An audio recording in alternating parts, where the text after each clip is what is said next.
Did you unlist the last one? Yep. Thank you.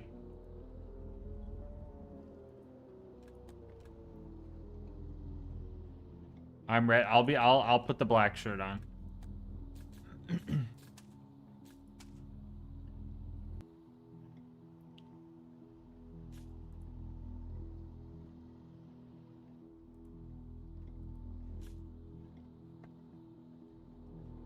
All right. Knock or nah? You can go for it. Why not? Why not? I'll just have it muted, but if you want to put the merge the chats, go for it.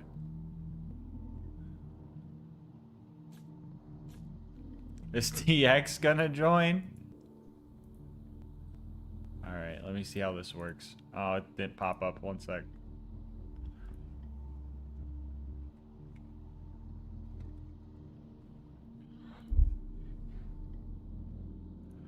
Bam! Bam!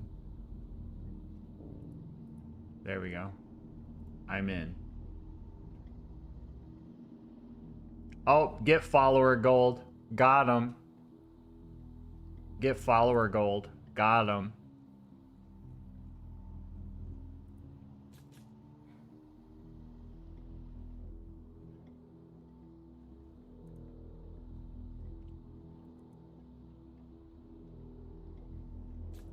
Alright, you guys ready?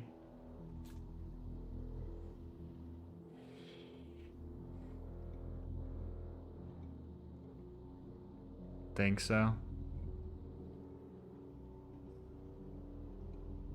Can't stream together on Opera? Rip. Oh well. Oh well.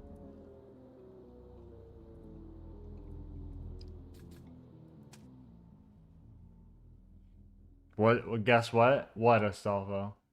This was in 1993, by the way. Thank you, Astolfo. Oh my god. Oh, there's proximity chat. There's proximity chat.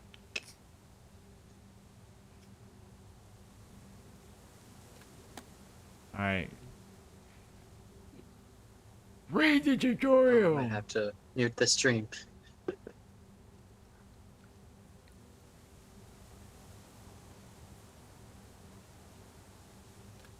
Okay.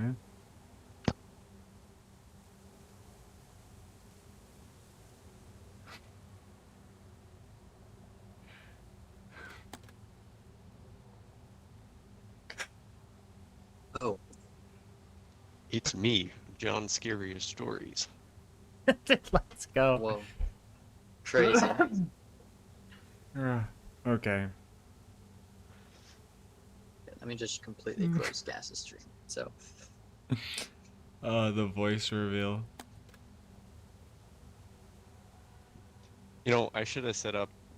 I don't know if you guys know what Toby Fox does, but he does like text to speech. I should have done that with the Scariest Stories voice. That's what I also, come in as. The Oh arrow my God. popping up if you don't follow the instructions fast enough is crazy.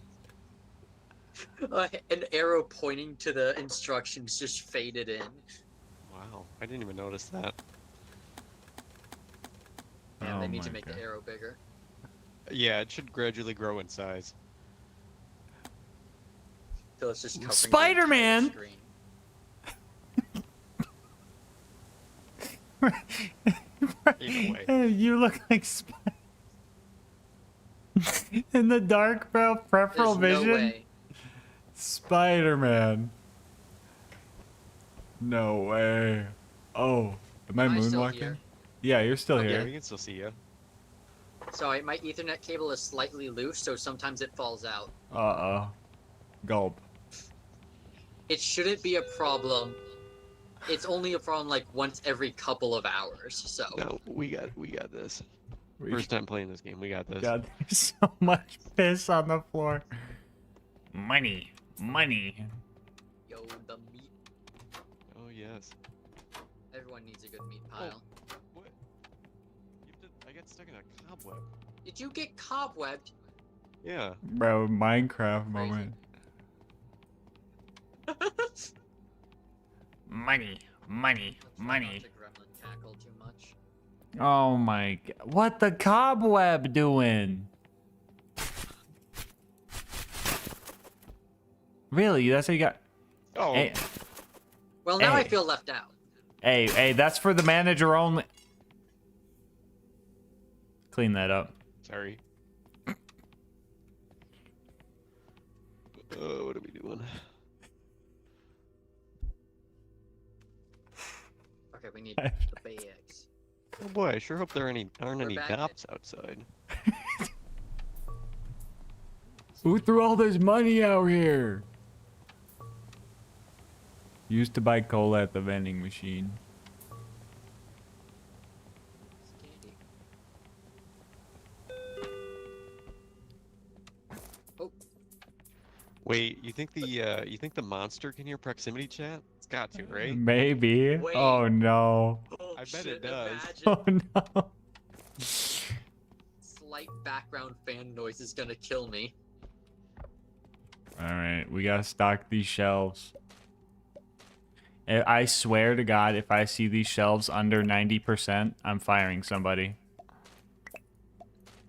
And by firing, you mean the gun. The gun, yes. Firing the gun into somebody. How do I drop a box? Why am I doing this? What am I paying you guys for? Ah, yeah, you're right. Well, I would help, but I can't do it while you're doing it. Oh, okay, You yeah. need the other box anyway. I got it. Oh my goodness. I trained for this. Nah, who left the back door open? Bro.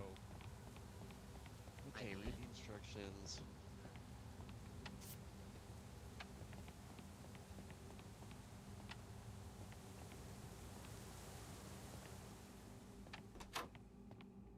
Are there multiple pages? What am I doing? Customer interrogation. What?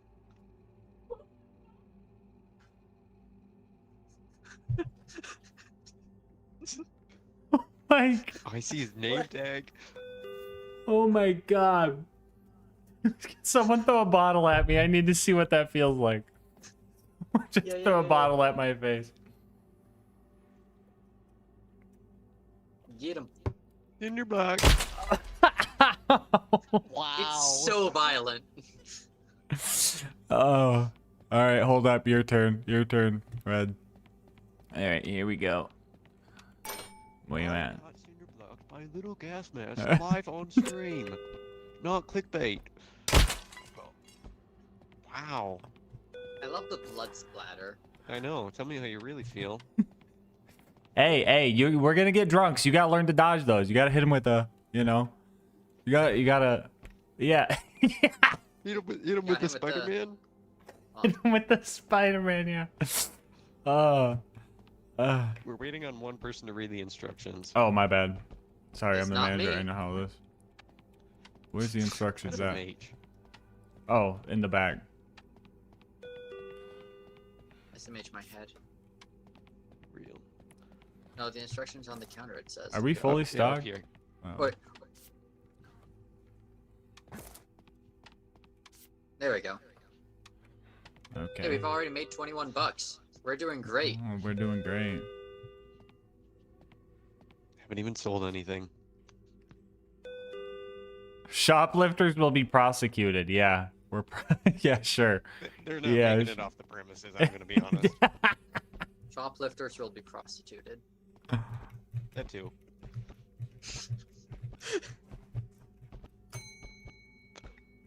All right. Red. Oh. I'm up at the counter. That is not how you greet the customer. Let me get to my station. Okay.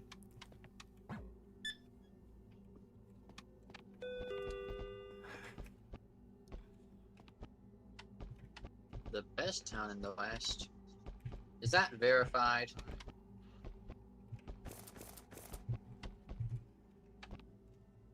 Oh, you guys have to do the tutorial too. Oh, okay. Oh, we all have to do it. Boop. Yeah. Crazy.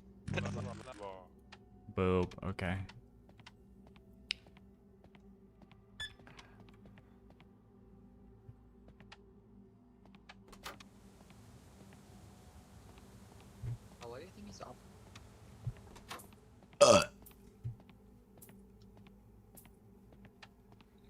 Oh, I loved that.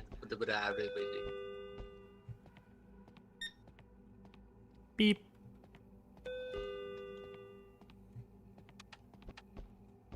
You do have limbs. That's true. How do I bag things? There's nothing to bag. I think you just accept just hit the transaction. register? Yeah, I think you just hit the register. Oh, okay. No. No? You... All players must complete other parts of the tutorial first. Oh.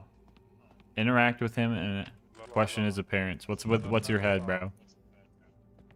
Bag items and accept transaction. Oh, there we go. Oh, okay. I see. We got it. Always waiting on Done him. unlocked. Jeez. I knew I was shooting first. Hey, whoa. Crazy. Alright. I'm prepared to gas him. Whoa. The fuel. Can we all have a gun or just one? We might be able to get our own. I don't know. Ah! Hello. I got jump scared by dialogue. I would beat this. Yeah, have I told you that I'm No really way, bad bro. at jump scares? Oh. Oh yeah, no, it's one gun. It's just the one gun. That's crazy. Okay, who's our cashier? All right. Redstone, I think you handle the cashiers, bro. I think Okay, that's okay, you. Okay. I'll help stock, I guess. We got a gas, right? What?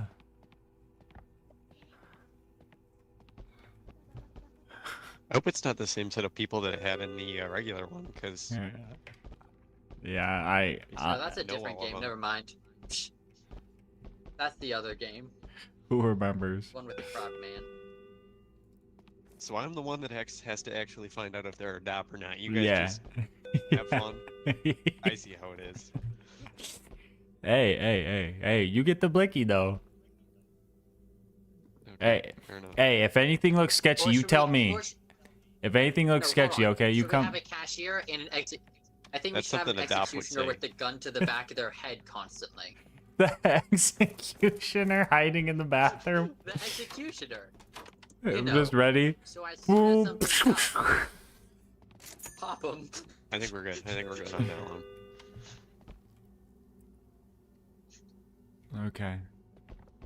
Yeah. Oh my god, obnoxious. Scared me, dude. You know, we just stand here like this, just to make sure.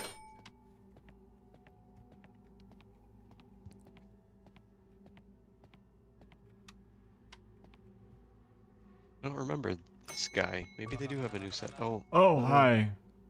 Oh. This is a very good ID. Can I, hey, manager, you want to check this? I don't recognize this format. Is this like from out of state? No, can you get the other scanner out? Can you get the other scanner? My Yeah. my Get My- price check, loser. oh. Okay. Dude, it's in That's where the gun was. Redstone's eyes. Oh, I gotta bag that up. I gotta bag. That's the other scanner, right? Yeah. I'll be wait, did you already bag up the Oh, meat? where's the mop? Where's the mop? We have our friend outside. Oh no, Back. not that guy.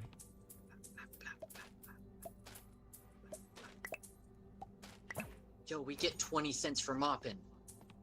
Let's There's some go. over on this side too. By My the, goodness.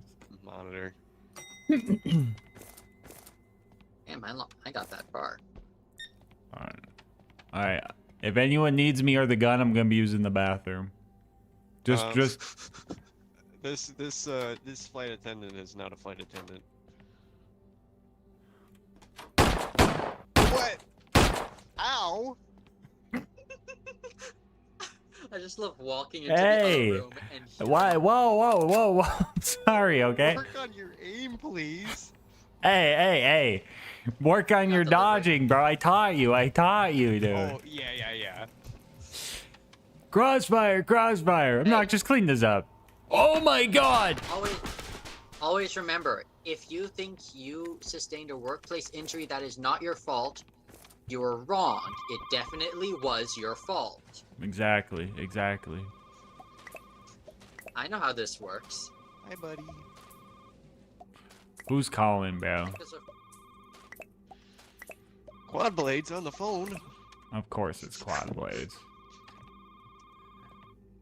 You got the stock and you got the stock. Yes, I need you to call the prediction. I voted in the coin flip. Alright, should I get the phone? Yeah. If they ask for me, I'm not here. A dude just down the road from the store. Surely nothing bad will happen here. I know this guy. He's a cousin.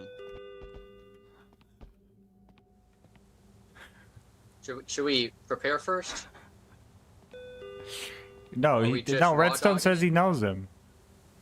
Oh, Redstone, okay. what's up? Hey, what's up, Redstone? What's going on? Everything okay? You have fun. Oh. Ain't no way you closed the door on me. He's gonna beat me up.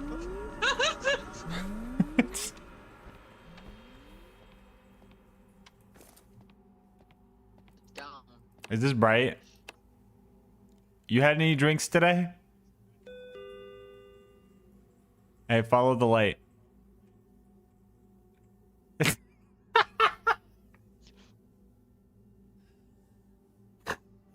I love the key smash. in Oh the my search god. bar. Road. Why did bro talk to me? I'm not even one at the register. Alright. Where? Tall. Bro is indeed tall.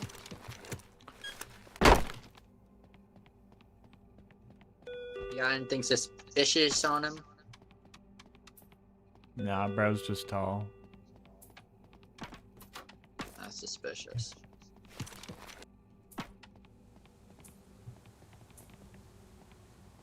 Do we have a question limit anymore, actually?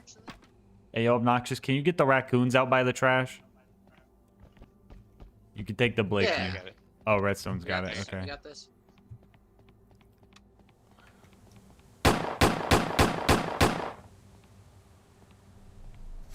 Here we go. He had 11 points in grit. He took a few. Oh, okay. Okay. I think this guy's good. I don't see anything. Yeah. Oh, you actually hide in the vents now. Okay. Yeah.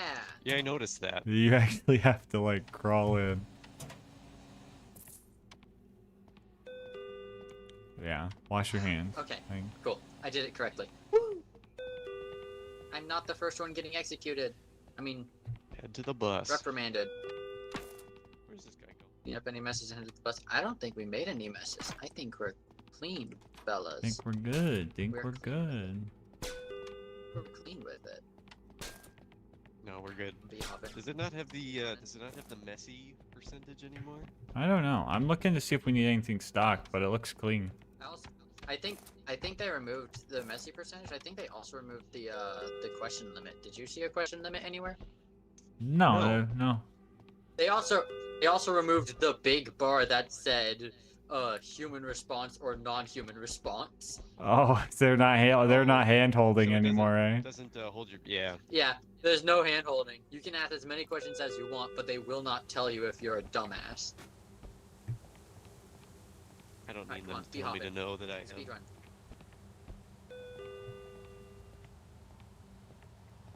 Come on, let us go home on the bus together.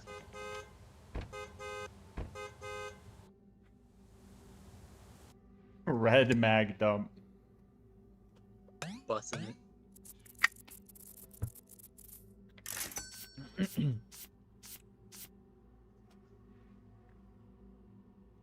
5 for 5. Yay, Good. we did it. Good shit. Probably should have locked up the store. Yeah, that's why you don't have a job here, bro. Inside each other. I did lock up the store. Look at this. What? Who unboarded the door? We keep that boarded up. Okay. One of us Shift, came back probably. after dark. Hey, that's mine. Or They one of us don't. came One back. shift. One shift's always fucking us up. Joe's Diner burnt down. Locals are shaken. Sorry. Locals are shaken. The once beloved Joe's Diner has been burnt down in what appears to be an act of arson yesterday night. Oh boy, I sure hope my favorite diner, Joe's Diner, doesn't burn down mysteriously.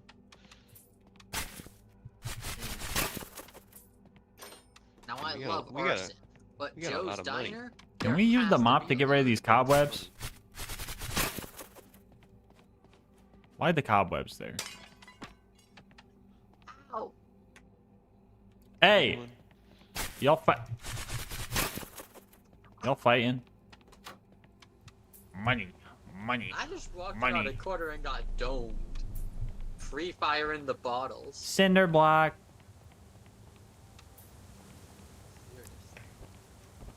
Yo, I found. What's the his generator do? electrical box. We can reset it. What? No need to reset the generator? Okay. Okay. Gulp.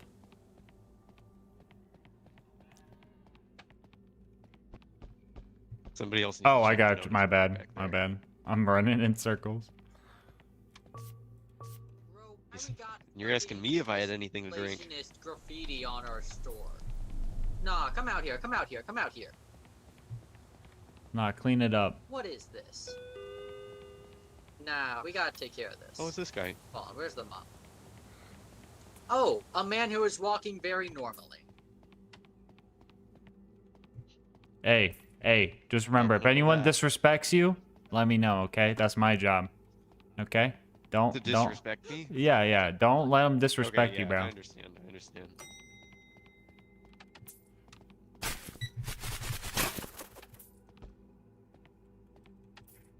Can't clean it up, that's crazy. Oh, he does have a mustache. Bro, they use like a Sharpie or some shit. It's permanent. I think this guy's good, right? Like, not anything. You should know. You It should. was a little We weird, we but- never think we know. We know. Okay, yeah. We never think we know. Nah, be certain. You know what they say about assuming. How is it makes to an ass cosplay out of as you employed? and me. I own this joint, bro. I can tell by the way you're standing on that table. That guy disrespect you? After a beer. Nah, he was fine. Okay.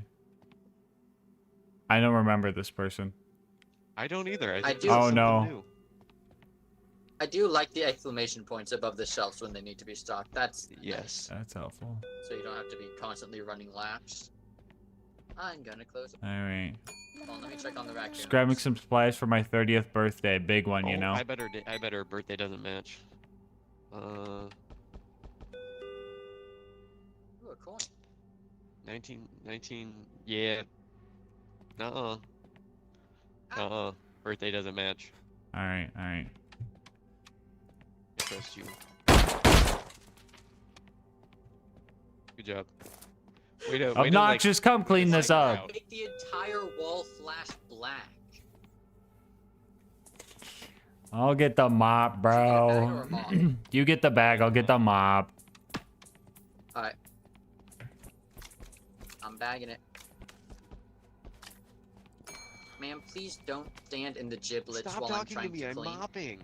For my husband, Harold. Oh, yeah, let's see about that, bucko. I'm taking trash out back.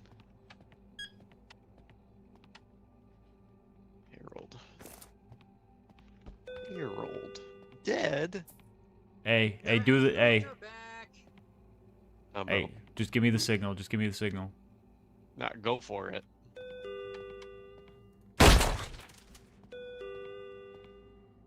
Boss, can you take care of the raccoons Oh too? my god, you can look down? Yeah, I got the raccoons.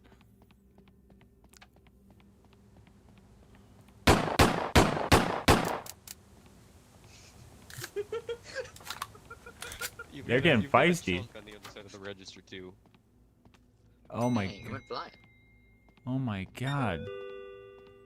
Hey, be nice to this guy. They're part of net, respect okay? this man, Respect this them.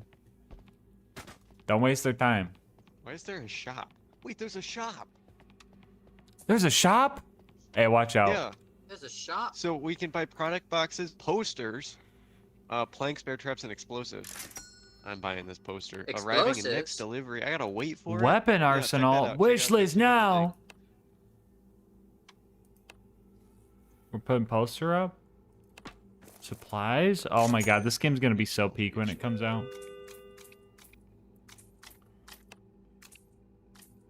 Oh, there's literally a note right next to it that says check out the shop tab. Boss man. Isn't that you? How did you not know about it? I'm You wrote the gonna- note. We're getting 2 posters. Who left the gun on the ground? Really?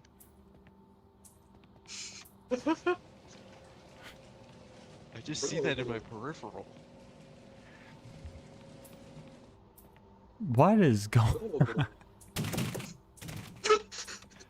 Hey, the posters came in.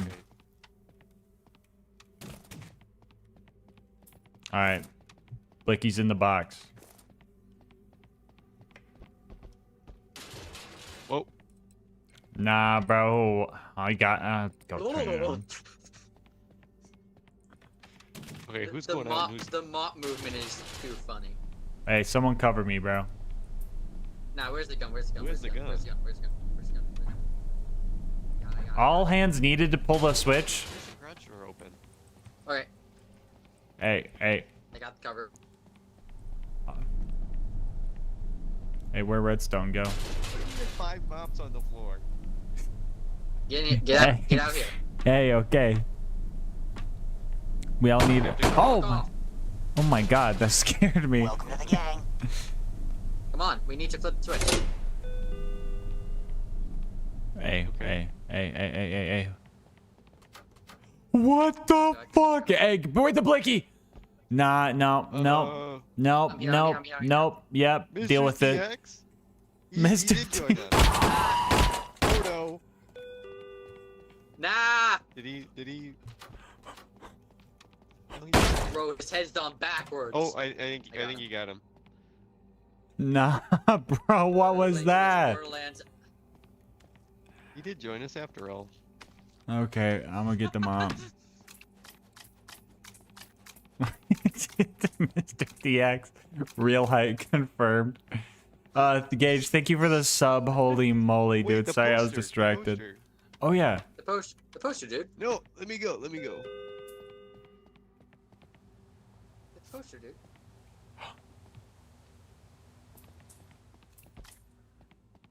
Bro was juicy. Damn. Where's the other poster? Here we go. Where'd the other Put one go? poster up out front. There was 2 of them. Where'd the other one go? Who ate the other poster? Drive front. Blue's not welcome. Hell yeah. Ain't no way, bro. Come here, come here. No. Yeah. That's crazy. Kill the blues. Kill the blues. Kill the blues. Brandon Keller. Bro That is not oddly Burger similar to my King. real-life Bro name. is not Burger King. Is it the King from Burger King? Waiter. Wait, Joe's. Wait. Tired from a long shift at the local diner. Joe's Diner that burned down? Hey. Wait.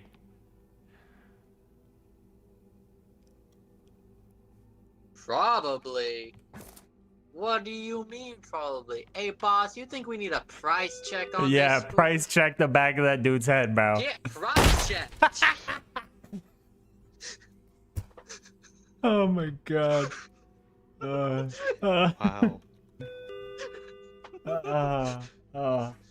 Oh my god. Oh, sorry for. Hello, Jade. All right, I'll ring this one up. Mopping again. Hello, Jade. Please all the do not other stand ones in the do. giblets. This is our Hey, new meat hey, selection. newbie. Ignore it. Hey, Hey. newbie. Hey, newbie. My eyes aren't as good. That some look up, some look off here. Oh, this. I don't know. I think I need to take out the trash real quick. Yo, There was get also. out! Oh, he's closer The now. raccoons are back here. Yeah, Oh, you look kind of freaky. human puberty. Oh yeah. Checks out. Sometimes it'd be like that. Either this is blackface, or it's a dog. Both Either are way. crimes. The notorious screenshot. Oh my god. All right, let me go get the mop. Anyway, I gotta go take care of the raccoons.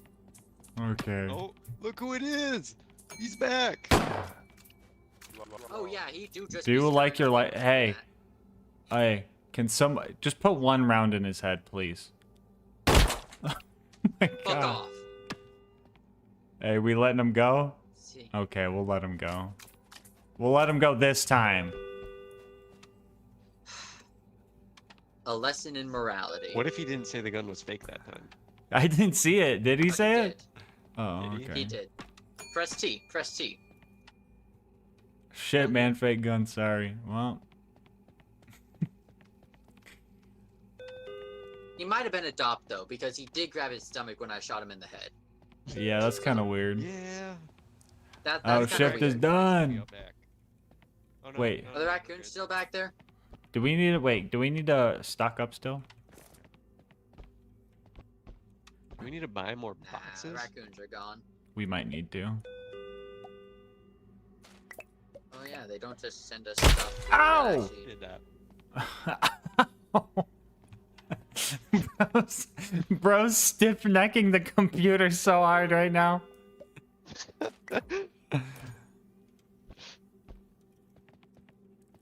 No, we can't purchase anything. Oh, we're gonna have to get some tomorrow, bro. Gonna have to get some tomorrow. Joe's Diner, bro. Good catch on that. That was That was a pretty good good, wasn't catch. it? That was a pretty good catch. That might have slipped me, bro. Rose I giant. figured they were gonna throw a curveball at us. They're making it a little bit harder. Yeah. It was very curvy. Very ball.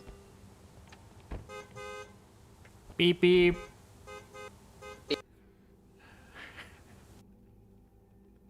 On LGN Twitch channel. Nah, bro, not the X. No way. He was just drawn. Doppel, human, doppelganger, doppelganger. It's 100% Yes, again. sir. It's just too easy. We're too good at this. The guy that tried to rob us wasn't even on the list. Read the note on the counter. Oh, it's glowing through the wall. Okay. It's also the glow is floating. New The detection emotoscope. hardware. The what? Doppelganger is able to replicate human emotions. Some can't. Nah, bro. Not the emotoscope. Alright, let me see how this works. Did you read the note on the counter? Nah, I Why gotta. is there a smear of blood back here? Hey, who didn't clean up last night? It was really weird. Sorry, I'm Nah, getting. I checked. Bro. You gotta be reading. We can't do shit.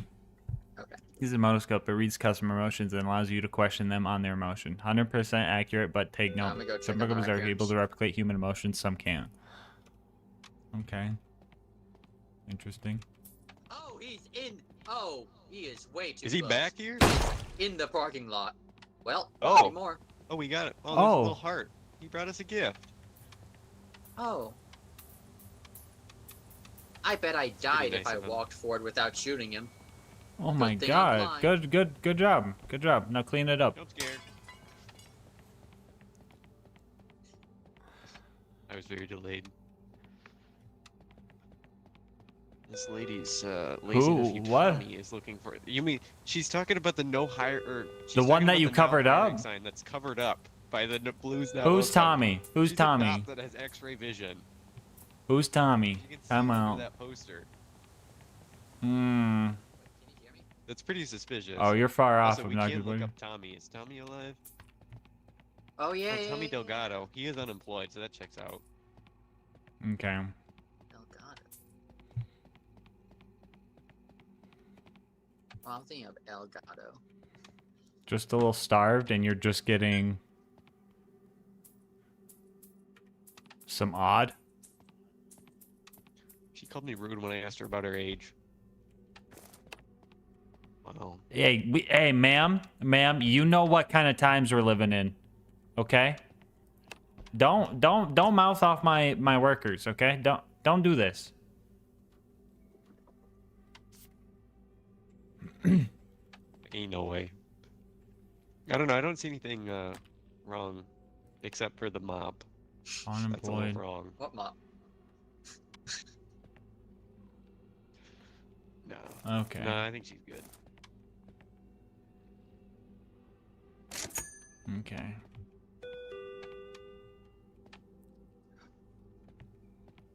It is always a little thing when they're walking out the door. Hey, did you use the motoscope on her? Oh, I forgot about that thing. And you can't be forgetting. Let me test the motoscope on this next Hold person. still, hold still. Picking up a few things for myself tonight. It says you're feeling itchy. Yeah, pretty much. Itchy. Judith Yeah, check Calhoun. this thing out. Check that out. Scan me.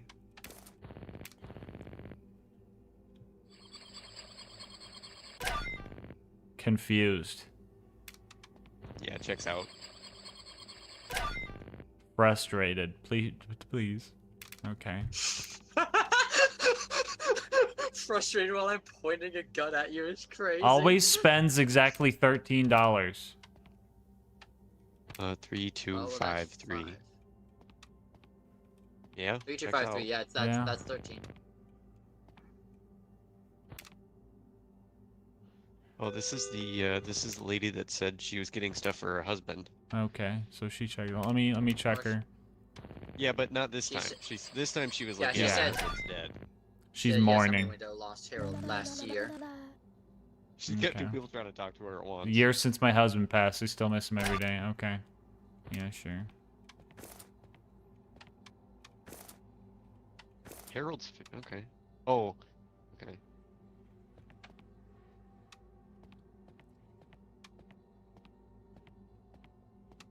I don't see anything. Where's the emotion scanner?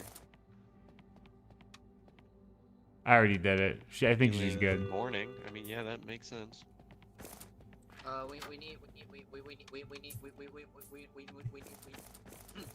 I'll buy some boxes of goodies. I'll buy some. Hold up.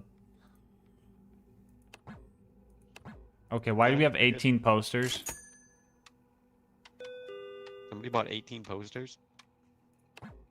Too many items already coming in the... Did you fill up our delivery? No, bro. I swear to God. This is only posters. Redstone. Oh my God. That's dot behavior. That's dot behavior. I think someone needs a price check. Yeah. Give them one in the knee. I think someone needs a price check. See if they bleed red. Hey, dude, put a shirt on. Hey. Why do I see two gas masks? What? What the fuck? Whoa. Nah! Oh my God, what? What happened while I was gone? There was a second gas mask. Oh my God. I'm glad No you were way. holding a poster, cause like. Where'd all these posters come from anyway? Jeez. How do you place? Oh, I don't see. know, where did they come from? Catherine. Oh, if I can spell right. Hey, do a little jump for me. Hold up, this I'm is typing. His sister's dead. Okay. His sister's dead. He's not picking stuff up for his sister. Here we go. Let me ring you up first. Okay. Shoot him on the way out. Okay. What? Who's got the gun? This guy is a dop. Kill him. Thank you. Also, the Dops have fake money. Don't take their money and then shoot them. Yeah. That's uncanny, bro. That's uncanny. Ignore the like weirdly Tommy Delgado shaped flesh. Well, I guess I'll put these posters up, bro. Gotta be careful, man. They're everywhere. Ever feel like somebody's watching you? Because they are. Maybe I'm if you watching weren't you, live I'm on keeping Twitch, my eyes people on wouldn't be you. watching you. Hey, Gas, was that you running outside? Yeah, that was me. Okay. I just threw it out of the source out of the corner of my mouth through the window. Wow, there's so much blood everywhere. Where did this come from? Jeez. Hey, we still ain't got no raccoon, so that's nice. Maybe he's gone for good. One can only hope. Oh, you decorating with the 18 posters that Yes. somebody ordered? Yeah. Somebody got into the computer system. I don't know who it was.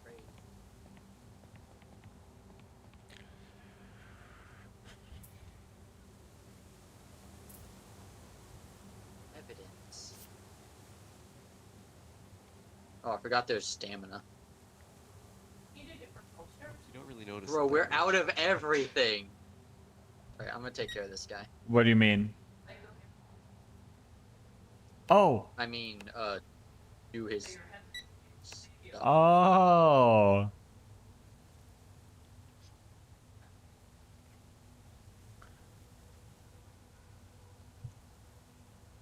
Tracking fibers. Yeah, makes sense. That checks out. Good job. I mean,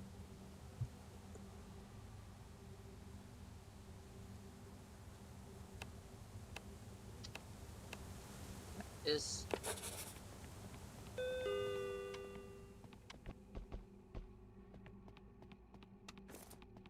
no, this is the new one. This is the new one. He didn't say anything about right? That was the other one. What's that?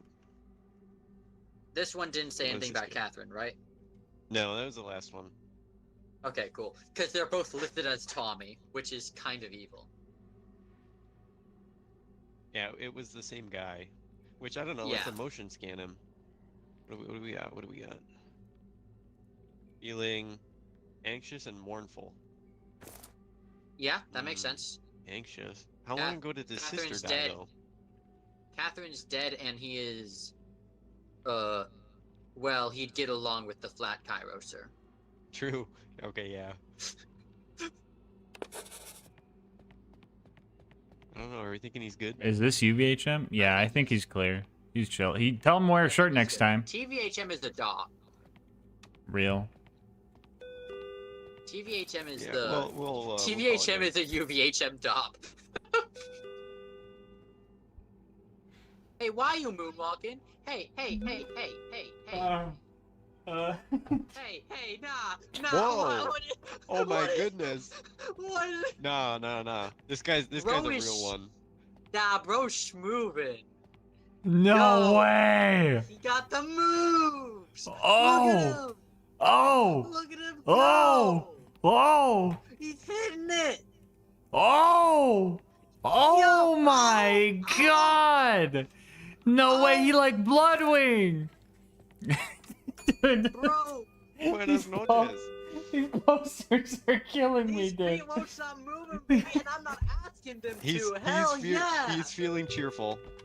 Checks out. I like Yeah, the that signature. signature definitely giving. Hell yeah. Me. Wait, that math don't add up. What? Wait, what? When was he born? 1933. 60 years.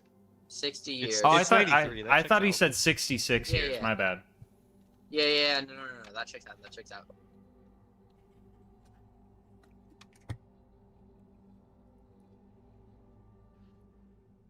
No, I think he's good. I mean, I think he's good. I think he's more than good. I think he is great. Look at that man. He is great. Short, yeah. I love gas Movement? like sniffing red. No Still music needed. fast. The rhythm's in my head, amigo. Okay. Nah, he got it.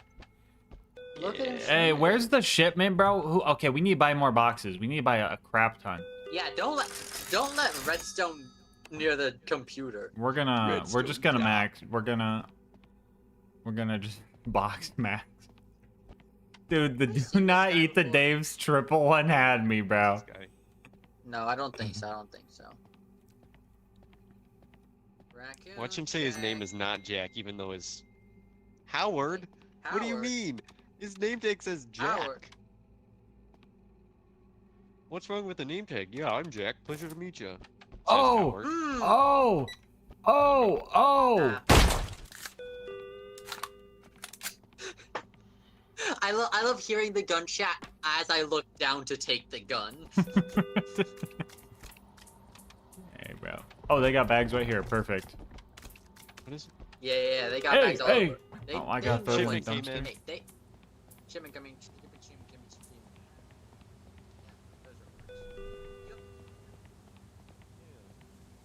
Yo, who left the Welcome back. who left the gun on the ground? My bad. Bro, What, you stacking up bevies? Oh my god, glass in my eyes. Hey, we need to stock up. We need to stock up. Oh, who bought all these boxes? Yeah. What are we gonna do with all this? This is too many. Alright, everybody stock up before we talk to this guy. I'm stocking it. I'm stocking it. Bro, I'm straight stocking it. Stocking it so hard right now. Stocking it. In the gas station, straight up stocking it. And by it, let's just Haha. say, well, ha, My shelves. the shelves. In a moment, sir. Yeah, he can wait. He knows we're doing hard work. He's chill. He's chill. He's chill. Handsome he knows Jack, he man. knows. I sure hope he's not about to die. Knowledge. Knowledger. Knower. A knower. Alright, alright. Group meeting, group meeting, group meeting, group meeting, group meeting, group meeting. In the break room. Alright. Team meeting. I closed the door. Wow. Yeah. Without me. Alright. Alright. Now, when we're all here together and we all know we're real, right? We gotta have a code. Yep. Alright. When I say homie check, you hit one of these. Okay? Okay. Homie check, okay? Okay. Now, Alright. if we hit a code red, okay? We hit a code red, we cannot scramble. We move with purpose, okay? Yeah. Yep. Obnoxious, you're gonna board up doors, okay? Make sure we still have places to go, Alright. but you are gonna be on board duty. Boss, you know I'm great at handling wood. Okay. Redstone, you you deal with the traps. Bro is arming up. Yeah, you Okay. you place the traps. You know what to do. I'll handle the blicky, okay? Remember, Right. hide in the vents if needed. Lure him over with the bottles into the traps. You know what to do. You know Bottles? what to do. Yeah, they. Okay. It only takes one board per door, right? Yeah. One board per door. Alright. Let me make sure I got a board by each door. We want to make sure we still have an option to loop, but we gotta be careful. Okay. So I got this side door for the outside because I want a board outside first. Can I Bathroom get door, an exclamation break point play in the door. chat? Marbles? Marbles. Point play. Marbles. Marbles? Thank you, Quad. Thank you, Exclamation Quad. point play. Oh, sorry. No raccoon. Jolly. It's a good day to be him. Yeah, true. Bro, the cobwebs are crazy. Do we need to worry about? Can we board the big door? I think we can. You could try it real quick. See if it even gives you the prompt. Yeah, I'll check. I don't want to waste them, but if it gives me like the option. No, you can't board big door, which means Okay. These guys Don't probably open it. good, right? Like, I I mean, when he think comes so. back the second time, I think he's I good. don't want to Okay, spoil okay, what happens okay. next, but we Wait. have hold on. out. So this guy goes out, and then something happens to him, right? What Yeah, if we have you already out there to defend? I'm ready, bro. Okay, I'm Bro's gonna right. hit The I'm gonna hit foresight. gas We got- register. He's coming out. Yeah. Wait, it put me on a CCTV. Oh, Hey, oh no, it put me on the CCTV too. Oh my god! Oh get my in, boss, get god! in. We should have Boss, had you. get it! Oh! Boss, get out! Boss, get out! Hello. Where's your gasoline? I drank it all. Shh, shh. Redstone. Redstone. Where's? Yeah. Do you ask any other questions? Doc. Limbs? Where's your Redstone. gasoline? Redstone, Doc. Redstone, get Where's down! your oil? Redstone, Doc!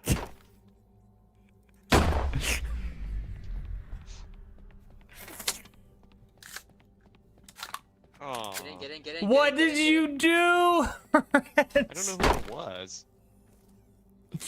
Okay. Alright. Lock up the doors. Crap. Set the traps. Okay, one trap right there. What on earth is emergency trap. guns? Ow! God. Did I just step through that or what happened? I saw I him did. jump right. Oh. Obnoxious jumped into it. Okay. We have. Alright. I've No. boarded up bathroom door. I've boarded up We break make room our outside stand door. right here. We triple mag. Emergency arsenal. There's guns. Yeah, that's what, Yo, that's what I'm saying. Get some traps. Get some traps here. Get some traps at the front door. Get some traps at the front door. Yeah. Okay. Wait, do we have Front more? door's the only door not boarded up. Okay. We have Okay. we have these two inside No, doors I here. think we trap them at the door and then just triple mag them. Okay. Yeah. Get two traps. Get it. Go get the other Firing one. Squad. I gotta go get my gun though. We gotta hold the line. We hit that firing Okay, squad. okay. Hey, if everything goes bad, we start throwing bottles. Here we go. Oh god, I see a mic volume bar. Oh no.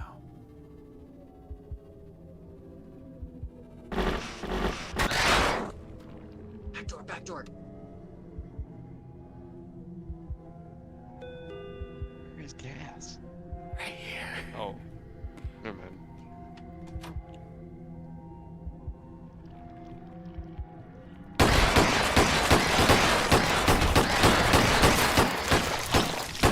Reload! Eat lead, you freak! Ah, come here.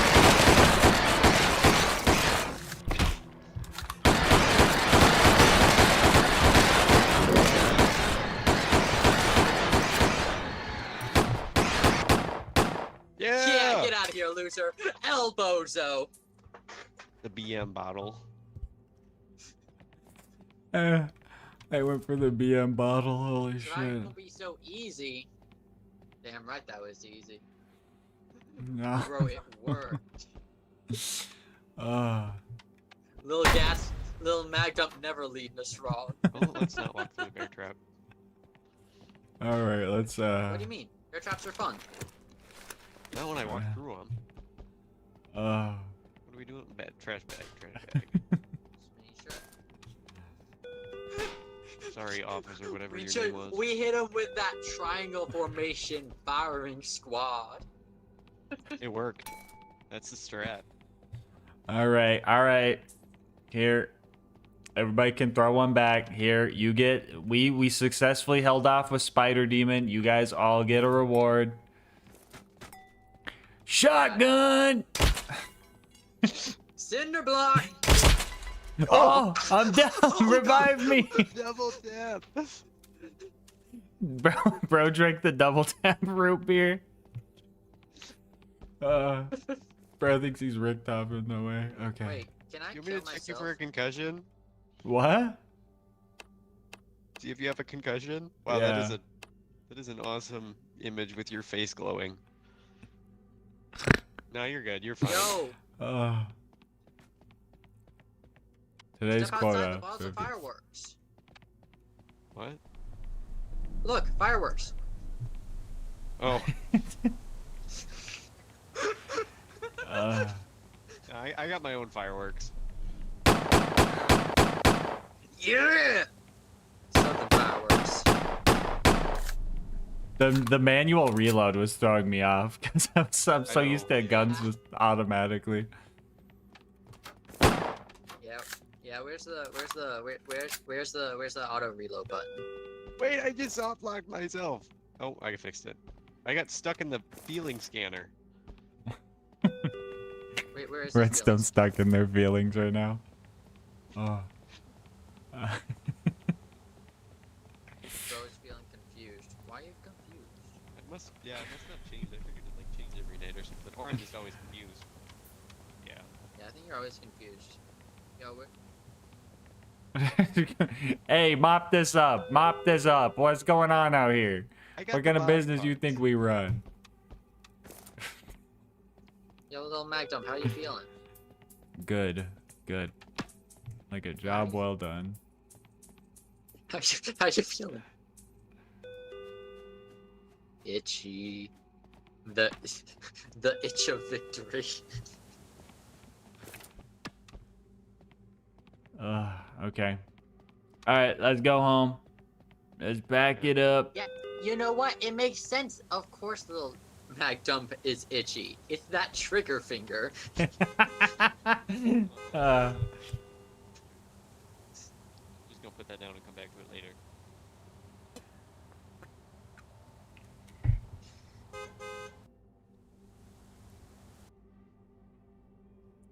Yo, we're so good at this.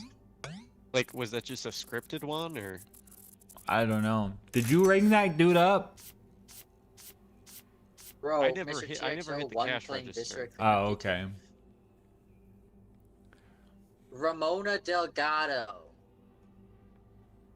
A motoscope revealed she was craving She was human the one- flesh. That's why. She was the one that I forgot to Dude, scan. no! You forgot it. You can't be. Yeah.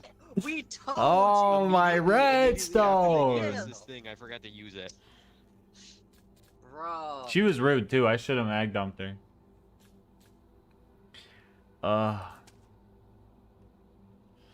Quarter to a 2026 chat.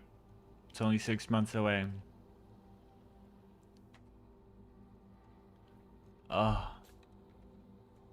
Alright, do we speed run it now? Question is, do we speed run it now?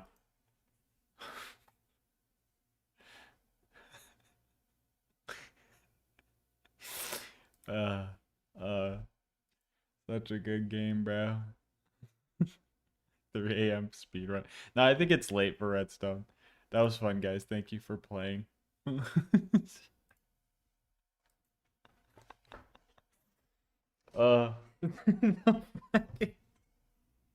I run into the fucking garage and I see "Do not eat the Dave's triple."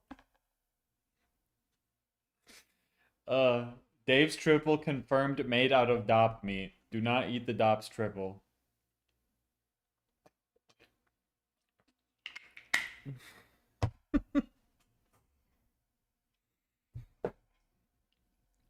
Is that a duck? Dude, I was on the floor when I seen Dave. Dude, there was a doppelganger of me. Dude, so why do I see two little gas masks? I look over. Dude looks like me.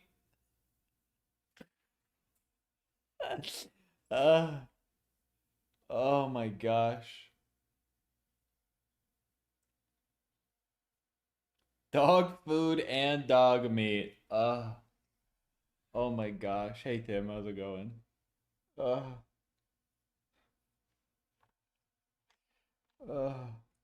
That's crazy. Oh.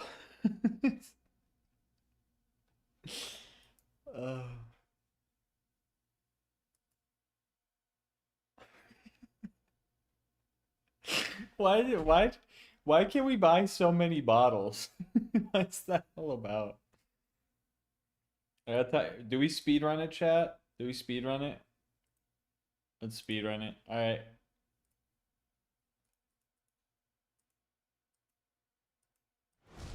We do okay. We don't buy we buy nothing but traps and explosives. Okay.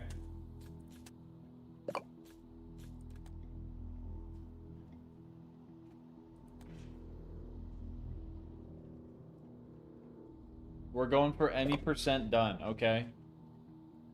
Everyone that's not us three is adopt.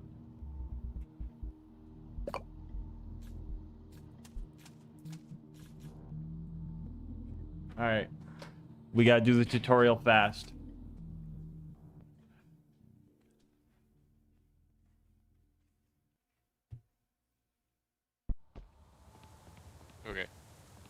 Kind job. Oh, no tutorial. Everybody has to read the. No tutorial. has The to time read the save. The thing. time save. Get a drink. Oh, coins. Oh, I'll farm Yes. some. I got I'm one. restocking. I'm restocking. I'll use the mop. Where are the trash bags?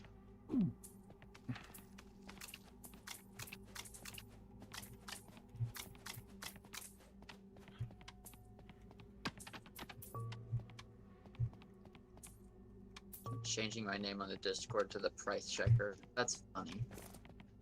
I enjoy my own Oh. bit. I make myself laugh.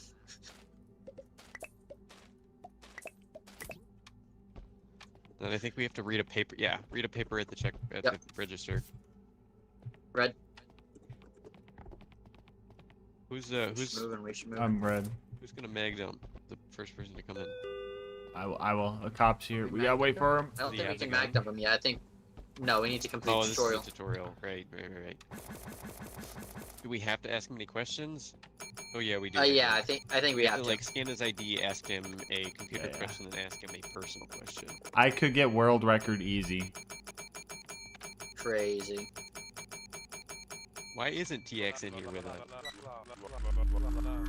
This is a 3-player game. Scorch! Oh, is it only 3-player? Yeah. Scorch with the An raid! odd number. Sorry, TX. I didn't mean to rub it in. I figured it was 4 players. All these games are 4 players. Yeah, 4's usually. Scorch with the raid! Thank you for the raid! You're about to watch a speed run spamming of a the game button. demo. Now check the computer. I'm I did it. spamming Oh, the sorry, I'm sorry. spamming the accept button. What am I missing? Thank you, Scorch! That was my bad. Go to the time save. The time save. Take him out. Take him out. Take him out. Reload! Why is the reload so small? Where's- Slow. Where's the This shop? is, The uh, truck's shop here, tab? open the door! Oh, you hit the door. Hit the door. How do you get the shop tab? It doesn't look like we have it yet. Maybe Redstone, they'll go actually run down by update that car. it. See it. Are we doing anything? Are we setting anything up yet? I don't know. Oh, the bear trap's for them? I'll go to Yeah, the car. where are they spawning? Answer the phone.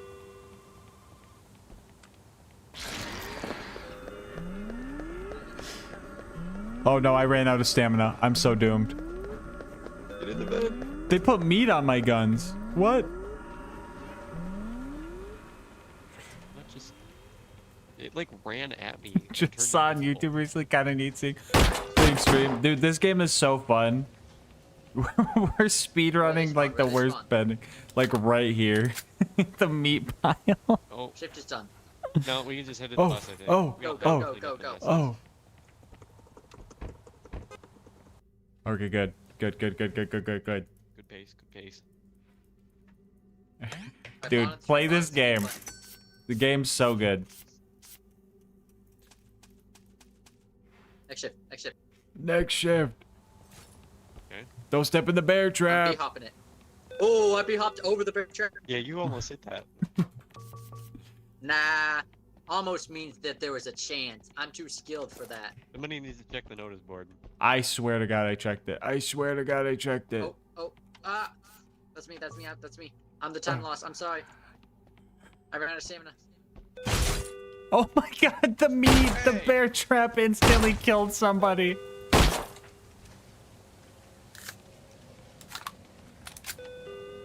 The bear trap instantly goopified somebody. Are we buying a bunch of explosives? Oh, to the We don't have generator. any money to buy stuff with. We're in debt. We're just gonna have to mag dump the thing.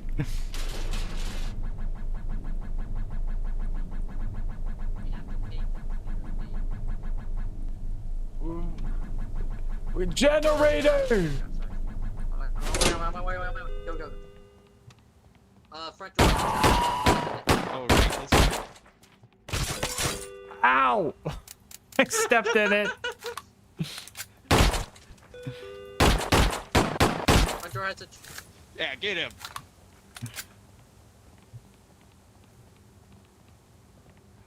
Oh, you could press the E on the door as it's moving. Go, go, go, go. Through the bottle at it.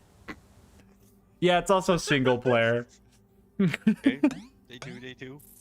Night 2, I guess. Let me go to the -10, bottom. Hell yeah, hell yeah. We at -10 revenue. Oh my Don't step goodness, in the bear fire. trap. Don't step in the trap. Don't step in this bear trap. Front door, front door. Oh, read the note. On the counter, on the counter. The emotion one. Oh, Got it, got it, got it. no. It's a shame we can't buy anything from the shop. I guess we're just gonna bag dump them. A shame. No, Oh, this guy. he's No, dodging we it. can't kill this guy. Is he invincible? No, he's dodging it. Wait. What? Oh, it's bobbing in with... No. It's okay, I'm giving him. Guys, there's somebody in the shop right now. Somebody in the store.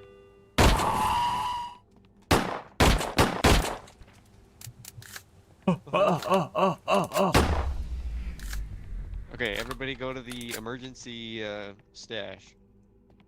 Alright, trap front door. You have provoked them. No fun posters this time. Wait, was there one that was on the...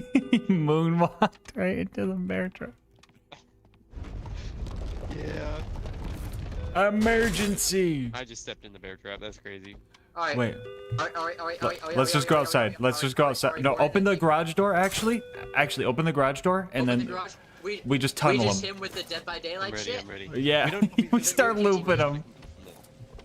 The new PTB. I'll lure him with Kill my the bullets. guy. Remember, manual reload. We got traps right here. Do we just hit him with the Bigfoot strat of a trap line? Well, that's what I was thinking we'd do last time, but then he came in from the back door. Bro, I'm gonna. We'll make a noise. We'll make enough noise. Where's my blicky? Okay. Make sure the blicky's loaded. Where's the other trap? You say your gun's zerking, but I notice Yo, you're only holding one gun. Oh. What's in your other hand? Okay, watch out. Bear trap right here. Remember, it is mic activated, so just yell at him. Ah! Wa ya wa wa. Imo mama mi mama. Yo, Mama. Yo, Doc, Wa wa get wa over wa here. wa wa wa. Get over here. Bee ba boo boo. I'm a mag dump you. Bee boo boo I'm a boo. mag dump you. Bee Get boo boo over boo. here. Shit. Hey, He's yo. in the bathroom. He's in the bathroom. Bee boo boo boo. Listen, get him.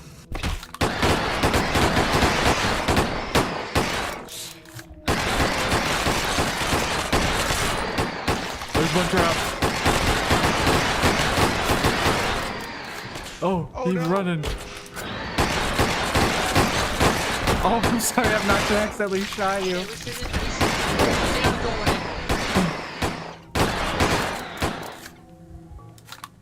Bro does not know what to do.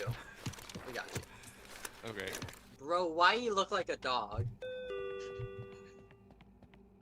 I just fell through the map because there's too many meat chunks. No.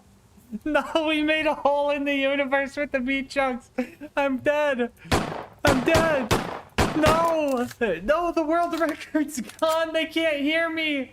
They can't hear me. I fell through the universe. No, they're like, where's he at? No, they don't know. Chat, what did I do?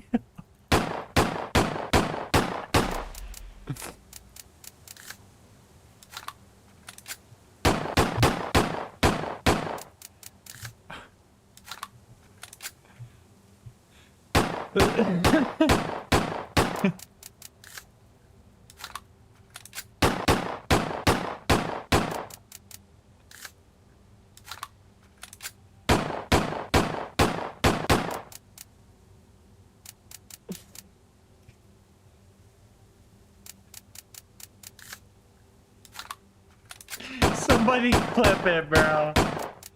Somebody clip it. Oh my god.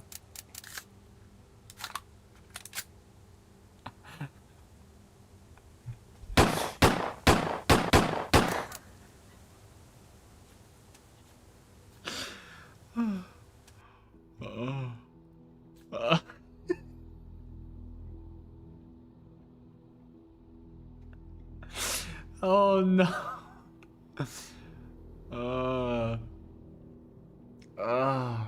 Oh my god.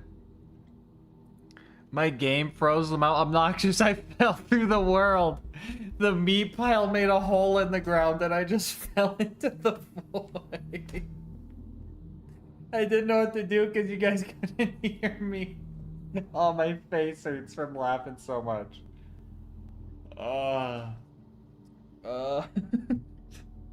World record was stolen from us from the meat pile. Uh.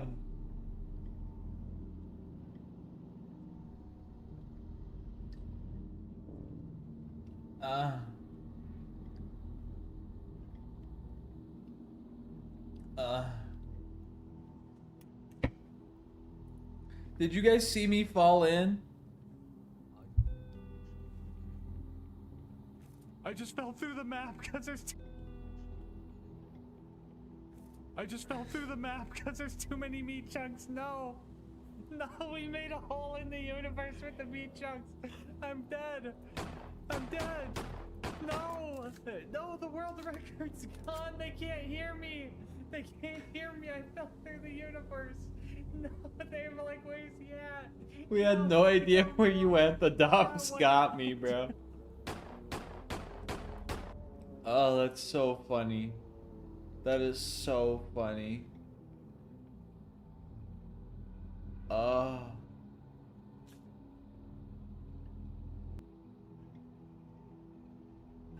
If we saw you, it'd be a dop. Literally had the alt F for the game. Oh.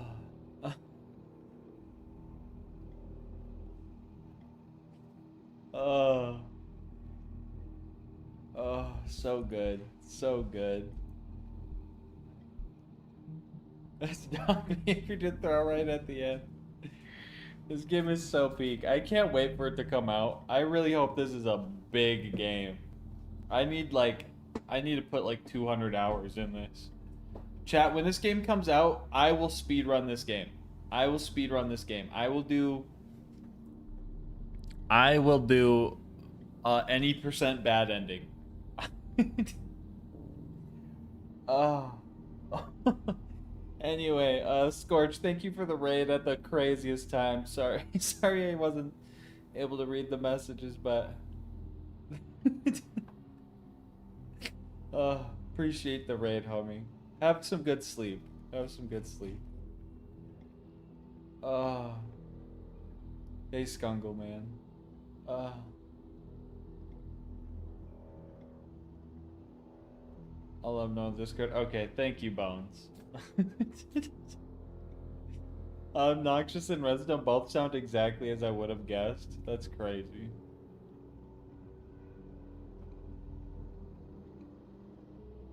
Missed the end of the bingo. Who won? I did.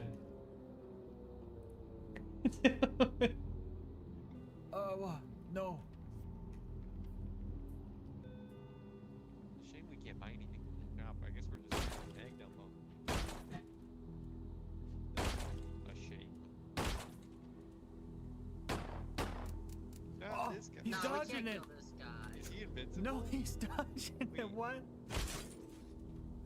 Oh, it's vomiting. No.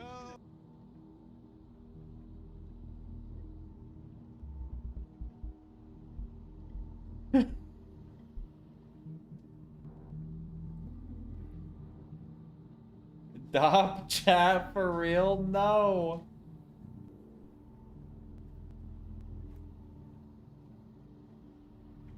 Oh. Oh my god. Oh.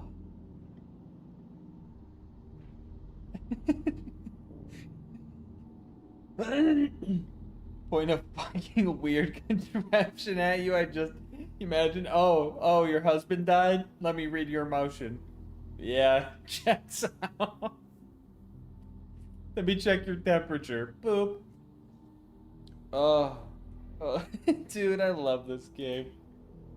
Oh, it's so good. Oh, it's only at the end? Okay, cool.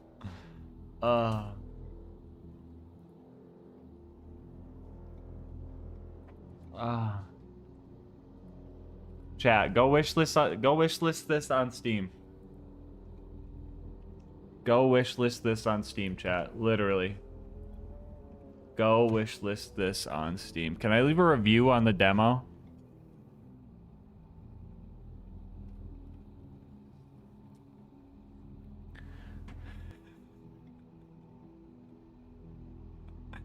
Nah, bro, does not work here.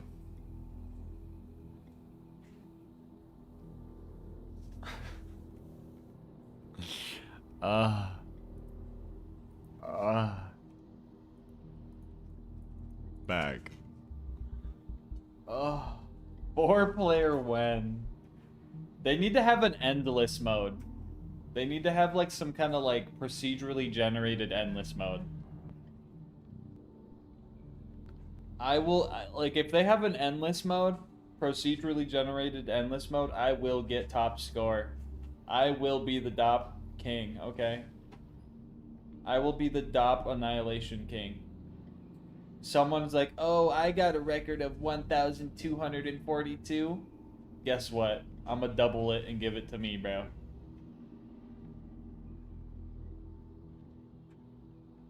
Oh my god. The do not eat the Dave's triple. That got me so bad. Hold on. That got me so bad. That got me so bad. Too many items already coming in. Fuck. Sister lives dead. Oh yeah, wait. Hey, See if they bleed red. Hey God. Wait, look at this. Look at the me doppelganger. The price check. Yeah, yeah. Give him one in the knee. I think somebody did the price check. See if they bleed red. Hey, dude, put a shirt on. Hey. Why do I see 2 gas masks? What? What the fuck?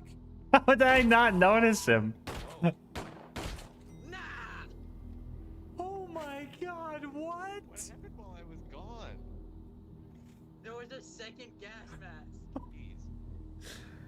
Blue's not welcome. Shoot him. Oh. I feel like Oh. Yeah, makes anxious. Oh, here we Is this go. UVHM? Yeah, I think he's Cairo, sir. chill. He. Oh, right here, right here. This had me dead. Real. I was like, wait, I don't remember putting a poster here. TVHM is the TVHM dop. Hey, why are you moonwalking? Hey, nah. Whoa. Endless mode plus infinite lobby mode. No. This guy's a real one. No, I like that they're adding like you could buy upgrades now and stuff. No way. Got the moves. Oh. Oh. Look at him. Oh. Oh. He's hitting it. Oh. Oh my god. No way. He like Bloodwing. Dude. Bro. Buenas noches. These posters are killing me, These dude. remotes are moving with me and I'm not asking them to. Hell yeah. He's feeling cheerful. Also, the very beginning.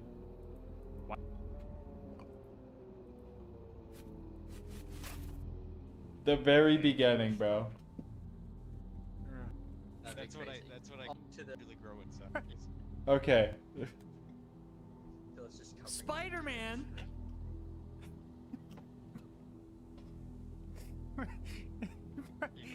You look like in the dark, bro. Peripheral There's no vision. way. Spider-Man. I just seen it. Play No way. offhandedly. I watched Oh, Queso my play a God. little bit of this, and I Yeah, was like, he's "Yo, still this game looks good." Sorry, my Ethernet cable. My is, like, one of my so most sometimes one it falls my out. one most like irrational like not real fear is It shouldn't be a doppelgangers. problem. So like It these only types of for, games, I like, love once this every shit. couple of hours, so. I love this shit. Maybe I should play That's Not My Neighbor, bro. Maybe I should So play it. much piss on the floor. I know it's not as spooky or like chaotic, but what do you mean not real? That's yep. Good job, obnoxious. True. True. Cobwebbed. Yeah. Bro, Minecraft moment. Money, money, money. Oh my god. What the cobweb doing?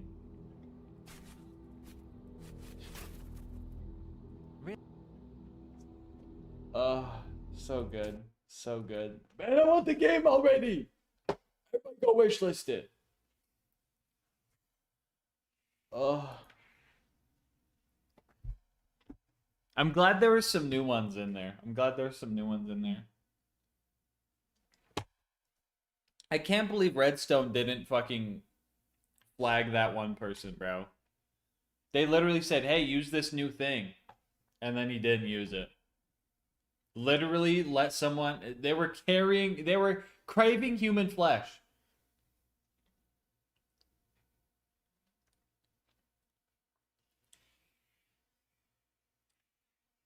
Game you'd like is No, I'm Not Human. I did see Queso play the demo of that.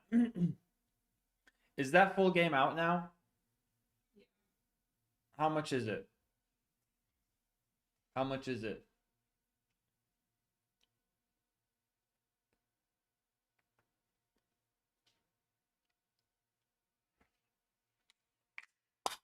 $15.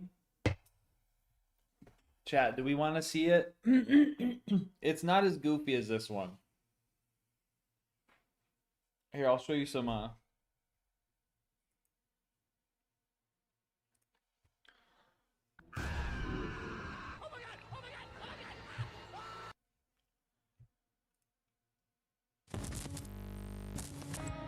pretty much the idea is it's way too hot outside because the sun exploding or something, and there's doppelgangers, and you got to decide who to let in your house.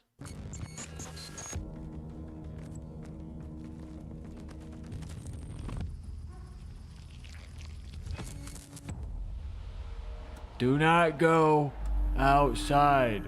Obnoxious with the raid.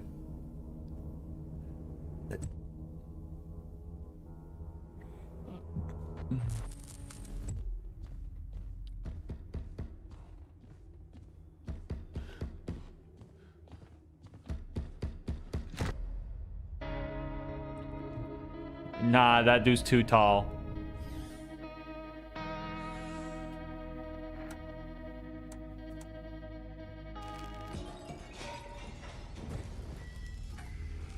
Oh my god.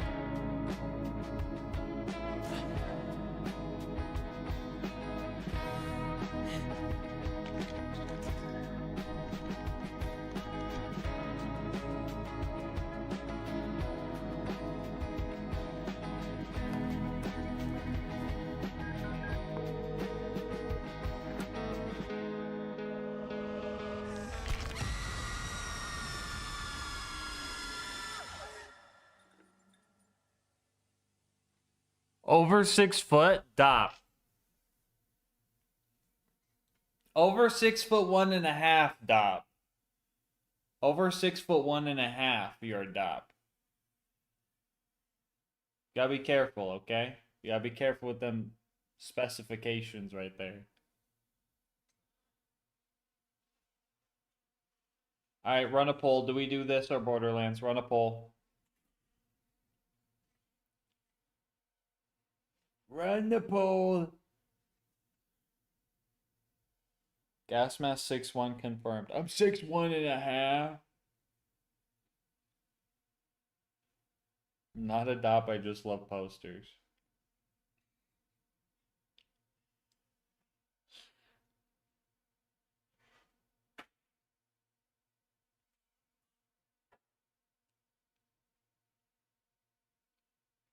I mean, who ordered those, really? No, genuinely, who ordered those? I don't think it was me, but I might have done it by accident.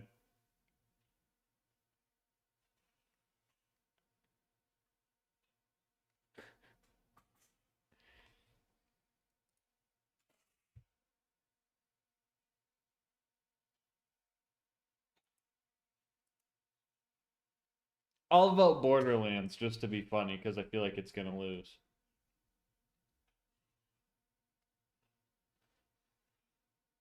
just to make it interesting.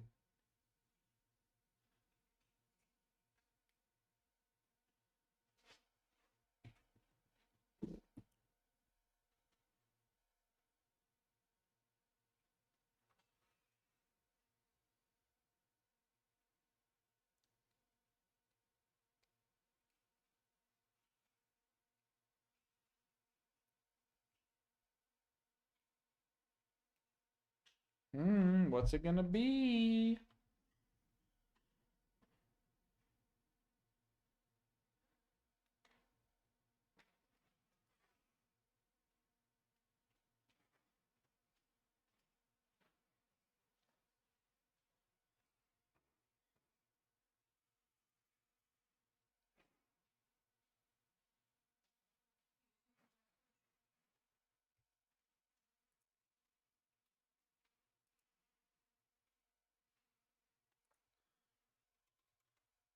I'll be right back, chat. I'll be right back.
Okay, chat.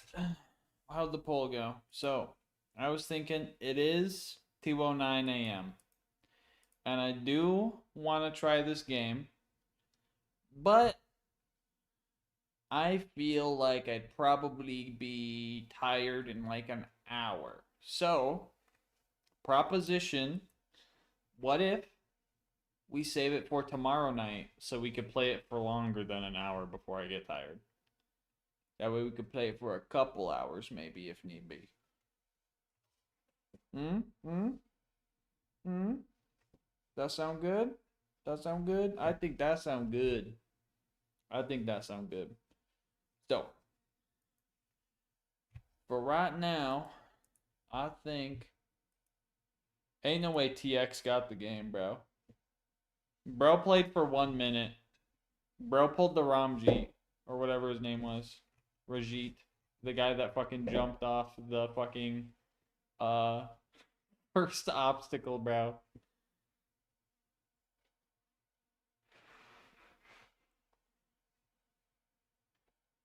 Sledding game?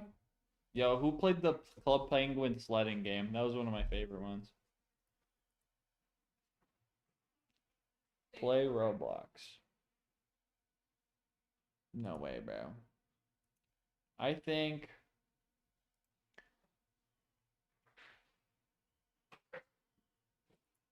also chat new shift code to get a Rafa skin. Here, I'll drop it in the chat if you haven't used it already. Mm-hmm.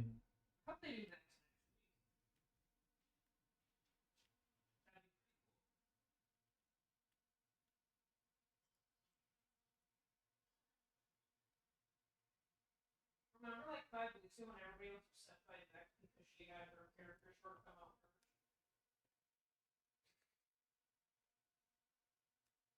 I remember that. Angry.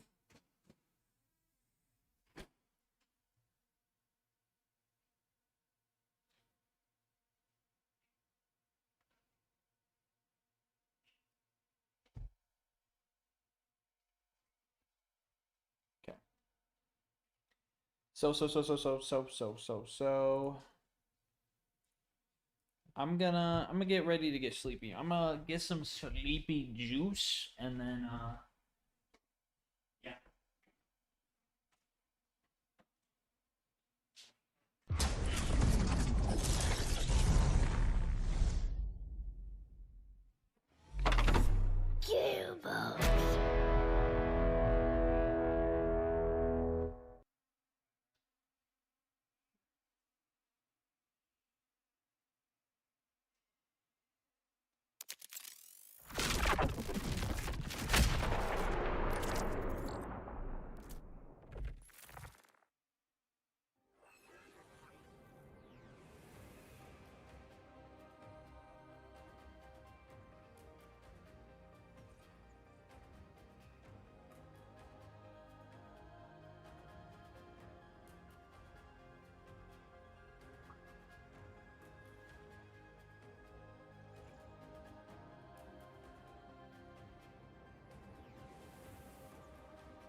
the fuck ass squid. How'd he get that name?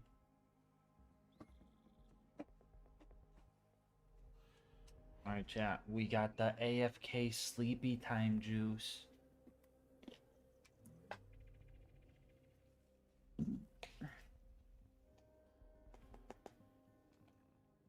Yo, I hope you had fun with that, Obnoxious. I hope you and Redstone had fun with that. That was peak.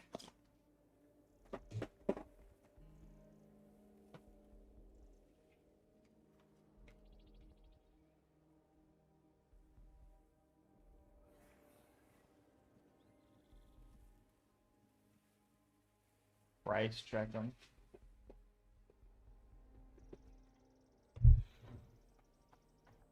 How do I leave a review, bro?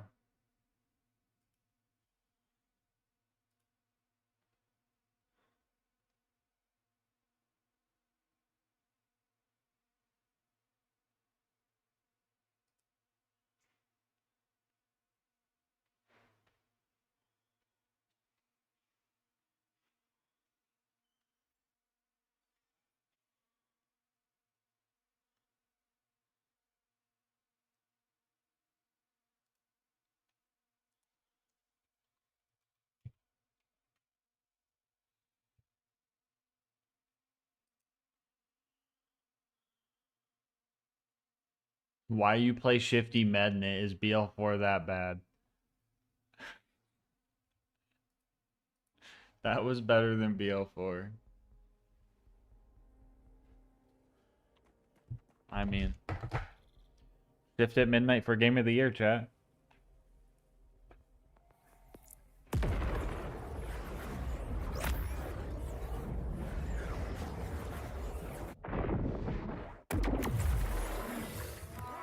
Ándale, Rafa. Kill these ripper cabrones.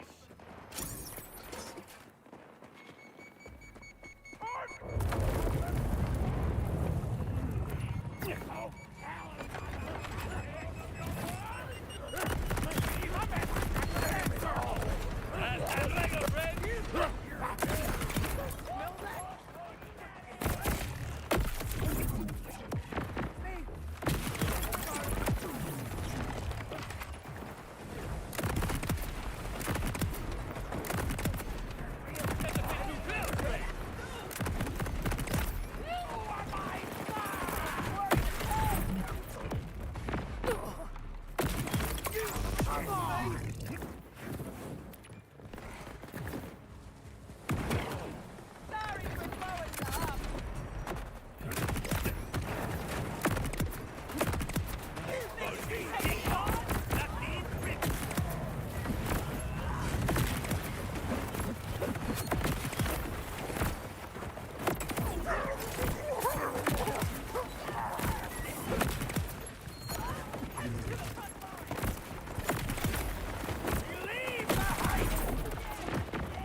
Mr. TPS is playing BL4 right now.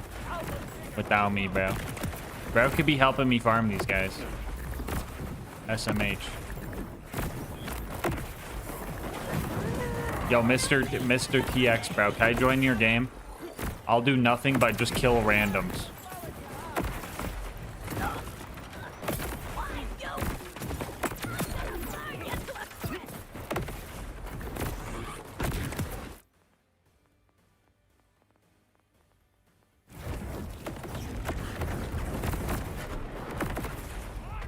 Hey, you know what cool?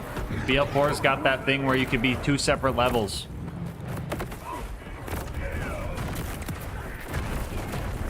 Hey, finally! This should be fun for you, baby. I feel like we're too far back, right? Someone feed my choice!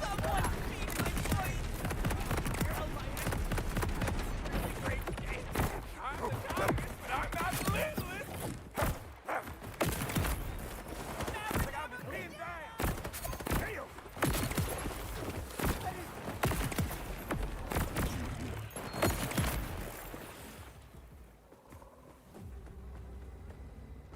Good night, Obnoxious. Thank you for playing.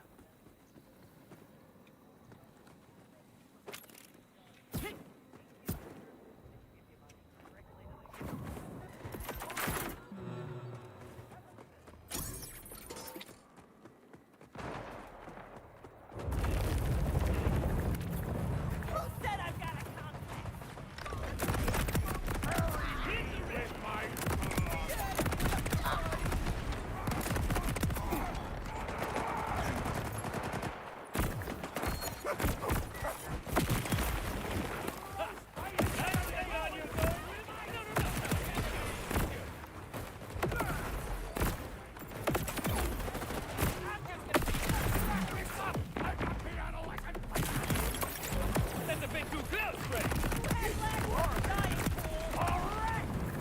Oh, sorry, Lex. I thought that was you.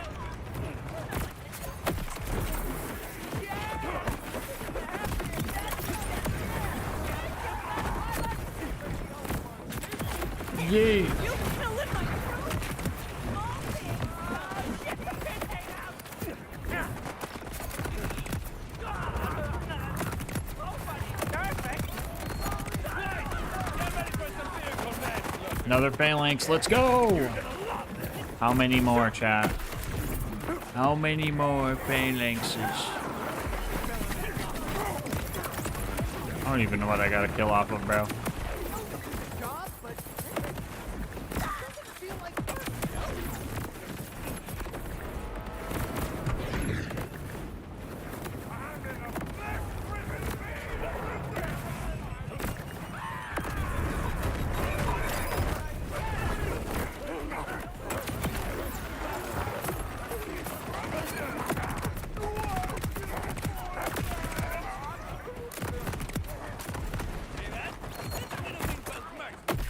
Might give it a try next time.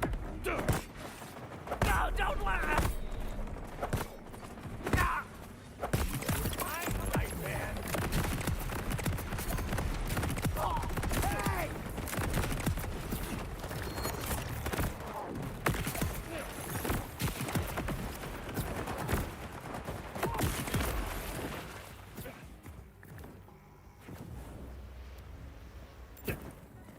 I've dropped so many pacemakers, huh?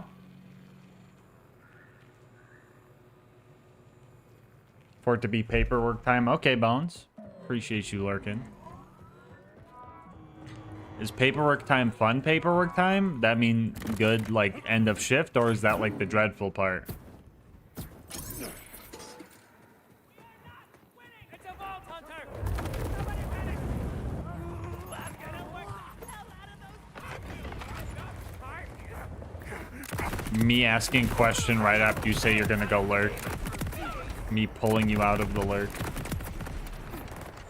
Great streaming.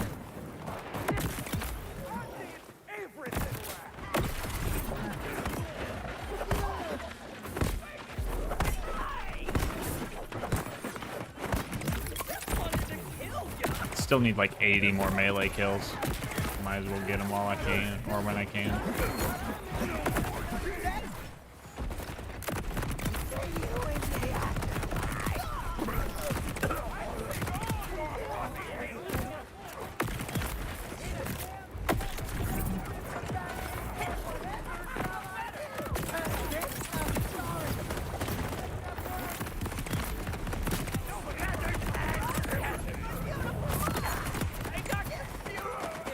Well, I'm an otter at a hotel chain, so it's mostly just a pain in the ass of digital paperwork. Make sure finances are within the right marketing specifications and everything lines up. Okay, make sure someone isn't scamming their way into their stay. I see, I see.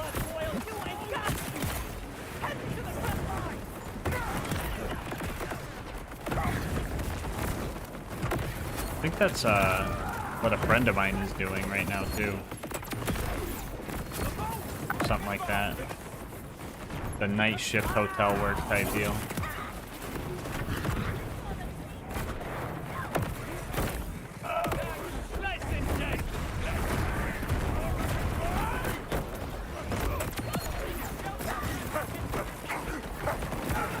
Bam!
Loot, loot, loot. Other than that crazy shit, so peak entertainment.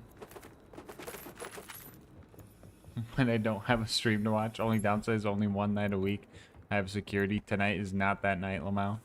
So I have to do the double work watching cameras. But I was playing Five Nights at Freddy's.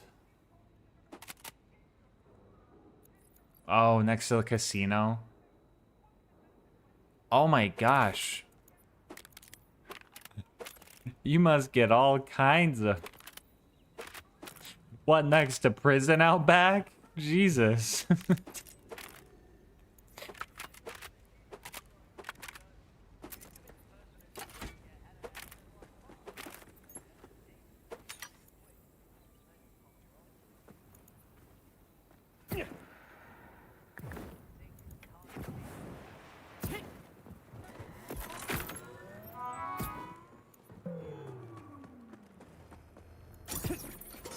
So what? We have so many more on trial right now.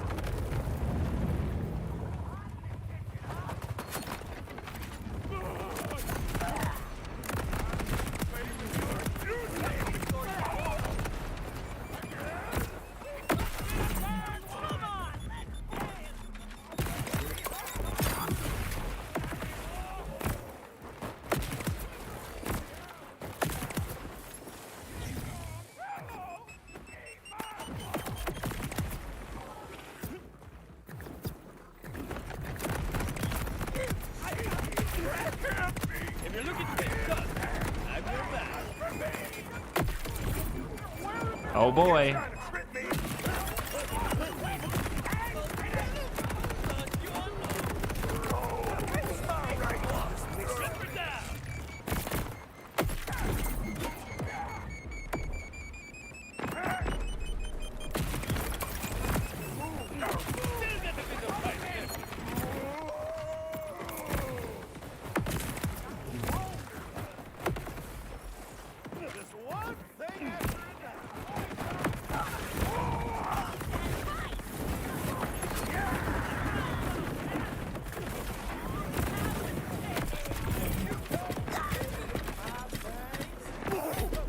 What is Hank the Welder doing, bro? No way. There ain't a fuzzy beast or butt born or built that can take me down.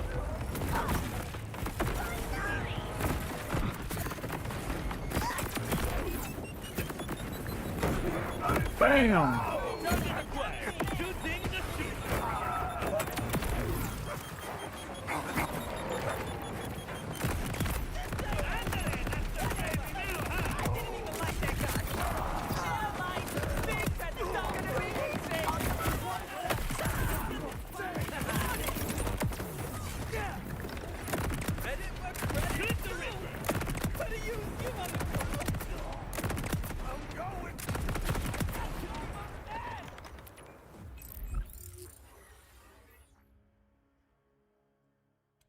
Pretty great. Sometimes we have a counter for a person we call the lightsaber man. Cast turns up with a giant dual blade.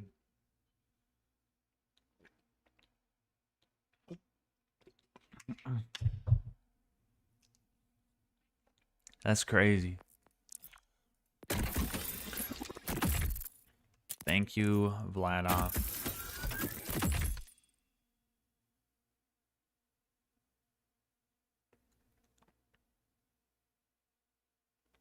Is this the same thing? Thrown gun shoots enemies until out of ammo. Wait, yeah. Wait, no. That's good. We want that.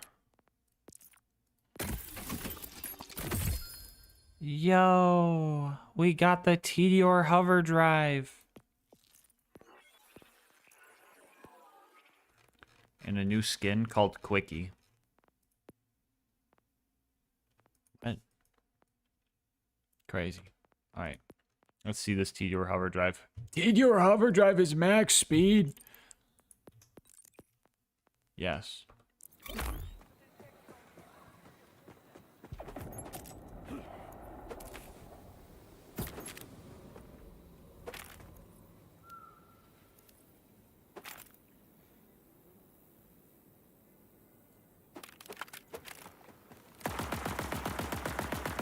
Of course it's a Ripper mag. I didn't realize it's a fucking Ripper mag. Awful.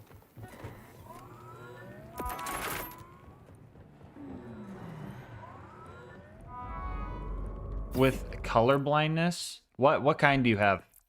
I do this for Borderlands 2. Actually.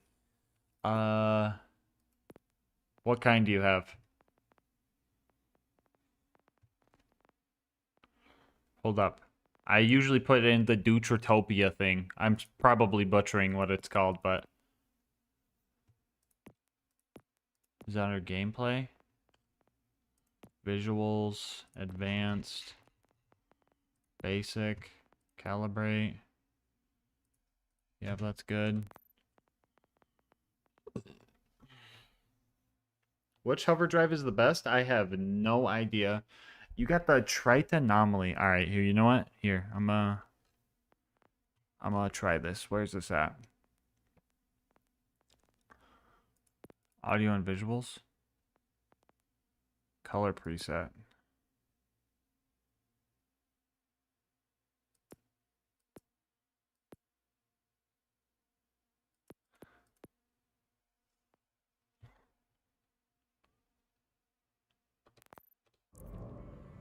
Let's see how that looks. Change gamma category. Thank you.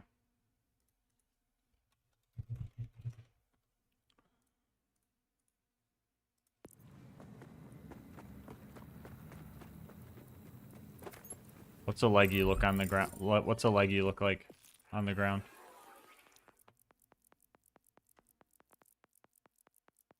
Wait, no. Okay, so I'm really not trying to like capitalize on your color blindness, but to me, this looks sick.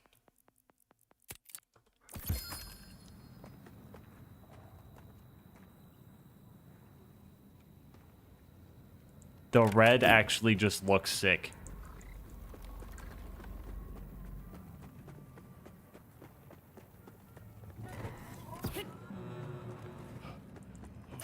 Alright, we fucks with it.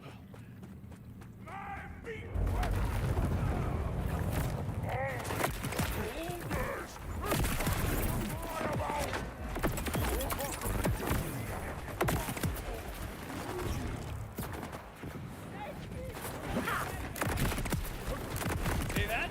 There's a little thing called smart. Might give it a try next time.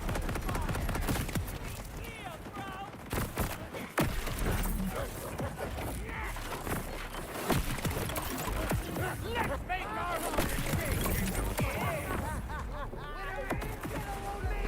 Oh! These reapers are ruthless. Pero yo también.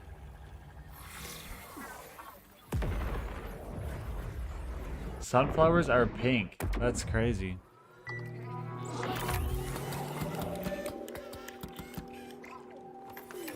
Well, let me look at the other ones.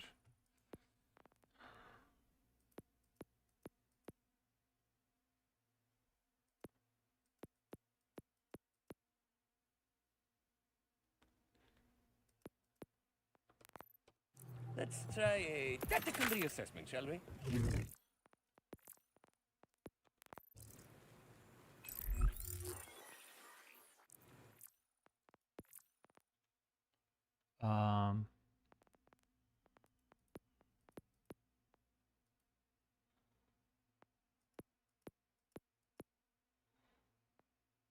No, yeah, honestly, I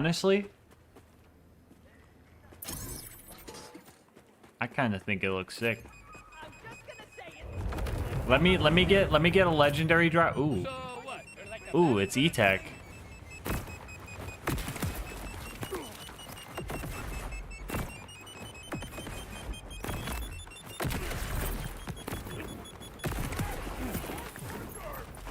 I'm the tiniest, but I'm not the littlest. Just about the reapers were ready to ride. Just me. Spell it.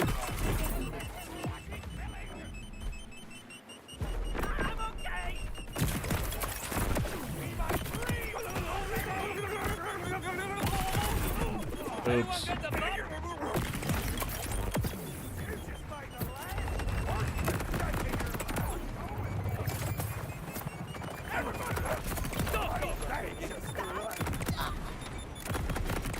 You're pushing your luck. I feel like we're too.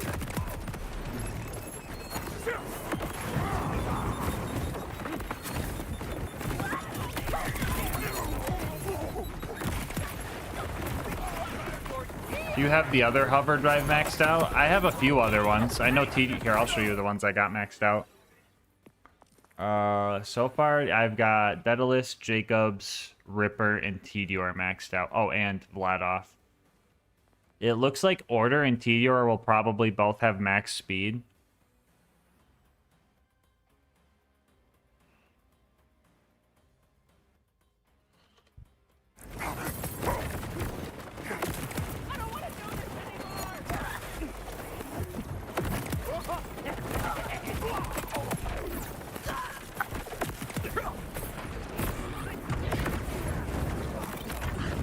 Not too close.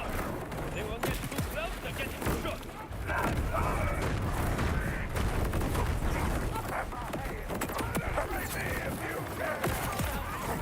Don't go to pieces on me now.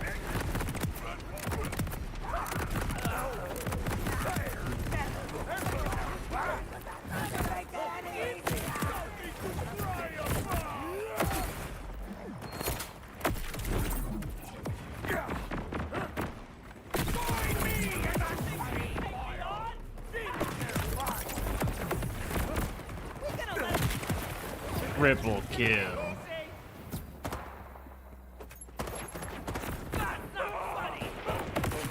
Honestly, the one with the best, like, speed to handling ratio is probably good. The blues look a little purple, and the purples look super, like, E-Tech almost.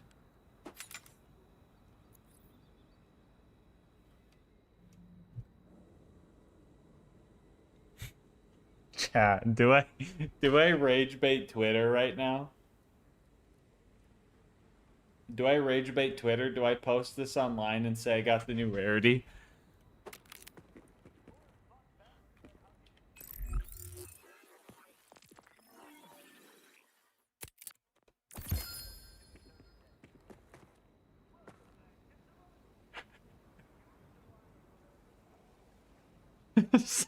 Somebody get ready, dude. Somebody take a screenshot of this, of me just going absolutely crazy. Hold on. We gotta make it look realistic. We gotta go. First, we gotta put some in that weapon slot. Then we gotta drop some other stuff near it. Wait. Was that the thing I was using? It was.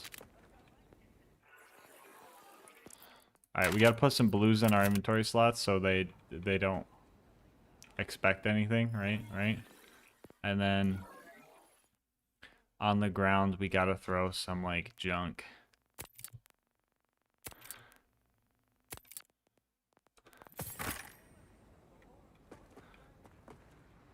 No, because then they're gonna see all the different rarity colors and they're gonna be like, what is that? Okay, no, we just gotta drop the one. We just gotta drop the one.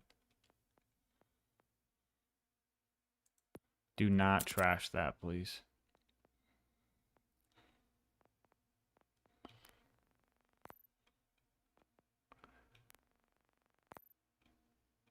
Okay, I gotta unfavorite. Okay.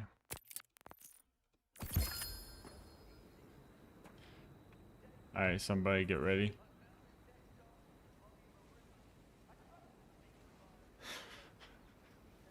Can someone get the screenshot? Get this. Why does it look like that? Totally not the colorblind filter.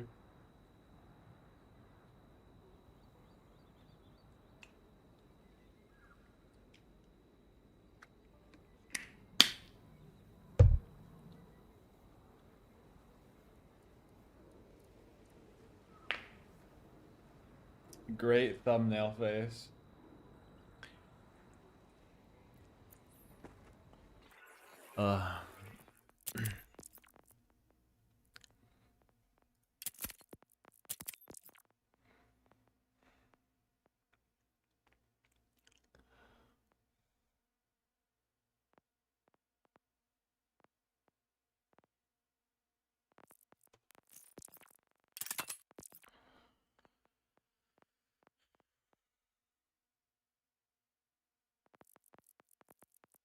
Where'd my truck go? There it is.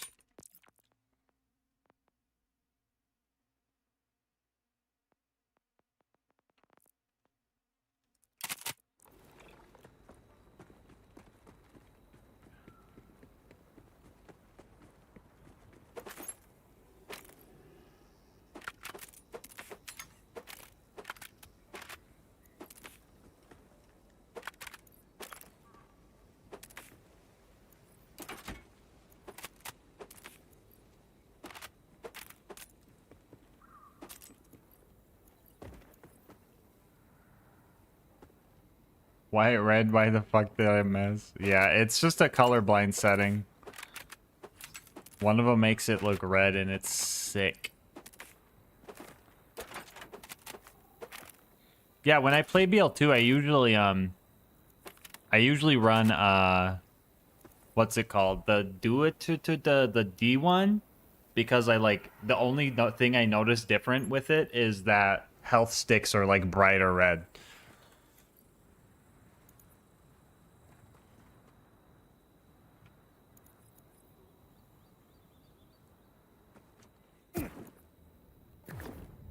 Deuteranopia, yeah. Deuteranopia. I'm probably saying it hella incorrectly, but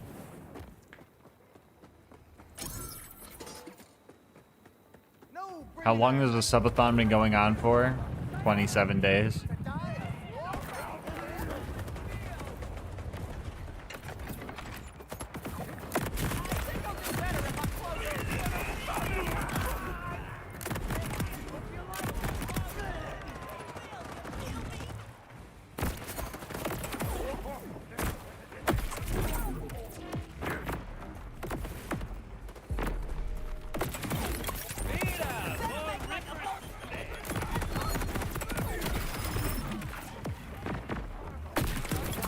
God damn it.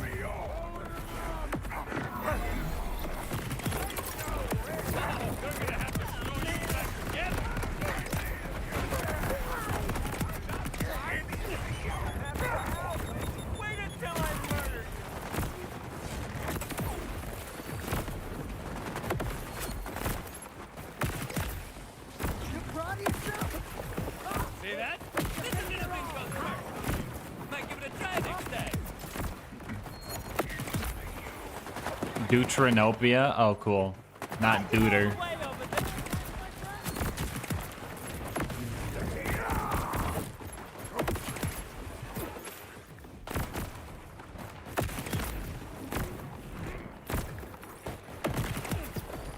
Best watch where you're looking.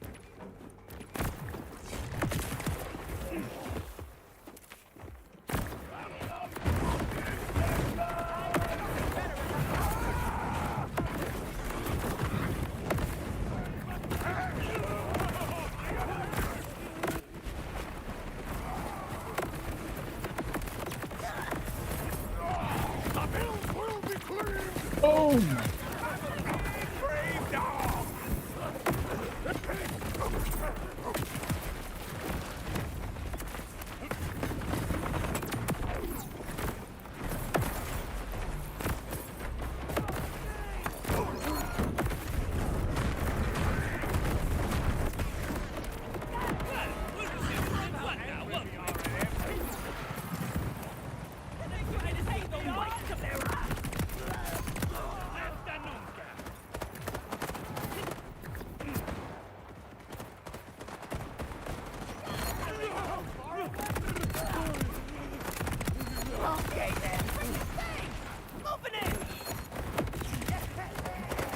Boom!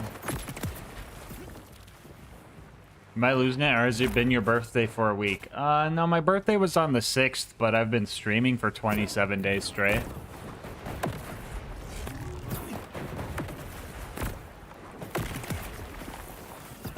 You see the look on their face? I am not a...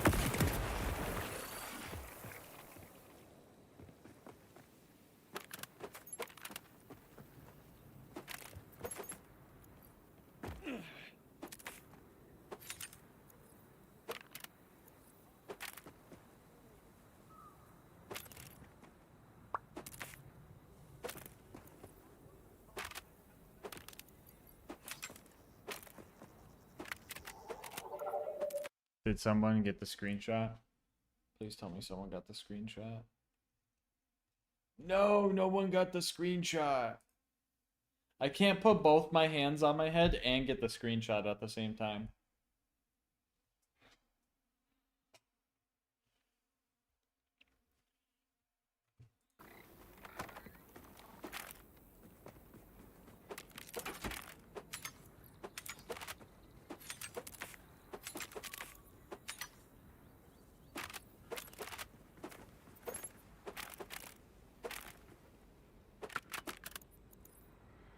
Gun crit damage, gun equip speed. Hey.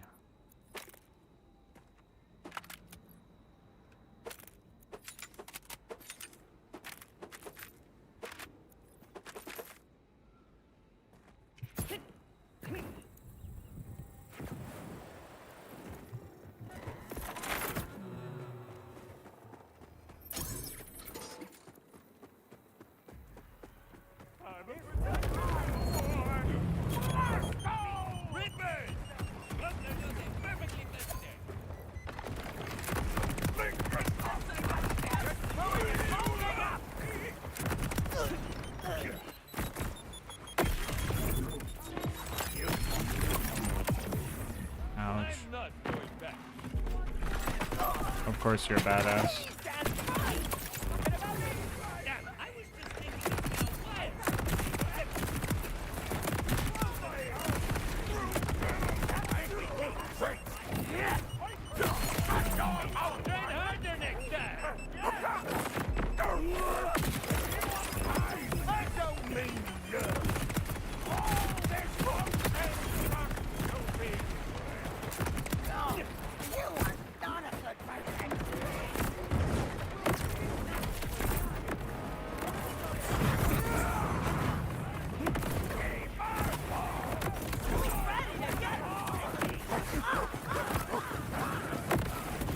I don't know how color blindness works. Is it possible to roll multiple types of color blindness? Roll? Is it offensive to put gaming terms on something like that?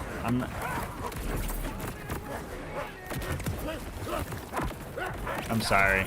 Sorry if that's uncalled for. I didn't know how to say it. It's probably fine how I say it, but it still feels... I don't know. Weird.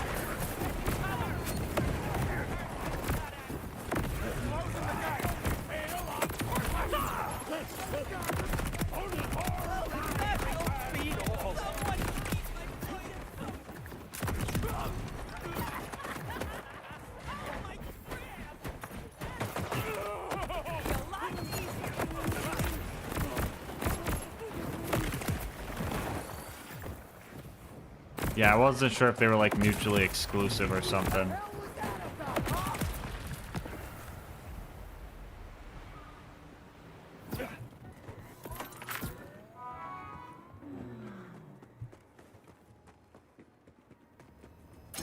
Dang, head trauma can cause it?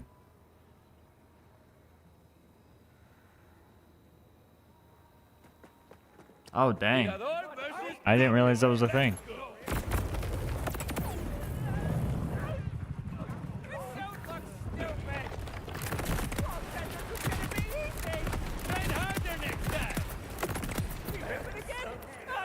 Oh my god, I'm already at 80 of those Vladoff kill things. That's sick.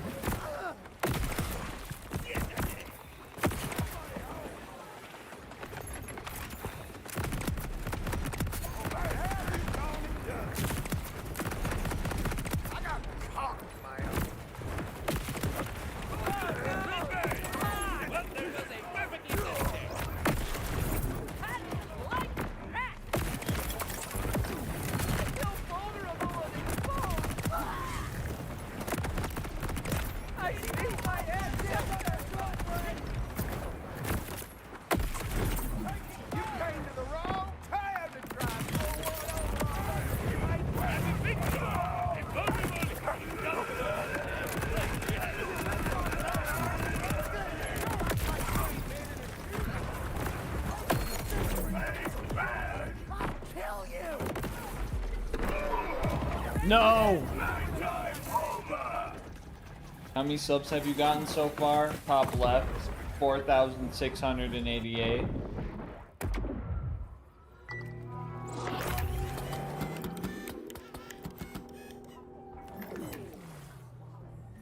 There was a bright light and a voice like, customer support?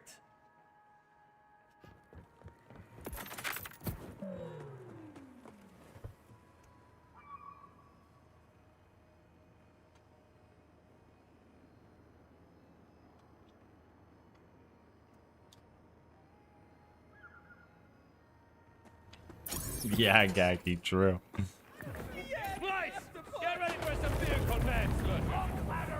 It's a big peanut butter.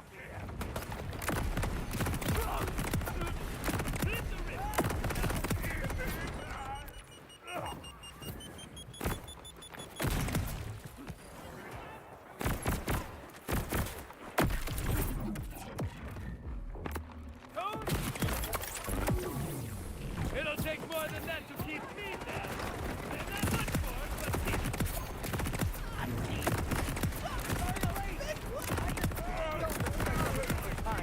Hey, Buster Bubble!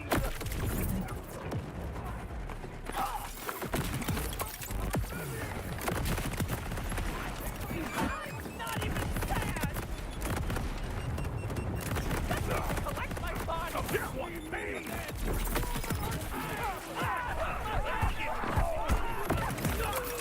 How many more phalanxes do I need? It's gotta be like 10, right?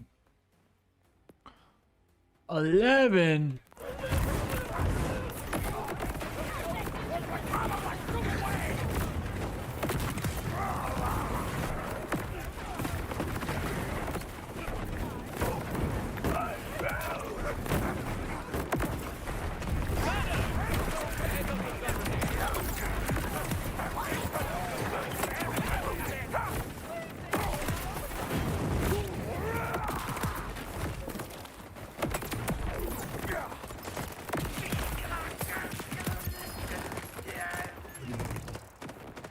Oh.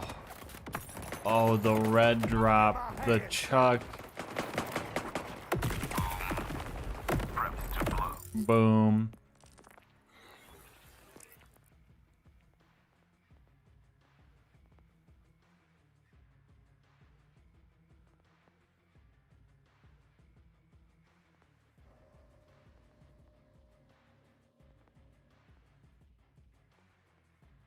Don't rage bait. Don't rage bait.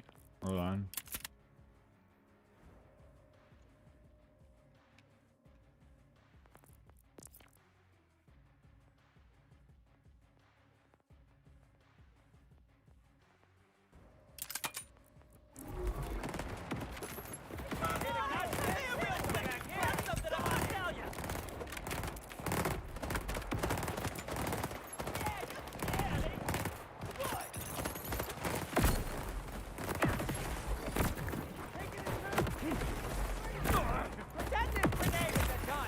That's probably good for the environment somehow.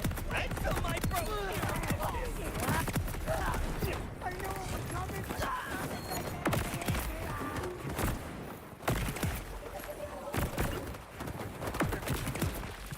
That's not that anything.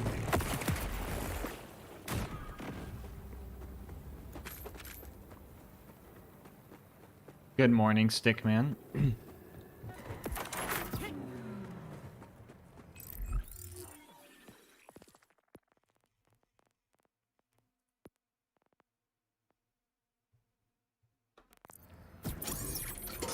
probably get this one done tonight.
Lieutenant's a badass, bro. Who had Lex in the dying pool? There's no more. 10 more phalanxes. 10 more.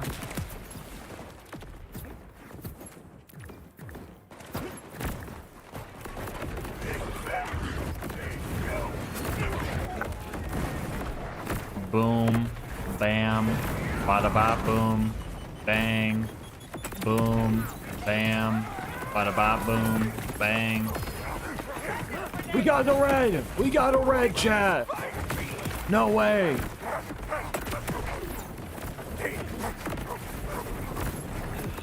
It's so funny how it feels like a whole different rarity.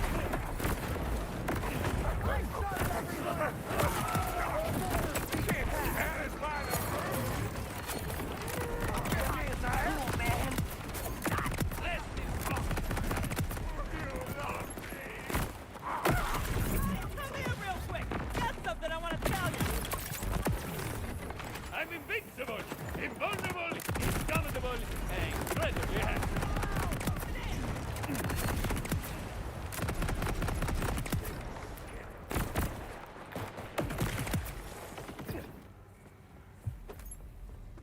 All right, and enjoy the paperwork to your best ability, homie.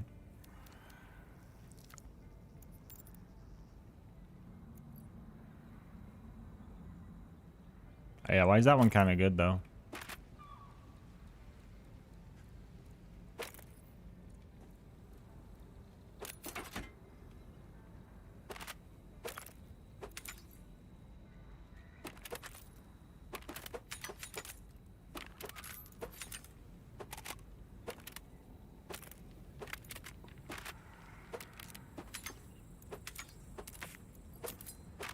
Yo, if anyone gets a shiny, turn on the colorblind mode. See if it looks sick.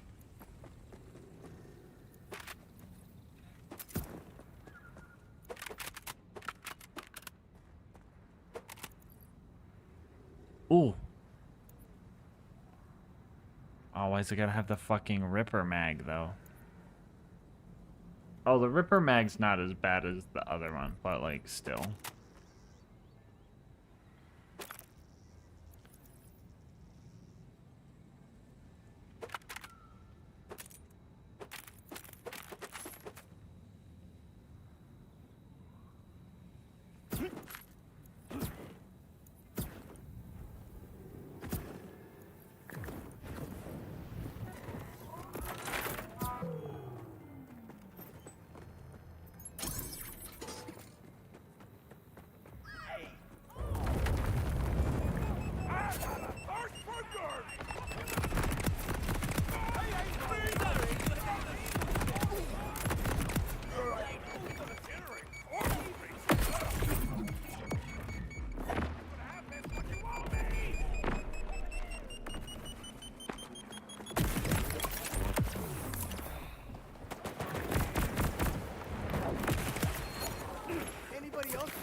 Yeah, how do you know you're colorblind if you've never seen the color you can't see? Time to kill everyone who saw that. I wonder how many people sign up for the military and then they find out right then. You're like, oh, you're colorblind. Can't do it.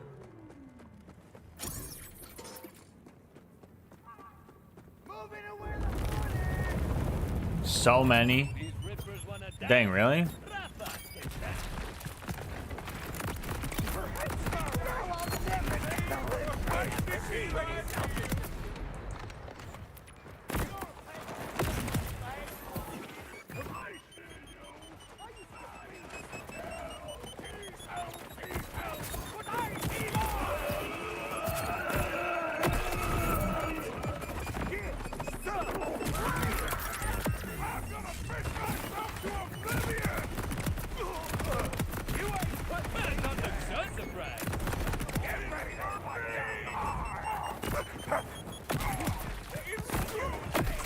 You ain't taking another goddamn thing from me!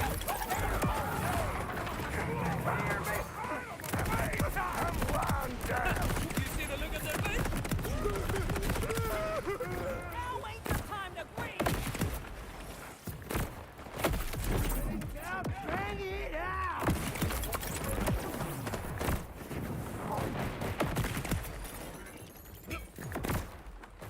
Well, we'll just see more than one now.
That don't look so surprised.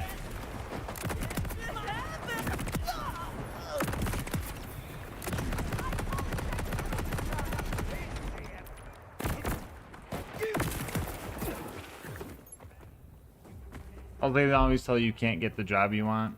Because some you can't be colorblind for, but you already put in all the work to get ready and join. And they try to get you to pick a different job. Interesting.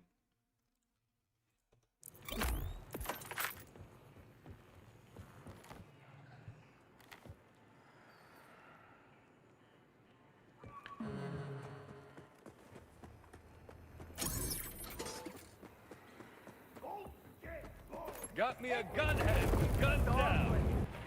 That's me! And don't you guys forget!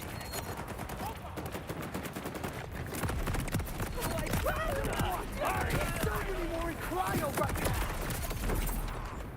Really? In this corner!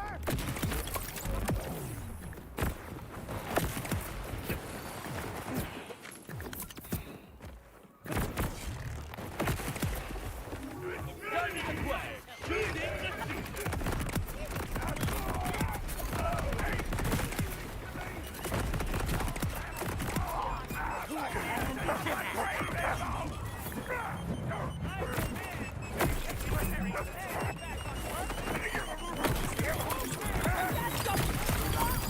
Hasta luego, friend.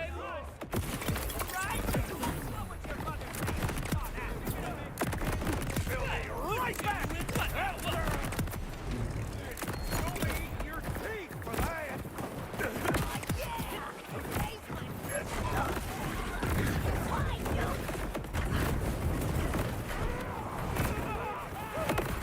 This guy's blocking the other guy. The story of BL4 better than 3? Far better. Far better. I don't think people are going to like it as much as BL2, but it's just fine.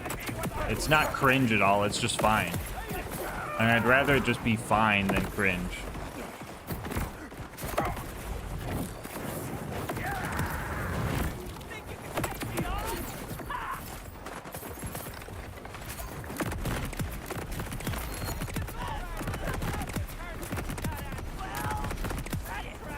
I am one hell of a shot if I do say so myself. Everybody call me Superman.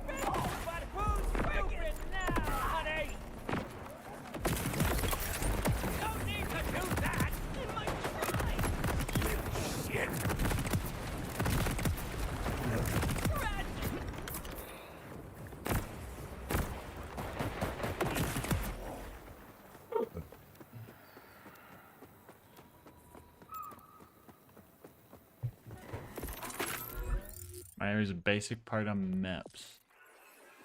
Hmm.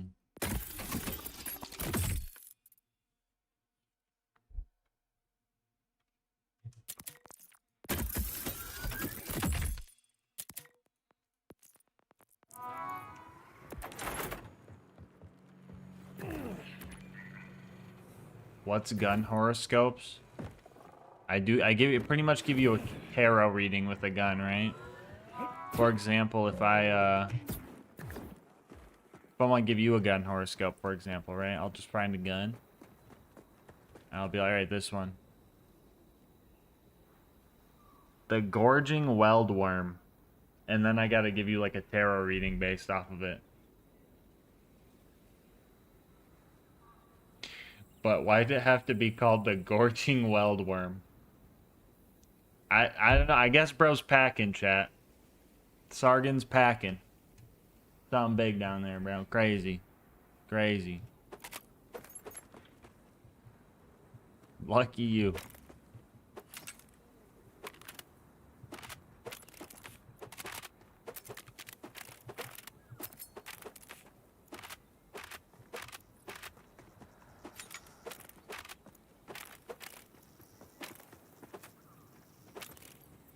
Until it melds. That's crazy.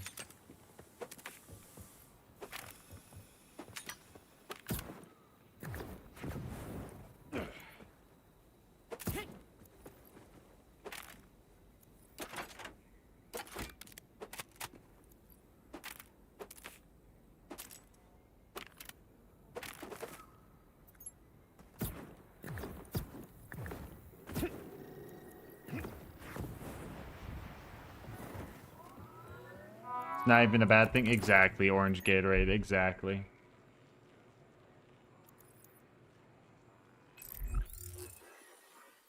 Low-key wish Claptrap was more evolved in the main story. Yo, Claptrap was like this was probably the funniest Claptrap. It might just be new fresh game Claptrap that's telling me that, but Claptrap had some banger lines in this one.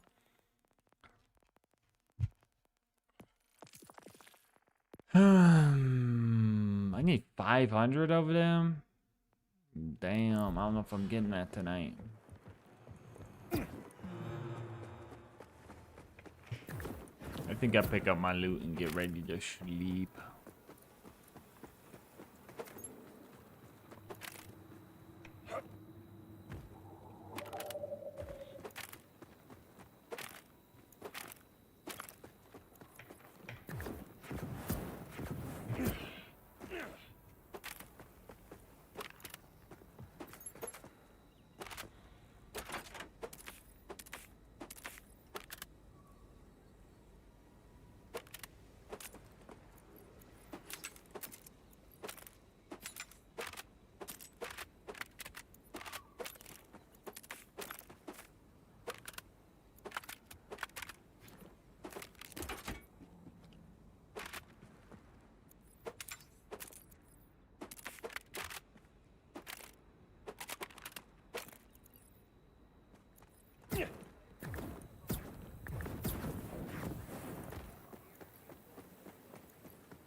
Oh no, Malumi, oh no. Wait, Malumi, are you colorblind too, I assume? What kind do you have? What kind do you have, Malumi?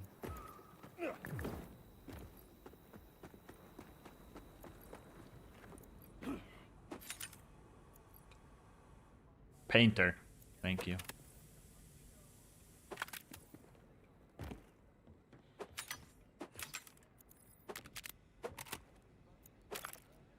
Let me look at that Atlas one again.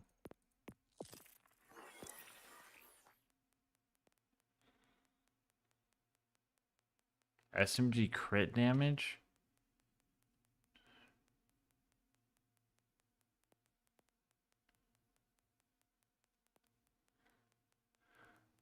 No.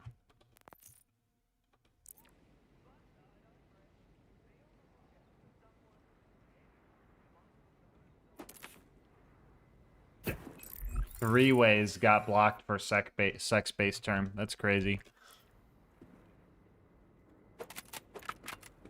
Thank you, Nightbot.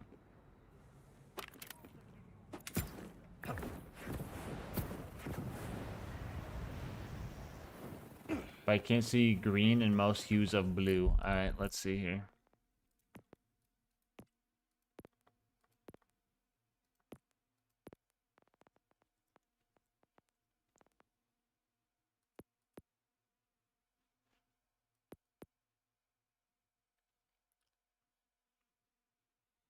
Green, red, red, green, or blue, yellow. Green or most hues of blue. Green, red, blue, yellow. Maybe this one's still good.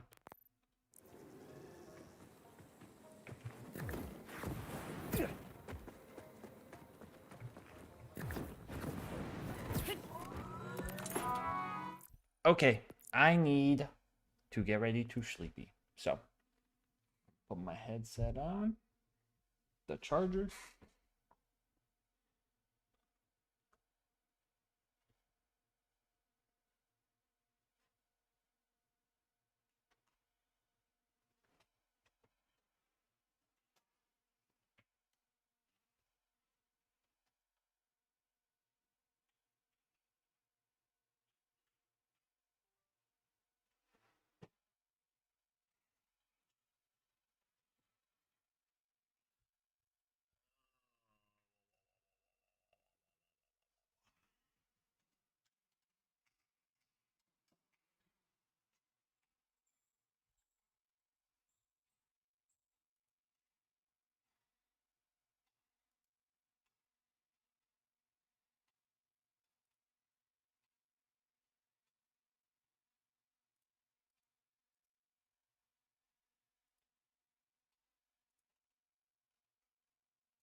Alright, I'm gonna go use the bathroom, get a little snack, fill up my Gamer Subs cups for tomorrow.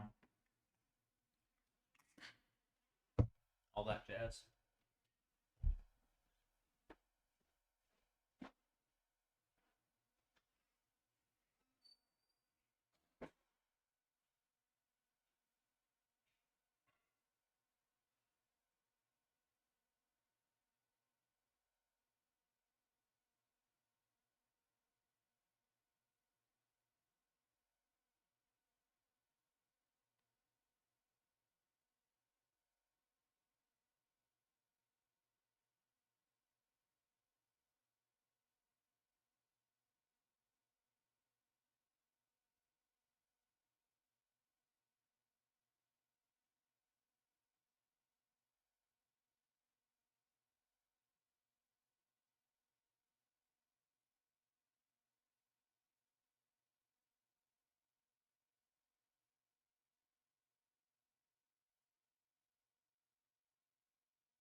I'm emptying the dishwasher real quick, guys.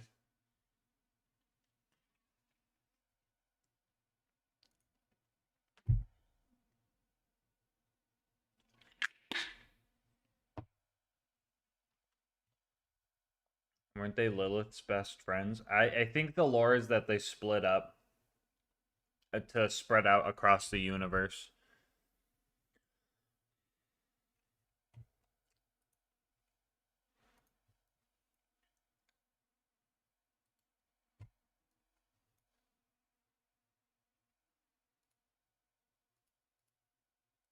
Any video requests for the starter one? And today we're going to be using everyone's favorite cursed weapon and answered. Can you beat Borderlands 2 with only the Bane?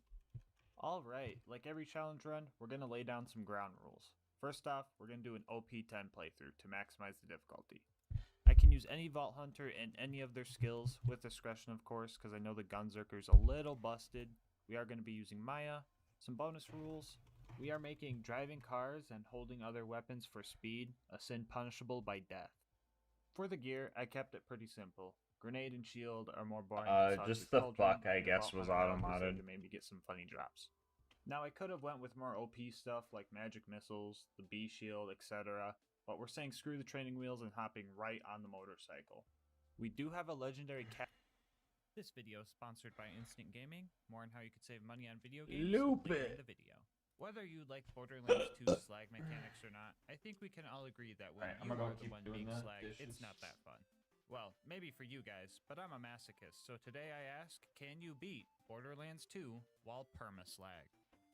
As per my usual, this is going to be an Ultimate Vault Hunter mode Overpower 10 playthrough. For anyone new to the game, that just means enemies have 4 times health, health regen, and are all 10 levels higher than us. Bar will not be allowed for this run, and I must be slagged at all times. Now usually to become perma-slagged, you need to get to the Arid Nexus Boneyard and get slagged while driving a car. Exiting the vehicle before the slag has time to wear off will leave you in a state of permanent slag until you save quit out of the game. The issue with this setup is that you don't get access to this map until the second to last mission of the game. But worry not, because there's a way to be slagged 24/7 without the need of a glitch. And all you need to do is use this. That's right, everybody. This video is also going to be, can you beat Borderlands 2 with only the wait, how the heck do you even say this word? Cuckoo lane. Cuckoo lane. Yeah, I'm gonna be in the cuckoo lane after this one. For real though, I'm 99% sure it's pronounced Cullen, but I'm 100% sure some people who call it the Chew Lane are going to convulse if I say it like that, so I've decided it's called the Chalupa now. That way, everybody's mad. Anyway, the other gear for this run is going to be a basic shield, Vault Hunter Relic to maybe get some funny drops, and the legendary Nurse class mod. Now, the legendary cat would have been the optimal decision with its crazy SMG damage buff, but I thought the nurse fighting against me getting one shot all the time would be funnier, more thematic, and more challenging. Here's a quick peek at the build. I'll answer any questions about it in the comment section, but I pretty much went for every type of indirect damage source that I could. Anyway, let's hop into the run. So, since I am perma-slagged, all damage that I take is going to be tripled. Therefore, my main game plan is to not get hit. However, that game plan came to a full stop when a bullymong forcefully threw me into Liarsburg where all the bandits were waiting to kill me.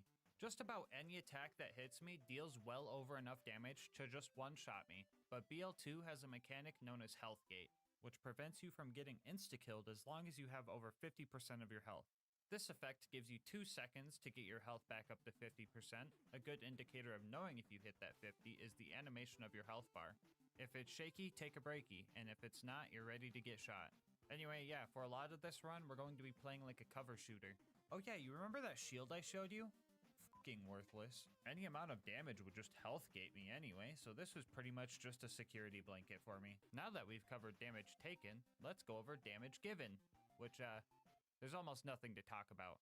Enemies that are slagged would be taking triple damage, but since I'm never swapping elements, I'm not getting the full bonus. Slag damage on a slagged enemy gives you a 50% damage boost in UVHM, which is cool, but not very helpful. To offset the bad gimmick of constantly slagging the user, the Chalupa also is a dual element weapon, dealing both slag and shock damage. But even with that shock damage, this gun is just straight up bad. Lucky for us, Maya has 2 skills to help with this. First off, we all seen it coming, Cloud Kill. This skill adds corrosive damage to the mix. If any buzzkills want to complain about Cloud Kill making the run too easy, here's my argument.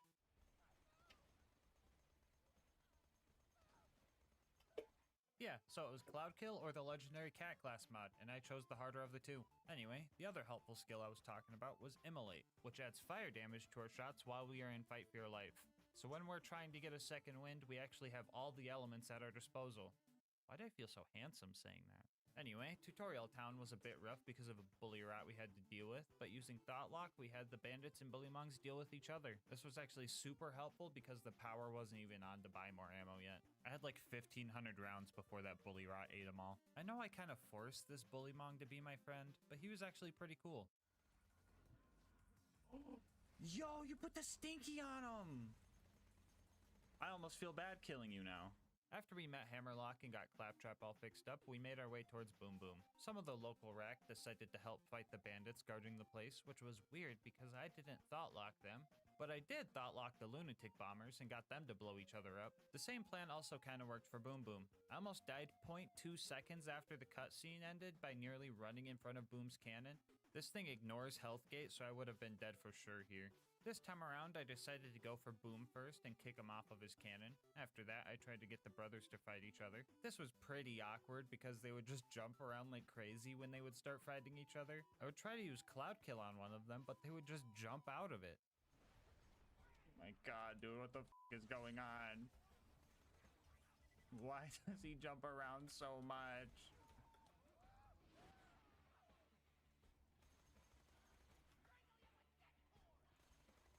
Oh my god. What the hell is he doing? What is he doing? Stop! Oh god, I'm so dead. I'm so dead here. After Boom died, I eventually distracted Boom with some psychos and put enough rounds into the back of his head to make me lose some frames. Oh yeah, he died too. I should tell you guys that. After that, we convinced most of the bandits we worked here before saving Claptrap and taking on Captain Flint. This fight was pretty tough. My initial plan was to just Thought Lock Flint to take his aggro off of me and unload into him the best I could. But I quickly ran into an issue, because I guess you can't activate Cloud Kill on enemies that you have Thought Locked? And we kind of need Cloud Kill for this kill, so we had to change up our strats. We would use Thought Lock on the other bad guys and hope he focused on them as we laid into him. I wasn't the only one adapting though. Flint's AoE slam seemed a lot bigger than before, and on top of being stronger, Flint also got a lot smarter. I think he's finally sick of getting cheesed.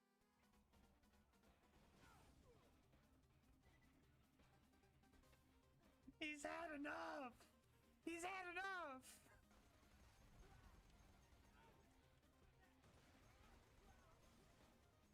Oh my fucking god, dude! Fucking oh, I'm dead. I'm dead. I'm dead. I shouldn't have ran that way. This is staying on until Flint's dead. Huh? Huh?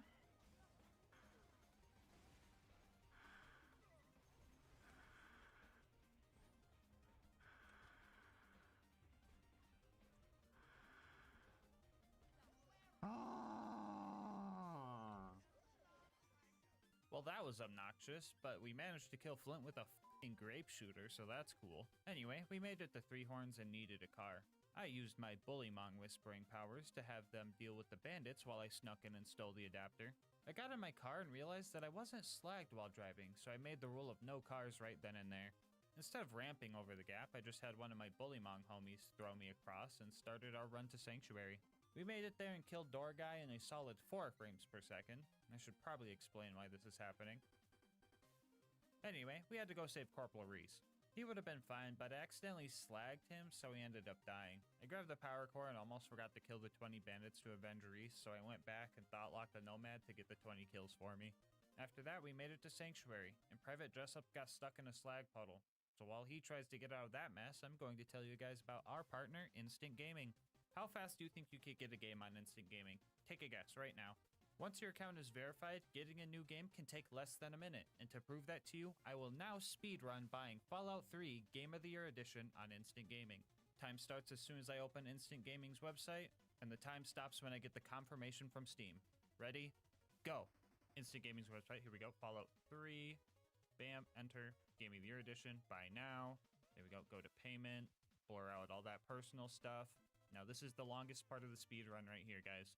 The loading screen. Once we find tech to skip this part, the speedruns for this are going to be crazy, dude. Any second now. And code. There we go. Reveal. Copy it. Go to Steam.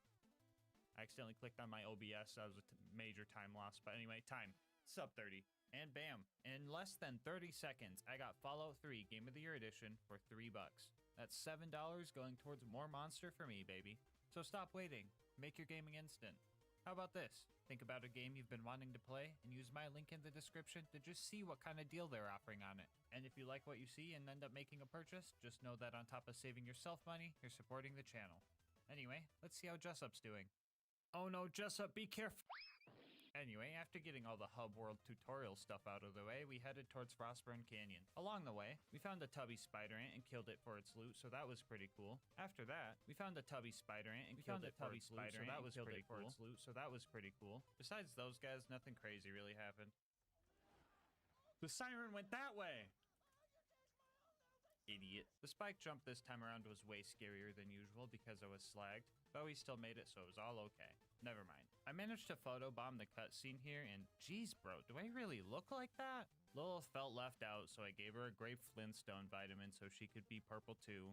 To clarify, this is not me being nice to her, this was just mandatory to progress. This was the first time in the run where I was able to play the support role. I would use my Chalupa and Maya's Scorn skill to make sure all the enemies were slagged, and Lilith would take them out with her phase walk ability. That was until she dropped the one-liner, and then I just started doing all the work myself again. I'm just asking for one run where she doesn't try to be a cowboy. Like, come on, please. Anyway, after some mobbing and watching some World Star type stuff, we got out of there. Our next goal was to save Roland, and in order to get into the Bloodshot Dam, we were going to need a car upgrade. So we went to Ellie's and started taking bandit cars out for parts. Not being able to drive there really sucked because the buzzards would just smell us from a mile away and hunt us down. Usually this part of the run is pretty easy because the cars aren't balanced properly for UVHM, so they only take a couple shots to kill. Don't get me wrong, they were still pretty easy to kill, but it just felt wrong having to shoot these things this many times. I thought Cloud Kill would have insta-killed these things, but unless they're perfectly still, they just drive out of the cloud before it has a chance to destroy it. We got all the parts we needed and walked back to the dam and punched our new car towards the front gate and quickly got in to honk the horn.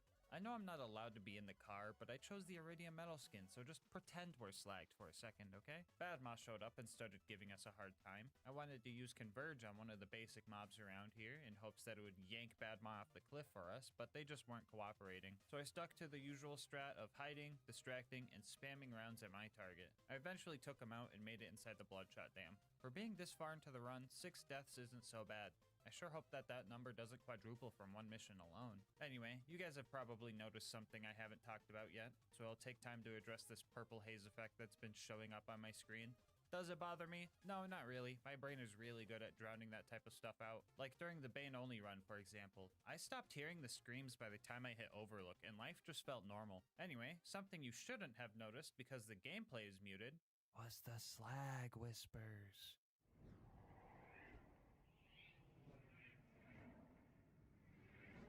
Yeah, that's what I was hearing for the whole run. They would tell me the silliest things, you know, like, become one with the purple, drink the grimace shake, subscribe to LilGasmask, yeah, and a bunch of other nonsense. Anyway, we pushed our way through the bloodshots and made our way into the toilet room. The bad guys in here were just absolutely wrecking me. There's not really any good way to push forward in here without getting shot, and Thoughtlock wasn't too useful because everyone was so spread out. I tried desperately to wash the slag off of my body with no luck, and after a few annoying deaths, I decided to step up my game a bit and get back to my roots.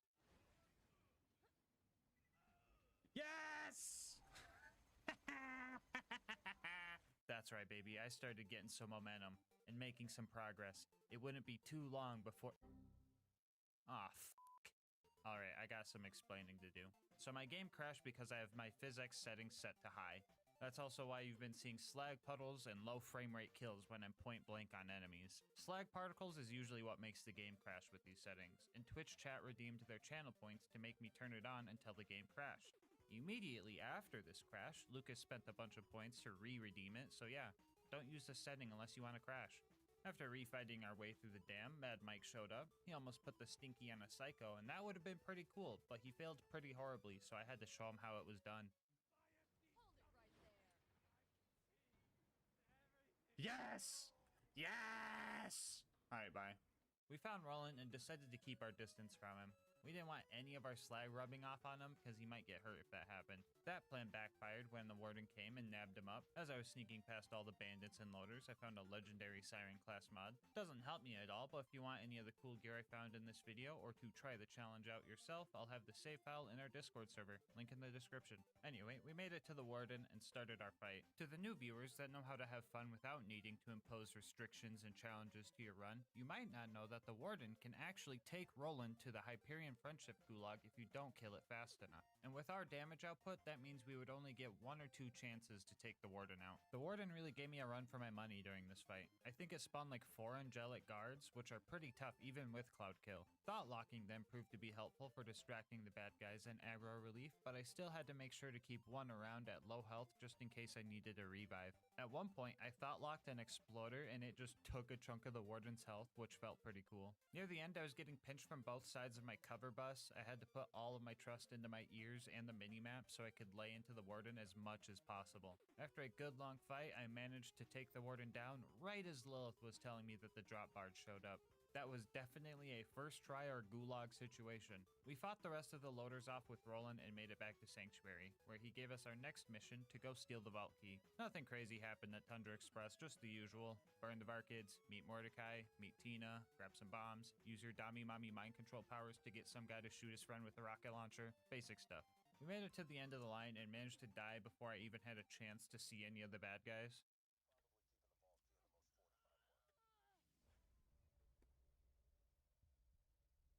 Did a fucking fire pit seriously just kill me?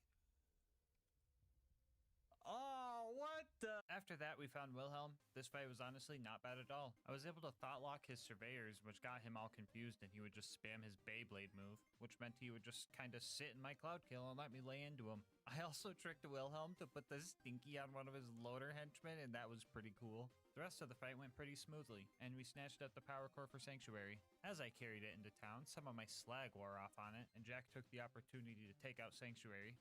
Sorry, guys. I made my way to the fridge and managed to burn myself to death again. Absolutely ironic and embarrassing.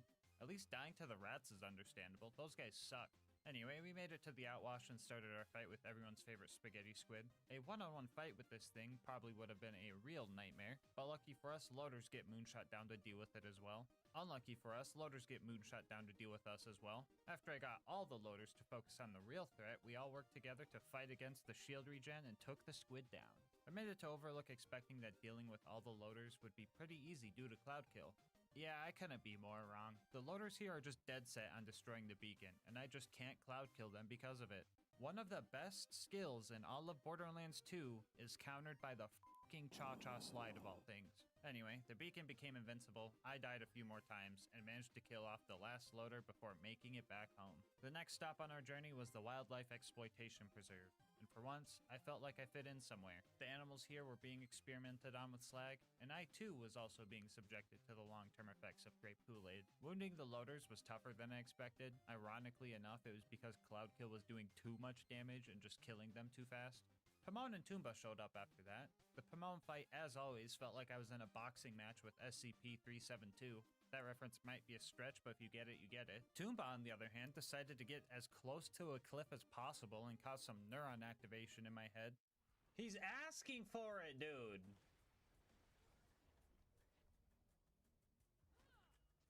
The ultimate loader up ahead was pretty easy because you can trick it into just standing in your cloud kill, but the loot dudes ended up being pretty annoying. I tried to fight them 2 at a time so I could get them to fight each other, but I kept getting jet loaders that would just glitch out of bounds, so that was lame. Anyway, we made it to Bloodwing and somehow the game didn't crash from physics and all the slag particles in this cutscene. Looks like hydro cooling your PC with slag is a working solution for that. Anyway, the Bloodwing fight itself actually sucked. Each phase was just harder than the last. Fire phase was alright, shock phase she became resistant to most of my bullet damage, and then corrosive phase she was straight up ignoring cloud kill. Mordecai wasn't really helping as well as he usually does because my existence just kinda means things are going to be purple already. His ammo and health vials were very helpful though because surviving Bloodwing's elemental dot damage just wasn't possible. Come to think of it, surviving any dot damage wasn't possible. I was also burning through a lot of ammo trying to stay alive and dealing with these skags. Bloodwing would also power them up with elements, and that made second wind super sketchy. The third attempt at this fight was an absolute roller coaster. With so many close bleedouts, Bloodwing really made me work for this win. At one point, I had a fast bleedout and survived only because I got a lucky critical hit. And after 15 minutes of straight up dodging and getting second wins, the attempt ended like this. Get back, back, back, back, back, back, back, back, back, back, back. No, you fucker, Bloodwing. Don't fucking do this, Bloodwing. I swear to God, Bloodwing. This one was a tough call, but I think Bloodwing gets the point on this one. I feel like with those last 2 second wins, I got a little lucky. She also reminded me of my mortality by nearly killing me with her dying breath.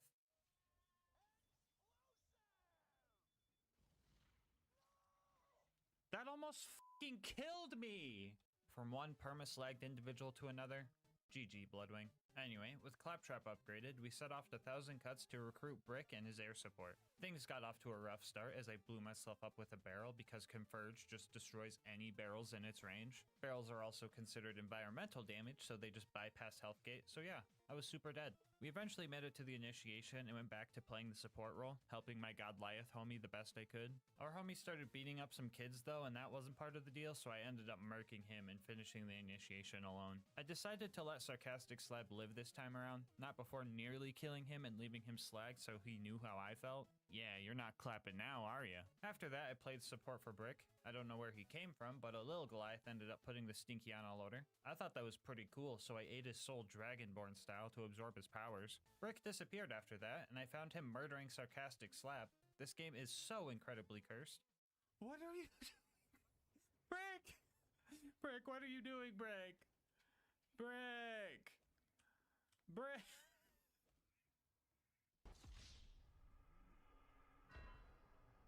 Anyway, after our usual loader launching shenanigans, we made it back home and set off to our next objective. We needed to steal Jack's voice from one of his body doubles.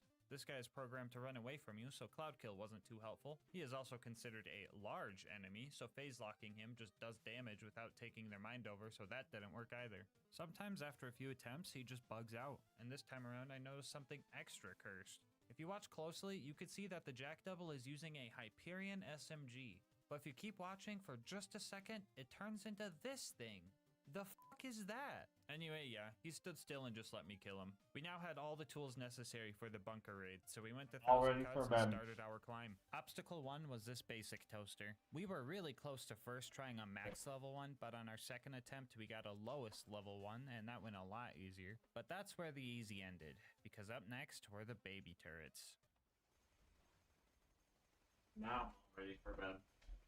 Yeah, so this is obviously bad. For the new players watching, these turrets are glitched and are completely immune to grenade splash damage. And they also have insanely strong health regeneration. But GASMASK, you're not using grenades. While that is true, a lot of guns in this game deal grenade damage on top of their bullet damage, the Chalupa being one of them. The gun's bullets deal shock damage, and then the slag grenade splash is added to them, so when we shoot these turrets, we are only seeing the blue damage numbers. I should also point out that Cloud Kill is proccing, but I do not see the cloud and I do not see the green damage numbers, so we are going to have to pull through with only our shock damage. First thing we did was save quit out of the game. These turrets can range from level 89 to 91, so we wanted to make sure they were both at the minimum level. Lucky for us, we got this on our third try. Now for the hard part. We had to sit in this spot, use Scorn to slag the turret, and just try our absolute hardest to fight against the health regen. The Chalupa is also pretty inaccurate compared to its non-unique counterpart, and with the slag particles, it was hard to tell if I was even hitting it. I kid you not, the first turret bullet took about 900 bullets to take out,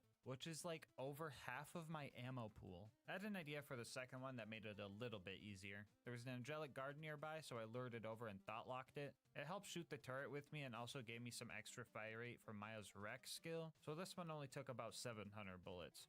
Yay! Up next was the super toaster. This guy is super easy to cheese by just standing behind it, but even then I ended up dying multiple times.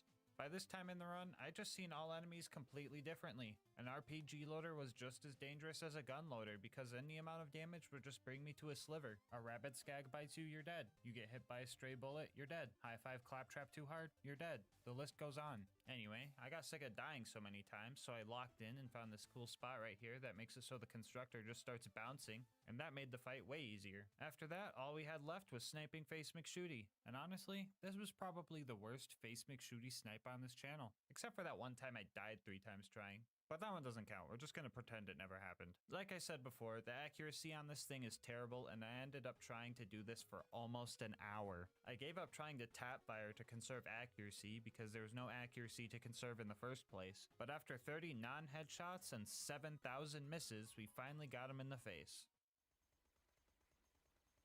Thank God, dude. Oh my goodness.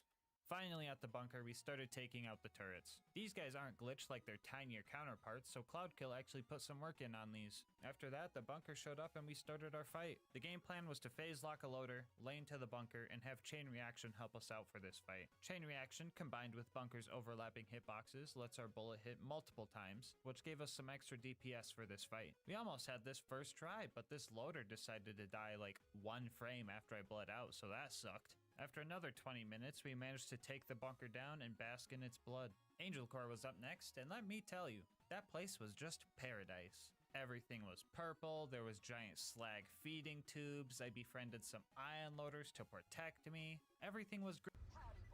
Never mind, get me the fuck out of here. Anyway, Angel Core went decent. Roland showed up and I got to play support again while him and his turret distracted the loaders from my wet toilet paper squishy body. Alright, Roland, let's get this vault key. Uh-oh, Roland, it looks like some of my slag wore off on you. Just make sure not to get shot until it wears off, and you should be... No! Anyway, Jack kidnapped the wrong siren. You would assume the one full of iridium runoff would be the one you want to charge the iridium-fueled key, but oh well, at least Lilith is gone now. Now the only voices in my head are my own and the slag whispers. No! Sawtooth Cauldron was our next destination, and my worst fear ended up happening. Some of you guys might remember the Death Cubby. You spawn here, and you're trapped. You try to leave, and the ambush commanders are there to ambush you. Who would have thought? My only hope was to make a break for it as all the bad guys were getting thrown around from Converge and make it to a safer spot, which was standing on the cliff of a volcano, so that was cool. Or warm, I don't know. I'm not allowed to make jokes about other elements right now. I was having trouble killing these guys until a heavy nomad showed up and I tricked him into shooting them with a rocket launcher. After that, we found another slag homie, blew up Boombringer, let Mortar get his revenge, and rode the elevator up to deal with the buzzards. Man, these guys had the audacity to not stand still in my cloud kill clouds, and I ended up dying multiple times because of it. Luckily enough, when you're as bad at this game as I am, you learn to send the elevator down so you don't have to wait for it when you inevitably die. I tried to yank some of the bad guys up here off the tower so I had some breathing room, but that didn't go too great. So close. A loot dude showed up as well, and he decided that he was unslaggable, so that was fun. We eventually managed to take out enough bandits to give us the chance to take out the buzzards and watch the sunset with one of our homies we met up there. We made it to the boneyard and we were finally able to do the permaslag glitch after pushing a car over to a slag puddle. Fun fact about this glitch is that you can stack it as many times as you want. One stack will be 3 times damage, 2 would be 5 times damage, 3 would be 7 times damage, etc. I thought that since any amount of damage would just health gate me anyway, what's the harm of just getting like 10 stacks? That way, recompense would deal some crazy damage when the enemies attacked me. Yeah, that didn't work at all. Anyway, we cranked some valves, listened to the whispers, got another stack of permaslag, turned some more valves, listened to the whispers again, got another stack of permaslag, watched our car almost explode from bumping into a skag with all of our stacks of permaslag, got another stack of permaslag, watched my car explode from hitting a skag with all my stacks of permaslag, and made it to the Arid Nexus Badlands. 10 seconds after I got here, I forgot that whole list I just read to you guys and tried to grenade jump over this gate and just died because of it. No grenade jumps means no Saturn skip, so we started trying to take this overgrown loader down. Honestly, Cloudkill did most of the work here. I did not have enough ammo to just lay into him, so I played it patiently until I felt safe not playing patiently anymore. The big toaster after that made it pretty hard to get into the info stockade, but my patented try again and hope they miss this time strat prevailed as it always eventually does. It was now time for the final stride towards the vault. The mobbing at the claptrap door went relatively well. Loader combat was easier than bandit combat for this run, and I also kind of just got to play support for the turrets, so nothing much to note here. After that, I save quit the game so that I could do the hero's pass skip without dying and made it to our fight with Jack. I'll be real with you guys, this fight sucked. This fight always sucks, but some even goofier stuff happened this time around. You know that invincibility shield drone that Jack gets when his shield breaks that lets Jack just teleport and heal all his health back in like 2 seconds? Yeah, that thing can't get cloud killed. Like, it just doesn't activate when you shoot it. I mean, I can kill these things, it's just kinda hard. But even after that, it only takes Jack like 20 seconds to teleport away and spawn another one. Which, considering Jack's health regen, that's pretty freaking quick if you ask me. I decided to try some converge shenanigans and use a rack to yank him into a death hole, but that just wasn't working. So we had 2 options. Keep trying an impossible fight until Jack glitches out and stands still, or just use the good old block him at the terminal strat and skip all the pointless stuff. They both have the same result, but the latter gets the video out sooner. So here's my PowerPoint presentation on how to kill Jack.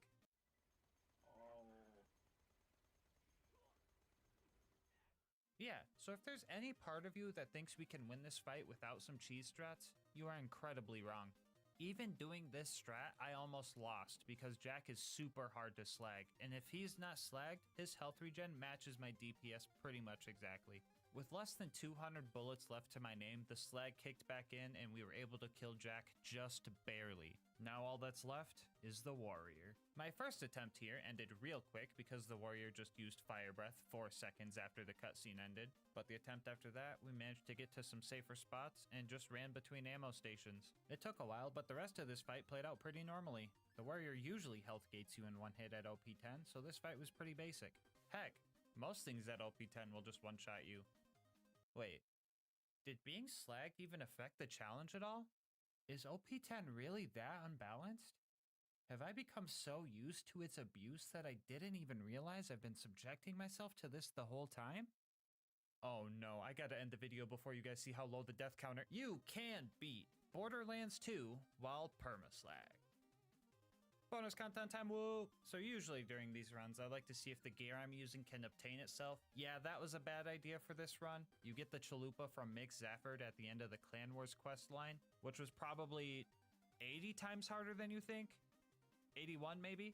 We start off by blowing up the Hodunk's big tire because we hate them, and then we blew up the Zafford's distillery because they have an alcohol problem and we want them to get better. After that, Mick hired me to go blow up some of the Hodunk's race cars. The race car fighting was actually pretty easy. Dealing with the slag hallucinations was a bit weirder. After that, we went back to the Zaffords and had to kill their bagman. We're supposed to side with the Zaffords, so I tried befriending the bagman and chilling near the waterfall, but that didn't work, so I launched him off of it. Only problem with that is I can't reach the key if he falls down there. No biggie, I'll just kill him with a gun. Oh darn, where did I put that footage of me killing him with a gun? Okay guys, I triple checked and I don't think I could kill this guy with a gun. He just moves and teleports around so much that he doesn't even stay in the cloud kill long enough for me to even think about doing this. I'm pretty sure he's corrosive resistant too, but I wouldn't know since I can't hit him with cloud kill. So it looks like we can't continue. It'd be pretty cool if I spent like 3 hours of my life trying to do some extremely convoluted setup where I put the stinky on the bagman and tried to grab the key as he died. Wait, where did all this footage come from? What is this? Oh! Get some food in your system. This is my last one. Drink a water. You've been saying that. I know I have. On gas mask, this is my last one for the day. Come on. Just grab the fucking key. Just grab the fucking key. Yes! Yes! Yes! Yes! Yes! Yes! Yes! Yes! Fucking A! High five! That's odd. I don't remember any of that. Guess I must have blacked out or something. Anyway, that has to be the hardest part of this quest line, right? Oh, what the f— So yeah, we tried using Immolate's fire damage and that didn't work, so it looks like we can't continue. It would be pretty cool if I spent like 2 hours of my life trying to do some extremely convoluted setup where I farm the enemies at this house until I find a bandit with a fire weapon, and then go to the boneyard to permaslag myself so I'm allowed to drive cars and slowly ram that bandit to the Hodunk camp and have him shoot at me while I use the fire tanks as cover. Wait, what the fuck is this footage? Did I black out again? Bro, I need to lay off the slag. This stuff messes you up like lean. Wait a minute. Anyway, that made the Hodunks mad, so they told me to crash the Zafford's wake. So I got drunk at Moxie's to get in. Yay, more visual clutter. I got them Ice King wizard eyes, man. Anyway, we went to the wake, paid our respects, and left. This is not a lie for a comedic bit. The objective will check off even if you don't murder everyone inside. After that, it was finally time for the final fight. I started blasting the Hodunks and throwing my slag orb out, and played support one last time for my Zafford homies. Before you go, I just wanted to say thank you so much for making it this far into the video. If you want to support the channel, make sure to like, comment, and subscribe. Doing all that helps with the algorithm a lot, and I love reading all your guys' comments. If you want to support the channel more directly, consider becoming a channel member to get videos a day early, saving money over at Instant Gaming using my link, or go to GASMASK'Gang.com to snag some merch. I will leave my Discord and Twitch channel where I stream these runs live in the description. And last but not least, shout out to Mango Soda, who made this video's thumbnail art. They do commissions and will also be linked below. But until next time, breathe easy, homies.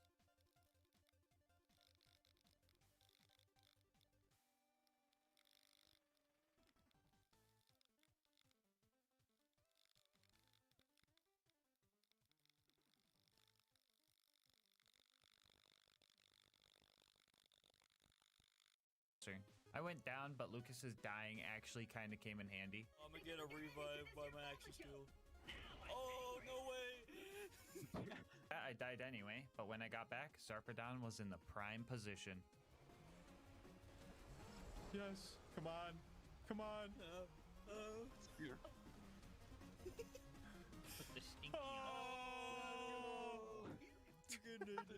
So if you're ever having trouble with this fight, just know that all you need is a few stock grenades. We finally had the Eye of Helios under control and found out it was actually powered by the Eye of the Destroyer. Or another Isaac reference, I'm not sure. Anyway, Moxie said we could disable it if we overjuiced the thing to activate the failsafes, but that was a big lie, and she turned it into a giant black hole in an attempt to kill Jack because, plot twist, he's the bad guy. But we still survived somehow, and Jack was so happy that he started throwing it back on us, so that was pretty cool. All that was left to beat the game was to find the vault and secure the alien technology inside. This place was guarded by a bunch of these creepy looking alien dudes, but those guys weren't anything compared to the Eternal Doll Soldier guys. If you don't kill these guys fast enough, they just evolve and get all of their health back, and through conventional methods, there is just no way we would be able to kill these guys fast enough. But lucky for us, this is Borderlands we're talking about. There's always something we can exploit, and in this case, it's the slam attack from our level 1 Oz kit. Using our slam would stagger the Eternal guys and prevent their evolution, and as long as we could stun lock them like this, we could take these guys out relatively easily.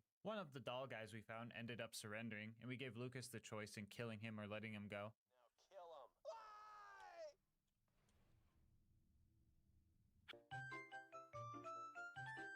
Alright guys, let's see what's in this vault. Whoa, wait, did you guys see that? What the heck is that? Is it a bird? Is it a plane? Oh no. It's a giant boss version of the jet fighters. No. Alright, real talk guys, this fight was the hardest one yet. I'll give you a breakdown. First off, 90% of the time this jet was pretty far away from us, making it so we would have to lead our shots far in front of where we thought it would be, which is 10 times harder when your shots have a mind of their own, and they're literally children's tears. It would sometimes get low to the ground with some missile strikes, but that was so rare it might as well have just not happened. Our action skills were also just not that great. Anything except for Gun Wizard, Mecro Magician, or Funzerker were just straight up useless because we couldn't utilize them even if we tried. This wouldn't have been too much of an issue if we actually got those good ones, but all we would get is triple clap in the box rolls, or Queenite's personal favorite. No! Dude, how many Torque Fiestas was that? 3. Oh my god. Oh my god, not the Torque Fiesta. Rubber Ducky Fiesta. Fiesta. Oh my god. Fiesta. Fiesta. Yes. Fiesta. Fiesta. What the? Okay, Fiesta. Fiesta. Fiesta. I just keep getting to like bomb myself, punch myself in the face. Fiesta. Okay. Fiesta. Fucking Fiesta. I can finish up the tier list here. First off, shh, trap is in C tier. This was the first time I got it during the whole run, and all it does is make you invisible to enemies. Not super useful when the giant airship decides to just nuke the whole arena, but I guess it's pretty nice if you ever want to revive some of your homies. And finally, for the absolute worst action package yet, Meat Unicycle, which causes you to switch out your gun for a buzz axe and start dealing fire nova damage. You can imagine trying to punch a jet fighter if you want. I'd be a liar if I said I didn't try. But even if I could, the damage from these melee attacks is just so abysmal. You know it's bad when the most optimal strat for Meat Unicycle is to not even try and just go high-five your homies so they can deal some more damage. Easy F tier. A couple of honorable mentions. We could not get One Shot Wonder or Disco Inferno because we weren't using the right skills for them, just in case any of the Claptrap mains say we forgot them. I don't want to make all 4 of you guys mad. Halfway through this fight, our Moxtail power-ups wore off, and Lucas had to go AFK for a bit to get his dinner, so we had to worry about protecting him now too. RK5 added 4 deaths to the counter by the time he reached his Fate Acceptance phase, where we could just lay into him. And together, we finally took it down. Macro Magician, that's it! Let's go! Yikes. Other bosses so far have taken upwards of 10-15 minutes to finish, but this one took over an hour. Anyway, we jumped into the giant scary alien hole and fought through some more of those tanky guys. We definitely took a wrong turn somewhere because we got super lost, and we were stuck here for a while too. There were a ton of bad guys we had to kill here just to get out, and they were all just absolute tanks. After a good hour of totally optional fighting we didn't have to do, we finally made it to the vault and we were ready for anything. It can't get much worse than these creepy guys. Oh no. What happened? Everybody close your eyes unless you want to witness childbirth. Ew. Ew. Oh my god, it got way worse. Jeez, these things just keep getting tankier and tankier. What if we just like... Yeah, there we go, much better. Anyway, we eventually entered the vault and started our last boss fight of the run. Let's do this. Oh god, no, not the bullet deflection on Gunzerker. Okay, resting. Well, that was a rough start. I really rolled Funzerker right as it entered bullet reflection mode, so that was cool. And everything after that went downhill. For the Sentinel, we started getting so many good action skill combos. We even rolled 3 pirate ships at the same time, which was just absolutely awesome. We started waiting for each other's action skills to be ready and just kept popping them all at the same time. Doing so let us take down the first 4 phases and spawned the true final boss. Imagine that, a multi-staged boss fight to finish the game. Who would even? This is where us triple shot homies really started to shine. For the first time in the run, we could have all 3 projectiles of our shot hit a bad guy's critical spot at the same time. We got the God combo and managed to finish off the first mask. After that, Tom popped a nonsensical sacrifice so we could secure phase 2, and thus began the final and hardest phase. Claptrap being made of metal means that he takes increased corrosive damage, so when he started vomiting acid and causing big eruptions of it from the floor, we had to play a bit differently. You ever play the floor's acid? It's a lot like the floor's lava, but it's for robots. Reviving teammates in the acid was pretty much impossible, so we either tried to set up a second wind enemy for them, or just catch them midair and fly them to safety. I got you, Tom. I think. We had a really close call when we all went down at the same time. If we all had to respawn and left the arena empty, we would have to restart the whole fight. At the very last second, one of those Sarah Guardian things spawned, letting Tom get up and prevent the full reset. And as soon as we went back in, we went guns blazing with a Funzerker Wizard combo, and another Macro Wizard combo after that. Lucas came in clutch with another sacrifice, securing a triple revive from it right at the very end. And we finished the fight with pirate ship mode, leaving just enough rounds for some victory shots, signifying that yes, you can beat Borderlands the pre-sequel as a bunch of crybabies. Bonus content time, woo! So this run was a great balance of fun and challenge, but I felt it could have felt a little more roguelike to keep on the Isaac theme. You know, where death is a lot more than just a number going up. So I decided that we're going to tackle everyone's favorite DLC. 6 rounds of wave-by-wave combat where death means you have to sit on the sidelines, capturing that roguelike vibe I'm looking for. That's right, put on your blue light glasses because we're going to the Hollow Dome. Right off the bat, we met a ghost baby. Kinda feel like this one is required at this point. Anyway.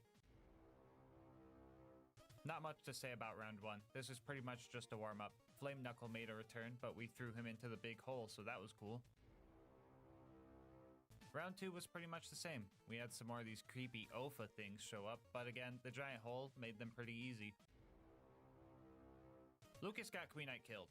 You can clearly see that I'm looking at her, trying to revive her, but Lucas somehow snuck in between us, causing her to fall into a million pieces.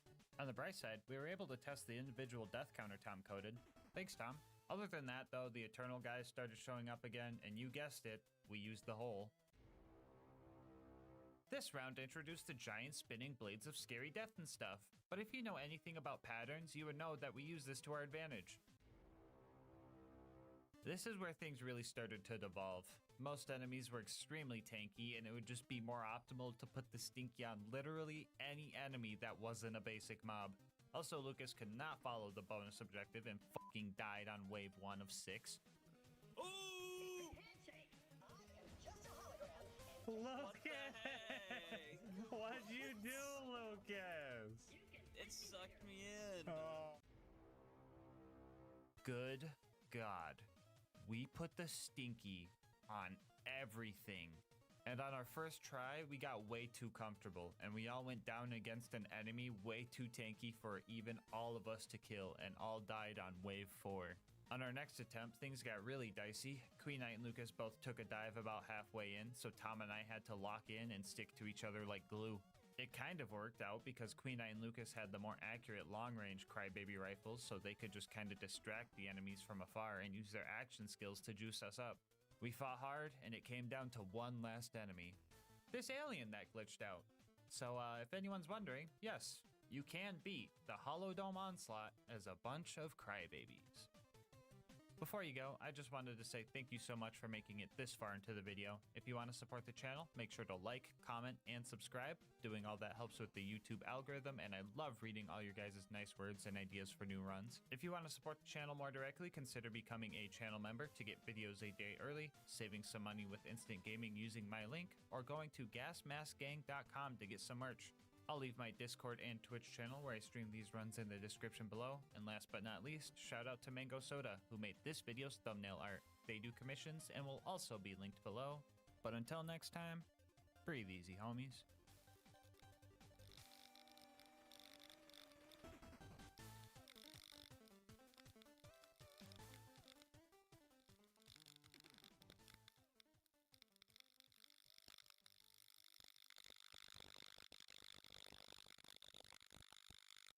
When it comes to FPS games, your HUD can provide a ton of important information, like telling you how much health you have or finding your next objective. But how valuable is that information? Do you really need anything else? Can you beat Borderlands 2 with only the minimap? The rules for this run are simple. I can only see the minimap.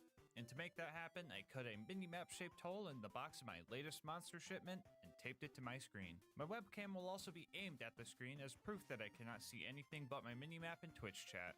Also, you should go follow me over there and hang out with us while we do challenge runs. Anyway, you guys will be able to see everything, don't worry. The video won't look like this. Suffering through that is my job. This run will be a bit different from my other runs because we're actually going to be doing this in normal mode as opposed to OP10. I figured the XP farming and side missions I would need to do to level up might add a little bit more pizzazz to this type of run. As for the character we picked, Gage was an obvious choice with her bouncing bullets and death trap and whatnot. So we started our run by following our seeing eye robot home and watching him get his eye ripped. Oh, great. Now we're both blind! Before we took on Knuckle Dragger, I had to get some experience and catch my bearings. So after finding the fast travel station, I held up on the menu to travel to the Giraffe DLC. If you don't know why we call it that, Mordecai can kill some of the level 30 doll guys here, and that gives us a ton of experience. You could keep repeating this process as long as you save quit before the cutscene starts, so I decided to rack up some early XP here. So while we wait for Mordecai to level us up, I'm gonna tell you about today's sponsor, Instant Gaming. Instant Gaming has been my go-to place when I'm looking for game deals. Game prices nowadays can be pretty crazy, and we all want to save money when we can. Even you might be waiting for a game to go on sale right now. And if that's the case, odds are that game is rotting away in your wishlist, and by the time it goes on sale, you could have already moved on or forgotten about it. And that's where Instant Gaming comes in. They have deals on a ton of games, and odds are there's a deal that you will like over there. My favorite part about Instant Gaming is that it's super fast and easy to get your activation codes after your account is verified. I've tested it myself, and it could take less than a minute to get your hands on a new game, as opposed to the indefinite amount of time you could be sitting, waiting, hoping, and praying a game goes on sale. Console homies can save money too, because they have deals for PC, PlayStation, Xbox, and even Nintendo Switch. So stop waiting. Make your gaming instant. How about this? Think of a game you've been wanting to play and use my link in the description to just see what kind of deal they have on it. If you like what you see and end up making a purchase, just know that on top of saving yourself money, you are also supporting the channel. Anyway, let's see how the XP farm is going. What? No, who let the cutscene play? Anyway, that farm is busted, so plan B. I found the fast travel again and held down this time all the way to the bottom to go to Digistruct Peak and open a door, which went surprisingly well. Since I have to edit this video and rewatch all the footage, I can see that we made it to level 4, but I had no idea what level I was at the time. We made it back to Claptrap and started following the silly sounds of his voice until the scary red dots showed up. After getting angry at a small cliff, my overleveled melee power took out the first batch of bullymongs. Knuckle Dragger showed up after that, and I absolutely trick-shotted his little brother out of the sky. We killed Knuckle Dragger after that and started looking for Claptrap's eye. Luckily, the minimap gives an objective marker for most things that we need to pick up, so we had an idea of where to look.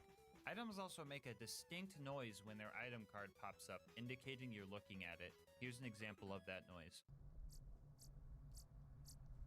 So we calmed our surroundings and listened for that sound until we found Velma's glasses and got a reward. I've played this game enough times to know that this chest always gives us a Jacob shotgun, so I snagged that because more pellets equals more chances to hit. I did not realize what I was getting myself into, so I shotgunned a monster to get me through this run. And honestly, I think that was kind of OP because I was clearing out Liarsburg way too easy. I was hitting more shots than I anticipated and developed a few strategies along the way. For example, I found the best way to line up melee attacks is lining up the inner angle of my yellow marker with the bottom corner of the bad guy's red dot.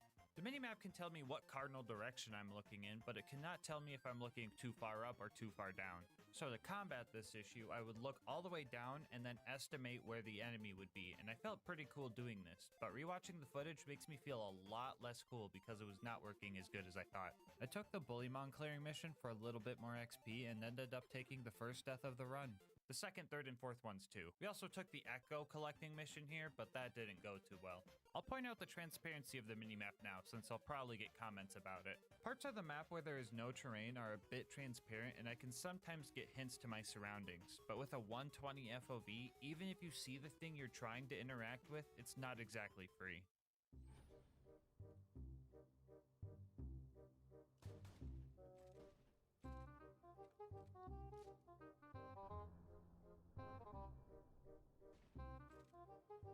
I see the bullet holes, okay.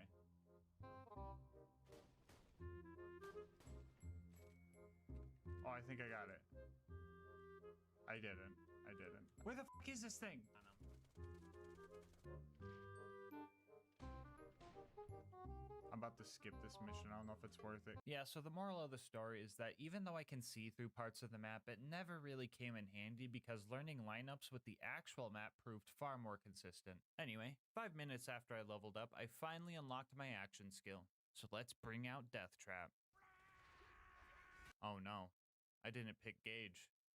I picked Salvador. Anyway, we made our way towards Boom Boom. I wanted to wipe out the bandits here with a skyrocket, but I only managed to kill one psycho with it, so that was pretty cringe. When I got to Boom Boom, someone put a bounty on killing them in under 3 tries. My guess is they didn't have faith in me because I was trying to fight the clouds the whole time, so I don't really blame them. I jumped in and immediately tried to find my way to the back of the arena to lure Boom to a dark alley and take his loot. I was surprised when I got the kill here because I didn't hear any of the noises that usually play when you land a melee hit in BuzzX Rampage.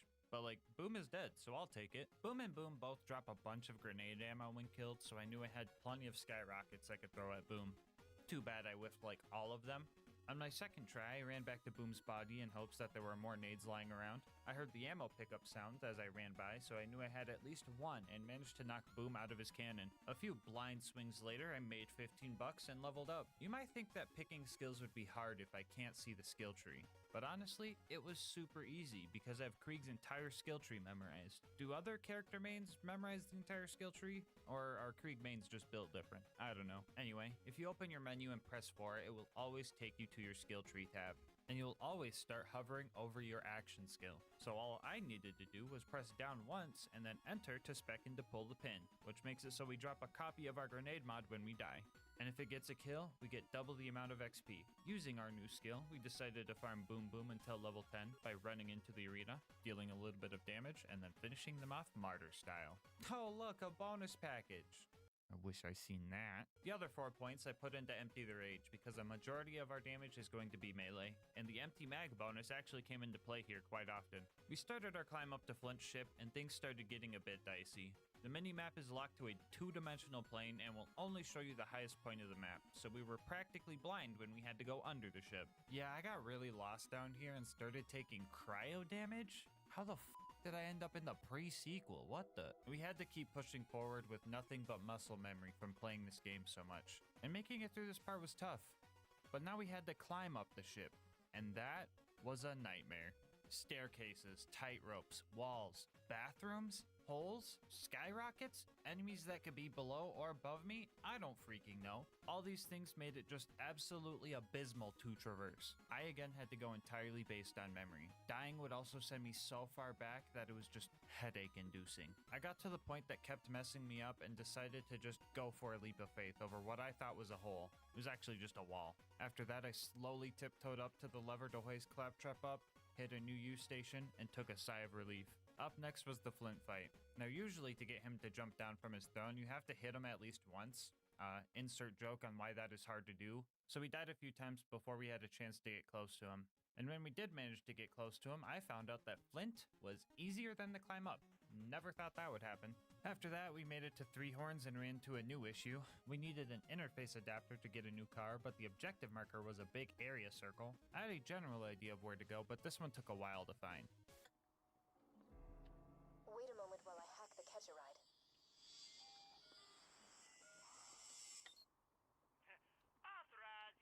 After that, we got behind the wheel and somehow things got easier. I hit the jump on the first try and even nailed Door Guy pretty good.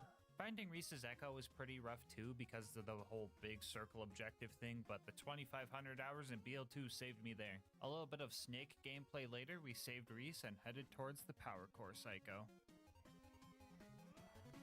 Oh my god!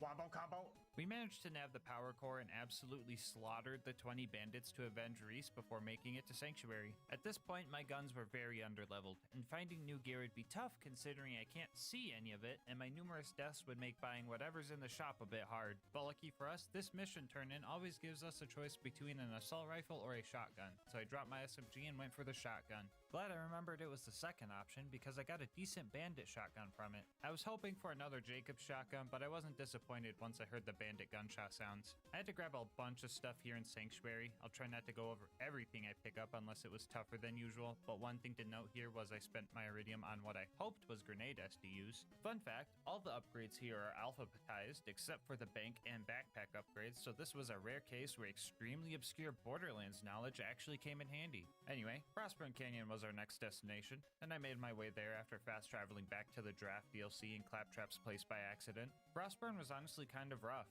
First off, I'm not used to the map not being already filled out because this is a fresh character, and the terrain was far from flat here. I didn't mind dying often because that just meant pull the pin XP, but the fire damage on fire nomads was proving to be ineffective. Once I crawled out of that mess, I had the spike pit skip. Now, I have never failed this jump, but this time around, I wouldn't be able to see my usual lineup. I had a lot in the line, so I just had to go with my gut. Yeah, I can't see shit over here.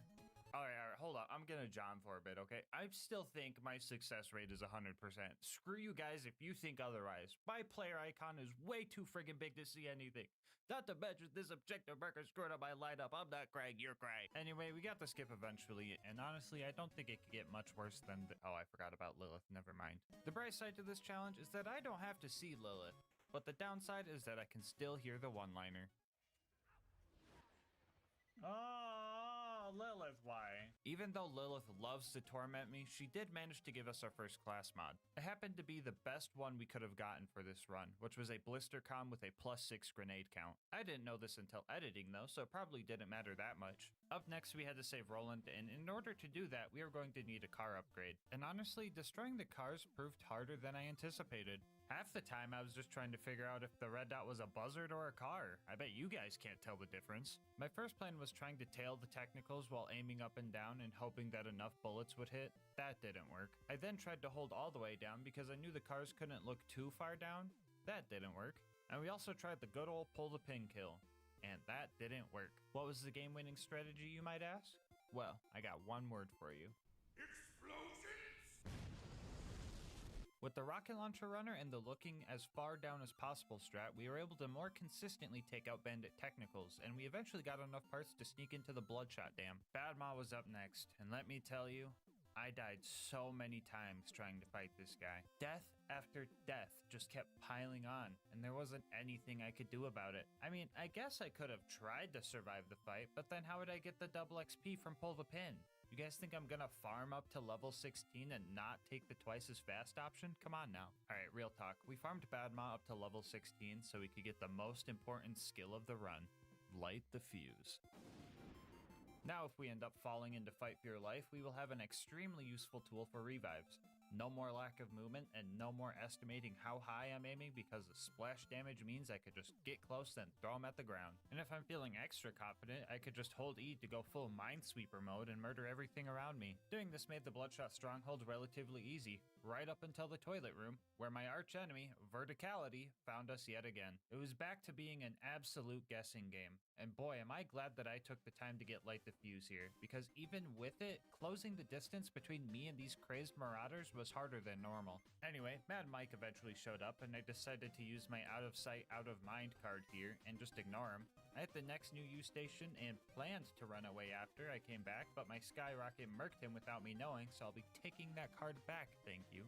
After finding Roland, I got stuck in this hole and just could not find my way out of it. I ended up having to die to get out, which felt pretty cringe and embarrassing. And after that, we made it outside and I put the stinky on myself. Actually guys, this was 100% on purpose. You could tell because I got a pull the pin kill. Yep, After I paid the toll, I started fighting my way through the bad guys. Nothing too crazy, but I did put the stinky on this loader, so I'm glad we got at least one this run. After fighting through all those loaders, we made it to our next fight. If you're new here, you probably don't know that the Warden can take Roland to the Hyperion Friendship Gulag if you don't kill it fast enough. Yeah, and with our current setup, I estimated that chance was pretty high. I went in for my first attempt and got a few second wins before dying about halfway through his health bar. It honestly felt like a tough fight, and I had no idea how close or not close I was to killing the Warden, so I scrambled to get one more good attempt in before it was Gulag time. Can't tell if I used my BuzzX Rampage or not, and I burned it or not, but...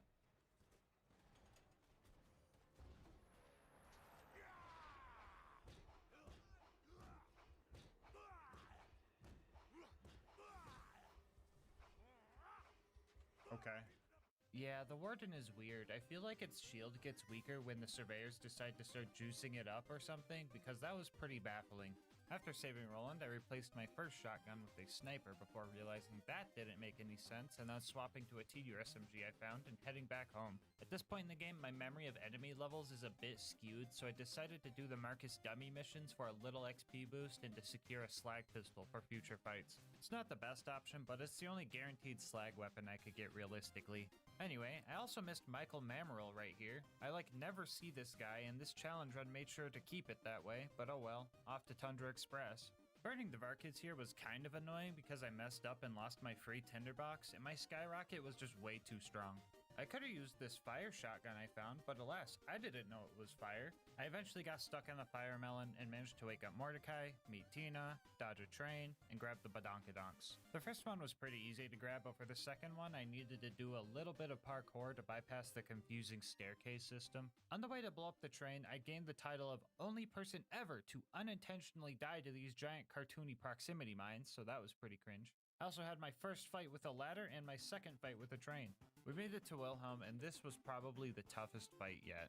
Every challenge about this run piled on right here. I had no idea what level he was, so I had no idea how much damage I was dealing, or if I was even beating out his shield regeneration. I couldn't see incoming attacks, so I had to use audio cues to kind of guess where to dodge.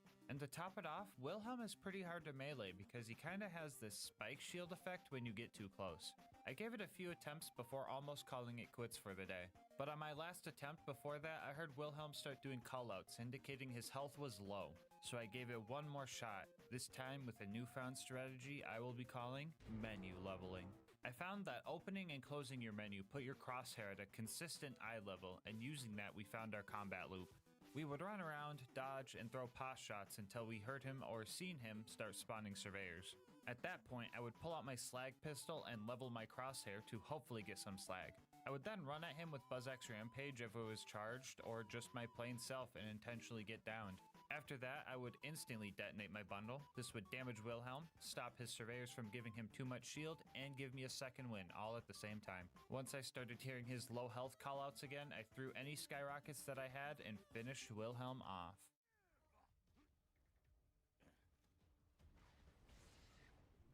You killed Wilhelm? Holy hell, Jack doesn't stand a chance. When we got back to Sanctuary, I got rid of my Valtunta relic because I knew Lieutenant Davis was going to give me a new relic, and the one we got was probably the most useless thing I could have gotten. Honestly, I didn't know what it was, but I liked it anyway. Welcome to the gang. Other than Lilith's gift of literally taking my home and my minimap. Like, bro, what am I supposed to do now? I ended up running towards the cliff to spawn next to the door, which was unnecessary because an objective marker did show up. But if you watched my vids before, you know that I'm all about the high road. And if you haven't watched before, consider subscribing. It helps the channel a lot, and if you've made it this far into the vid, there's a good chance you'll want to watch more. Anyway, we made it to the fridge and had a surprisingly easy time finding the levers to open the doors. Getting across the Hyperion Bridge went well too. I was a little worried about using the gondola to get across because I wouldn't be able to see it, but the thing is super loud, so I knew exactly when it stopped right in front of me. We made it to Mr. Noodle, and I was pretty scared of what this fight could entail. But then, like, the kill almost looked like it was ripped straight out of a casual playthrough. Like, if you haven't spammed skyrockets at this guy before, have you even really played Borderlands? Anyway, so that was like 3 wins in a row. Overlook, though. That was an L. Things started strong, but quickly took a turn when the toaster showed up. Yeah, I didn't think I was going to be able to kill this thing, at least not fast enough to make it worth my time. My favorite part about this whole section is when I got to watch myself try to repair the beacon while I was in Light the Fuse because I had no idea I was even down. Yeah, that was just really funny to me for some reason. Anyway, the beacon actually didn't go invincible this time around. I thought it did, but I guess it didn't. I still had to shamefully fast travel away from the evil toaster that was shoving nuclear bombs into my soft spot, so that sucked, but progress is progress. We made it back home and went for our next vital piece of gear, the law. Getting it was easy. I just had to empty a weapon slot, correctly identify a killer, accidentally desecrate a corpse, and bam, double melee damage for the rest of the run. The preserve was our next destination, and finding the place was way harder than it should have been. I got stuck in a cave somewhere, and for the first time in the run, I had to save quit because I just couldn't find a way out. Second try took a while, but I made it to the dreaded preserve. Wounding the loaders here went, just kinda got lucky with Light the Fuse and the door opened. But I did start feeling a bit under-leveled here, so I made sure to kill every tiny dot I seen. Anyway, I pushed through all the mobbing and realized that I still get red dots for stalkers even though they're invisible. Didn't make them any less hard though because they just love running away from me. Also, a very weird thing to do if you're literally called a stalker. Anyway, the ultimate loader showed up and worried me a little bit. The game plan was to slag it and just hope that a BuzzX Rampage duration was enough. I forgot to mention this during the Wilhelm fight, but enemies do have callouts for when they get an element applied to them. In the case for slag, they say something like unknown substance or unit slagged. So I was able to tell when they turned purple and knew exactly when to strike. So I was gonna do a bit here where I said I murdered all the loot dudes super easy while swinging at nothing because I didn't take doctor's orders, but I got lucky and one of them showed up anyway. I checked for a drop and ended up with quite the surprise. Okay, we got like something, I guess.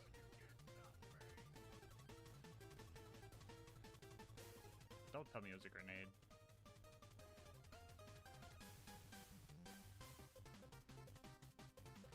Dude, is that a nasty surprise, dude?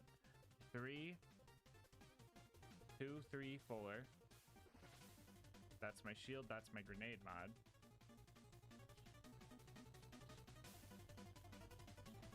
Skyrocket's back, okay. After a little bit more mobbing, we made it to Bloodwing. This was going to be our first real fight with a flying enemy, so I wasn't sure how it was going to go. But I've been practicing for this fight the whole run, so let's do this.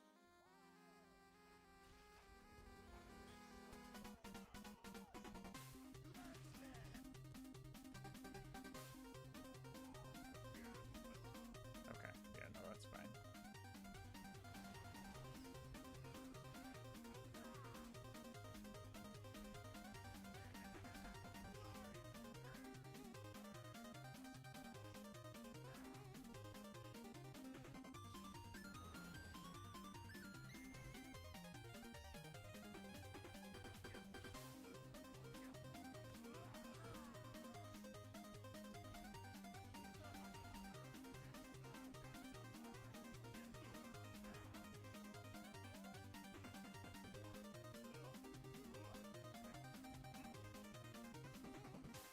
Okay.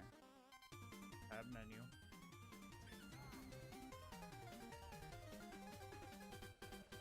Okay.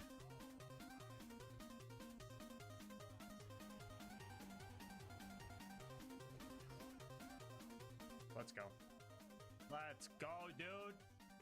All right, Bloodwing, you had me in the first half, but you gotta step up your game again. I'm about to hit double digits. After the fight, I made the mistake of trying to upgrade my gear and ended up losing my +6 grenade count class mod for something pretty much useless. But on the bright side, at least we got the high five our homie Claptrap. Up next was recruiting Brick and his air support. The initiation was pretty much just handled by the Skyrocket, if I'm being honest. Apparently, I wasn't supposed to use this thing indoors, but like how the heck was I supposed to read that? I can only see the mini-map. Sarcastic Slab could have survived this time around because he didn't show up as a red dot, but his loud clapping let me find him using echolocation. Get it? Because the minimap comes from the echo. Oh, come on, please laugh. Fighting the loaders with Brick was pretty simple. I was mostly slagging bad guys while he fisted them. I'm pretty sure every single mortar strike killed me here, so that was rough, but hey, Brick is on the squad now and I can finally get rid of my level 1 shield. What the fuck is Michael doing here again? Whatever. Anyway, Roland will always give you a rocket launcher or a roid shield for turning in this quest, so not only do we have a usable shield now, we also get a melee boost when it's broken.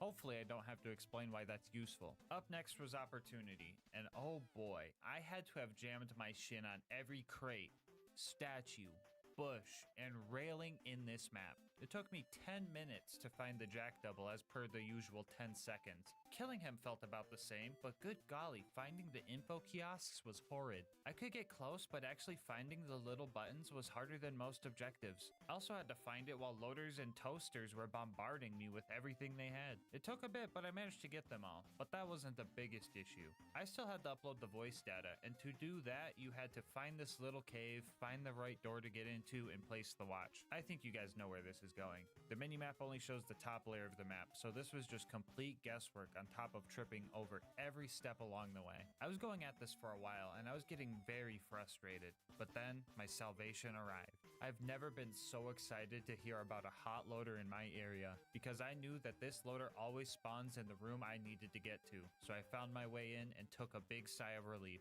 That breather would come in handy because up next was the climb up to bunker. Things started out really rough here. I absolutely butchered the ravine jump, I got pranked by Claptrap, and then I just got absolutely decimated by the loaders.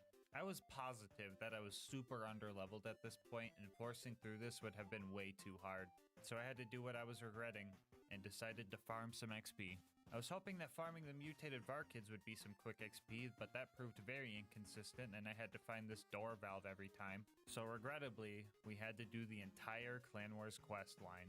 Instead of just walking you guys through the missions, let's just count how many times we needed to interact with a small object.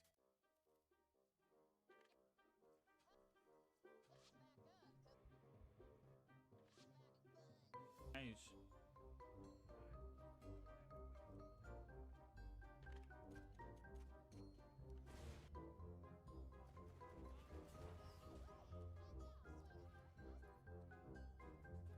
Clarifying.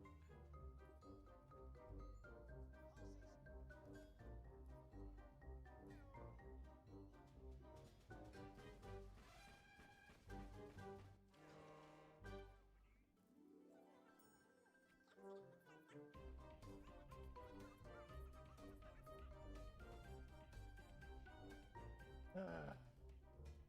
42 painful interactions, not including fast travels and car spawns. And what do I get as my reward?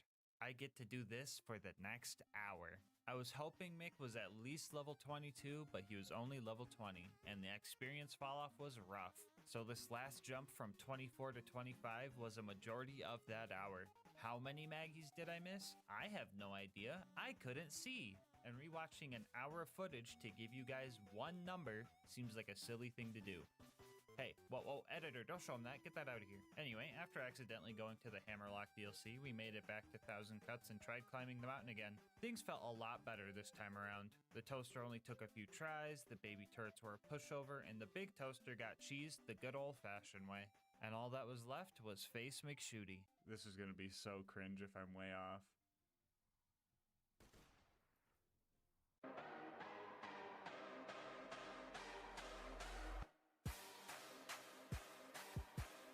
Alright, so, the bunker. Screw the turrets, those guys were whatever. The bunker was genuinely scary. It flies out of melee range, and unless I'm throwing buzz axes, I have no indication if my shots are actually hitting it. It is also classified as an armored enemy, so the fire resistance made me think skyrockets were not gonna help that much. My game plan was to wait for the bunker to do what I call the flex pose, which is the one where he's just stationary floating in the air. When I noticed the bunker stopped moving, I would try to slag it before entering Buzz Axe Rampage and throwing axes until I hear the axe hit marker and just holding that angle. There were a few spots where I could melee hit it from the bottom, but I didn't know how great that was. This is Can You Beat Borderlands 2 with only the mini-map, not Can You Beat Borderlands 2 with only health bars. I found a spot down here where I heard the melee hit marker sound, but I guess I was just hitting a dead turret hurt box or something. It's super complicated. This game's made of spaghetti. I shouldn't have known this, but someone in chat gave me a hint, which they weren't supposed to do, so I had 3 options. Use the hint and stop doing this strat because it wasn't actually dealing any damage, which felt cringe. Keep using the strat, consciously throwing to replicate what I would have done without the hint, which felt cringe. Or spec into silence the voices and just tell myself that throwing axes was safer because I didn't want to hit myself, which felt less cringe. No hints! I'm about to start strangling people who give me hints. You guys are getting cooked the f up in the video. It's a joke. I know this was not intentional, and I'm just probably being like an asshole over arbitrary challenge, arbitrary rules. Here's the lore, okay? I spec'd into silence the voices, so I did not feel comfortable meleeing the bunker in the way that I was. That way, I can lie to myself, instead of having to lie to myself through throwing. There's the lore. Exodeagle! What are we literally talking about? My fucking god. Oh my god. No hints! No hints! No hints! Someone sacrificed Exodeagle! Oh my fucking god. We love you, Exodeagle. Don't forget that. If anything else, Exodeagle, that's going in the video, and you get to hear me scream your name in the video. Anyway, this fight was tough, but I knew it was possible because the bunker started bringing out its big slag cannon, which meant it was at 50% health, which meant I was doing damage. But this also meant that standing still trying to throw axes wasn't gonna work anymore. So preying on the good old skyrocket was the way to go. Instead of going into BuzzX Rampage, I would try to slag the bunker and throw any skyrockets I had. If I was out, I would patrol the outer ring for Brick's air support drops, and then just hide up here until the bunker was in a good spot. It also probably would have helped if I didn't accidentally sell my class mod and lose my burn damage, but oh well, who needs a class mod anyway? My stubbornness was really put to the test here. 1 hour in, I had this heartbreaking death. Another hour later, history repeated itself, and after 3 hours and one extremely close clutch moment, the bunker entered its deathbed spot. Jump, jump. Land right on him. Oh! Oh! Okay, here we go. Let's play this right.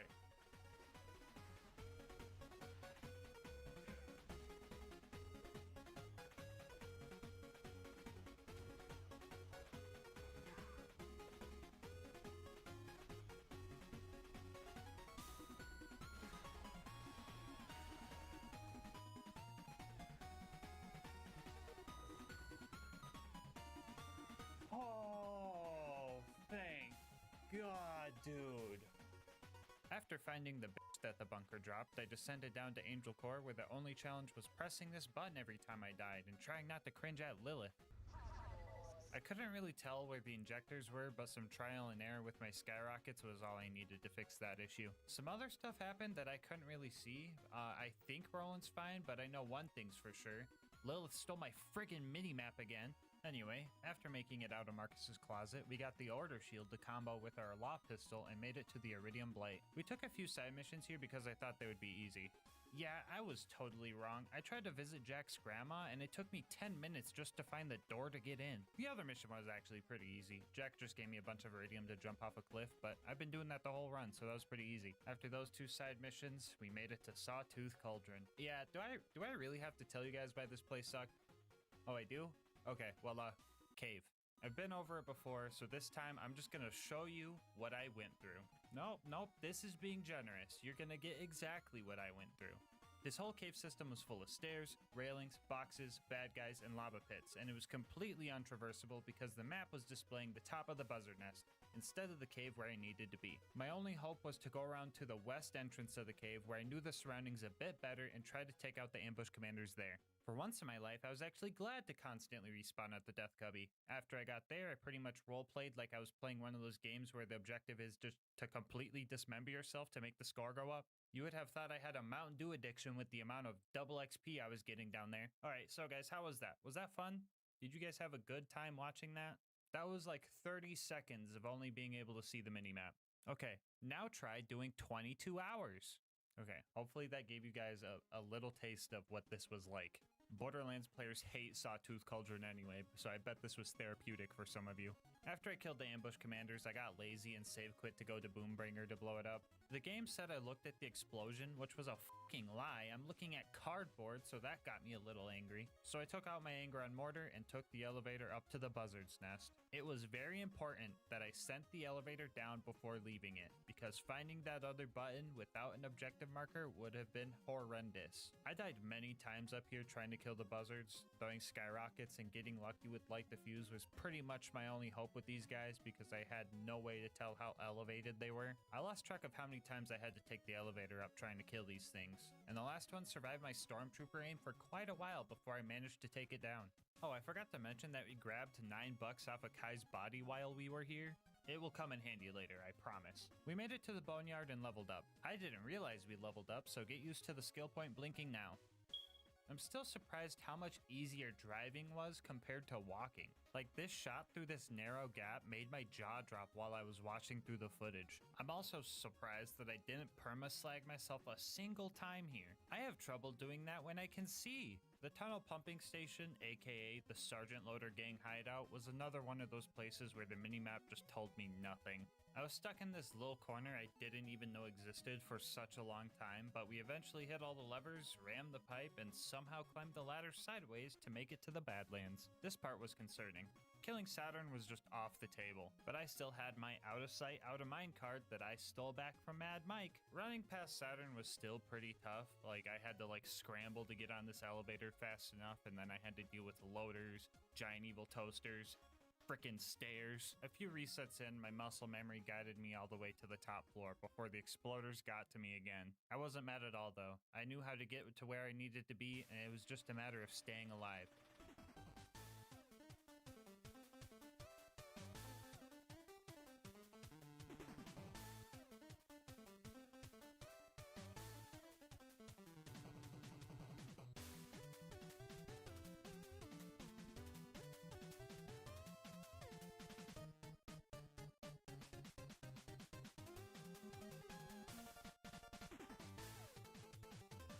Focus. Okay.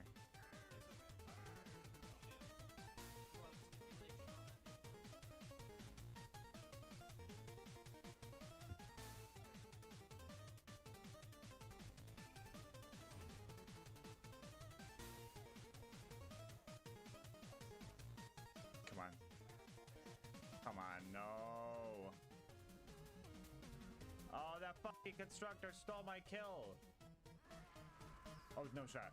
Hold on. Okay. Run, run, run, run. Okay, I'm not in. I don't think I'm in.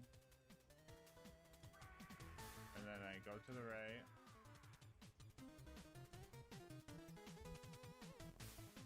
Holy sh**.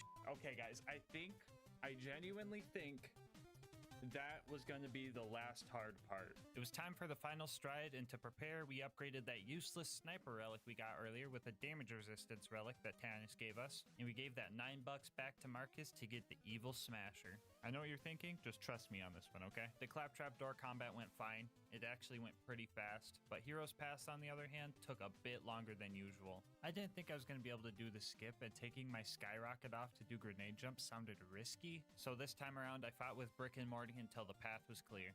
If I do this skip, I'm just saying, if I hit this skip,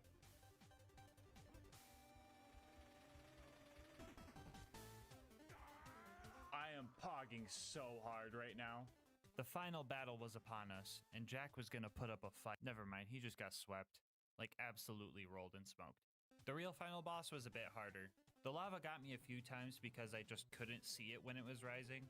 But GASMASK, just listen to Lilith's warn. Oh, shut the fuck up. No, shut the fuck up. We hate Lilith around here. The Chrysalisks were decent revive fodder here, but I had to trust my ears because their red dots would just disappear often. But as long as I could find one, I could usually get a second win. The warrior took my life 6 times before I found a working strategy, and this is how I did it. I positioned myself where the rising lava, Crystalisk projectiles, and warrior's fire breath couldn't get to me, and I pulled out the evil smasher. Guys, stop laughing at me. I'm being serious, guys. Just listen. Anyway, for the people who haven't used this since 2013, back before the nerf, this gun has a 7% chance to proc a bunch of stat boosts every time you reload. So while I was waiting for the warrior to show up in my line of sight, or route of sight, I don't know. Someone tell me a better map joke, please. Anyway, while I was waiting, I would just keep spamming the reload until I heard the activation sound. If it did activate, I would dump my mag into him when he got there, and if it didn't, I would try for slag and throw buzz axes instead. The evil smasher is widely regarded as a terrible weapon nowadays, but I think it's actually pretty good. 7% of the time. I still had no idea how much damage I was doing or if I was even shooting the warrior sometimes, but I had faith in my strategy. And eventually, we noticed something. He's not moving. He might be in deathbed. I'm gonna give it a second just to make sure. Oh, you know what? Super obscure Borderlands knowledge coming in handy. That Crystalisk is gone. That Crystalisk is gone because Warrior is in fact in deathbed phase. Come on, let me smash some evil. Let me smash some evil. Let me smash some evil. I want to end this run. Let me smash that evil. I'm gonna drink that fun. Let me smash that evil. The evil needs to be smashed. We smash that evil. Evil needs to be smashed. Everybody with me now. Let me smash that evil. That evil needs to be smashed. Let me smash that evil. That evil needs to be smashed. Don't let that 7% get you down, cause you know when it procs it will flip your frown. Come on. Evil smasher. I hardly know her. I ain't the sharpest smasher in the shed, but 7% of the time, that evil do be dead. Okay.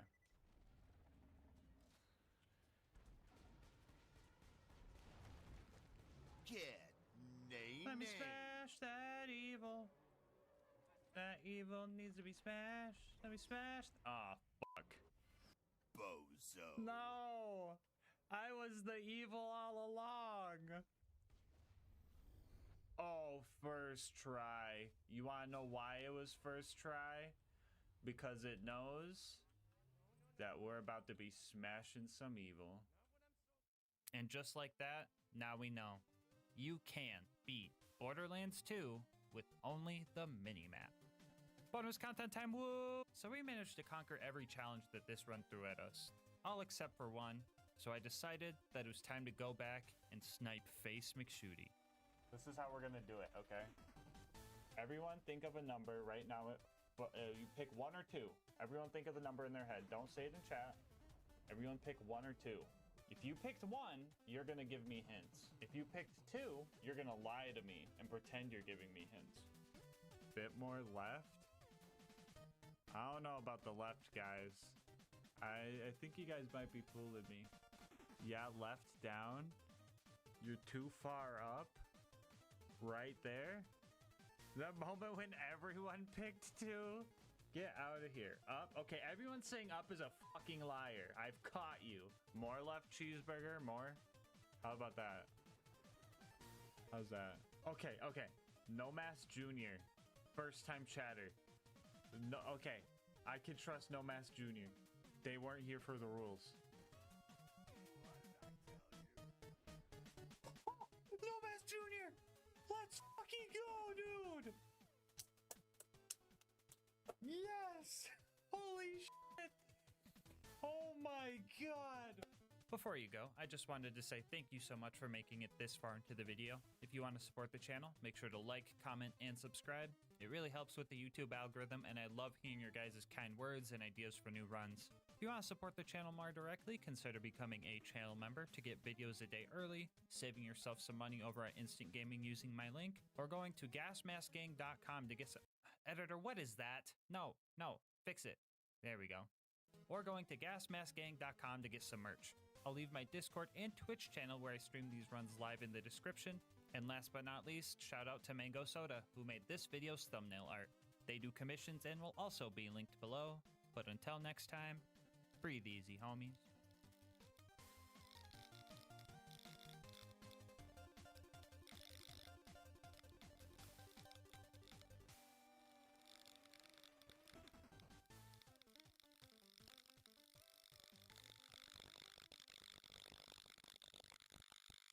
Today's video is sponsored by Instant Gaming. More on how you can save money on the games you love later in the video.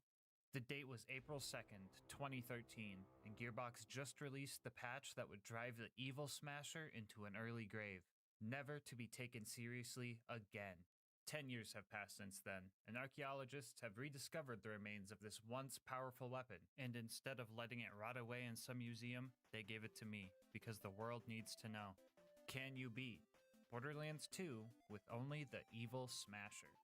I'll go over the rules for this run really quick. This is going to be an Overpower 10 Ultimate Vault Hunter mode playthrough. For the new players, or the players that never touched this game since the nerf, that pretty much just means enemies have 4 times health, health regen, and they're all 10 levels higher than us. Bar will not be allowed for this run, and the Evil Smasher is the only gun we are allowed to use. Also, just for clarity, the Evil Smasher glitch will not be allowed. This might be common sense because it was patched out, but the way we use it kind of makes it seem like I'm using a glitch, but I'll explain that more later. And finally, we are going to be playing as Krieg, but melee will not be allowed for this run. I know, not letting Krieg do his favorite thing is a war crime, but the run would devolve into a pure melee run really fast. As for the gear, I'll be using a basic shield, Vault Hunter relic for funny drops, and a low-level slag grenade because Krieg has no slagging skills. But if you're one of those people and want to see the slagless version of this run, I'll have a link to that down in the description. As for the class mod, we'll be using the Legendary Reaper, mainly for Bloodbath and the extra kill skill duration. And here's a quick peek at the build. Feel free to ask questions about it in the comment section, and I'll answer them when I can. With all of that out of the way, let's hop into the run. Right off the bat, we can't really fight anything, because the Evil Smasher is garbage. Instead, we have to start farming to activate its effect.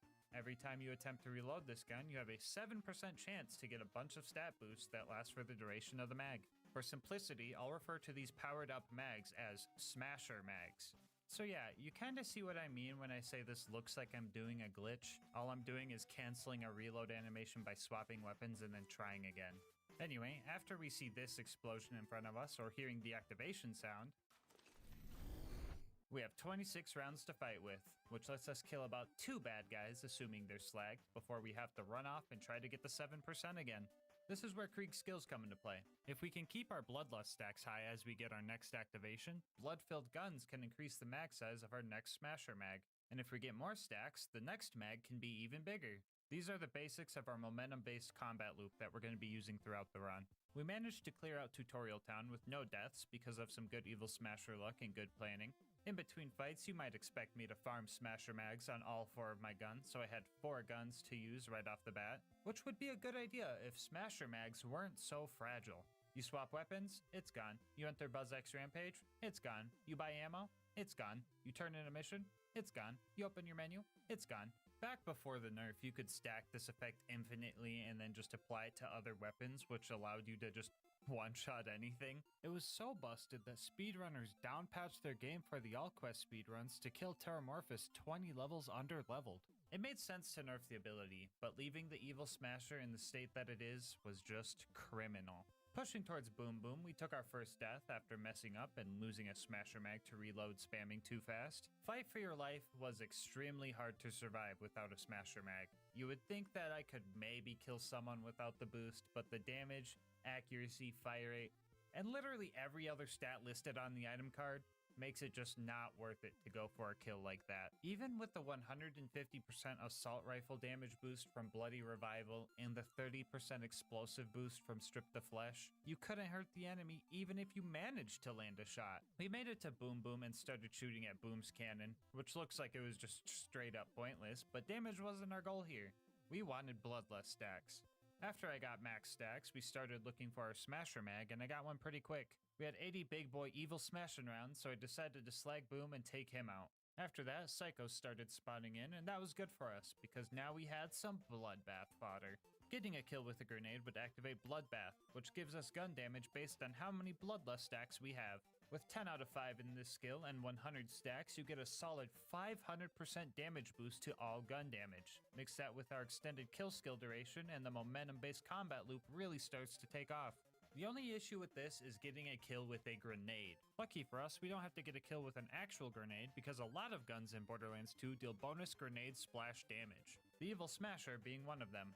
In addition to the damage on the card, the Evil Smasher gets an extra 90% damage as grenade splash, giving us about a 47% chance to activate Bloodbath with each kill. Alternatively, I found that shooting the ground near the bad guys made it so only the grenade damage would hit and give it more consistency. Anyway, nerdy Borderlands mouth out of the way, we used the Psychos to activate Bloodbath and dumped a huge Smasher mag into Boom's cannon. All of that worked just for mediocre damage output. Yay! We managed to take out Boom Boom with no deaths, and then we were immediately bodied by the basic mobs afterward. We pushed our way through the mobbing to save Claptrap and made it to the Flint fight. The plan for Flint was pretty much the same as Boom Boom, but this time with a lot more dying. I was specced into a few skills in the Hellborn tree, including Flame Flare, which made me stay on fire for longer. This is good if I can light myself on fire using delusional damage, but not good if Flint puts his OP10 fire dot on me. I burned through a lot of mobs here trying to get second wins, no pun intended, so I had to reset the map and reclimb the ship so I had some weak guys to get Bloodbath off of. That took a while, and so did getting another Smasher mag to restart the fight. Jeez man, if the Evil Smasher has a 7% chance to proc, but Silence the Voices has a 12% chance, why do they feel so far apart? Alright, watch this. We're gonna see how long it takes to get a Smasher mag. And while we wait for that Smasher mag, I'm gonna put this up in the corner and tell you about our partner, Instant Gaming. I've been using Instant Gaming for a while now because it's a great place to find deals on games I want to play. Thanks to them, I managed to snag Fallout 3, Fallout 4, and Fallout New Vegas, all with great deals on them. I also love using Instant Gaming if I'm looking to get games for friends or games to play with friends. My favorite part about Instant Gaming is that once your account is verified, it's super quick and easy to get your games.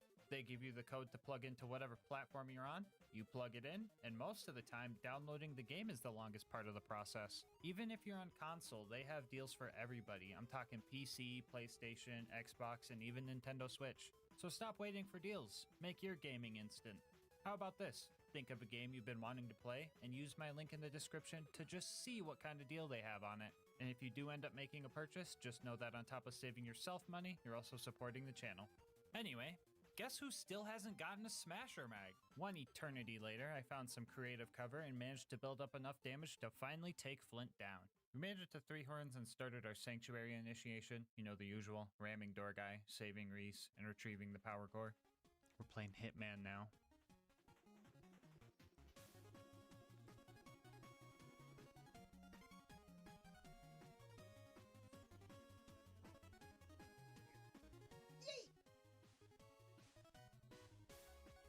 Put the stinky on him.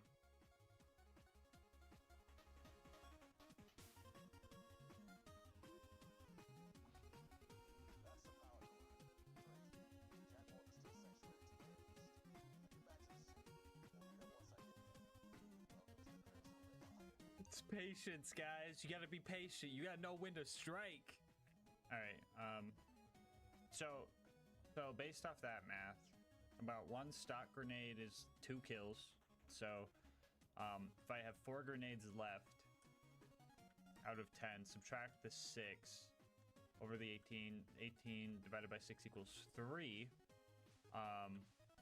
These grenades should kill the 20 bandit. 1 more for just in case. Okay, those should get the 20 bandits for Reese.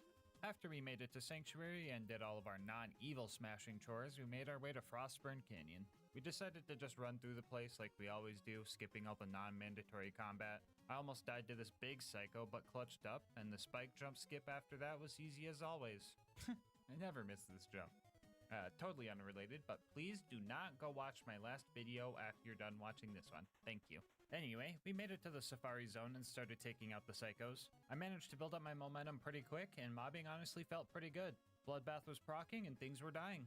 I thought grenade ammo was going to be a problem for this run, but then I remembered Bloodbath gives enemies a higher chance to drop grenade ammo.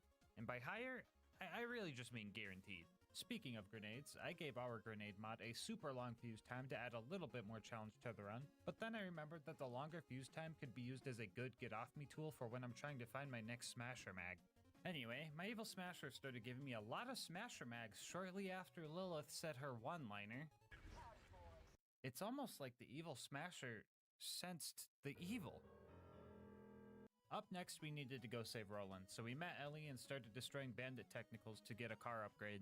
The cars here aren't properly balanced for endgame, so I kind of expected to be able to kill them without Smasher Mags, but even these guys were too much for this gun. I managed to stop the caravan and was going to use it as a ride back home, but the last technical I needed to kill force-fed me its bumper, so I ended up having to walk all the way back. That means I just save quit.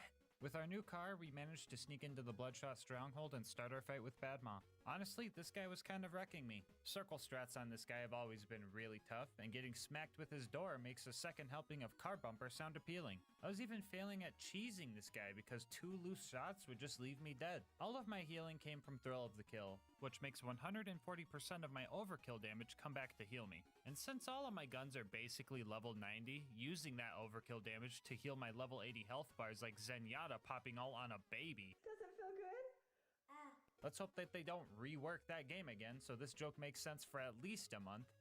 Anyway, my point is, I had no way of healing if this was going to be a one-on-one fight. So after dying like 8 times, I save quit and used all his goons to build up momentum. As long as I could get kills fast enough, I could keep healing, and I managed to finally take Badmaw down. Inside the dam, we started experiencing a little bit of a Smasher Mag drought. It was bad enough that I resorted to trying to kill a few of these guys without Smasher Mags, and to my surprise, it was kinda working. Oh, never mind, that was just Bloodbath. Yeah, this skill's really good, guys. I also had some help along the way. Little dude, go get him! Oh, little dude, grow up. We made it to the dreaded toilet room and started having some real trouble. Ooh, call me constipated because I be stuck in the toilet room. Note to self, delete that last recording. Okay, there we go. Anyway, we managed to take out most of the baddies here, but the last few crazed marauders had some pretty crazy aim, and I just could not get close enough to these guys to kill them. I had nearly 20 deaths in just this room before Mad Mike showed up and added 10 more. It took some work, but we managed to deal with Mad Mike the way we always do. Mad Mike, get over here. Jump over here, dude. Do it. Let's go! Bye, Mike. Anyway, we managed to find Roland and started chasing after the toaster that kidnapped him. That wasn't the only robot giving me trouble, though. Oh my god, really? Every surveyor in the fucking world came to fucking power this dude up. Alright, I'll be real with you guys. I was 100% ready to go to the gulag. Constructors have a huge 90% damage resistance to grenade splash, which was pretty much half of our damage we dealt. Not to mention that this thing can't be slagged. Nonetheless, I decided to give it my all. I used a loader nearby to pre-stack and start the fight strong. And I played like I could win. Because I could win.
We had so much momentum going.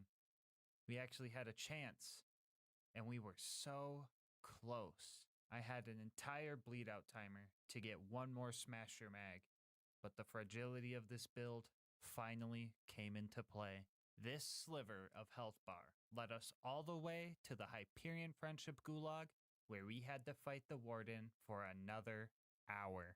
And the fight gets harder here, because there are just bad guys everywhere, and now the Warden can just call in moonshot reinforcements that I can't do anything about.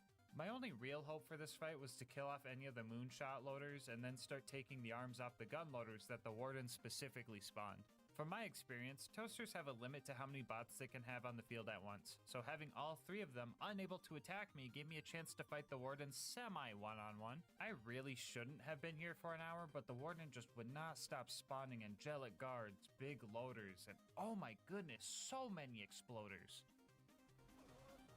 That's fun. Okay. Okay, they're all exploders.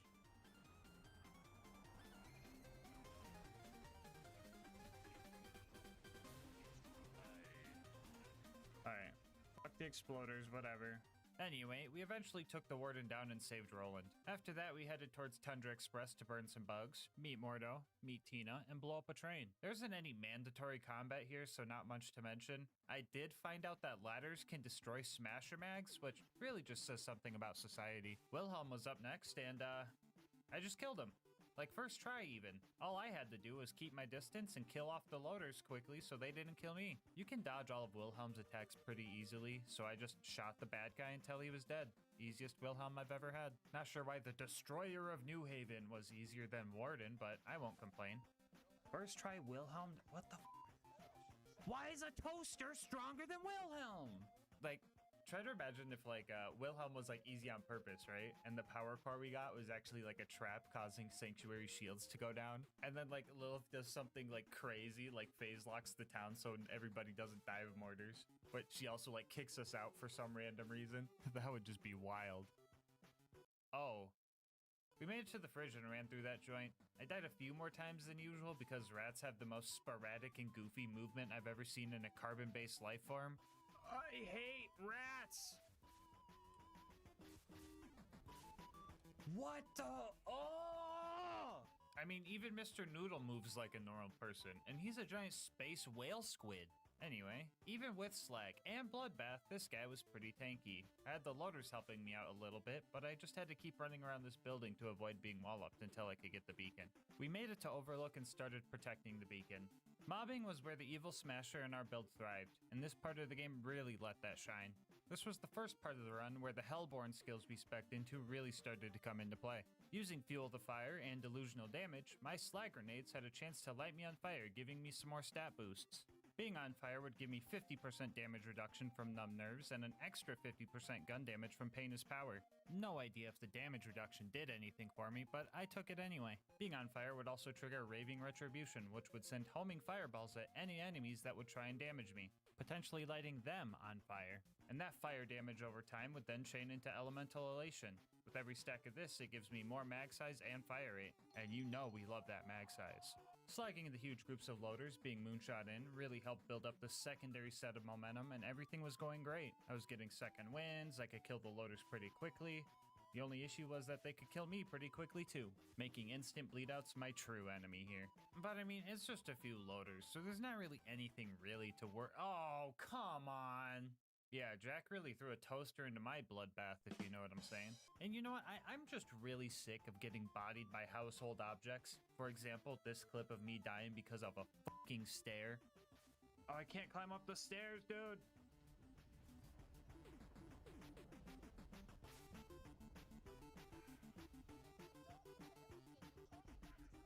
Oh! Yeah, after that, I just let the beacon become invincible, and I just started messing around, honestly.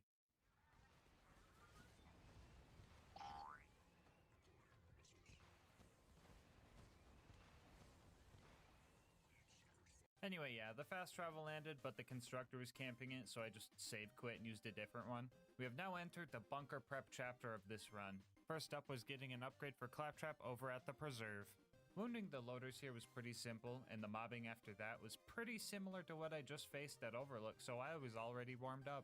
I got through most of the mobbing section and only started dying when the big loader came out to play.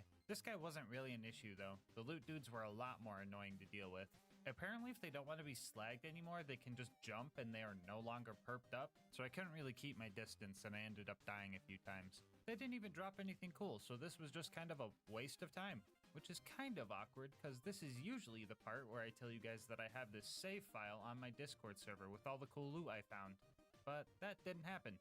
And you guys definitely don't need 4 Evil Smashers, but I have them anyway for the masochists watching. Anyway, we gunned down a few pup skags without remorse. My gun said they were evil, so we shouldn't feel bad for this. And then we made it to Bloodwing.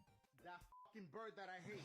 I actually learned a very valuable piece of information during this fight, and that is, Bloodwing is just straight up evil, which is a good thing for us because of the whole Evil Smasher thing. Yeah, you know what's going on. So yeah, this fight went extremely well. Mordecai was slagging the skags for me, which meant free revives and bloodbath, assuming I had a Smasher mag. Bloodwing's AI this time around was also just kind of goofy.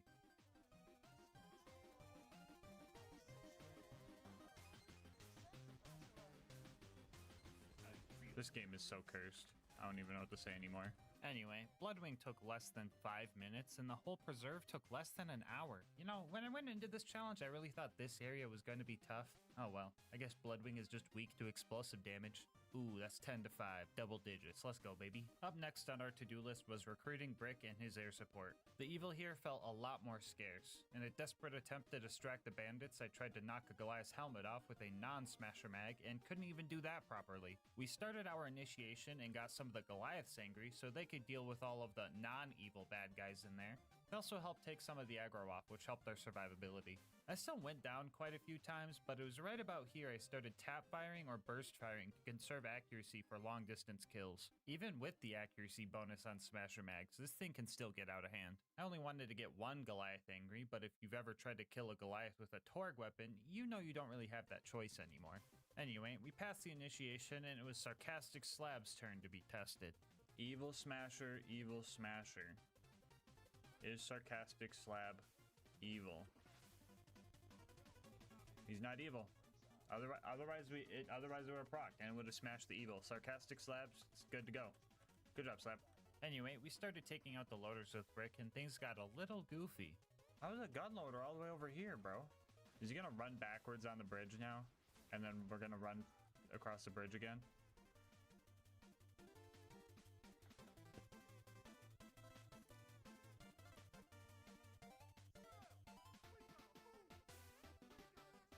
Why do I know this game so well?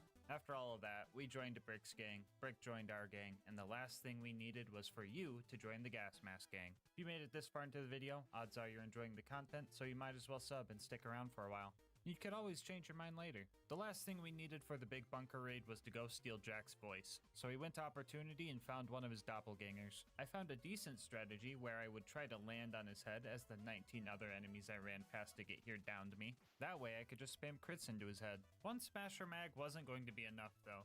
The first try I was super close to getting the kill but accidentally fell off. The second time around, I had no luck and couldn't get a second smasher mag. And on the third try, an ion loader shot me in the face with one of its shock lasers, making it look like I had the explosion effect of a smasher mag, tricking me into wasting time and reloading into nothing. I have never had my metaphorical ankles broken this hard before. After I tried that a few more times, I created a new strat.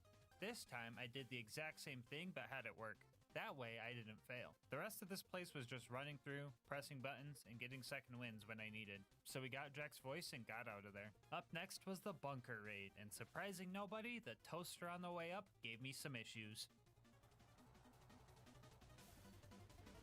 Now that's on some bullshit.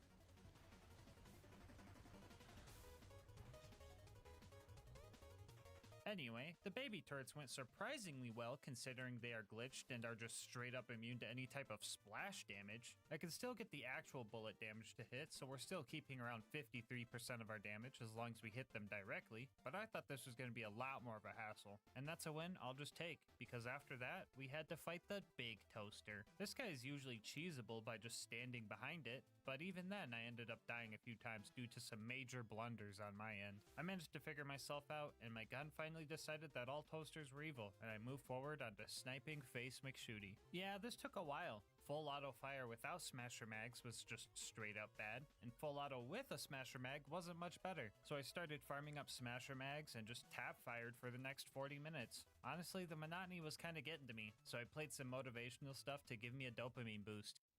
We want to thank you for all your hard work.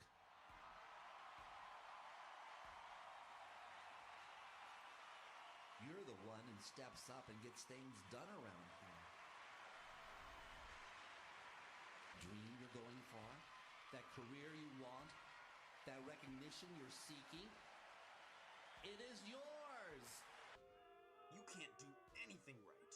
You're a hopeless, miserable waste of space. We all hate you. We think you suck. We believe you'll fail. We guarantee you'll be feeling worse about yourself and your life, or we'll give you a concussion. Call 1-555-478-25682. Is your shoulder strap too tight and annoying? Introducing the Titty Bear, the cute little guy that eliminates all those problems. Move the pressure wherever you need it. My shoulder strap used to pull so tight I could Why the f did I get it to Titty Bear, bro? Passenger seat and fits all makes and models. Just snap it on, slide it where it relieves the pressure, and drive away. We made it to the bunker and dealt with the turrets before taking on the bunker itself. I had a lot of stuff going for me on this fight. Plenty of cover, big large bad guy that's easy to hit and stack on, and weak auto turrets that could activate our whole fire setup to get 20 elemental elation stacks. It was here I found my maximum mag size of 117, and I felt powerful. Sure, the bunker was pretty tanky and I had a long fight ahead of me, but I was feeling good. Maybe a little too good though, because I ended up letting my guard down. Turns out, the bunker wasn't the only enemy in the sky I had to worry about.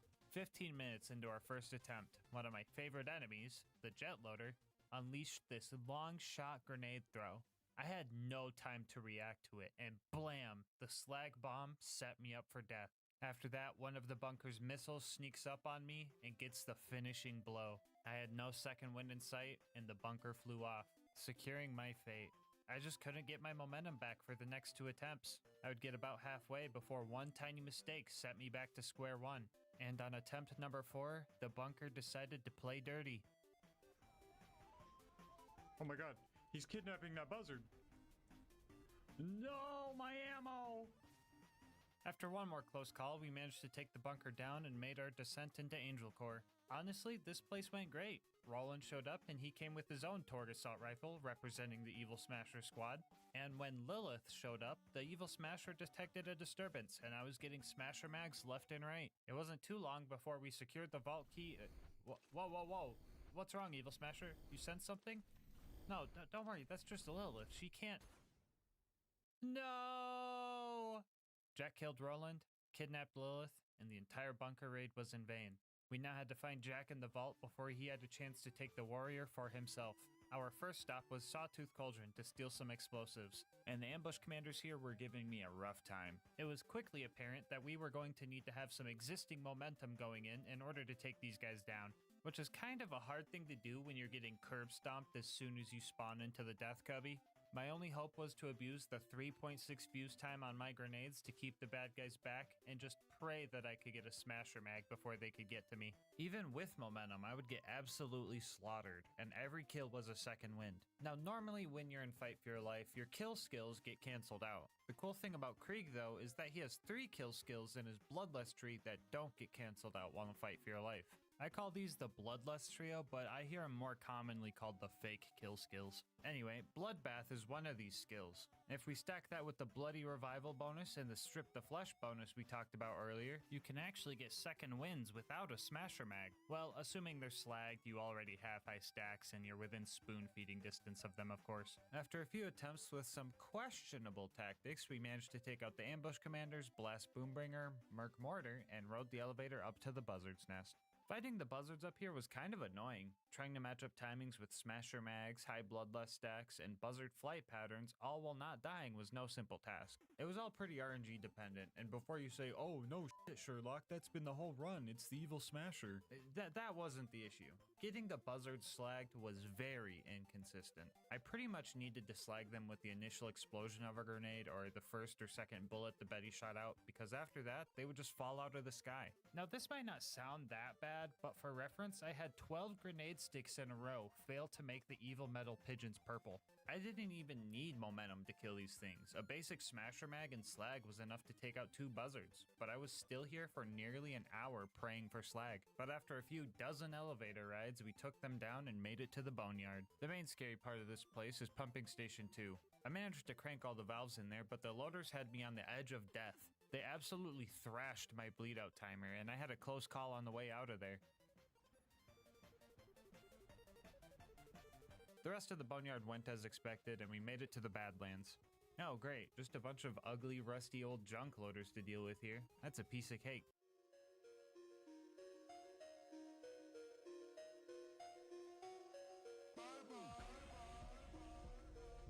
Oh yeah, that guy. I hate this guy. I thought I would be able to kill Saturn as long as I used up all my ammo as Smasher Mags, but I only dealt like 2/3 of his health bar. I went back to buy some ammo to finish the job, but he just disappeared. If you take too long fighting Saturn and try to buy ammo, the junk loaders respawn and that messes with the spawn cap and then Saturn just disappears. So I had to redo the whole 30-minute kill. If max ammo equaled 2/3 of his health bar, I figured that if I just used half my max ammo to deal 1/3 of his health, and then go top off ammo before the junk loaders came back, I would have enough ammo to handle the other 2/3. And guess what? It looks like I'm good at math because that plan worked perfectly. Now it should be a breeze to get into the info stuff. Yeah, nah, fuck that. I've had enough toaster trouble this run. I ran past that thing. Anyway, we grabbed the data from the info stockade, fought off all the loaders at the claptrap door, speed ran through Heroes Pass, and then found Jack. And let me tell you, this fight was the worst one yet. Okay, editor, you might be overdoing the looks maxing jokes. It's time to get serious. Go look for the dramatic black bars. Jack took his vitamins, and as a result, he has as much grenade splash resistance as the toasters do. Tanky bosses usually aren't an issue if you just don't die, but Jack also has health regeneration. Strong health regeneration, making this one of the most RNG dependent fights I've ever had. I pretty much had one chance to kill Jack after I broke his shield, because he would just teleport away and keep making invincibility shield surveyors. After a few test runs, I developed a strategy, and it went something like this. First, I would lure Jack over to fight him one-on-one while I was getting my stacks up and trying to get his shield as low as possible without breaking it. I would then need to roll a smasher mag and break Jack's shield, causing him to teleport to the main console. From here on out, I need to act quickly and precisely. The first thing I would do here is preemptively throw a slag grenade at the console to try to slag Jack and his surveyor. Usually Jack is like a 1 in 10 per grenade because he's just hard to slag, but he somehow seems easier to slag when he's invincible. Spaghetti game, I don't know. Anyway, it was also very important that the surveyor was slagged, but that was super hard because I would just need to get lucky and have it fly low enough to get hit by the Betty. While that was going on, I would try to kill one of the clones to proc Bloodbath, and if I didn't get Bloodbath, I was screwed. After I got Bloodbath, I would then try to kill the surveyor with as few shots as possible because I was going to need every shot I could spare for Jack. I pretty much needed to reproc Bloodbath on this kill too for this to even maybe work. And then finally, I would just try to lane to Jack as best I could without dying, throwing an extra grenade for a chance at reslagging and praying that I could get a smasher mag directly after my first one. I needed a perfect run to even hope for a kill here. I contemplated using the block 'em at the terminal strat, but I got so close so many times that I knew that I didn't need it. I just needed the Evil Smasher to cooperate with me. I think Jack's ambiguous motives led the Evil Smasher to hesitate. Yeah, Jack was an asshole, sure, but he also wanted to rid the planet of all the bandits plaguing it, which makes you think, does anyone truly believe they're evil? Or do we all think ourselves the hero from our own point of view? Is true evil even real? Or were we just smashing through everything we perceived as bad? Well, if you're asking me, nah bro, Jack's the worst. He was the last thing preventing me from victory. The last thing preventing me from my sweet reward. After every run I complete on this channel, I allow myself one of the last few original monster assaults as a reward. My own personal ambrosia that they just don't make the same anymore. To me, it's pure joy in a can. And Jack decided to prevent me from that joy. And if depriving a person of their happiness or joy isn't evil, I don't know what is. Hey editor, did you find those dramatic black bars? Awesome. Come on, here we go.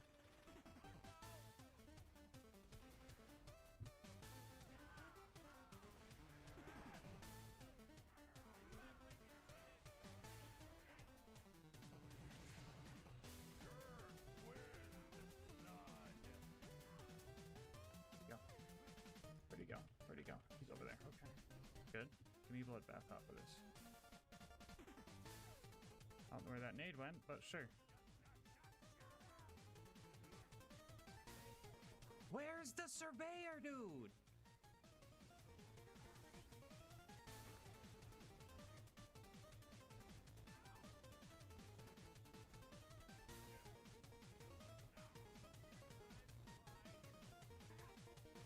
Let's fucking get you. Put the sneaky on. Put the Ooh, let's fucking go. After 3.5 hours, Jack was finally defeated and the warrior was summoned. This guy is pretty easy to avoid and therefore just took some time to kill. Honestly, Jack was the true final boss of this run and the warrior was more of just a victory lap. So I spent our final moments of this run chanting our theme. I think this is the final mag. Let me smash that evil. Evil needs to be smashed. Let me smash that evil. Don't go shoot the rack. Let me smash that evil. Evil needs to be smashed. Let me smash that evil. Evil needs to be smashed. Not today. Not today. You know, maybe Jack wasn't so bad after all. I wonder if this monster would have tasted as good if the fight was easier. Maybe he intentionally put me through that hardship to make my victory all the more greater. What do you think, Evil Smasher? How in the hell have you killed my warrior?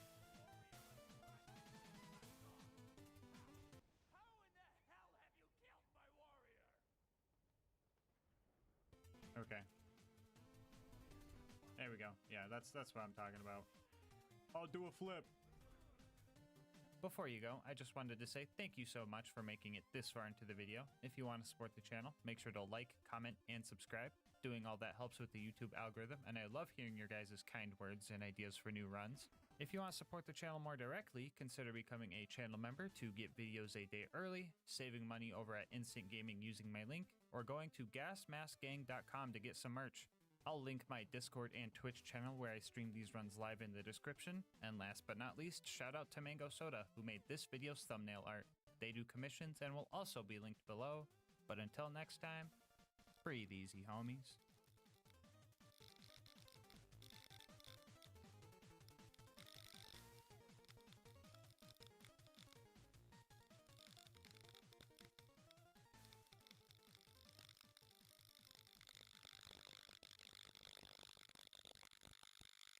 Every single day, for an entire year, Derber commented on the latest video on a quest to get a chopper-only run, even going as far to account for it being a leap year. And I told him if he could keep it up for a year, he would have a deal. So here we are with today's video. Can you beat Borderlands 2 with only the chopper? I'll go over the rules for this run really quick. This is going to be an Overpower 10 Ultimate Vault Hunter mode playthrough. For the new peeps, that pretty much just means the hardest difficulty. Bar will not be allowed for this run, and the chopper is the only gun we are allowed to use. Our other gear will consist of a Vault Hunter relic, a basic shield, and the legendary Hoarder class mod because I want to get this video out by the end of the year. Salvador was the best in class for this challenge, but I still made 2 mistakes with our build. I will honestly be very impressed if any of you guys could guess which 2 skills were completely useless before I talk about them later in the video, but feel free to ask questions about the build in the comment section. With all that out of the way, let's get to it. We're going to use Tutorial Town as a bit of a lesson for you guys. First off, if you don't know what the chopper does, it shoots 4 pellets per shot at the cost of 6 ammo. It has a mag size well over 1,000, which means even with all the ammo upgrades and filled to the brim letting us hold even more ammo in the reserve, we can't even fill the mag on this thing. And yeah, I think that's pretty much it. Actually, wait, am I forgetting? Oh yeah, I forgot that pressing the trigger even just once dumps all 1,638 rounds in like 9 seconds. Yeah, that's probably pretty important. I should remember that. If it wasn't obvious, ammo consumption was going to be our biggest issue here, and I learned a few strats along the way to keep a steady supply. The first and probably the worst way of getting ammo was just waiting. We had ammo regen on our Hoarder class mod, and Gunzerkin gave us some extra ammo too, but this was slow. Riveting gameplay, am I right? I know the scene hasn't changed in a while and your dopamine receptors are probably screaming right now, but I think you need a taste of what I was experiencing. This waiting was the sole reason I opted out of making a rule against canceling the chopper's fire via melee, swapping weapons, or giving them the bird. Because while not stopping the chopper from, chopping does sound really cool, all it would really do is just make more of this. Anyway, Tutorial Town was slow. I was learning how to play around this gun and experimenting with different skills. Like 5 shots or 6, which is a kill skill that gives us a chance for ammo to be added to our magazine instead of removed. Which sounds great, but in practice it wasn't that good because we already had to spend half of our ammo just to activate this skill. This skill also just kind of lies to you. It only adds ammo to the mag if your gun consumes 1 ammo per shot. All it was doing for me though was reducing my ammo cost from 6 to 4 sometimes. And on top of that, it only works for the gun in your right hand. So instead of 9 seconds of fire, we got 9.5 seconds of fire before it was back to the waiting corner. Tutorial Town took a whole 25 minutes to clear, and after that I decided I was not going to be waiting around like that for the whole run. So we went to Wham Bam Island, maxed out our cash, and filled our inventory with a bunch of high-priced items, which would bring us to our second source of ammo, just buying it. This strat was most useful for bosses that had vending machines near them, but the money farm was mostly just overkill because our third source of ammo was just way better. And that source is just dying. With OP10 ammo prices, we calculated that if I had less than $64 million, it would be more cost effective to just die, get 600 rounds added to my backpack, and take the 7% loss. I kind of found this by accident because I died on accident. So after that, I decided that every death from here on out is 100% on purpose. Anyway, we cleared our way to Boom Boom, and for a brief moment, I thought we were going to fail the run very early on.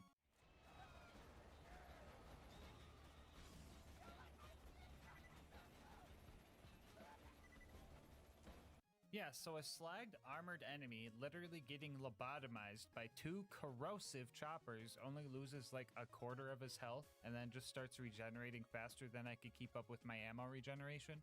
What the f, Gearbox? I did everything you taught me to do. Long story short, this guy is not a robot. He's just armored, so landing any shots on his body is still great with corrosive damage, but if we're putting 1,000 bullets up his fleshy nostrils, fire is actually the optimal choice here. Look at the difference. There's the DPS we needed for... Oh, we still ran out of ammo. What do I do now? Well, first, we take out our anger on Boom by killing him in the back alley, and then we let the psychos that spawn after he dies hit us down to low health, so we could utilize Inconceivable, which gives us up to a 50% chance to not consume ammo based on how low our health is. This skill procs for half a second, and the whole time we just don't consume any ammo. There were a couple things about this strat that were hard to play around. First off, I couldn't gun zerk because then I would just regenerate health and lose all the free shot chance. And second, I was effectively playing with 1 health and risk getting one shot by pretty much anything.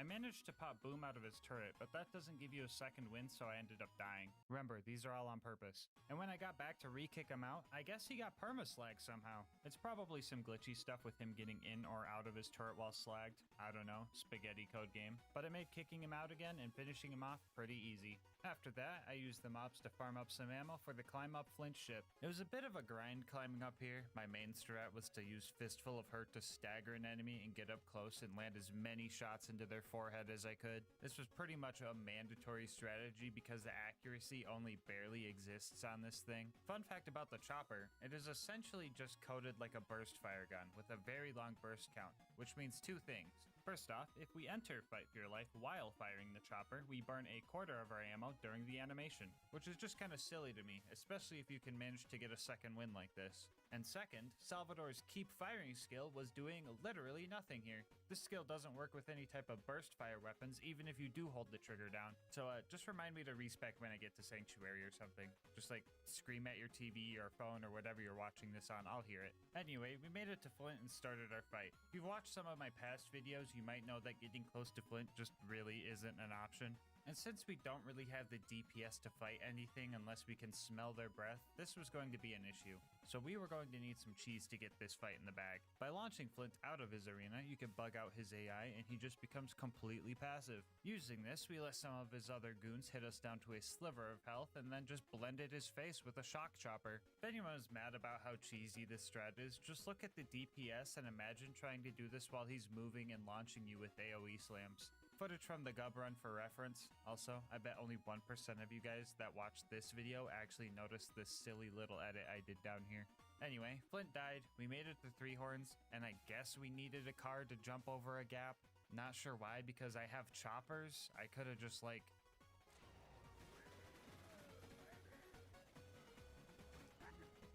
Anyway, we threw some sick flames on the car, rammed door guy, blended door guy, got stinkied by a rack while trying to save Reese, watched Reese die because of that fucking bird that I hate, rebalanced the world by getting a stinky myself, I put the stinky on him, and made it to Sanctuary. If you're wondering about me killing the 20 bandits for Reese, I unloaded like 1,600 bullets in the camp, so statistically I probably killed more than 20. Anyway, the Sanctuary chores we have to do here are pretty boring, so to drown out the monotony and the sudden influx of screaming I'm now hearing for some reason, I'm gonna tell you guys about our partner, GASMASK'S. Alright, I know what you guys are thinking, but GasMask, aren't you a monster guy? And yeah, I do like monster, but ever since they turned Assault into Assault, let's just say I've been broadening my horizons. Lucky for me, GASMASK'S reached out and set me up with this starter set, no strings attached. And honestly, I was pleasantly surprised. My favorite flavor I got to try was Copium. It's got an awesome cranberry flavor, and look at this little dude. He just like me for real, for real. I also got to try Raw Meat, which is a watermelon and cantaloupe flavor combo. Now, normally I'm not a fan of melon flavored things, but holy moly, this one was good.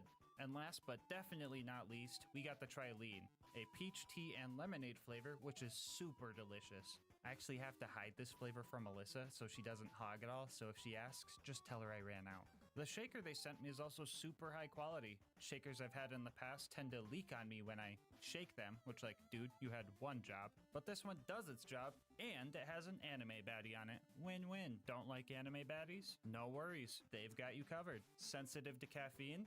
All of their flavors come in caffeine-free variants. They've got you covered. Want to try a few flavors before full-on committing? GamerSupps offers free samples. They've got you covered. Also, starting July 26th, GamerSupps will be starting their big Xmas Came Early sale, where you'll get a bonus gift with every tub you buy. So if you want to try GamerSups for yourself and support the channel at the same time, head on over to gamersups.gg/LGM or use the link in the description, and make sure to use my discount code LGM to get 10% off of your order. Anyway, let's see if Sanctuary is over with. Oh, still working on that door dress up? No, it's cool. That's cool. That's fine. Anyway, Frostburn Canyon time. I said screw it and ignored all the bad guys on the way up to the giraffe exhibit because I was going to do plenty of mobbing up there. The psychos were pretty easy to handle with the chopper, and we even let them get a few hits in for more free shot chance, but the armored psychos slowed us down a little bit. So I opted for the good old put the stinky on them strategy in order to save some ammo. Well, that, and I was really sick of my 8-year-long reload time and really sick of Lilith.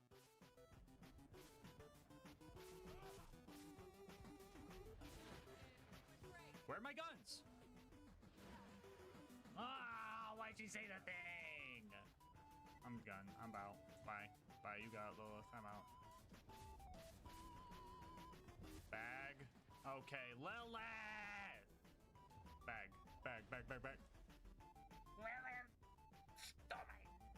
Freaking hell! Anyway, a few more stinkies later, we got out of there and headed to go save Roland. The Bloodshots weren't going to let us in unless we snuck in with one of their bandit trucks, so we met with Ellie and started blowing up their cars for parts. I blew up all kinds of cars here. Normal ones, flying ones, protective ones, and well, ones that shouldn't be killable in the first place. I put the stinky on them. After that, we snuck into the Bloodshot camp and started our fight with Badma, and that did not go well. His shield would just block all of my shots, and even with the speed from Bust that can't slow down and Insight, I still couldn't circle strap this guy. So after buying some ammo from a cliff, I developed a new strategy that I would use for the rest of the run, and we're going to be calling it head crabbing. Much like the totem trolling strat I've showcased on Krieg in the past, head crabbing requires us to jump onto our target's head as we enter fight for your life. Not only does this let us land consistent hits on Badma, it also lets us gunzerk while at 0 health, meaning Inconceivable will proc on both guns, letting us deal enough damage to take Badma out. And yeah, I probably could have just punched him off of a cliff, but I didn't want to subvert the challenge too much, and it really took a lot of willpower not to. The little dudes though, those guys aren't required, so they got stinkied without remorse. Inside the Bloodshot Dam, things got pretty tough. I died a bunch of times because I just kept burning through ammo, and this place is just loaded with enemies that don't like to be that close. So I did a little bit more head crabbing here and eventually got Mad Mike to show up.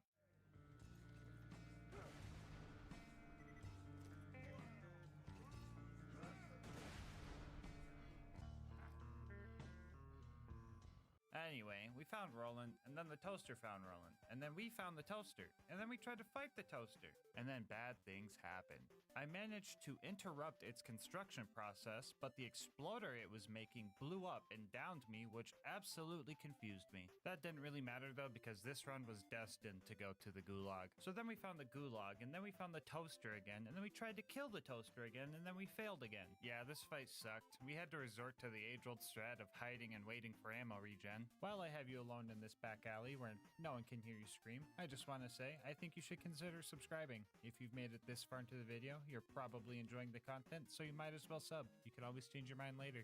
Anyway, I noticed something odd during this fight. When shooting the chopper, the reticle doesn't get larger like most guns do when firing them.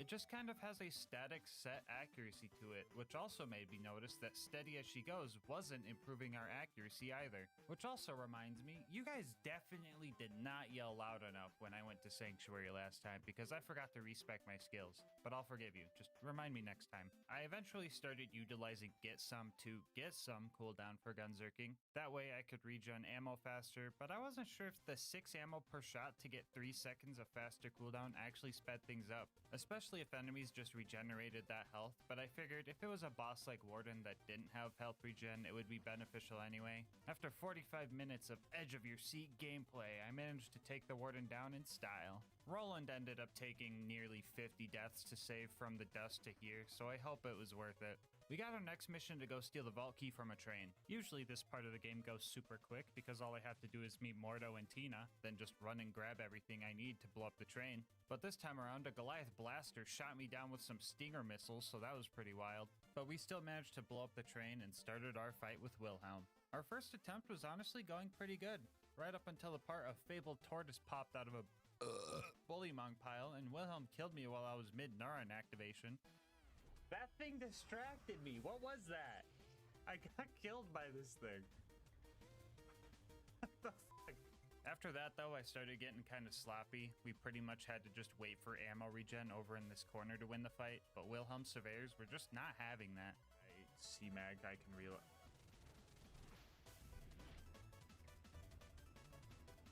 Dude, why'd they come up here and bully me like that? It's like a school playground. They come up here and just be like, loser, loser, loser. I'm gonna give you a swirly. Why are they fronting on me like that, bro? I eventually remembered that I could just run back to the beginning of the map to buy more ammo, so I tried that. That idea blew up in my face. I just kept fumbling during this fight because it was a balance between being patient and killing Wilhelm fast. I could have just waited for ammo regen and made sure my health was always full to kill him in one go with some time. Or I could run around with low health, risk getting one shot by loaders and kill him faster. I just couldn't make up my mind, and the loaders that Wilhelm spawned eventually hit their respawn timer and started causing even more trouble. Eventually, Wilhelm decided to make the mistake of launching me off of a cliff, and then I really locked in. Alright, he's dead now. He's dead. Put the stinky on Okay, him. hold on, hold on.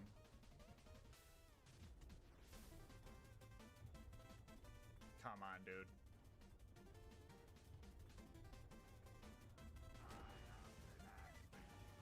Just fucking die.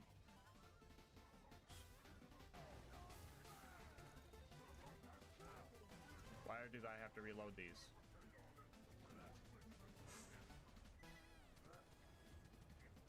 Oh, dude. Oh my god, seriously? Dude, so fucking close. Dude, just fucking die. He's right there! I'm getting edged. Fuck you. 2. Gun. Reload. There, God. Jeez, that took way longer than it should have. But at least we get to go back to Sanctuary. Oh, never mind. It's stressful here. Everyone is panicking. People are telling me to bring rocks to Lilith, and the screaming was just so Wait, screaming? Was I supposed to do something when I hear scream? Oh yeah, I need to respec my skill points. I'll just go do that real quick.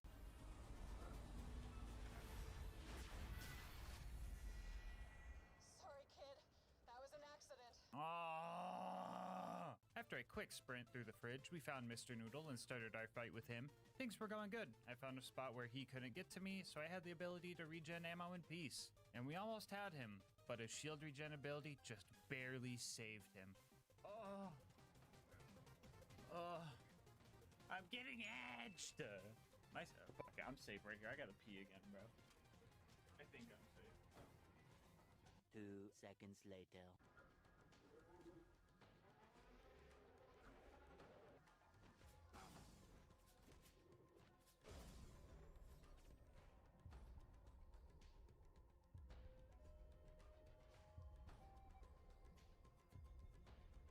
Somebody clip it. What the fuck happened? Anyway, the loaders helped with round 2, and we made it to Overlook to start our beacon defense segment.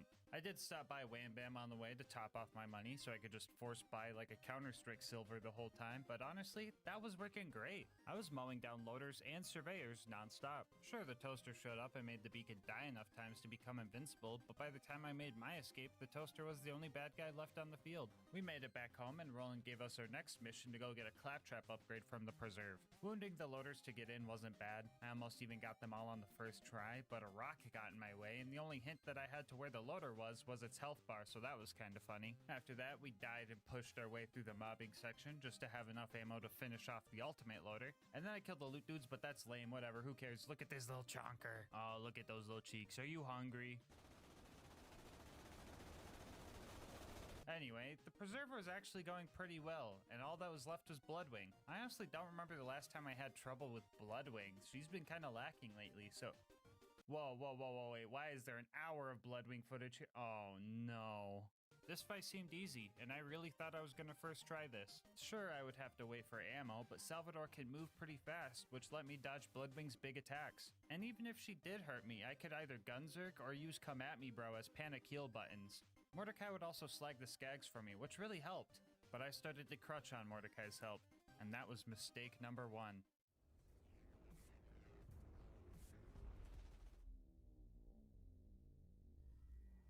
After that death, Borderlands Spaghetti Code threw me a curveball, and I got a glitch where Bloodwing kept her fire resistance through changing elements. A fire chopper on her shock and corrosive phases should have melted Bloodwing, but that just wasn't the case. I knew of this glitch's existence prior to this run, so mistake number 2 was underestimating Bloodwing. This made the fight way harder, and instead of being able to use a neutral element for one phase and an effective element for 2 of them, we had to use a neutral element for 2 phases and an ineffective element for 1, which leads to mistake number 3, not bringing a non-elemental chopper with me. Now I could have went to go grab one, but that would have required me to mob through the whole preserve again, and then Mordecai would bug out and stop helping, so I decided to mask up, lock in, and just brute force this fight. Bloodwing also stopped landing as frequently, so I had to swap the chopper to anti-air mode. So anyway, the winning fight took like 20 minutes, and I ain't got much else to say except GG Bloodwing, glad to see you on the comeback. Our next mission was to go to Thousand Cuts and recruit Brick and his buzzard support, which is okay. I just guess one chopper wasn't enough. Anyway, we started our initiation, and since running back to buy ammo wasn't an option here, we just opted to make a Godliath and started slagging bad guys for him. Big Guy was throwing everybody around, including me, but in the end he fell and I had to go on alone. About a dozen deaths later, we got initiated and had to deal with Sarcastic Slab. Put the stinky on him. Fending off the loaders with Brick pretty much went the same way, and it didn't take long for us to clear the place out. Our next objective was to go steal Jack's voice, so we found one of his body doubles and did the good ol' strat to take him down. A few button presses later, we had the final piece we needed for the bunker raid. Okay, just gotta grab Claptrap, and I think that's it. Am I forgetting anything? You guys hear screaming? Oh well, back to Thousand Cuts. We tricked the first toaster to look the wrong way and dropped half of its health before running out of ammo. After that, I hid in my Harry Potter bedroom looking spot. 5 minutes later, we got our letter to Hogwarts and finished that toaster off.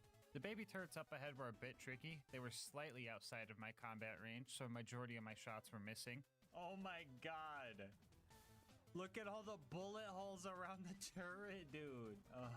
The strat for these guys was to let them down me before I activated Gunzerk. That way, I could have both guns get the full extra shot chance, and that managed to do the trick. Happy late 4th of July, by the way. After those two, we started the most boring fight of the run. Yeah, this was just a waiting simulator. I would just sit behind it, shooting it every 3 seconds for Gunzerk cooldown rate, and 20 minutes later, we finally took that thing down. And the final thing before bunker was Face McShooty, which was actually a lot more interesting than you would think. My plan was to throw my 1,000 rounds downrange, and if I didn't hit him, I would just read-only farm to keep me from having to slowly regen all my ammo. But on the first attempt, not only did we hit him, we actually hit a crit. But we didn't notice this right away because the objective didn't check off, so I kept going because I thought my eyes were messing with me and continued for another 20 minutes. After that, I started to get suspicious. I knew I could hit him because Get Some was activating, but even the body shots weren't registering for the mission. I did some testing and everything seemed normal, and the chopper could in fact kill him with crits. We also reviewed the footage and there was a crit on the first attempt. I had a theory that this could have been some type of range-based thing, so I tested that for like 40 minutes before I finally found the answer.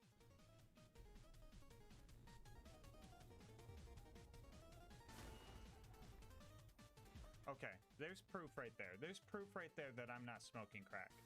Okay, somebody clip that one. So yeah, turns out that in order for the objective to check off, you need to actually hit a certain damage threshold on a crit, which one pellet of the chopper just didn't manage to do. We further tested this by using a level 1 starter pistol and... Stop writing run invalid in the comments, come on now. You're not as funny as you think you are. Anyway, yeah, this thing couldn't do it. So we had 2 options for the Face McShooty snipe. Manage to hit 2 crits by waiting for ammo regen, or just switch to a fire chopper and let the fire on flesh bonus one-shot him. We obviously did the latter. Took another 50 minutes, which is what I expected, but it hurts knowing that I could have saved 2 hours if I just used the fire one in the first place. Anyway, that was the most eventful Face McShooty snipe I've ever had, but at least we made it to the bunker. The strat for the autocannons was to suck on the barrel until I got down to low health, that way I could have the free ammo chance. Yeah, so I feel like I've described this strat enough times, just assume that's the plan for everything unless I say otherwise. The first attempt at bunker was going great. I got him down to half health and decided I wanted to take this combat to more of an aerial level. yeah, that didn't go well. The next few attempts after that ended pretty deep in. 2/3 of the way through the second attempt, I tried to fly again, and the attempt after that, I just got Hail Married by a random landmine. Very ironic for a chopper to do if you ask me, but oh well. After that, I used the chests outside to top off my money supply and locked in for attempt number 4. 20 minutes of paranoid gameplay later, I got the bunker into his deathbed phase, and then I realized I forgot to switch the chopper to anti-air mode. Down in Angel Core, I mentally prepared for my death counter to make a huge jump, because dying was going to be my main source of ammo. Actually, you know what? It was pretty much my only source of ammo. My prime directive for the next 50 minutes was going to be press button, kill loader, then die. Something sped up the process. Angel was dropping ammo crates for us, and Roland's turret gave us some crazy ammo regen. Saving him was definitely worth it, even though he is only here for like half a wave of loaders before Lilith takes his place and does literally nothing. I was just thinking. I had a feeling it was coming. Roland was the MVP down here, and for that reason, I made the plan to change history, to save Roland from his demise down in Angel Core. I was going to take Jack out before he had a chance to take Roland out.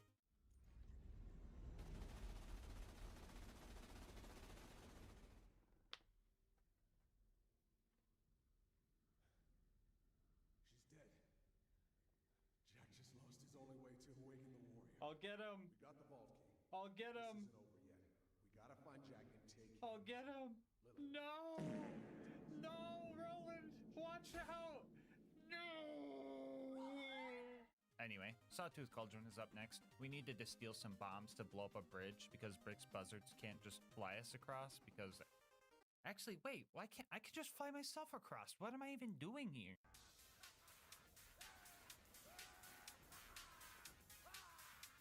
The ambush commanders went surprisingly well. I just cornered each one of them and just shoved my choppers through their shields. Spawning in the death cubby even proved useful this time around because I wasn't locked in there with them.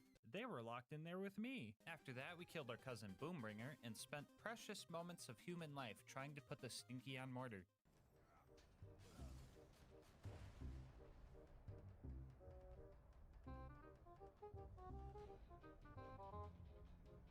If you can't.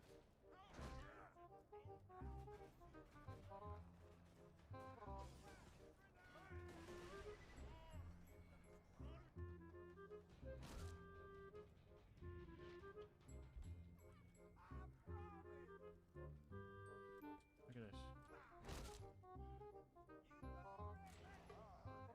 We made it up to the buzzard's nest where we claimed our territory as King of Choppers. Hey, you guys want to hear that AA gun bit again?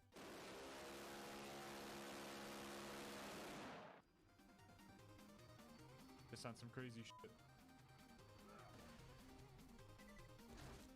Oh! Anyway, we flew out of that joint and made our way to the boneyard to turn a bunch of valves and blow stuff up. And then we made it to the Badlands to completely ignore Saturn. Before you start booing, this is how much damage I could deal with max ammo. Keep in mind that it takes 5 minutes to regen back to full ammo after each burst. This wouldn't be challenging at all. It would just be 3 hours of waiting. And I also don't have enough hard drive space for all of that. Alright, fine. How about I make it up to you guys by, I don't know, adding the Hammerlock DLC to this challenge instead? Speedrunners beat that thing in like 7 minutes. I should be fine. Anyway, we ran past everything before I even realized we were there and got the info that we needed. The final stride towards the vault starts out with the Claptrap door, where we completed our last mobbing section of the run. After that, we ran through Heroes Pass, and then ran through Heroes Pass again because we forgot to wait for Claptrap to stop yapping, and then we found Jack. So, real talk, killing Jack in the conventional way was just not going to happen. He's got some crazy health regen, which is most definitely faster than my ammo regeneration, so a little bit of cheese was necessary here. Option 1 was the good old block him at the terminal strat. Once we got this set up, we just had to get him slagged while having low health, and then fed him a fire chopper to finish him off.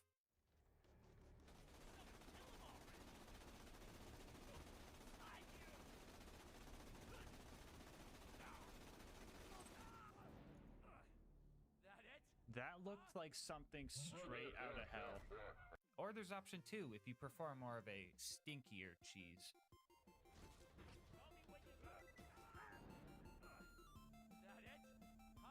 Either way, Jack dies, and the warrior shows up. our final test of patience before we finish the main part of the challenge. 1.5 hours to reflect back on the run, before finally taking the final boss down and tasting victory. So yeah, you can beat Borderlands 2 with only the chopper. Bonus content time, whoa! As I said before, we are also going to be taking on the Hammerlock DLC. Everybody's favorite, I know. This DLC immediately starts it off with the action. You spawn in and have to walk all the way over to Hammerlock, and it's just so riveting. After that, we gunned down some squatters that were taking up room in our cabin. They didn't like us kicking, or I guess in this case, punching them out of our property, and they got all demonic.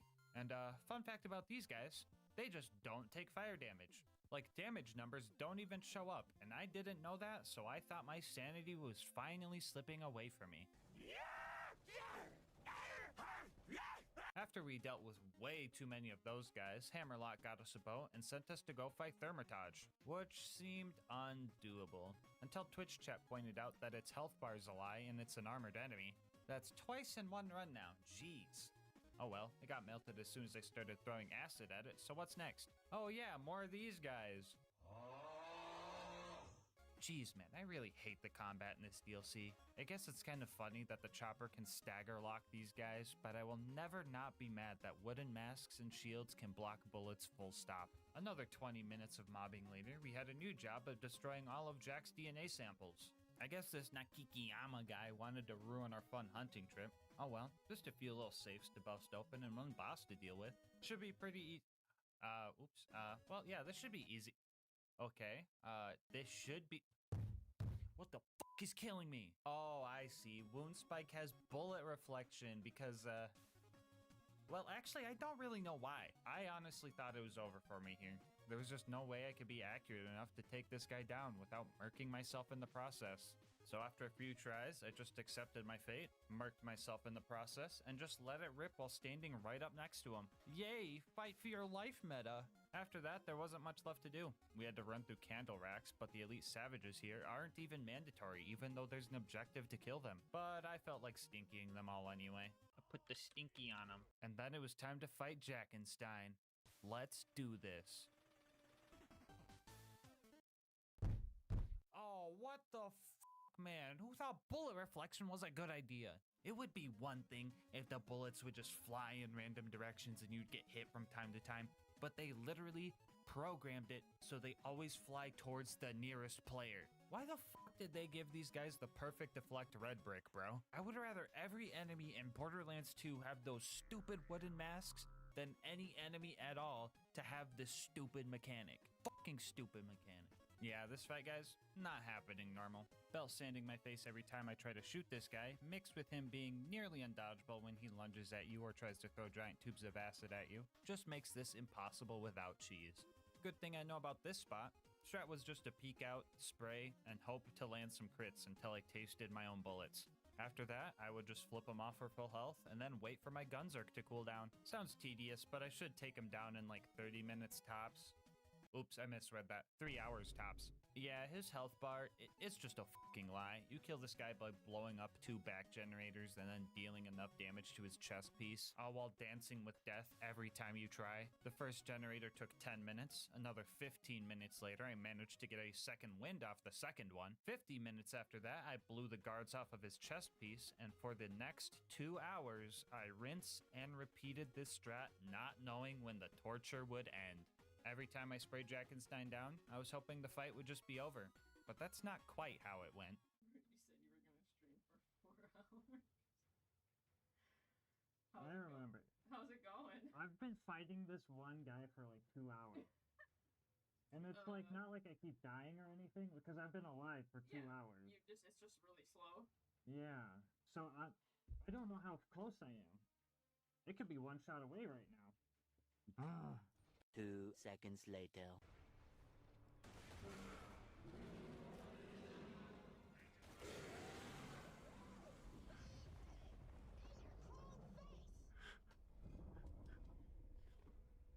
Well, in case anyone wanted to know, it looks like you can beat Sir Hammerlock's big game hunt with only the chopper.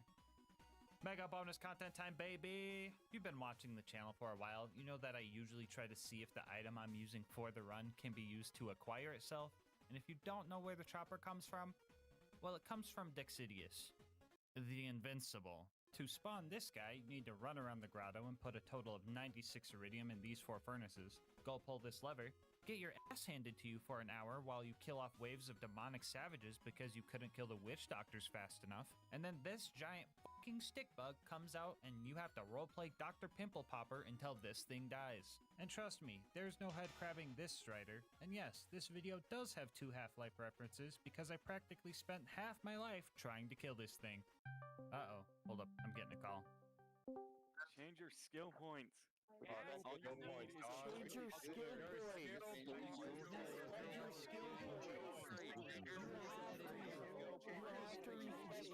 Oh yeah, I was supposed to respec, wasn't I? Oh, thanks for reminding me, guys. You should have said something earlier. Here's the new build for the raid. I got rid of all the kill skills because I didn't think I would be needing them. I also spec'd in to keep it piping hot for the boosting grenade damage. I'll explain more on that later. I promise it makes sense. All right, let's talk about this fight. To survive here, I would need constant, and I mean constant, vigilance. One mistake, and I could get hit with one of his giant corrosive bombs, and the dot would seal my fate. I gathered up all the high-priced items I could, so I didn't have to wait on all my ammo to naturally regenerate, but even buying it was scary because his attacks could hit right through walls. I developed a strategy where I would mark stuff as trash in my inventory so I could sell it faster, and when I would buy ammo, I would spam enter and left click to get my ammo faster and get the heck out of there. Usually if you're attempting this fight, you would be here for 10 minutes maybe using the Lady Fist B combo, but instead we are using a gun that doesn't even deal enough damage to one-shot face McShooty, so we had a long and stressful fight ahead of us. Another fun fact about Dexy is that the amount of damage he takes when a pimple is popped is amplified by any grenade stat buffs you have. So more grenade damage equals less pimples to pop. That's why we spec'd in to keep it piping hot. We only get the buff while Gunzerk is on cooldown, but if GASMASK is constantly being activated, that still gives us the boost. I could only deal real damage if Dexy was distracted by spores. Usually the spores get murked in one shot, but the corrosive spores were actually very helpful because they could survive like 50 hits from Dexy. A lot of our downtime was running to spawns and hoping to see some green cauliflower homies and getting them not to follow me across their map with their insane persistence. On my first attempt, I actually made it pretty far. I took out 7 pimples before I got snuck up on by one of Dexy's attacks that dotted me to death. This wouldn't have been that devastating for a first attempt if it hadn't taken, 6 whole hours. With an estimated kill time of 12 hours, I pretty much had 1 try a day to get this kill. Attempt number 2 ended because PhysX decided to crash my entire PC, and attempt number 3 ended in a game crash even without PhysX because Borderlands hates me. And yeah, this was pretty rough. 12 hours of Dexy attempts and 2 crashes really had me second guessing my life decisions. I mean, is anyone really going to be mad that I didn't fight a whole OP10 raid boss, notorious for having hard to hit crit spots, with a gun that has 1 accuracy? I don't think any of you guys would be mad if I just didn't do this fight, but I can think of one guy that would be pretty mad if I didn't take this stick bug down. And I see him in the mirror every day.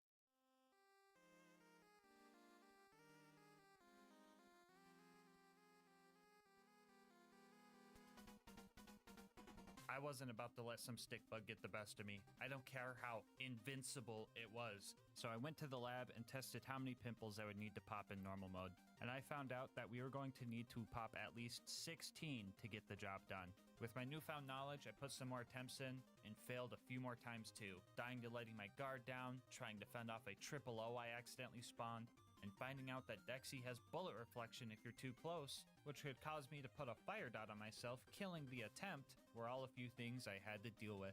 A few more fails like that happened before I made it back to my PB of popping 7 pimples. I was locked in and ready to go for another 6 hours. But Borderlands had a different plan for me.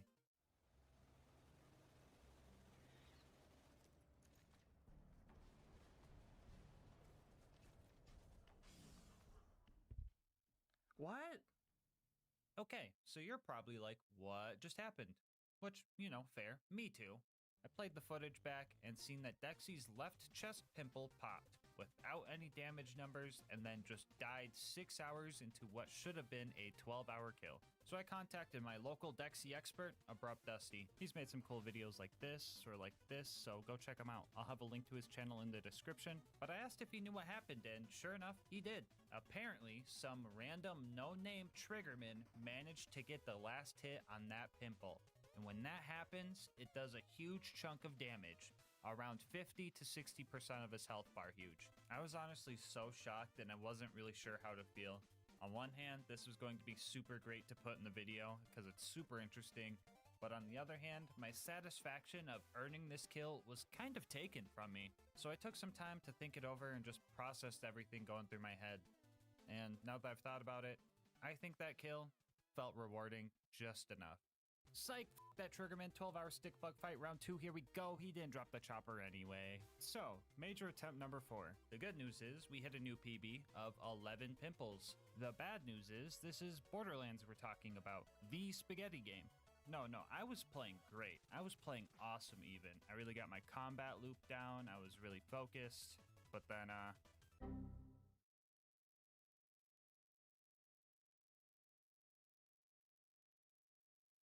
yeah, so I wasn't too beat up about this. I kind of expected this to happen, honestly. Have you taken any breaks yet? I have not, because I'm afraid the game will crash. I'm still kind of surprised how well I took it. This was 9.5 hours into an attempt I was just doing great in. This was in no way my fault. It was entirely just Borderlands being made out of spaghetti. I realized that if the fight was going to be this long, I was going to have to do a couple of things. First off, I downloaded DXVK, which is pretty much just a mod that helps prevent BL2's notorious game crashes. Honestly, not sure how exactly it works or if it would even work, but I'll take anything at this point. I also duplicated this Bearcat I found during the run 39 times to make sure I had enough money to keep buying ammo and not have to wait on ammo regen. I did not like that I had to do this, but if unintended game mechanics were going to take a 9.5 hour attempt away from me, I felt fine using unintended game mechanics to manually dupe 39 Bearcats. I also sacrificed Lucas for good luck. I put the stinky on him. 1 week later, I prepared for what I hoped would be the final fight. I was improving on every attempt. I learned how to take out the initial savages in half the time. I was able to take out Dexy's first 3 pimples really fast using high-risk strats. I learned all of the spore spawning locations to maximize my chances for corrosive spores. And I really learned how to read Dexy, allowing me to get closer than I was before. Our strategy was becoming well refined. It almost felt like I had 30 hours of experience fighting Dexy or something. On day 4 of Dexy, I hit a new personal best of 12 pimples popped before this rock ended my 7-hour fight. Ah!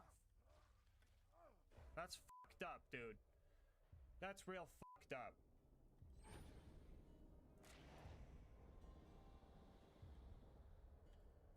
That's real fucked up. That's real fucked up.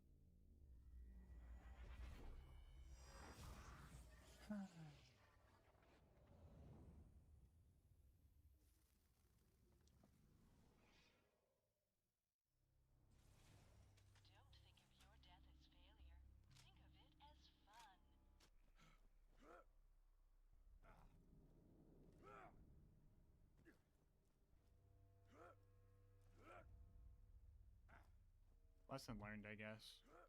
I just kept trucking through the hardship and came back strong for day 5. I started using a 25-minute timer on my phone so I knew when those darn savages would respawn so I could plan for them. But even then, it was hard to get rid of them because Dexy loves standing right on top of their camp. And just like that, history repeats itself, losing us another 7 hours. Day 5 of Dexy washed down the drain. But look at that smile. You might think it's a facade, and it's just there to hide the pain, but you would be wrong. I mean, you are witnessing pain. You are witnessing frustration, and you are witnessing anger. But that smile is still one of genuine enjoyment. I knew that every failure and every setback would make the victory all the more great. Joy and struggle don't have to be mutually exclusive. And heck, 6 is my favorite number anyway. I play a little bit risky at the beginning, but that's fine.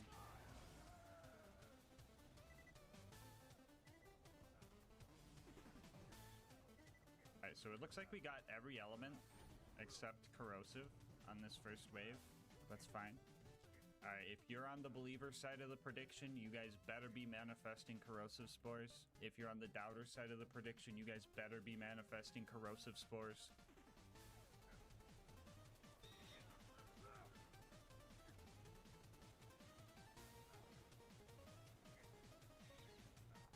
There's 3. Okay, we're getting good at getting the first 3. And now we let the patience kick in.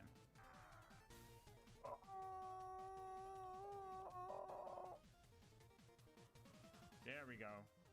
Level 90 corrosive spore. God, the fucking two-legged drifters fucking murk my homies, bro. There we go. There's 4. I gotta be jumping now. Oh, I killed him. Oh! Oh, fuck, I thought that was a drifter, dude. I got scared by a fucking branch. Nobody clipped that into 4. Oh, shit. Oh my god, dude. That fucking rock almost killed me, dude. I can't. I can't. Okay, 5 out of 16.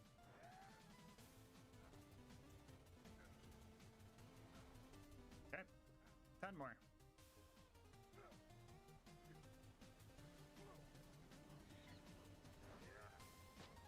Cool. 9 more to go. Okay.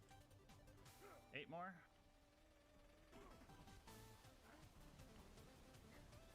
There we go. 7 more.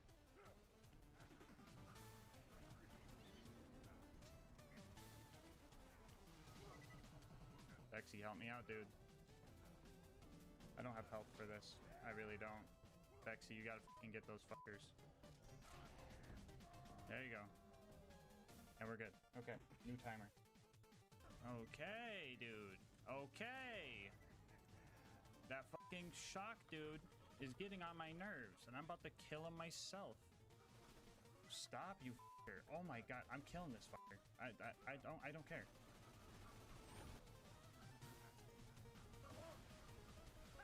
Jesus. What the fuck even was that? There we go. 6 more, 6 more. That was the back of the head. Okay. 5 more. I see you. I see you, though. That was a fucking big brain play, Dexy. I will fucking give you that one. Oh, I did not mean to bird there. Oh, I'm throwing. I'm so fucking throwing. Okay, we're good. We're good. I need to get the fuck out of here, though. 4. 4 left. Jot her down. Headshot. 3 more. 3 more. That was his head. What's he doing over here? Dude, this is freaky, dude. This is like foreign territory. I don't like it too much. It stresses me out.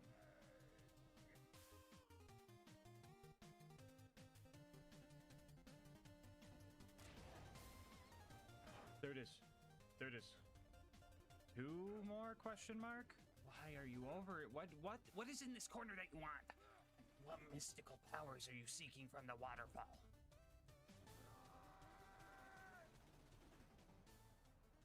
One more? That was his back. I feel like that's gonna be 2 more though. Alright, here we fucking go. Come on.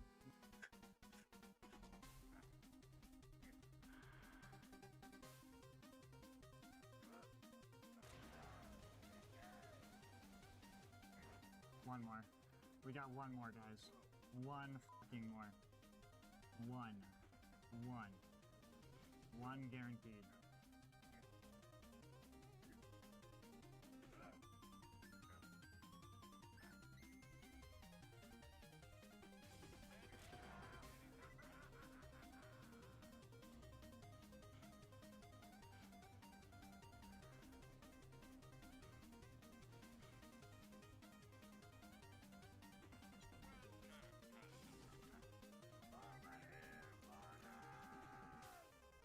Never again. Never again. Never again. Dude, my arms and fingertips are going numb. Breathe, breathe, breathe, breathe, breathe. Alright, dude, I'm afraid the game's gonna crash. There is no time for breaks, sadly. Are you okay? Yeah, I'm fucking great. I'm stressed and excited and happy and scared and paranoid and fucking wired, dude. Congrats on the kill. No, Quad. No, no, no, no, no, no. Rule 1, Rule 1. Don't do that to me, Quad. Rule 1. Can we get another exclamation point Rule 1 in the chat? I think we need one. We got some silly geese in the chat.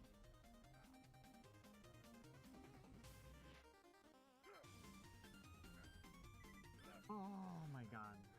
We almost fucking lost it there. We gotta fucking get a Gunzerk now. If we got dotted there, we would've fucking lost it. How'd that fucking hit me, dude?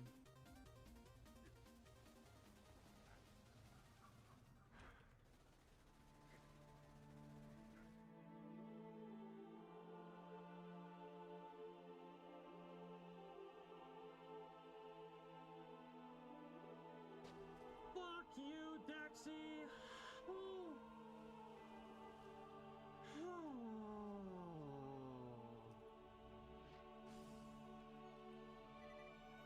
Oh, let's go, dude.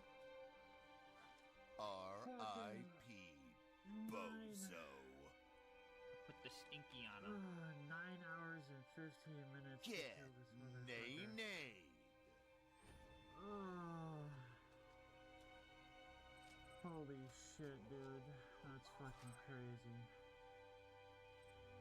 Put the stinky on him. After 48 hours of Dexy attempts, we finally took him down, and my thirst for a challenge was quenched. I woke up the next day, and I had received the most wild email I have ever gotten, and I just want to show you guys this thing. Yeah. No idea how my heart rate monitor knew I was playing Borderlands 2, let alone streaming it, but geez, man, I was on edge. I doubt the 6,000 calories part is right, but I definitely did smell like a gamer after all of that stress sweat. But it was all worth it, you know? Getting that kill was one of the best things I've ever felt playing a game, and I don't regret a single second of that 48 hours. But I felt like something was still missing. I felt like the chopper wasn't used as chaotically as it was intended. I mean, yeah, raid bosses are designed to be fought with 4 players, so it's not like I could just lay into them and expect to win. I had to focus and use tapfire strats for cooldown and just be locked in the whole time. And also, I didn't get a chopper to drop on this kill. So let's do it one more time, the right way. Alright, remember guys, if it bleeds, we can kill it.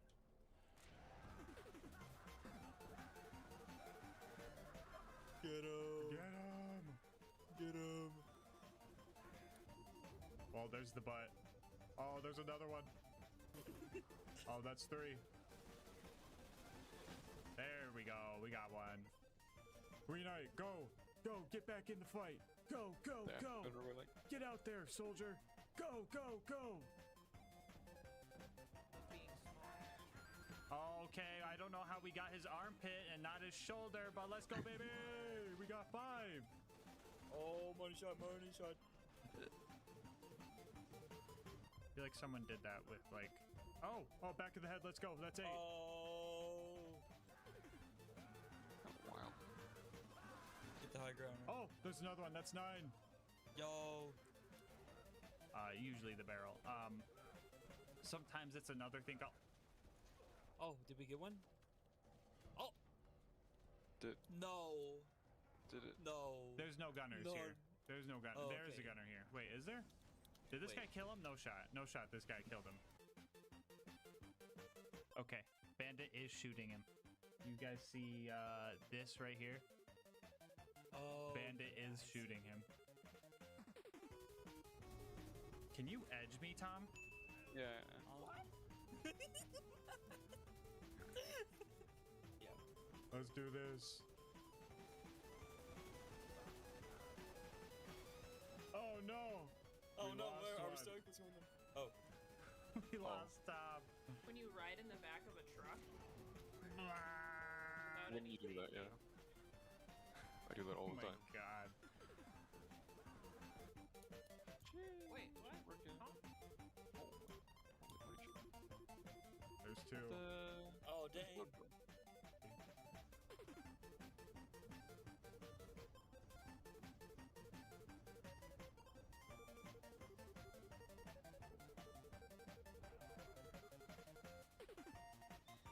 Time though.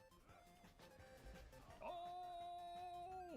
That works, I guess. Oh! What happened? I don't know. Oh, we got him. Oh, he died, he died, he died. Oh. There we go. Oh no. Oh no. Work as hero. Yep. Oh. Oh. Roach. Silly woman's next recipe. Oh, there's Oh, five. that's These are nice. missing. Oh, okay, there's six. Oh. That's interesting. Oh, there goes. Stop. Oh, there goes. Oh, there. Oh. Oh, there goes. Oh. Oh, we popped another? Oh, we got him. He died? Let's go. I don't think I see it, guys. Yeah, I don't think we got it.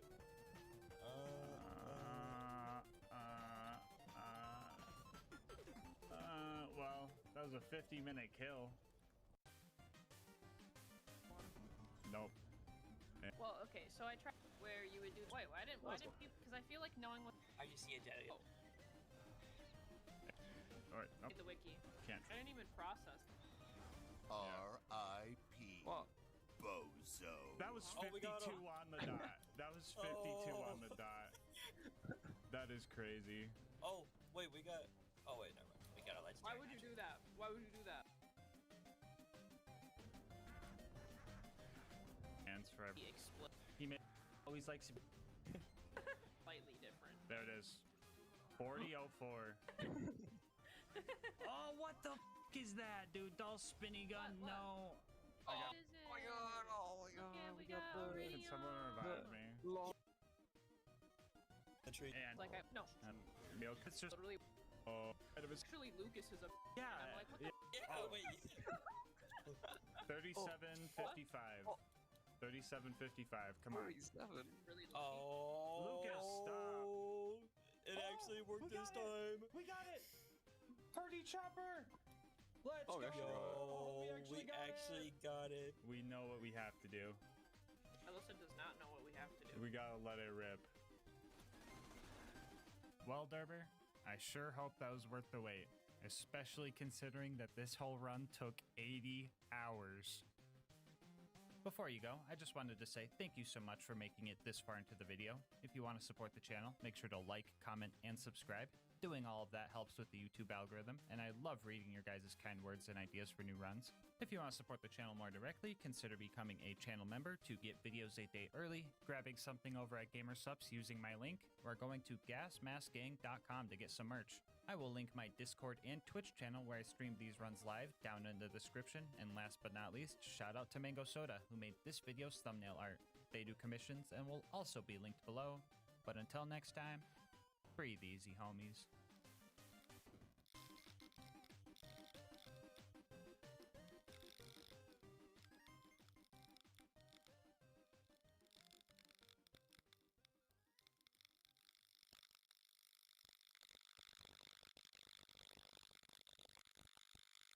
The original Borderlands was said to have taken a lot of inspiration from the Mad Max series, so it only makes sense that the car combat in Borderlands is super cool, right? Right? In any case, today we're going to try and answer a question that everyone has never thought about. Can you beat Borderlands 2 with only cars?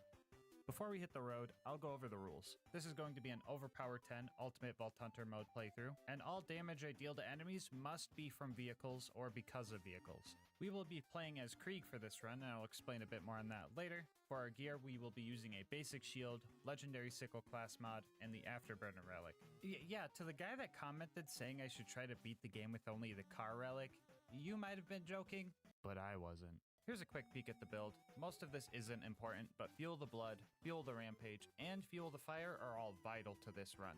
With all of that out of the way, let's strap in and kick this run into gear. Oh, wait, we might have an issue here. I'm totally forgetting something. So normally we don't have access to cars until after we fight Flint, so normally, no, you can't beat Borderlands 2 with only cars. But you didn't come here for that lame answer, you came here for a challenge. So today's question is actually, can you beat Borderlands 2 with only cars? If you also use a mod to allow cars to enter maps they usually aren't allowed in. Using a couple mods, we can allow vehicles to enter maps that usually kick you out of the vehicle, and we are also able to change this door to take us to the Torg DLC, where we can grab a car and take one back to Tutorial Town. Quick little shout out to Pyrex for making that very obscure mod for me. Anyway, in true Cursed Run fashion, we got a couple of bully routes to spawn, and since cars are considered armored, corrosive damage was going to be something we would need to worry about. It's also not like we could dispatch of these guys quickly either, because our damage is, well, I guess it exists. So right off the bat, things seem really bad. Enemies can kill us really fast, and we can kill enemies very slow. But one advantage we do have is stun locking. Even slightly nudging most basic enemies causes them to ragdoll for a few seconds, and as long as we keep doing this, they won't be able to blow our car up. Wobbling might be banned in Melee, but you know I'm capitalizing on it here in Borderlands. The Bullymongs proved to be far easier than the bandits. Unlike wild animals I could just drive away from, bandits had guns that could continue to damage me from afar. If I started taking too much damage, I would have to drive somewhere safe and wait for the car to start regenerating its health. I thought I'd be safe in this cozy little cave, but I guess not. Oh, what the f? No, you are not jumping down here. Nice try, bucko. After some confusing interactions with the wall and clearing out Liarsburg, we met Hammerlock, he changed a tire for us, and we started our way towards Boom Boom. Average F-150 driver. While clearing out the last batch of bandits, I discovered that Torg shotguns really freaking hurt, and we took our first death of the run. Oh, by the way, the counter will be counting car deaths, just to clarify, which leads me to one of the worst parts of this run. Losing a car means I have to go all the way back to the Torg DLC and get a new one. I decided to allow a flight mod to go back to vehicle stations since this run was modded anyway. We aren't really doing anything challenging by walking back there, so to save time, hard drive space, and to get this video out earlier, we would just fly back to get a car. Anyway, after clearing out the bandits and accidentally learning how to parallel park, we finally made it to Boom Boom, and this fight was tough. You might think Boom's cannon was the scary part, but to my surprise, I was actually able to take multiple hits from this thing. Busting him out of his turret got a little weird, but that part was relatively easy. Dealing with their health regen and my lack thereof was the main issue. I could stun lock them, but repetitive collisions would slowly wear down my vehicle. I could definitely handle a one-on-one fight, but if I kill Boom first, I still have to knock down a few psychos to try and focus on Boom. I would also pretty much need constant crits to outpace Boom's health regen, but Boom was a lot easier to deal with. So I decided that killing Boom first would be best because he was the harder one of the two. And well, he just kinda died. I guess if you hit a guy really hard with the car, they just end up dying a few seconds later. I think this has something to do with his get-up animation not being able to go through because he was stuck in some weird geometry. He actually died like this twice because Lil Boom was using a Torg shotgun. I told you guys about those earlier, right? Anyway, after 1 hour and 4 car deaths later, we finally beat out Boom's health regen and were able to continue the run. We were able to drive past a lot of the bad guys on the way up to Flint, but we still ran into a roadblock. My car was just way too big, and I could not get any further than this part right here. So it looks like no, you can't beat Borderlands 2 with only cars. Unless you guys want to allow one more mod.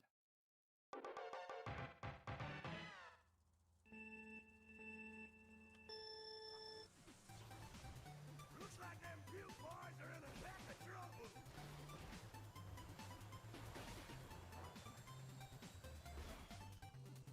Alright, can you beat Borderlands 2 with only cars if you use a mod to allow cars to enter maps they usually aren't allowed to and the cars are 50% smaller?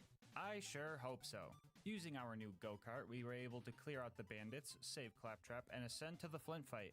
I decided to leave my car in the elevator to get it up to the top the same way I was going to get Claptrap up there, but that was a mistake leaving those two together. Why is my current objective to find Flint?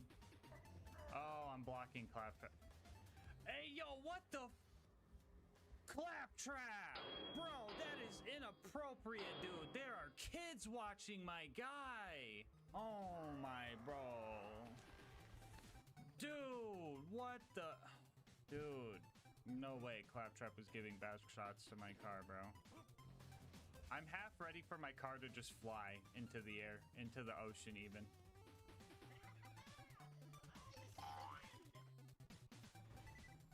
Okay. Now for the Flint fight, I probably could have done this super easily. Vehicles are resistant to fire damage, and Flint just kind of rolls up like an armadillo if you hit him with a car. But for some reason, I was bent on just ramming him off the edge of his boat. And because of this, I lost many cars and had to keep driving all the way from the beginning. I also didn't have the elevator option anymore, and some of those stairs and tight turns were pretty tricky to maneuver. Okay, fire barrels hurt. Lesson learned. After way too much wasted time, I finally got Captain Roly-Poly to fall off the edge and took care of his goons from afar. After that, I just laid into Flint until he died. Cool. Rock out. Yeah, jam. Oh my god. It's Lilith! After dealing with Claptrap's sex drive, Claptrap, stop getting freaky with the car! We made it to Three Horns. Here I snuck into the DMV and stole a license so I can drive legally and warmed up my Bullymong whispering skills. Bullymong, stop! Ramming Door Guy was probably the most normal thing about this run, and then after that we had to deal with our first AVEF, or Anti-Vehicle Entry Field. Oh brother, it's my boss again. I freaking hate this guy. Hello? Yeah, we're not calling it that. Just call it a car wall, okay? What? Why would I call it that? The wall isn't made of cars. Bro, what are you on? You're just complicating things, and AVEF doesn't even roll off the tongue. It's just an invisible wall that doesn't let cars pass through. Yeah, so it's an AVEF. No, it's not a fucking AVEF. Just call it a car wall or you're fired. Man, one day I'm just gonna be my own boss, so I don't gotta deal with that frickin' buzzkill. Anyway, yeah, I couldn't find a way to get through this wall, so I was going to have to get creative, because I had 3 psychos I needed to kill to save Reese. Those Bullymongs I met earlier were nearby, so I decided to have them help me out by relocating the psychos to a place I could reach them. There we go. There we go. Yeah, that's what I'm talking about. That's what I'm talking about. Yeah! Yeah, my Bullymong brethren! Hurt them more. That works for me. So the guy that's down here. Oh my god, they're all down here. Let's go. Perfect. The stinky prevails. Good job, guys. Proud of you, Bullymongs. Love you. I managed to save Reese by watching him die, but then I remembered I still had one more psycho to take care of. I needed to get the power core, but their camp was in a spot where having the Bullymongs relocate him was not an option. So I had to get a little bit creative. How do we get a car in here? Here, let's look around the map.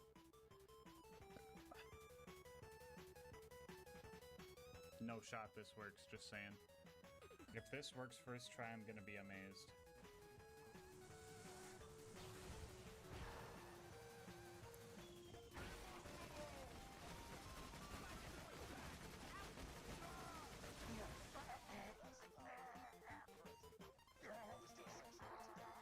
After I got my Bullymong homies to kill the 20 bandits to avenge Reese, we made it to Sanctuary. Nothing too crazy happened here. I pushed Jess up into the button to speed him up, which was cool, and the only place I couldn't get my car was the fucking garage, because that makes sense. So while I'm here doing all the boring Sanctuary chores, I'll tell you guys about our partner, GASMASK'S.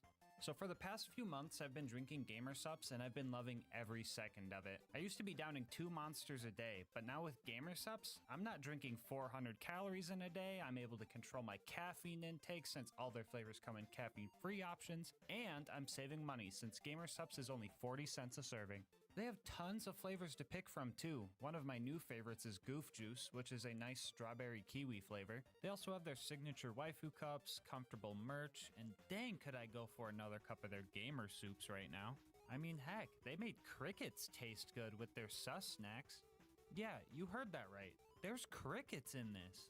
But if you're worried about buying something you won't like, GASMASK'S offers free samples, so you could try it before you buy it.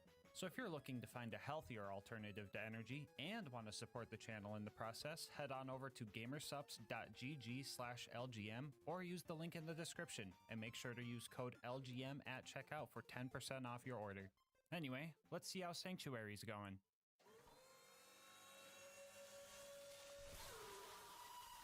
Our next destination was Frostburn Canyon, but well, let's just say we ran into another roadblock. So these invisible car walls tend to be pretty tall, but they eventually do end and you can get over them. For the purposes of testing how high these walls were, I decided to pull out a special vehicle I'm gonna call the Meat Bicycle.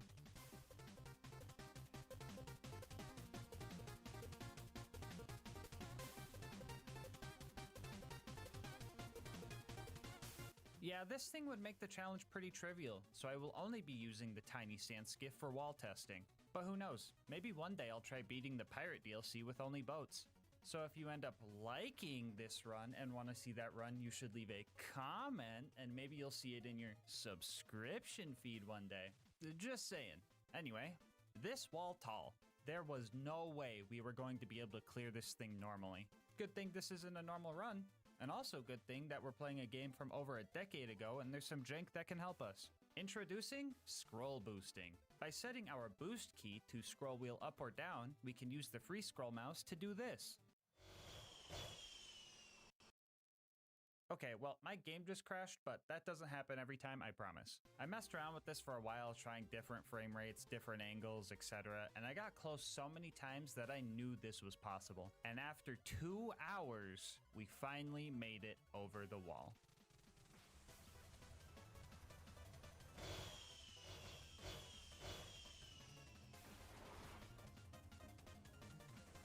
Anyway, thanks for the raid, Jolts. You came just in time.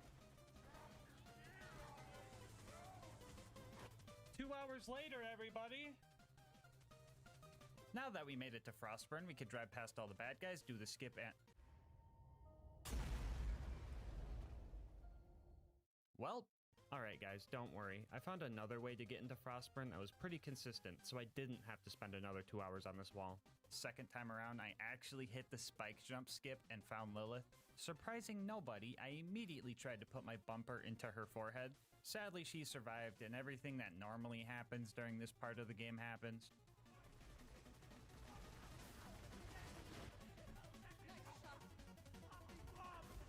Okay, Lilith, okay. I'll give you that one, okay? That was kind of cool. There she goes. She ruined it. She ruined it. She ruined it.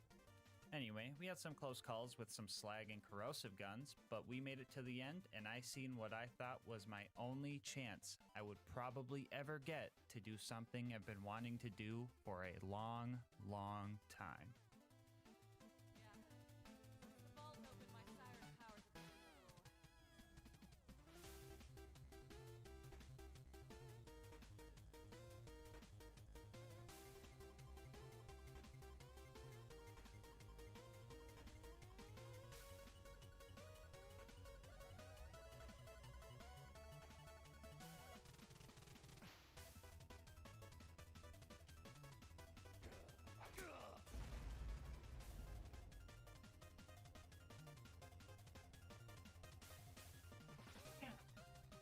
In this house, bro. I can't have shit in this fucking house.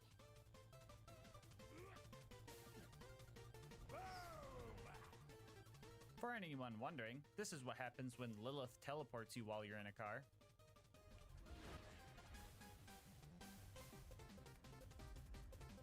Yeah, I don't know what I was expecting either, honestly.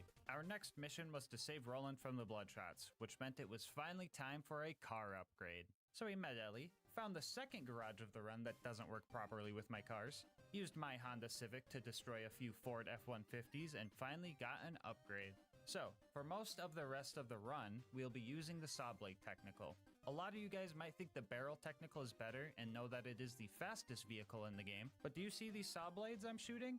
Yeah, those get melee damage boosts because that makes sense. Do you know who has good melee damage boosts? Krieg does. Not only is our car now tankier, we also have some significant damage to handle the rest of the game.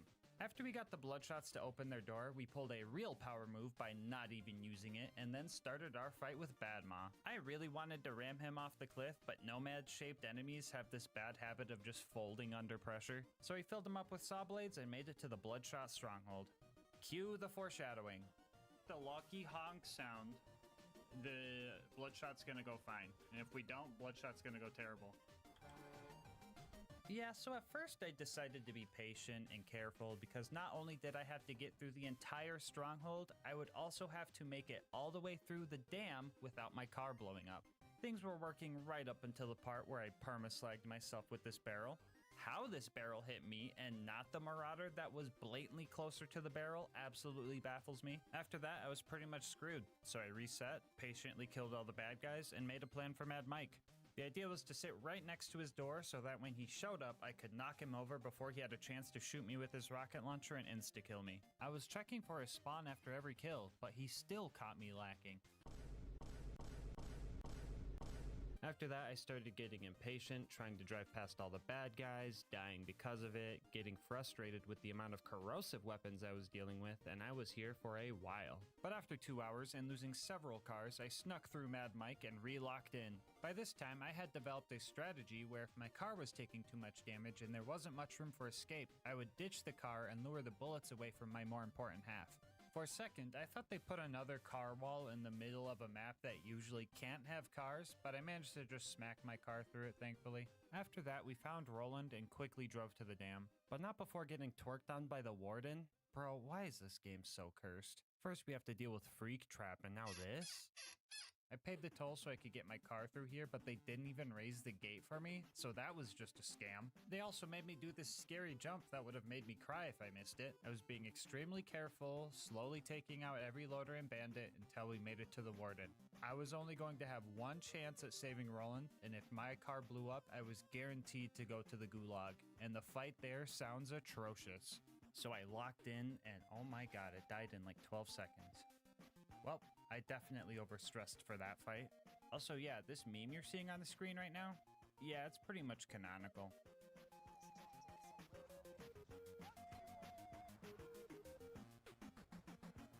Put the fucking money in the bag! Put the fucking money in the bag!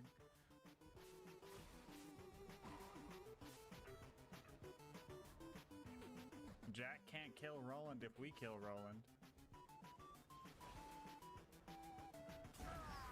Anyway, Roland was saved and our next job was to go rob a train in Tundra Express. Upon arriving, I had a little bit of a scare. Yeah, cars definitely weren't meant to be here. I was a bit worried about lighting the Varkids on fire, but I bumped a fire melon and it just worked, so that was cool. After that, I met Mordo and Tina, had a minor fender bender, got the badonkadonks, watched Tina turn them into bombs with her mind, practiced my vertical parking, had another minor fender bender, and made it to the end of the line. So the Wilhelm fight was pretty, normal, actually. Ramming into Wilhelm sometimes staggered him, which felt illegal to see, but I couldn't get him to fully ragdoll, sadly. So I just kept my distance and laid into him until he was super low on health, and then I decided to try to finish him off with my front bumper, and that's where things got a little goofy. Oh no!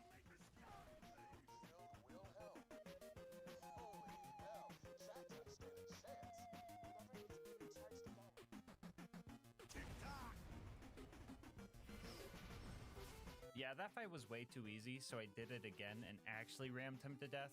Didn't look as cool as the first one, but oh well. We made it back to Sanctuary with our catalytic converter we stole from Wilhelm, but things started getting scary. Lilith stole my car, so I rage quit. She said that if she can't have it, I'm not allowed to ride the cool flying city, so I tried to scroll boost back over this bridge and everything just fell apart.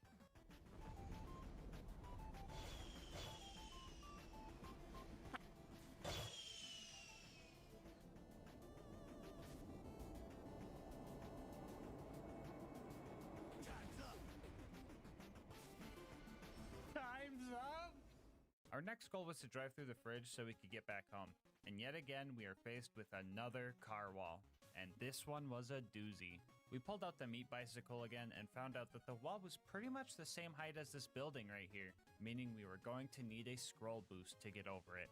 I was here for a long time trying to find a good angle or ramp to make it over, but every time a jump looked promising, my game would just crash. At this point of the run, my total crashes far surpassed my total deaths. A couple of homies in the Twitch chat kept saying I should try and hit the jump with the runner instead of the technical, but I was being stubborn because I thought that I was going to need the technical for its speed. Speaking of Twitch, you should go check me out over there if you want to watch these runs live. Anyway, I did eventually break because it seems like the technicals crash the game way more often when scroll boosting. And when you mod them to be this tiny, trying to boost with them gets a bit squirrely. As soon as you press your boost key, the bandit trucks pretty much wheelie 90 degrees up, and unless you're on flat ground and just going straight, it's really hard to actually get speed out of it. So I caved and swapped back to the runner. And then I found that I could get my car up onto this section of the camp. But that doesn't really help. Only if I could do some grenade jumps, I could get up there and then like up there easily and... Never in my life have I ever thought I would have to perform a double grenade jump for a car. Because of their smaller size, these things also fly a lot further when hit with nades or punches, and after 4.5 hours of trying to scroll boost over this wall, I managed to blast my car onto the roof and over the wall.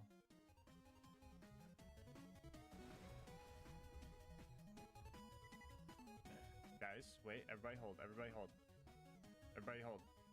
We might be good, we might be good. Okay. I'm gonna get out of my car real quick. So now, I believe we could just drop in right here. I think, I hope.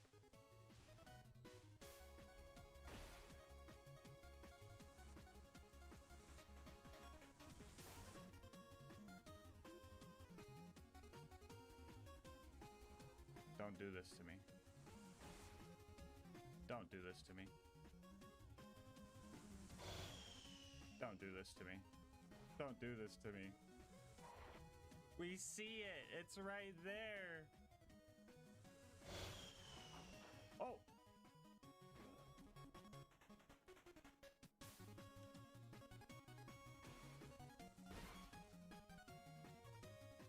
Well, that fucking sucks. So basically, I think the car was still hitting the invisible ice that Angel melts for you here or something. I'm just guessing at this point. So I was going to have to figure out a safe way through that. But I seen the option to travel, so I knew it was possible. The only issue was trying to get it back in there was really annoying, and I think I was kind of losing it.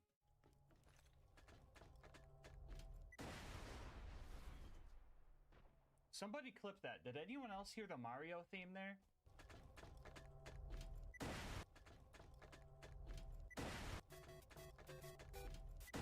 Anyway, it didn't take much longer before I managed to get my car back over the wall and through the invisible ice. Car in the fridge. So we made it to the fridge, and then we drove through the fridge, and then we made it to the outwash, where I discovered that I could have just ran through the fridge because there's no mandatory combat, use this door to travel to the Highlands, get a car here, and then go back to fight Mr. Noodle. So you're telling me that 4.5 hours was pointless? Wouldn't be the first time. Alright, real talk, I'm just messing with you guys. I knew this door was here the whole time, but I felt that it would be cool to get the car into the fridge anyway. It just felt right since I knew it was possible, even though the challenge didn't require it. Anyway, we were having some issues dealing with the constructor before Mr. Noodle. I felt really squishy and felt like my damage was starting to fall off, but my brain didn't think, maybe it's the squishy low damage car you forgot to swap out. But I did remember that I had something the constructor didn't. Tires. So I drove past it, slowly fought off the thresher that ate my new alternator, and made it to Overlook where car walls stopped us again. Geez, why do they even put these here? Are cars really that strong to prevent entry to a basic map? Oh, you could just drive around it. That's pretty cool. So I knew that the beacon defense section was not going to have very many breaks, and finding time for my car to heal was going to be tough. So I decided to sneak 2 cars into town and have one hidden way back here. That way, when one car is taking a beating, I can make a little pit stop and swap out cars so they could heal. And that strategy was honestly working super well. That is not the pit crew I was looking for. I mean, the beacon still got messed up, but I didn't lose any cars in the process, and for the first time in a while, I was actually able to kill the constructor instead of just rushing the fast travel to escape, so that felt pretty good. We made it back home and got our next job to go to the... Oh, brother, this is gonna be obnoxious, isn't it? So, even getting into the preserve is a bit annoying. Pretty much needed to climb the mountain and cross the waterfall to get in. I talked to Mordecai and started wounding the loaders. That was going fine, but I did have to deal with some saw blade technical jank.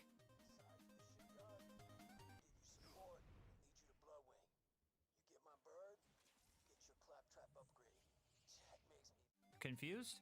Yeah, I would be too. Long story short, the Saab Lake Technical has some kind of huge bubble or box around it that causes some weird stuff. Some of you might know this car specifically can trigger the pipe explosion in the boneyard by simply driving near it. But in our case, the car's hurt box or whatever it's called clips through the floor and hits a death barrier. This game is truly cursed.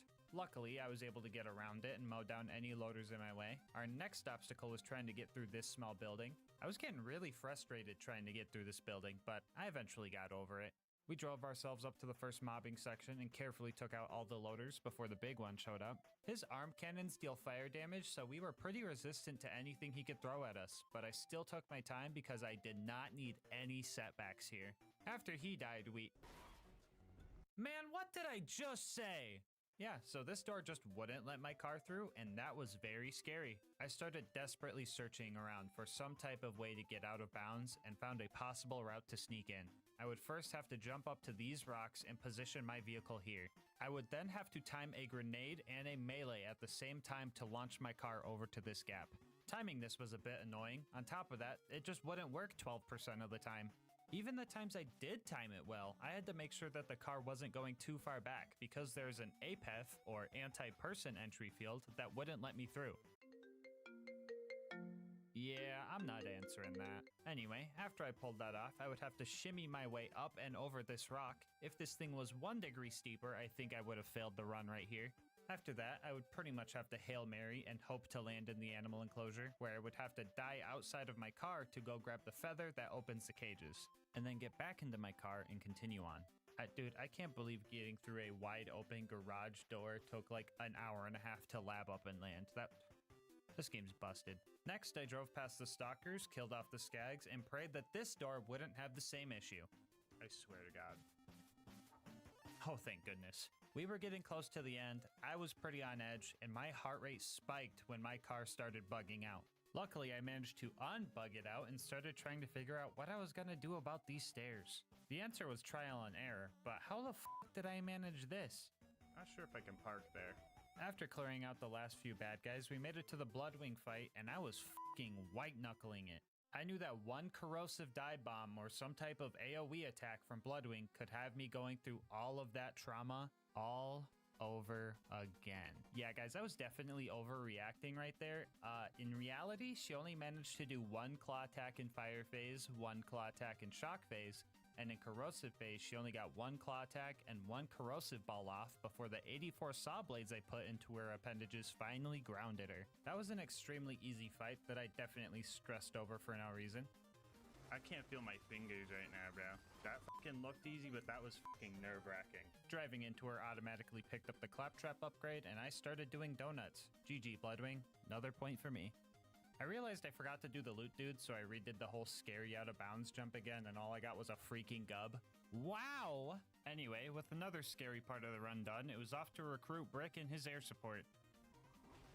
Huh?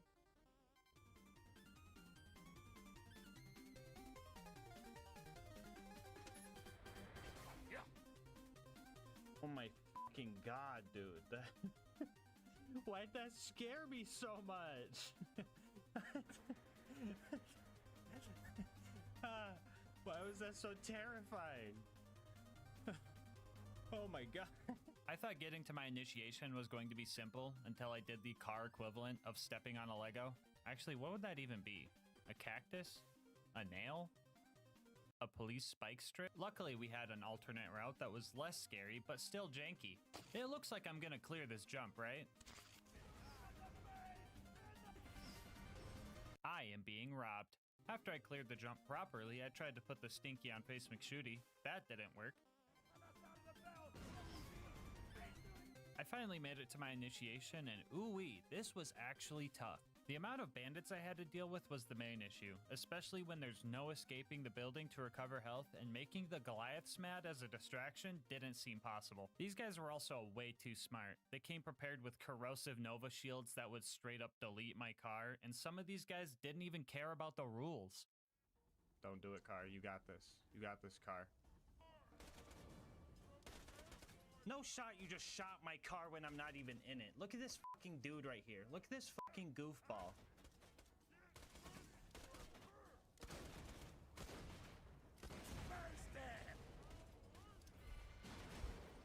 I'm suing, bro. I'm suing. After totaling way too many cars in there, I managed to get past the first wave of big guys and mowed down the little guys until we finished the initiation. Then I hugged Sarcastic Slab with my car, I gave Brick a ride, and we started taking out the loaders. And that was going well until I forgot about the previous no parking area. After grabbing car number 42, we started launching loaders. I noticed that warloaders and superloaders would actually ragdoll when I ran into them. Usually these guys aren't affected by knockback moves, which also means they are stinky proof. So this being a once in a lifetime opportunity, I took it upon myself to stinky the unstinkyable. Yes! First ever warloader stinky. Oh. Rick? Brick? Well, he said over here. Up next was the Jack double assassination job. You could tell this one was a fake Jack because when I shattered his shins with my car bumper, none of the loaders really cared. After he died, I grabbed his pocket watch from a pile of saw blades, found out I could throw my car at people by punching it, debated whether or not it was allowed for the challenge, thought that if someone threw a car at me and I fucking died, it would be safe to say they killed me with a car, decided that it was allowed cause funny, hit some info kiosks, did some stealth car shenanigans, and acquired Jack's voice. We now had everything we needed for the bunker raid, and let me tell you, this was an uphill battle. Breaking the ankles on the first constructor went fine, and the baby turrets were only mildly annoying to hit. And yeah, we actually had a pretty sizable lead on all the enemies spawning because they were just really slow. But you know how it goes being in first place.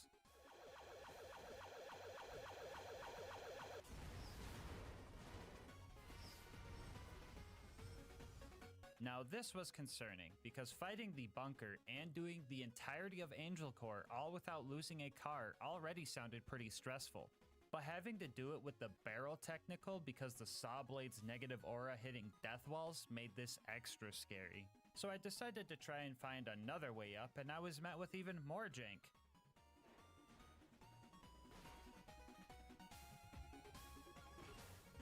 Yeah, so dying here and having to retrieve another car makes it so car walls just show up, but only sometimes? Yeah, I don't know, guys. I would either have to win a coin flip or just re-kill the toaster and turrets again to get past these doors, not to mention having to kill all the mobs on the way up as well. I was able to take out the big toaster from afar and managed to line up a jump to get up there safely, but the door still didn't open. This usually means something that the toaster created was still alive out there, so I had to go finish off the rest of its bloodline. Or oil line? Power line? Screw it, let's just cut all their brake lines. Anyway, hunted down every loader in the vicinity and had a little lapse in judgment.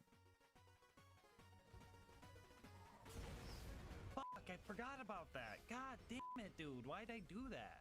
Other than that, I hit one more goofy death spot I drove over 50 other times just fine, before I finally managed to kill all the necessary household appliances to make it to the bunker. So I got here and started taking out the autocannons, which wasn't bad, they weren't too tanky. I was mostly worried about the laser countermeasures you were supposed to jump over.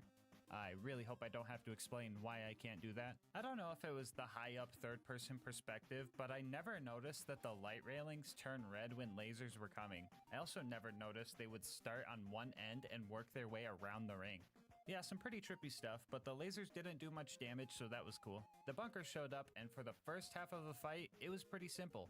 I just held both triggers down and ignored his autocannons because they don't really deal damage. But at the half health mark, I locked in and started playing safe because I knew that the slag cannon could deal some serious damage and possibly slag me. But even that was kind of easy. I don't know why, but the bunker would straight up overshoot and just miss every time. I tested this a bit later and this thing just straight up whiffs consistently. I know this guy wasn't programmed to fight a car, and maybe he's just aiming at my third-person POV or something, I don't know. I just thought it was kind of funny. So after finding that out, the second half of this fight pretty much played out the same as the first half. And it turns out, the slag lasers didn't even do that much damage. Dude, what am I so scared of? I really thought I was gonna be squishy this whole run. Hey guys, future GASMASK here. So during this run, I was under the impression that my car was matching my level of 80 and I would be decimated by things like Boom's Cannon or Bunker's Slag Laser. But it turns out, cars scale to your OP level, so my health bar was actually able to take some of these hits. I still got the dumb under-level damage debuff from being level 80, so OP10 was still harder than non-OP levels, but hopefully this explains why my car seems to be way more tankier than it should be. Anyway, another scary part of the run was going to be Angel Core. I needed to get through all of it without losing my car or it will restart from the beginning when I leave. And the worst part about this whole thing? I couldn't even reach the beginning because my car was still too big for this door. I was getting pretty desperate and frustrated, especially since Silence the Voices still managed to kill me in a fucking car-only run. Afraid that this might be the end of the run, I attempted to do the elevator skip speedrun strat with my car, and that went about as well as you could imagine. With no Lakitu bro able to save me from falling off the map, I resorted to my next idea, which was to see if the normal runner would fit. It would suck to lose the damage and extra health, but the runner felt like it healed faster, and that might have been important for Angel Core. But this one also didn't fit. Out of ideas, I planned on resorting to something I really didn't feel good about. The plan was to have my bro Lucas, join the game and go press the travel button while I'm still in the car. That way I could get it into Angel Core. And right as he joined in, a small glimmer of hope showed up. I somehow managed to get my car sideways and it was now halfway through the threshold. Talk about twisted metal, am I right? I was practically prairie dogging this thing, and after a few more good pushes... We're in. Oh my god. The run's alive, baby! No player 2 needed! Get the fuck out of here, Luigi! Now we just need to make sure not to lose our car in Angel Core, and we are home for... Oh my god, did it just vanish into thin air? Oh, thank God it came back after the cutscene. Ooh, that was a close one. All right, so my initial plan for Angel Core was to play it safe. I would press the button to open the door, peek out with my car to deal some damage, and then retreat before the doors closed. But my car had enough prairie dogging for one day.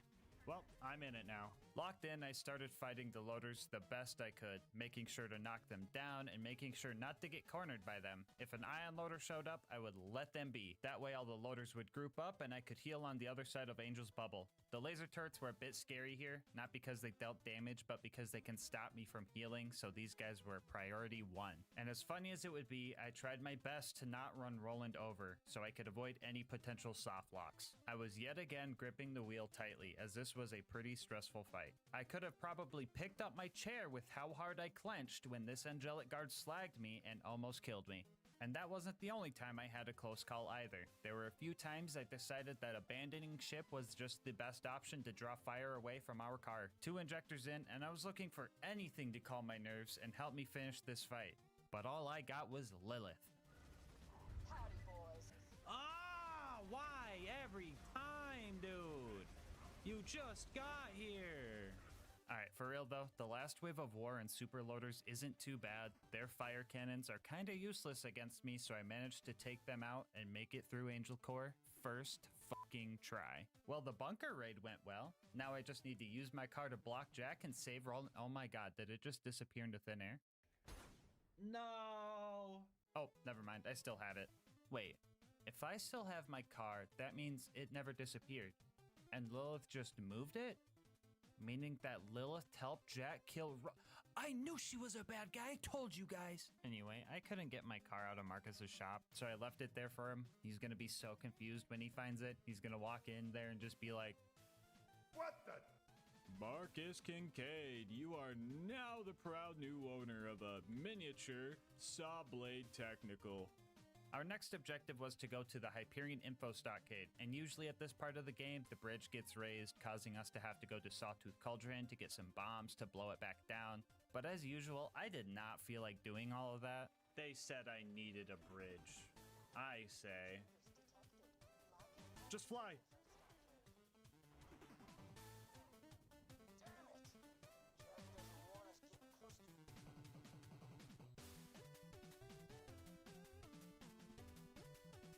Well, I had to go to Sawtooth Cauldron anyway because this game didn't expect anybody to break it. Traversing the cave system down here proved to be a bit annoying. I was hoping to drive past all of the unnecessary mobs, but the tight 90-degree turns and numerous stairs made that harder than I anticipated. My stubbornness got the best of me and I decided to keep trying to brute force it, and the cycle of spawn car, kill one ambush commander, lose car started. After 4 laps of that, I actually managed to escape the tunnel and made the drive over to Boombringer, where we blew it up for being a flying heathen. And after that, we gave Mortar the bumper special and prayed that our car would fit in the elevator.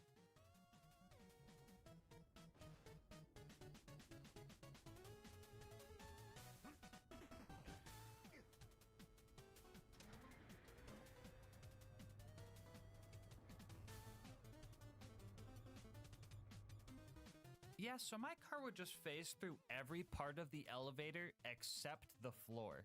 If I would have also phased through the bottom, this run would be dead. So the fact that the game was cursed just enough and in a good way to get me to the top was absolutely crazy to me. I know I always complain about this game being spaghetti coated, but tonight, I think we should all have spaghetti for dinner. What do you guys say? I was on top of the world up here, and I was taking out buzzards with no issue. I felt invincible, and there was nothing that could... Oh, hello, Goliath Blaster.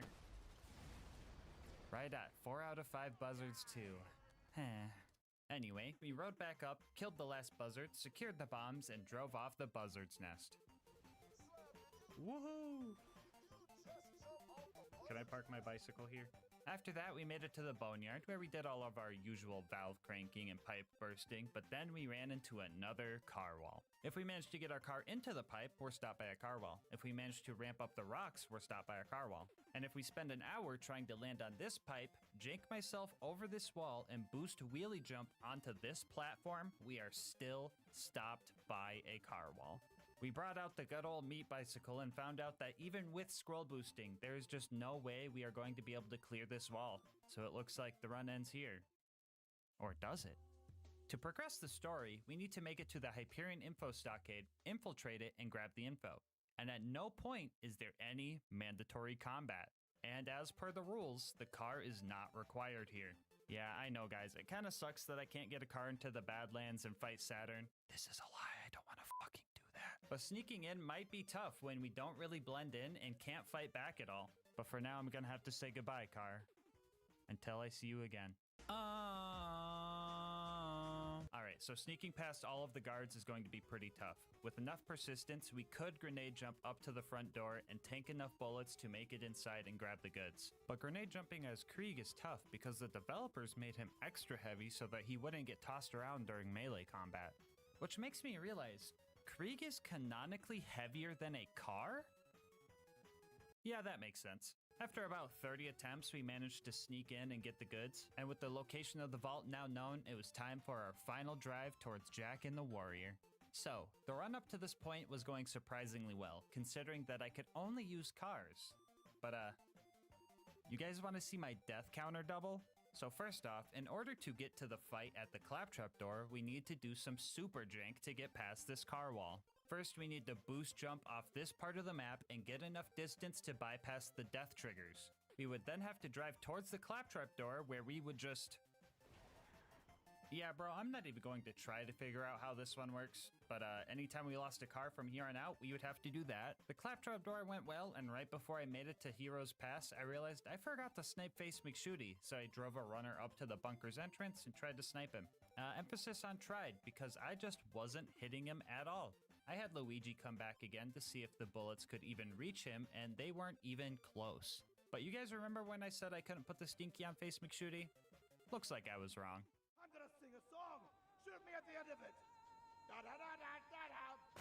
Thank you. We made it back to the claptrap door and headed towards Heroes Pass. And fun fact, this little platform here, cars just fall right through it.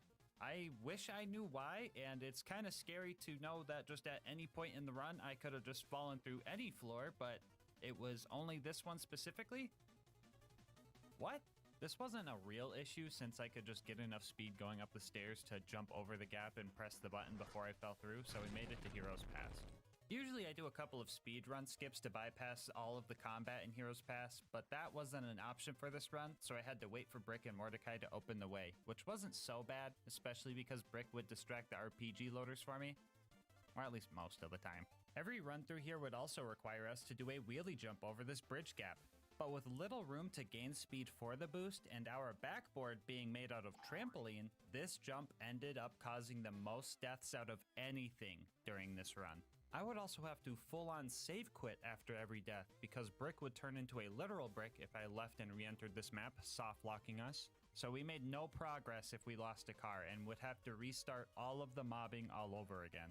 Also, the claptrap door was another one of those coin flip doors that would only stop me sometimes. Still not sure what decides this, but oh well. It only takes me 2 minutes to figure out if it's gonna take me another 2 minutes to figure out if it's gonna take me another 2 minutes. The final door I needed to wait for was pretty tough to get by. A lot of loaders were thrown at us here, and the sheer number of them could kill me quick.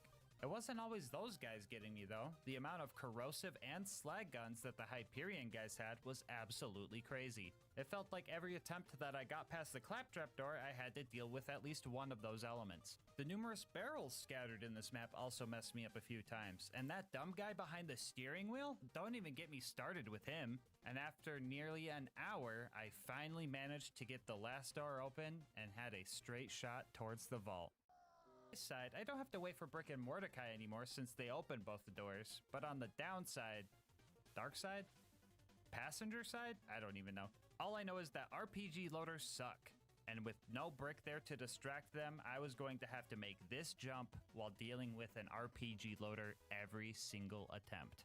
If he spawned on the lower section, I pretty much just had to hit him directly midair, and if he spawned on the upper section, my only hope was to break his ankles as he rounded this corner. But 90% of the time, he would just shoot me with the rocket launcher, and I would turn into the little psycho from the intro cutscene of this game. After finally making it to the vault, I was ready to fight Jack, fight the warrior, and end the— oh, bro, really?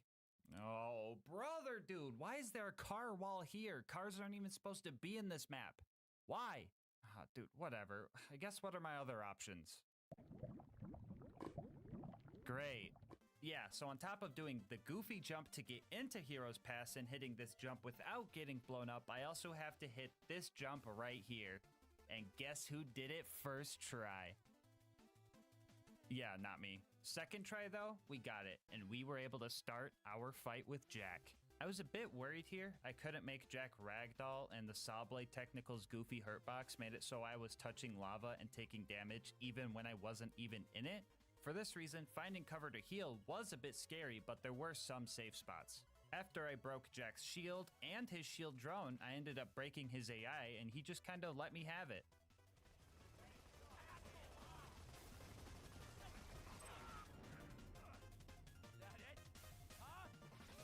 Yay! The warrior was only slightly scarier than Jack. As you can see, I wasn't really scared of any fire damage. I was kind of vibing in it, honestly. I was mostly afraid of him launching my car into a death pit or something. But as long as I kept my distance and got the occasional crystalisk to ragdoll, oh my god, that looks so weird, I would be fine. And I was fine, because 5 minutes later, the warrior entered its deathbed phase, and we finished this run.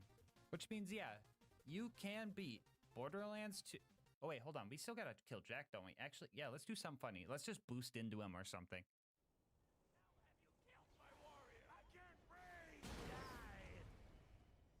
Yeah, I wasn't lying when I said I was gonna double my deaths, because for the next 2 hours, I was trying to get a car back to dying handsome Jack. Oh, but you could just let Lilith kill Jack. No, shut the fuck up. You know we're not doing that. No. So after dying to this jump, RPG loaders, and corrosive weapons 20 more times, and dying to this jump 7 more times, I finally made the jump again, and found out that Jack can't even be killed by running him over. So I decided to just kill him with the goofy alternate fire saw blades that deal like 300 damage. So for real this time, yeah, you can beat Borderlands 2 with only cars. Bonus content time, woo! The last thing I wanted to do was thank Ellie for giving us the upgrade needed to beat this run. Without her, we would have been in so much more trouble. We would have been squishy, low damage, and I don't even know if we would have been able to make some of the jumps we needed to. So to show my appreciation, I stole a bunch of Ellie statues from the local bandits and decorated Ellie's garage before doing one last victory lap. Before you go, I just wanted to say thank you so much for sticking around for the full ride. If you want to support the channel, make sure to like, comment, and subscribe.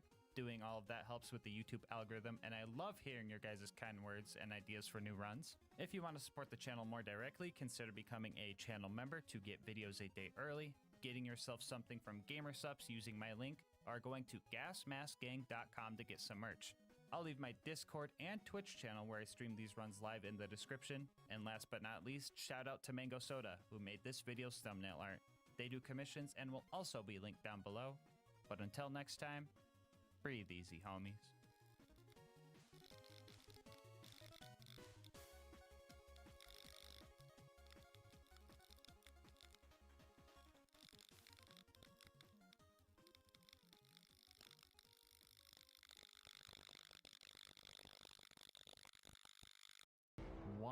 $100,000 subscribers.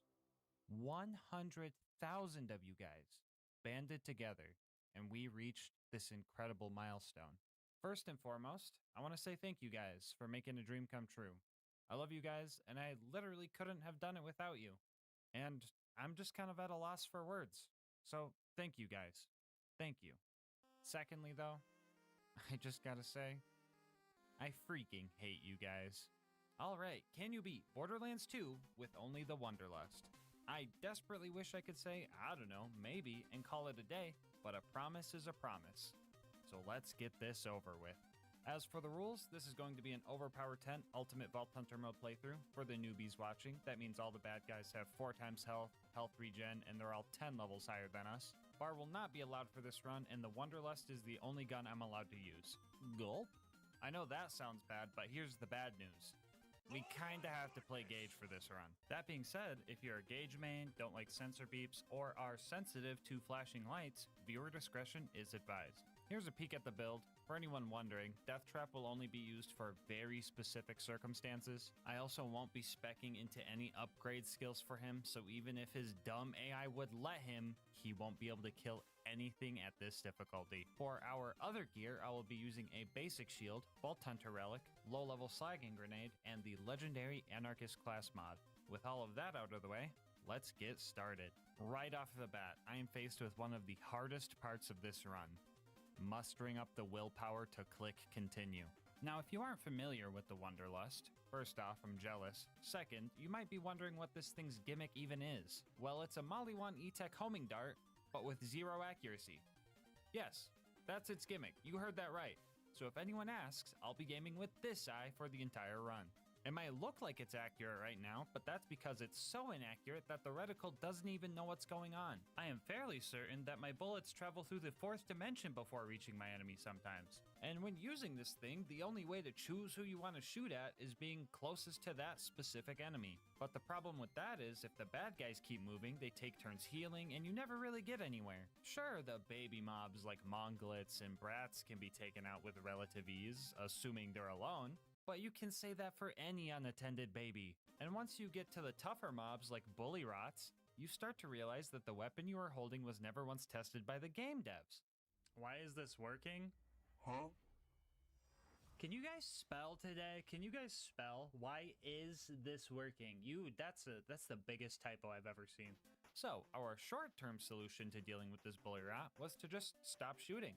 It was literally dying faster by just watching it from afar than if we tried to shoot at it, because this thing might as well deal negative damage. The bandits taking up Tutorial Town were a bit easier to kill. 1, because they're squishy and not giant heaps of just pure raw muscle mass. And 2, because I have been passively stacking Anarchy this whole time.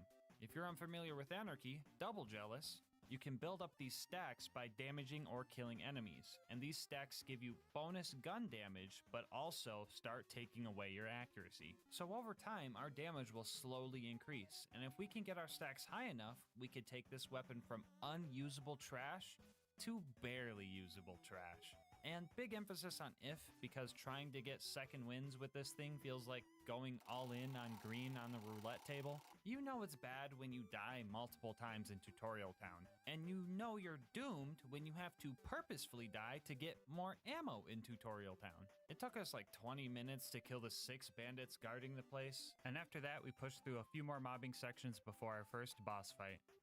At least I got cover.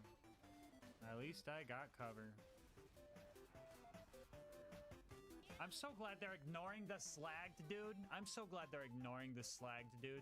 Anyway, we made it to Boom Boom.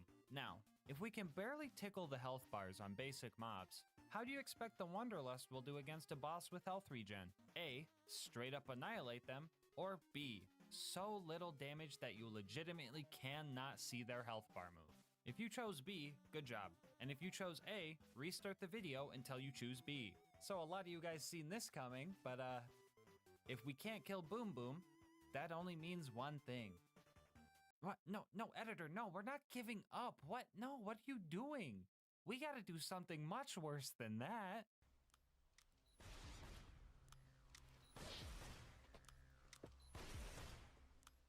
So if you're still unfamiliar with Gauge and you don't know what you're watching, triple jealous, but we are pre-stacking Anarchy using this Hyperion ammo box.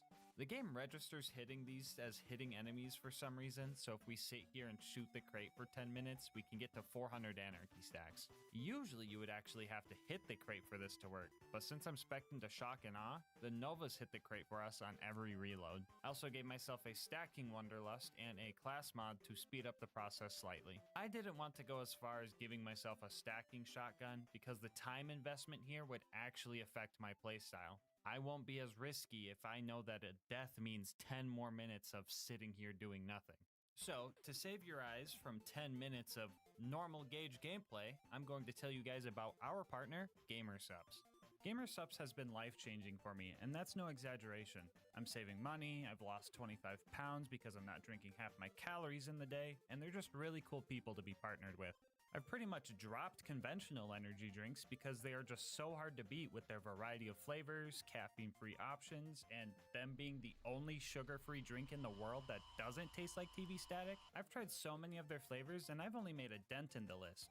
Now, I know what some of you guys are thinking, but GasMask, I'm afraid of women. And that's okay, it be like that sometimes, but don't worry, they've got you guys covered too. If you're still unsure, they literally have free samples, so go there right now, get your free samples, and see if you like it. They are also super cool with all of their creator collabs. Queso's Atomic Bombsicle is one of the high tier flavors for me because it's so good, and it gives me the energy to get through the day after accidentally falling asleep to his videos. So if you're looking for a healthier energy option and want to support the channel in the process, head on over to gamersupps.gg/LGM or use the link in the description, and make sure to use code LGM for 10% off your order. Anyway, let's see how the stacking is going. Oh, cool, we're finally done stacking. Now let's get in there and take down Boom Boom.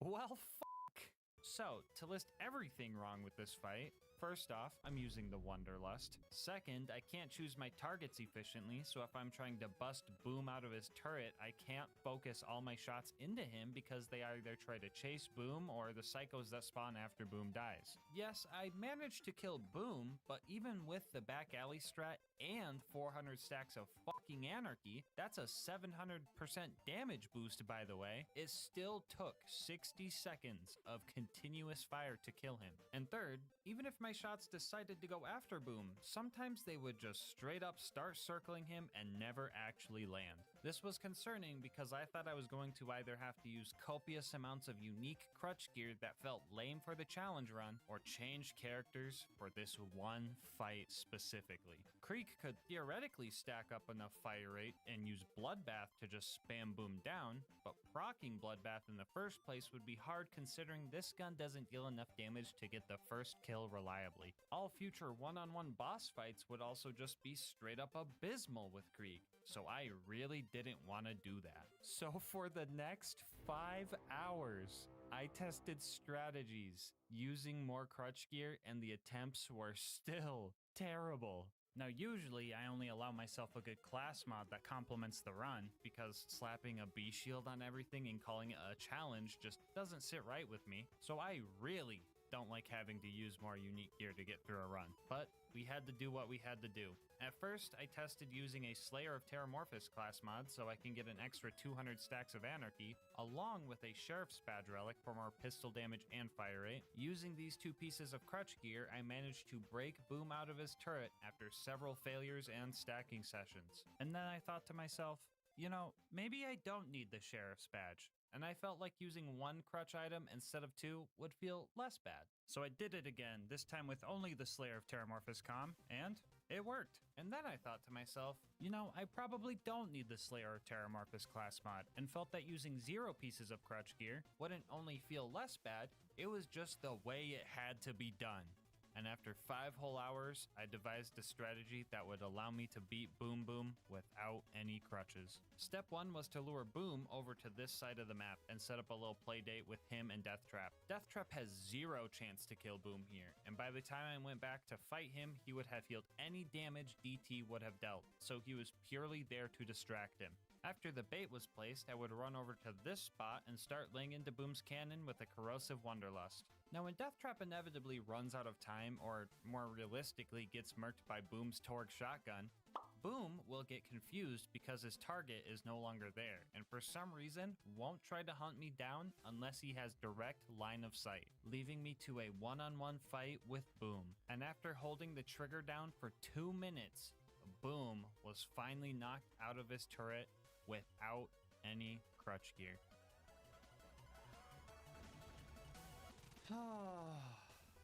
Okay, that's the culmination of the past 4 hours of attempts led to me just holding the trigger in one spot. However, the fight isn't done yet. We still gotta kill Boom Boom, and that's where another really goofy strategy comes into play. So you see these guys right here? Yeah, they're armored enemies, so corrosive weapons deal more damage and fire deals less. Except for when you hit them in their fleshy crit spots, then it's the opposite. But the Wanderlust can't hit crits because the code treats the splash damage from E-Tech pistols as a launcher splash for some reason. And no, before you ask, that does not mean it receives launcher damage boosts, even though they could really use it. And yeah, I know this game is confusing, but something that is interesting here is that no matter what element of launcher splash you use on Boom Boom, they will always take the same amount of damage. Now this might sound like no big deal, but we actually lose the corrosive damage bonus we should be getting because of this weird quirk. So, just this one time, and only this one time, shock build gauge is optimal. Now, any other time, I would say shock gauge is just a terrible waste of skill points because even when fully spec'd into shock damage, you still deal more damage by just matching elements to your enemy's health bar with fire and corrosive's natural 75% damage boost. But in our case, the whopping 15% damage boost you get from 5 whole skill points into Wires Don't Talk actually made using shock the best option for killing Boom Boom. Shot gauge just this one time, okay? Alright, so the best way to kill these guys was to just straight up hide down here and start shooting. Now one could argue the good thing about having homing bullets is that you can just shoot from cover. But to the average non-masochist, I can only guess you would not call this fun.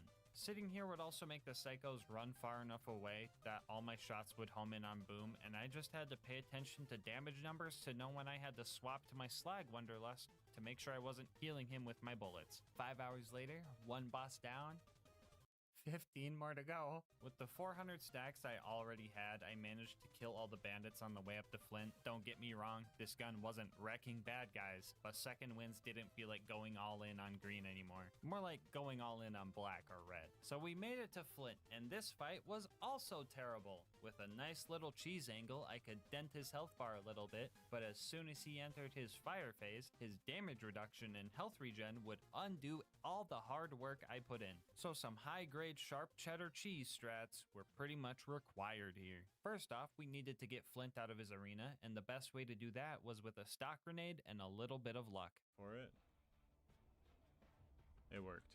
Now hopefully he stays down there. I did manage to get him out of his arena, but at the cost of all 400 of my Anarchy stacks. So what do we do now? We pre-stack on Flint. At this point, I could not be bothered with holding the trigger down for 10 minutes every time, so I started using this marble coaster to hold my mouse down. Now, if I worked at Gearbox and it was up to me, a stacking coaster should have come with every copy of the Gauge DLC, just saying. Anyway, after we got back to 400 stacks, we topped off our ammo and tried to actually make his health bar move with our Shock Wanderlust. Fine, there are 2 reasons to use Wires Don't Talk, okay? but no more. That's it. So I'm gonna speed this kill up. Feel free to try and guess how much ammo we will have left out of the 900 we started with.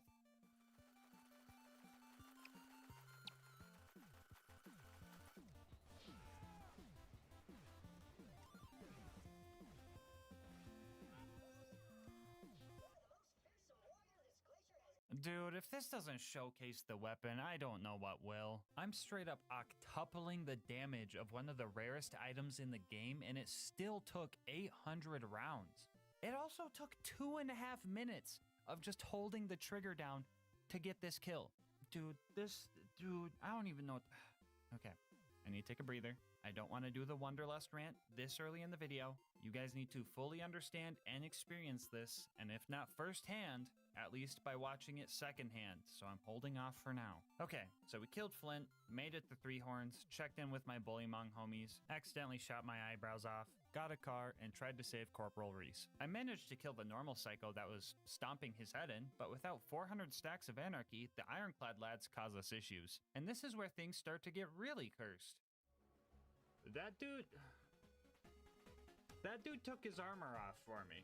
He seen I was using the Wanderlust and he took his armor off. There was 2 Ironclads here, but do I just go pre-stack, dude? We do. Here's what we do. We drive around, get things to spawn. We drive over here, get these skags to spawn, get the local Bullymongs mad, and now they should have taken their armor off, hopefully. There we go. And all it took was knowing about spawn cap mechanics. Wild. Anyway, after spending 30 minutes dealing with 3 basic enemies, I killed the Power Core Psycho, shot a few rounds into the bandit camp so that they would home in and kill the 20 bandits to avenge Reese, and made it to Sanctuary where I did all the chores before going back to the stacking crate. Yay! What do I even do for this part of the video? I already did an ad read, but like, wait. You guys made me do this challenge. You guys should get an ad read every time we have to come to this crate. Well, in that case, go check out GASMASK'Gang.com and grab some merch. I'll have a link in the description. Anyway, we made it to Frostburn Canyon and started our sprint towards the giraffe. I was very careful running past all the non-mandatory fights because I did not need to risk losing my stacks unnecessarily. But after that, I hit the spike jump skip and made it to Lilith. So at this point, my mental was just kind of falling apart. I was playing as Gage, I'm using arguably the worst gun in the game, and Lilith was doing her usual cringe stuff. We're not doing this. Howdy, boys. Of course, thank you, Lilith. Very cool of you to say that. I definitely needed some emotional support, so make fun of me all you want, but I love Omar. It's Omar. It's Omar. Oh my god. I don't do it for you guys. I do it for him, Loki. I know at the end of my day, Omar's there. With the mental reboot complete, I started slowly taking care of the bloodshots using COD Zombies training strats. Honestly, too bad, because Pack-a-Punch couldn't even save this thing. This might be a niche reference, but it's like the Black Ops 2 SMR, except like 10 times worse, if you can even imagine that. So this was originally supposed to be a damage comparison, but then I found out this thing also has the same accuracy as the Wanderlust 2. Shout out to Pumpkin King for letting me use this clip because this shit had me cackling.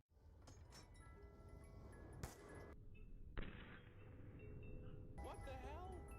Anyway, I ended up dying when the bad guys started aiming at me with their guns. I really should learn how to do that one day. But that wasn't too bad because there was an ammo vendor here and I was able to just stack off of the bandits to get back to the edge of viable. Yeah, so I'm gonna be honest, I don't have much else to say for this fight. This gun is so boring to use because you literally just don't even aim it. It's like if Gage was a gun, minus all the damage. After we managed to kill all those guys, our next goal was to get into the Bloodshot Dam and rescue Roland. But first, we were going to need a new car to sneak in. So we met Ellie and started hunting down bandit cars. Cars don't get the 4x health multiplier from UVHM, so we should be able to one-shot them with our super cool and rare pearlescent weapon and nearly 300 stacks of anarchy, right? Yeah, you fucking wish. This gun is so dumb. I absolutely refuse to believe that they tested this thing at all. I'm getting sidetracked. Let's not start the rant yet. We still got a ways to go before that. The cars weren't that bad. Just gotta keep breathing easy. Everything's gonna be fine. Oh, what the fuck? My stacks, dude. No. Now I gotta do another ad read. I don't want to do another one. You know what? Just take this mid-roll. Anyway, we snuck into the Bloodshot camp and started our fight with Badma. I know you can't see him right now during this fight, but we are killing him, I think. Yeah, honestly, I was trying really hard to play into the strike of this god. Sorry, I just threw up in my mouth a little bit.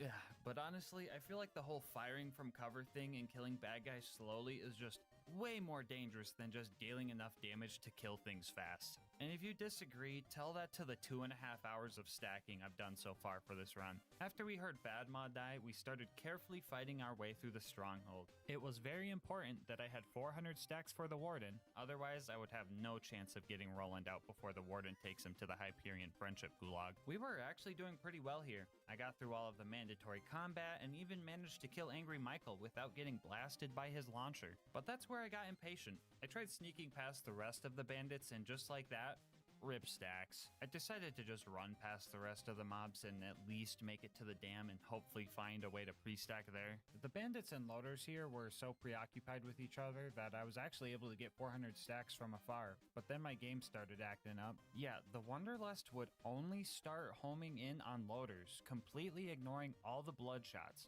And I was really confused and it looked like my game was just falling apart, but it turns out it was.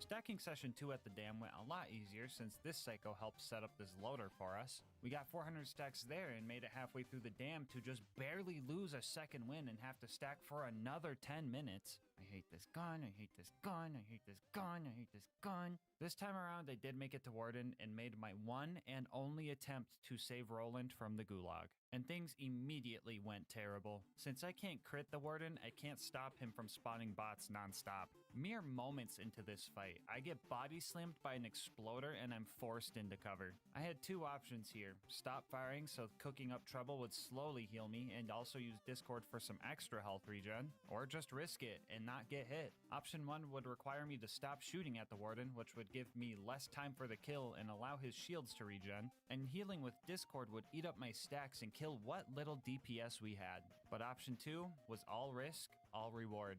I stood under this ramp where the exploders wouldn't be able to pathfind me, and the gunloaders would have a hard time landing shots. The main problem with this strat was the Wanderlust would sometimes shoot at the loaders instead of the Warden, and in order to see if I was even hitting Warden, I would have to do some risky peekouts. Things were looking grim. I was low on ammo and wasn't going to have enough to finish the fight, so I had to run out from cover and grab as much as I could. I had to briefly hide behind the crates that were supplying me, and then I went in for the final shootout. And in this moment, all the blood in my fingers and arms left, and nothing but adrenaline was coursing through me. In one last attempt to win this fight, I put my Wanderlust directly into the back of the Warden's hull, and seen if the roulette wheel was on my side today.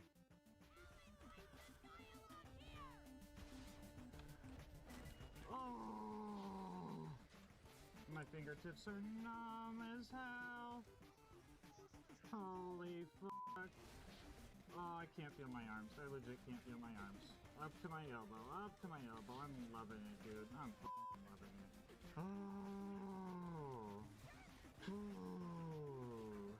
No gulag on a fucking Wanderlust only run is absolutely wild. I was not joking when I said I couldn't feel my arms. That fight was nerve-wracking, and I loved it. Anyway, you might be thinking, oh, the Wanderlust can't be that bad if you did Warden first try, but come on, if a fight was this close with 400 Anarchy stacks, there's no defending this weapon. After putting the Doubters in shambles, our next goal was to go rob a train. So we made it to Tundra Express, still full of confidence from the Warden kill, and then we were immediately brought back down to earth when the Snowman killed me with my own Wanderlust. After that, we managed to light the Barkids on fire with our Fire Wanderlust. This worked extremely well because I just lost all of my stacks so I wasn't accidentally killing them. So I don't remember putting that in the script, but that doesn't actually make sense because even with 400 Anarchy stacks, I don't think I could even accidentally kill a Barkid. Like, I think I would have to be very focused in order to do so. Why did I write that? Anyway, we met Mordo, met Tina, died a bunch trying to sneak in and grab the badonkadonks. Of fucking course. Of fucking course, dude. and made it to the end of the line. Yeah, so Wilhelm was a bit of a hassle. For some reason, I tried to fight a boss without pre-stacking, even though I can't kill a snowman, and that just wasn't working. Even if I could build up stacks over the duration of the fight, I would still run out of ammo. I was going to try some speedrun tech where falling into a death wall while in Fight for Your Life makes it so you don't lose your stacks to get more ammo, but this strat also prevents you from getting your free ammo, so after my stubbornness wore off 20 minutes later, we made our way back to the stacking crate. Alright, let's see what I promote this time. Ooh, I know. Go check out the second channel, LilGasmask Highlights. Our homie Lucas does the editing over there, and if you're looking for more Borderlands content, there it is. After stacking and some more mental prep, we started our fight with Wilhelm once again. And this time, it was different. I seen it coming too. I fucking seen it coming. Can I keep my stacks somehow? Or is it gonna ragdoll me? It ragdolls me. Fuck. Well, back to the stacking crate. So if you want even more GasMask content, go follow me over on Twitch to watch these runs live. Alright, this time around I was sick of dying, so I locked in and even found a cool new strategy we're gonna be calling Fast Hands. When firing something with an incredibly low fire rate, such as the Wanderlust, you could do this trick to increase your reload speed. Now usually, an empty gun will automatically reload itself without you pressing the reload key, but this has a delay and doesn't start to reload until a theoretical bullet would be fired. So instead of waiting that short time, you can immediately press your reload key to start reloading faster. Now this might seem like such a minute increase in DPS, but when you're using the Wanderlust, a tiny boost like this could make the difference between not being able to kill an enemy and just barely out-damaging its health regen. And before everybody says, oh, just drop reload, 1, that doesn't stack our anarchy, and 2, I try not to drop reload because console players can't do that, and I try to keep it a level playing field. Anyway, I really wish I figured this stuff out for Boom Boom and Flint, but oh well, still useful for the rest of the run. Back to Wilhelm. We focused on taking the loaders out, and after that, got about 1/3 of his health bar before we ran out of ammo. Up until that point, I forgot that I could just grenade jump back up here to go buy ammo, and after 2 trips to the vendor, we finally managed to take Wilhelm out. Oh, that was a tough fight. I think I'm gonna head back to Sanctuary and just take a little break after that one. Well, time to go to the fridge. Or, you know what? No, actually, we're not going to the fridge. I figured rats were already hard to hit with accuracy, so I decided to get back into my car, drive through the dust to the Highlands, and just make it to the Outwash that way. This way, I wouldn't lose any of my stacks to the rats. I would instead lose them to the very first loader I tried to fight. Well, I lost my stack, so we're gonna wrap it up. We're gonna do that tomorrow. So I wrapped up stream and came back a few days later, and the fucking Wanderlust got me sick, bro. I already get enough comments saying I look like I'm dying inside already, but now I have to use this piece of shit, and it hurts to even swallow my own spit. Great! But joke's on you, I'm in my fucking element. Stream. Anyway, we're stacking again, so here's time for another advertisement. As an extra thank you for helping the channel hit 100k subs, here are 3 Steam codes for Borderlands Game of the Year Edition. I nabbed off Instant Gaming. And before, oh, but GasMask, the channel members are gonna get to those first. That's not fair. I'm literally dropping 3 more in the live premiere chat right now. Comment if you got one. Anyway, we're fighting the spaghetti squid now. If you can't tell, we're losing. Just like Wilhelm, all of my ammo took like 1/3 of his health away, so I had to run all the way back to the ammo vendor twice. Also like Wilhelm, I had a few rip stacks moments.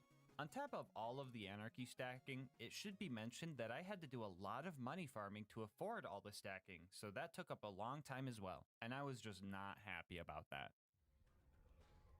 Alright, Lucas, roll the legendary prediction, bro. Just roll the legendary prediction, go. We gotta go farm money, dude. Oh, how's ammo management been? Gun eats all my fucking ammo when I'm not looking, dude.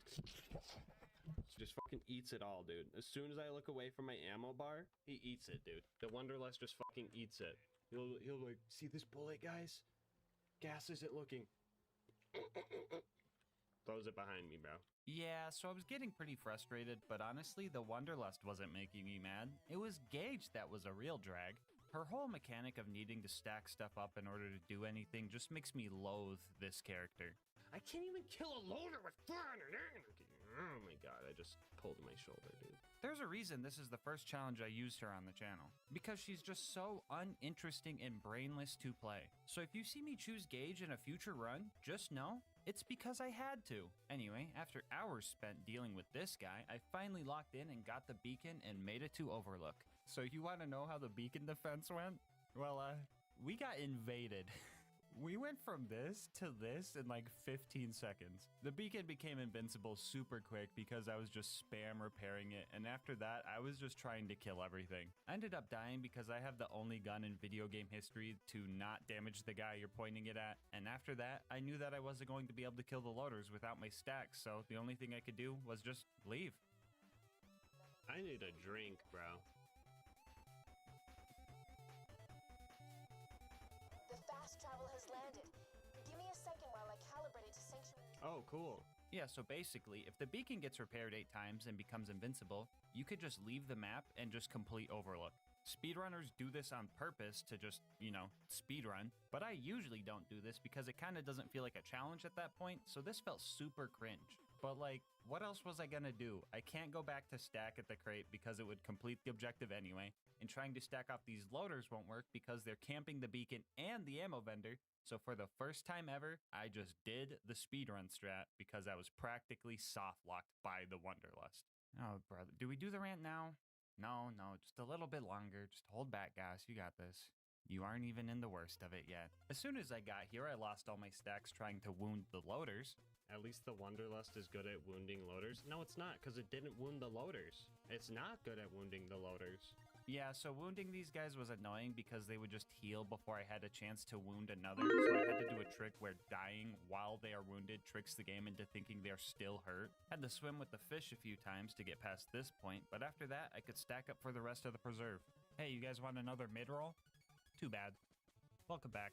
Anyway, the mobbing here is going. I almost made it all the way back to the ammo vendor training the big loader back, but I ended up dying to the loot dudes right after. I didn't even have to fight these guys. If I went back to the stacking crate, the entire preserve would just reset, so I decided to just suffer through the rest by trying to stack on the loot dudes until I got my stacks back and then dying, and then trying to stack on the skags until I got my stacks back and then dying, and then just keep doing that over and over for eternity, really. We eventually made it to Bloodwing, and I was not ready for this. I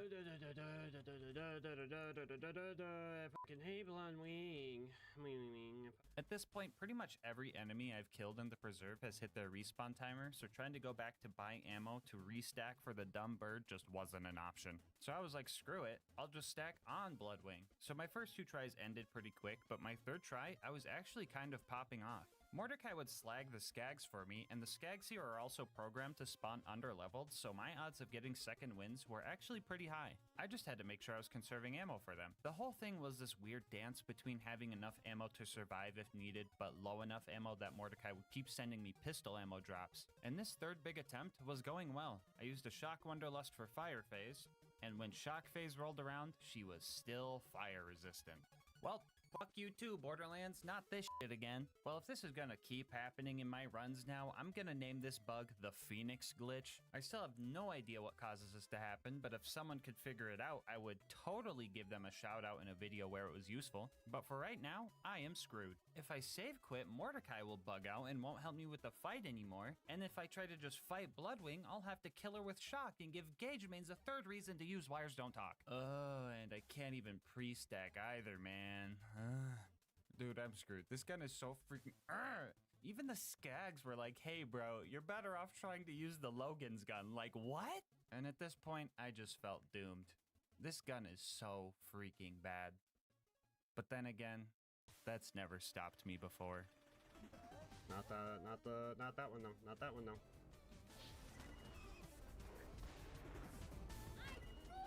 Mordecai, please, the purple. Thank you, Mordecai. Oh my god. Oh, that was scary. That's scary. That's scary. Just give me 2 health sticks. I don't care. It's fine.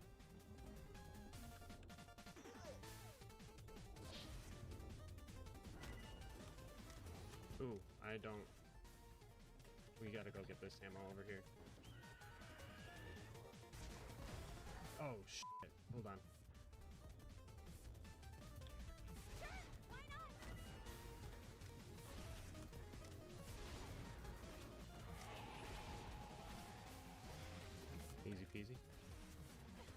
Perish Bloodwing. Right here for me. Let's go. Alright, so that fight fucking sucked, but I think I got the point on this one. Sure, I was struggling the whole time, but I did do it without pre-stacking, and she had the Phoenix glitch. And also, if you get killed by the fucking Wanderlust, that's just an automatic L. Like, how embarrassing would that be?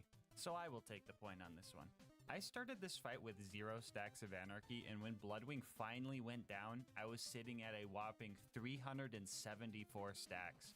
And to BM a little bit, I topped off to 400 on her dying body. GG, Bloodwing. Lost even though you were cheating.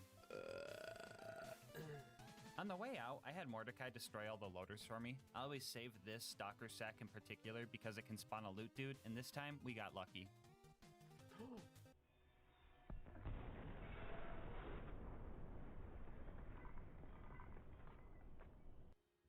Yippee! Our next goal was to recruit Brick and his air support, so we went to 1,000 Cuts, carefully carved a path to our initiation, just to down myself with a Wanderlust shot that was still stuck into a little psycho and die. I mean, this was fine because I still had a big old Goliath distracting and killing the enemies for me, which was working well until he ran out of bad guys to take his anger out on.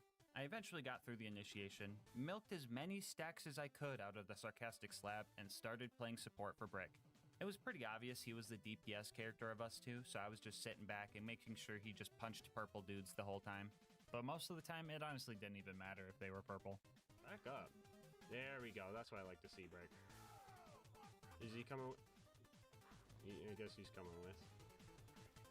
Oh, no, dude. No. Brick. Brick, help me out. Chat, what do I do? Chat. Fuck, I have to. I'm sorry. 1 second.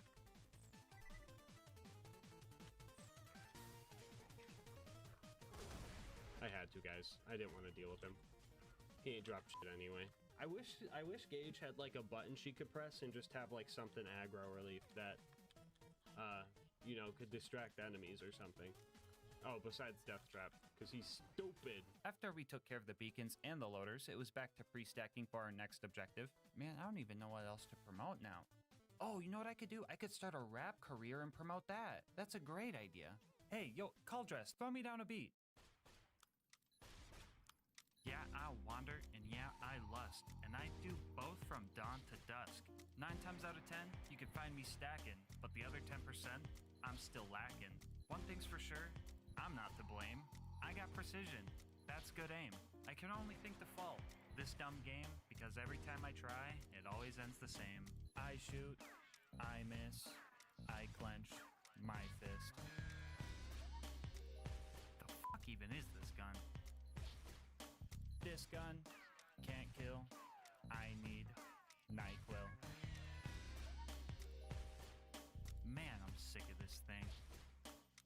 Don't worry guys, when that goes platinum, I will still be making YouTube videos. Anyway, we made our way to Opportunity to go steal Jack's voice. We had a scary clutch moment before taking on the Jack double, and as soon as one of my shots hit him, he decided to sprint as far away as possible. But I was tailing him the whole time, knowing that I had to take him out here and now or go back to the stacking crate.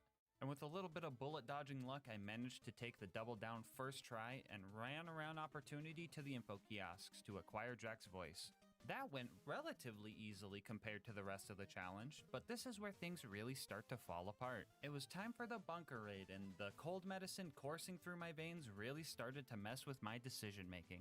Dude, 3 fucking times I pre-stacked at this crate just to fail this jump and have to pre-stack again. I literally could have just walked around, but for some reason my stubbornness was on overdrive, and I completely forgot how to grenade jump. Still gonna hit this grenade jump though. Well, let's get back to stacking.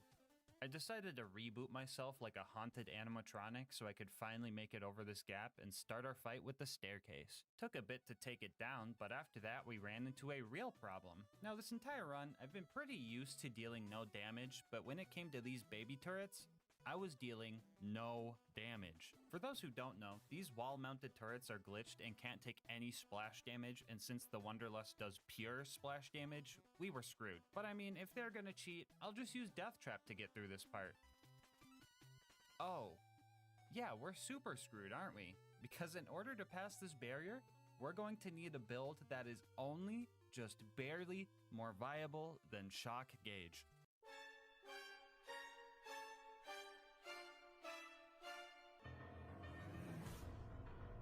Okay, so melee gauge is one of those things you do as a joke. I mean, with claws is such a crap skill that calling it a capstone is honestly wild. Come to think of it, all of Gage's skills are backwards. Why do the skills get worse as you go down the skill tree? Riddle me that. Anyway, after a quick respec, we made a plan to kill the turrets with a bladed what am I doing with my life? A bladed Wonderlust and melee gauge. Step 1 of the plan was to pre-stack on an ammo crate near the turrets. After that, we would look for level 89 turrets because these guys can range from 89 to 91, and the difference between the two can really feel like night and day. If we didn't get level 89 turrets, we would have to run back through the scary red circle field so that they would despawn and respawn with a different level. We would then set up our distraction by spawning Death Trap and baiting the turrets to fight him. DT would sit there pretending to help while I would slag the turrets using Betty bullets and start swinging with my Wonderlust. Well, I know it looks like I'm using some crazy claws, but the blade on the Wonderlust is boosting my damage, I promise. And just in case there's some extra new people here, this game has a little quirk called Infinite Vertical Melee, which lets you melee anything directly below or above you from any distance, so I know it looks like I'm killing this thing with my mind, but that's just how the game works. After dealing with both of those turrets, we could not push forward because I had to go back to the normal build and restack again. I don't know if I could plug myself anymore, so shout out to Bulby. They make all the cool music I use in my videos, so if you've been vibing with it, make sure to check them out. Link in the description. Anyway, after that, we ran our way back to the mountain and started our fight with the Super Toaster. Since I'm playing Gage, I find it appropriate to be a nerd and start yammering about a strat I did for this guy. So for the run up until the baby turrets, I've been using the binary version or the ×2 prefix on the Wonderlust to increase my DPS. Now usually, the double prefix isn't always the best option on pistols because it kills your accuracy and lowers your DPR or damage per round. But this gun is so bad that I think it's the only gun that makes the DPS boost from the binary prefix make it so you actually use less ammo because the enemy has less time to regen. This gun is so cursed. Anyway, this giant toaster doesn't have health regen, so for this guy specifically, I pulled out a Wonderlust with the damage prefix to make the absolute most out of my ammo. I knew that even with this strat, he was going to have a good chunk of health left over, that I would have to just wait for the constructor to slowly nuke itself to death for the final chunk. Full ammo with the damage prefix Wonderlust got it down to about 1/3 of its health left. And at that point, I started opening all the ammo crates I could reach safely, and after a few nukes, I found just enough ammo to finally take this thing down. And now we've only got one more thing before the bunker, and that is the Face McShooty snipe. Alright, by the way, I'm not moving my mouse at all. It's on the right, and then bam, bam.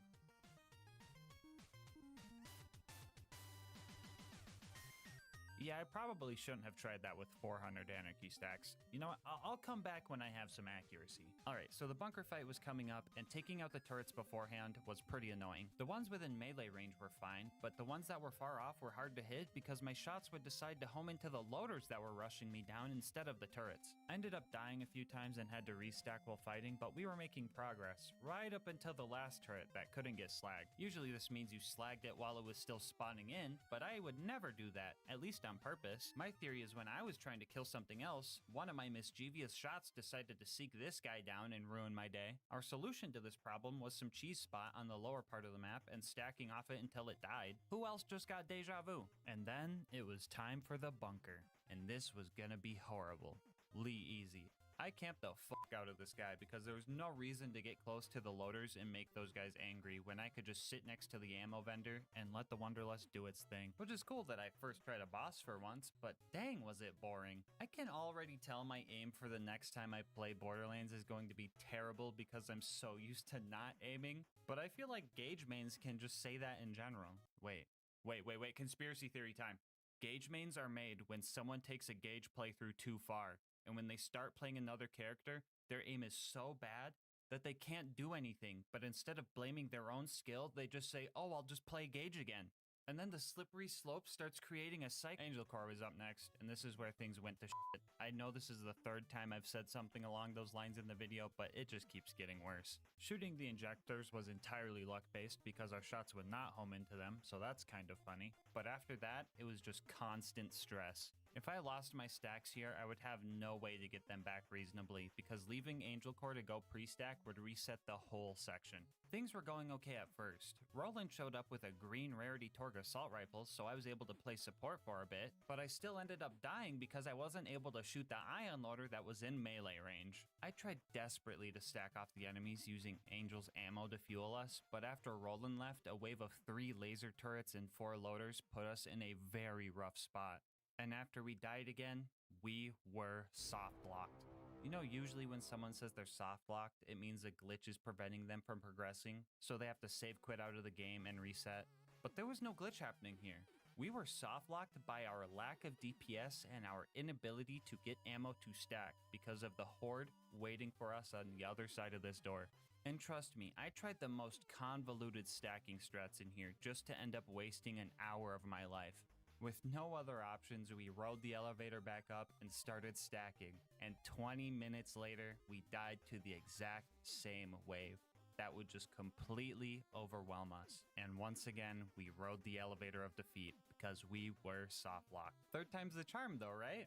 Yeah, not in a gas mask run. This time we got glitch soft locked. Angel and Roland kept telling me the injectors were unshielded, but they weren't. And the Tesla towers were really starting to... What the fuck do I even call this? These motherfuckers are playing Skyblock.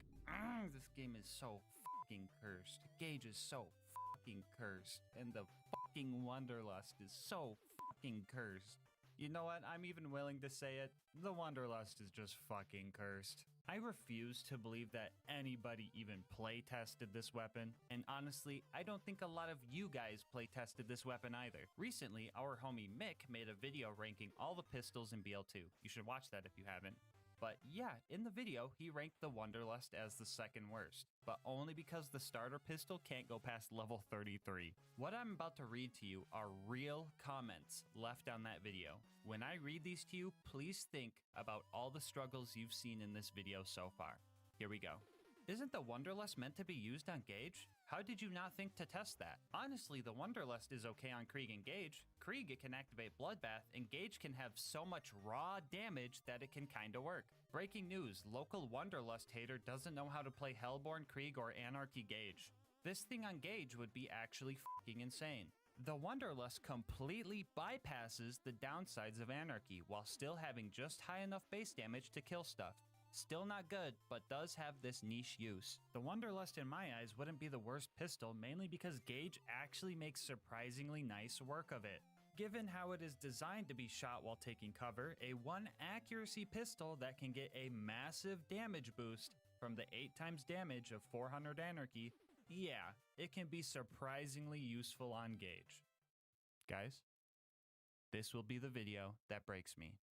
It's rant time. First off, the Wanderlust does not bypass the negative effects of Anarchy. It just gives you the negative effects without the benefit. Something like the Hot Mama Sniper would bypass the negative effects of Anarchy because it always has 100% accuracy while aiming down sights, but the Wanderlust doesn't do this. This comment also says that it has high enough base damage to kill stuff. What? How about this? Let's compare the Wanderlust to its non-unique counterpart, a normal E-Tech homing dart. All of these stats are the exact same, and we already know the Wanderlust loses all of its accuracy.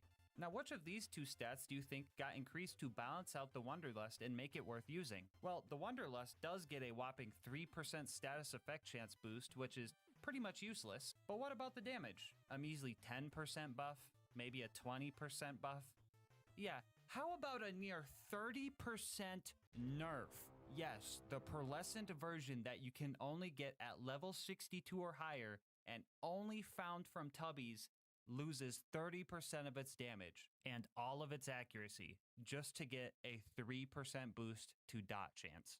Just use a fucking dart at this point. Sure, the homing isn't as strong, but at least you can choose your targets, and I would say that's way more important. On top of just using a dart, use a different brand of dart while you're at it, because Maliwan is the only one that takes 3 ammo per shot and has probably the worst DPS out of all of them. Hyperion and Bandit ones don't need to reload every 3 shots. Flat up ones can actually spray down some damage, and T-tier ones have some of the best chuck damage in the game. This thing is hot garbage. But Gas, it's pretty good with 400 Anarchy stacks.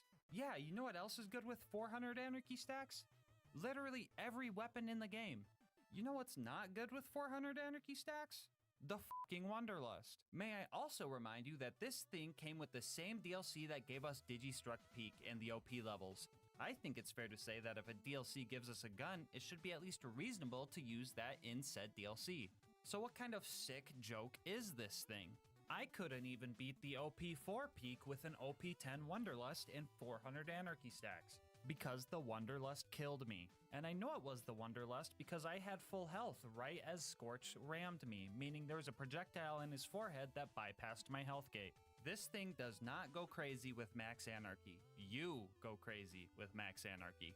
One of the arguments I did like was saying to use this on Krieg. Shout out to our homie Mr. TX01 for the gameplay, but with Bloodbath and Krieg gun build, you can do some really cool mobbing with this, since every kill will re-proc Bloodbath, giving you a constant 500% damage boost. But unless you jumpstart it with a fastball kill to get your first proc, you aren't going to do much with this thing. But also, just use a fucking dart. Here's a fun little challenge for you guys. I want you to comment down below and tell me why this is a perfect Wanderlust in my eyes. There are a few reasons, but I'll pin the most detailed answer. Good luck. I can't think of a good reason to use this thing. Really, TX? You think you got a good reason? Alright, let's hear it. But what if it's fun, though? Now, call me a sadist, but I find that this gun can be genuinely enjoyable in the right hands. Just not Gage's hands. Oh, actually, good point. Games are meant for fun, and if you enjoy using the Wanderlust, that is awesome. I mean, look, I've made this channel off of using terrible guns, and the challenge that this gun has provided has been genuinely fun.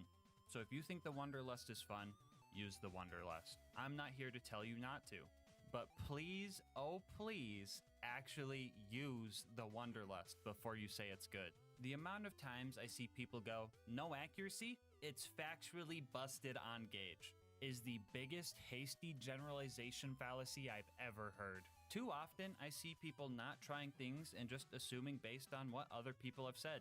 Please experience this thing firsthand.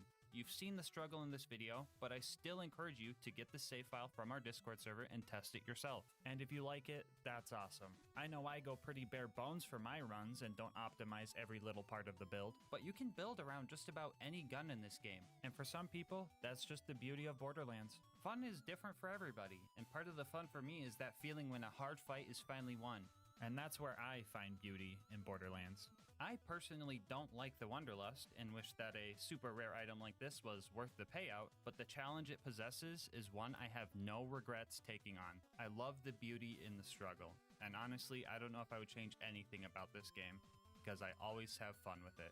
Well, you know, except for when I'm fucking stacking, ugh! Long story short, I hate Gage more than the Wanderlust. Well, I think I got all of that out of my system and ended on a pretty wholesome note at that.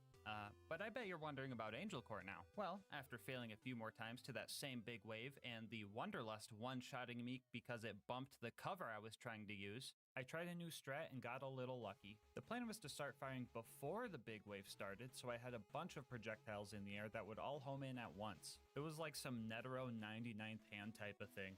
This reference is also double funny when you realize the Wanderlust also can't kill an ant. I managed to take out all the turrets like this, and I also got an ion loader to spawn, which was helpful because now the loaders would group up instead of surround me. It was also here that I found out that the Wanderlust's projectiles can actually go through an ion loader shield. Wait, an actual reason to use the Wanderlust? I have to tell everybody. This is going to be groundbreaking. This is gonna change the— oh wait, never mind. Normal darts do that too. Just use a fucking dart. After that wave, Lilith showed up, and this was probably the happiest I was ever to see her. The aggro relief was honestly so refreshing, and I finally had some time to relax. But Lilith didn't like that too much. There it is. She said it. Good grief. I was just thinking. Imagine if this is the run of all runs. She doesn't say it in a YouTube run. This cursed, goofy Angel Core. Imagine if.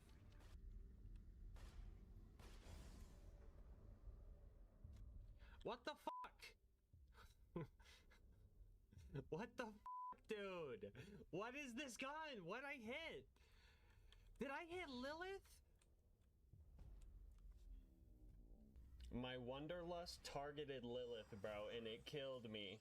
And now I have to pre-stack again. Well, what I was trying to do was I was trying to save Roland. Shoot. Shoot. All right, those are gonna home in and kill Jack. We got this. We got this.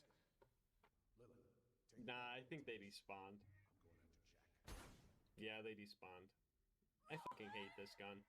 Anyway, we made it back to Sanctuary and made our way to the Blight. We finally had the better stacking crate, and I was so happy about that. Well, until I remembered I was using the Wanderlust.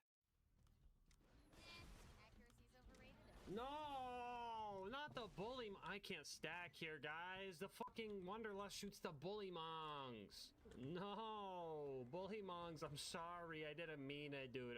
Hey, hey, hey. Hey now. Hey. Calm down. Hey, listen.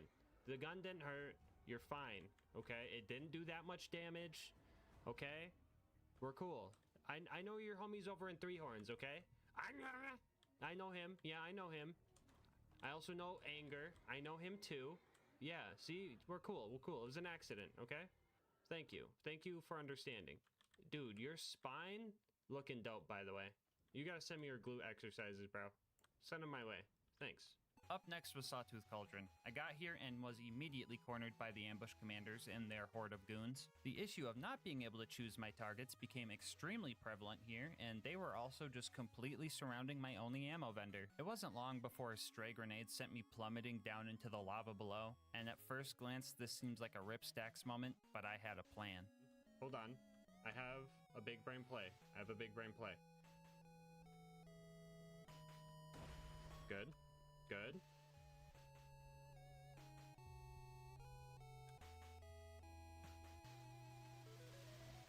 We still got all our stacks.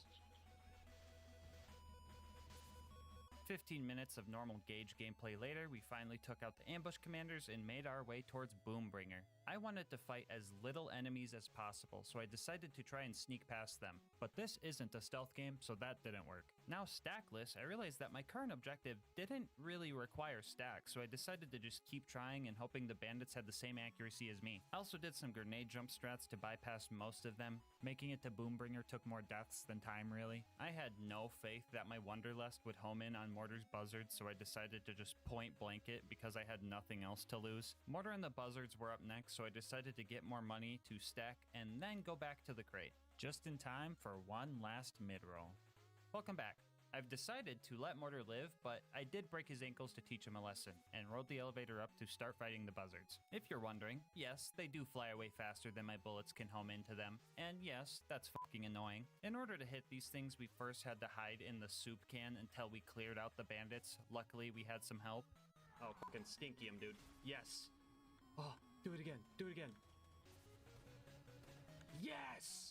And after that, we just had to time our shots so they were pretty much jousting the buzzards instead of trying to chase them. I managed to get 3 of them before this scavenger ruined everything, and I didn't want to go back to the crate, so I decided to just stack off the guy with broken ankles before making our way back up. You guys see that Wanderlust shot not knowing to go over the fence?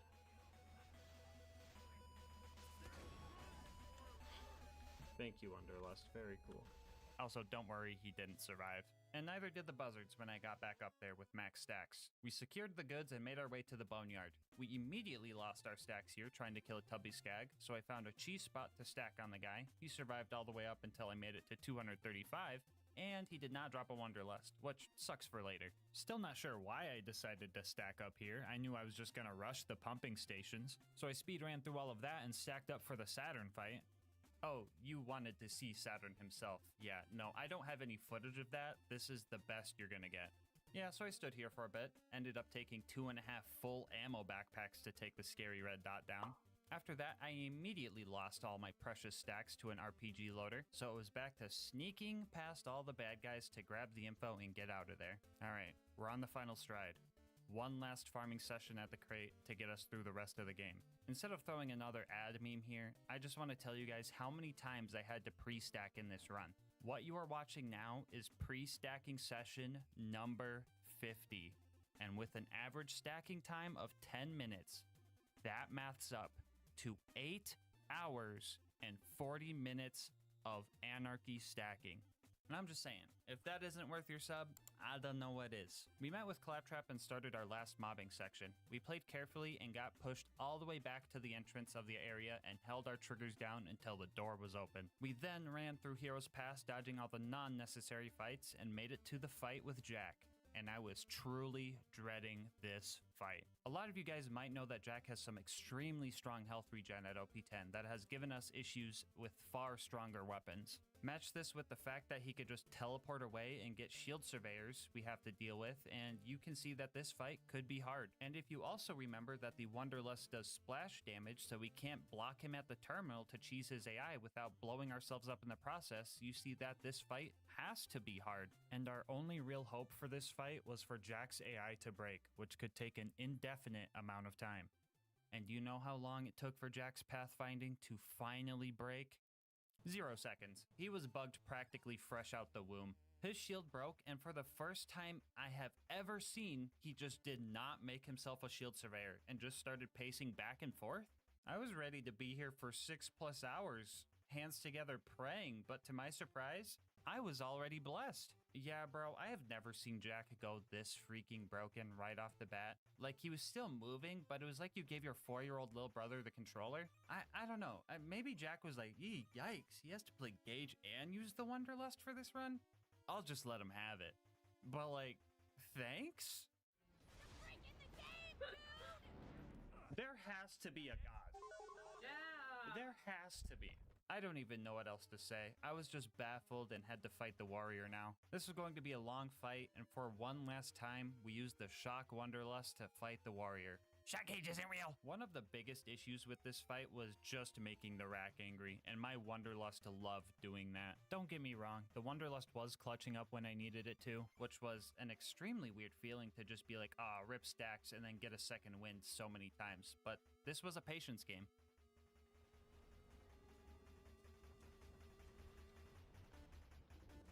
I offer you peace. You see this gun I'm holding? It can't decide who it fires. I'm a level with you, Volcanic Rack. I can't aim this thing, okay? You see the bullets chasing you? I have no control over that. This guy, I know, he came up in your house and he's ruining everything. I'm trying to get rid of him, okay? I'm trying my absolute best to get rid of this dude for you, okay? But I need you to evacuate the area. I see your homies over there, and I know you've taken casualties, and some of them are me. But let's be realistic here. If I don't take that thing out, you're all gone. That tail, I've seen it smack so many of you guys out of the fucking air, okay? So let's truce this out. Cool. Pal, is there something I need to give you? Do you want a high five? What's he trying to tell me, guys? I'm a bully mong whisperer.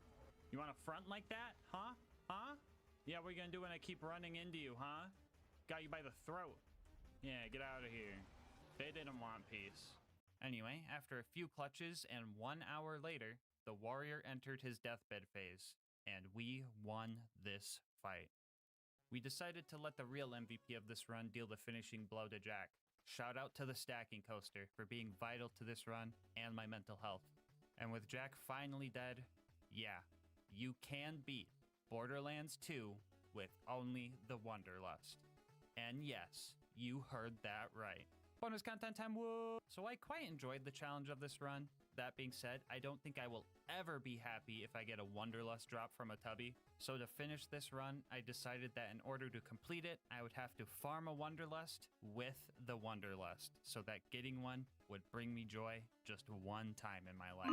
As said before, this drop can only come from Tubby enemies, which are rare themselves. And on top of that, the chance to get a Wonderlust to drop is roughly 1.67%, which translates to about a 1 in 60 chance. For this, we had 3 options. 1, farm Tubbies in the Badlands and then just stack on them when we found them. This would be slow, and dealing with the whole pack of Skags would make it extremely hard. 2, farm Tubby Varkids on Wham Bam Island. If you get to the point where you're supposed to inject the first pod, Varkids will infinitely spawn, so you won't have to pre-stack on every run. But this can easily get out of hand. Already an ultimate? Wait, what?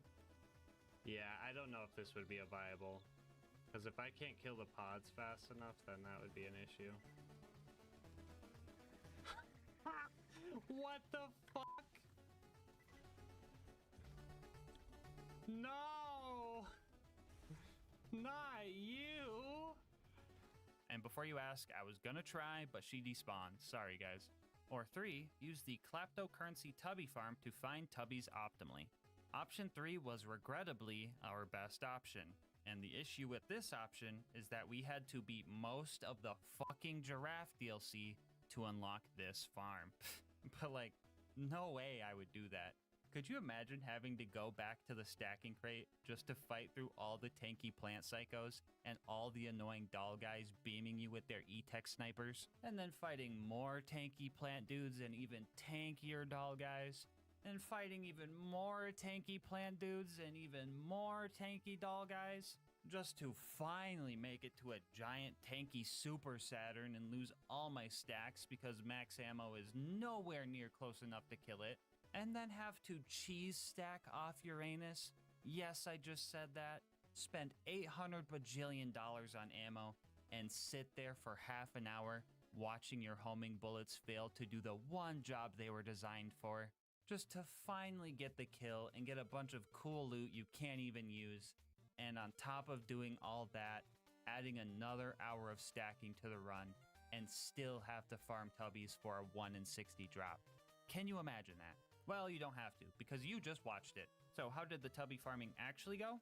Well, anytime I found one of these cute little guys, I would have to pre-stack on them until my damage outdid their health regen. I mean, unless we just happened to fight our way over towards the doll guys nearby by accident, and they so happened to help kill the spider ants for me. Yeah, that was pretty cool when that happened. Tubby after tubby would fall, and I was prepared to be here for months possibly. I would see a pearlescent pistol and get so nervous just to find out it's a stalker or an unforgiven. But on tubby number 15, I ended up using the rest of my luck for the year.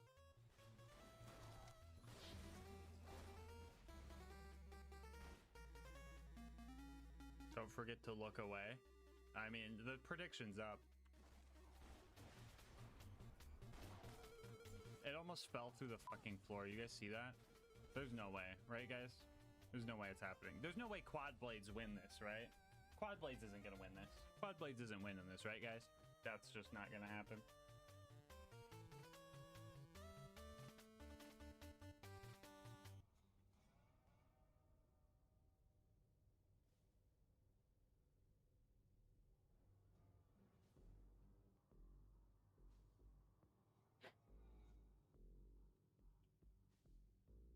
Only 15 tubbies?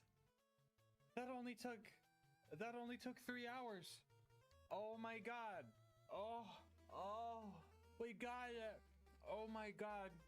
I can't believe we got that on day 1. It's OP10 with doll grip. So it's kind of but so is every Wonderlust. I don't even care.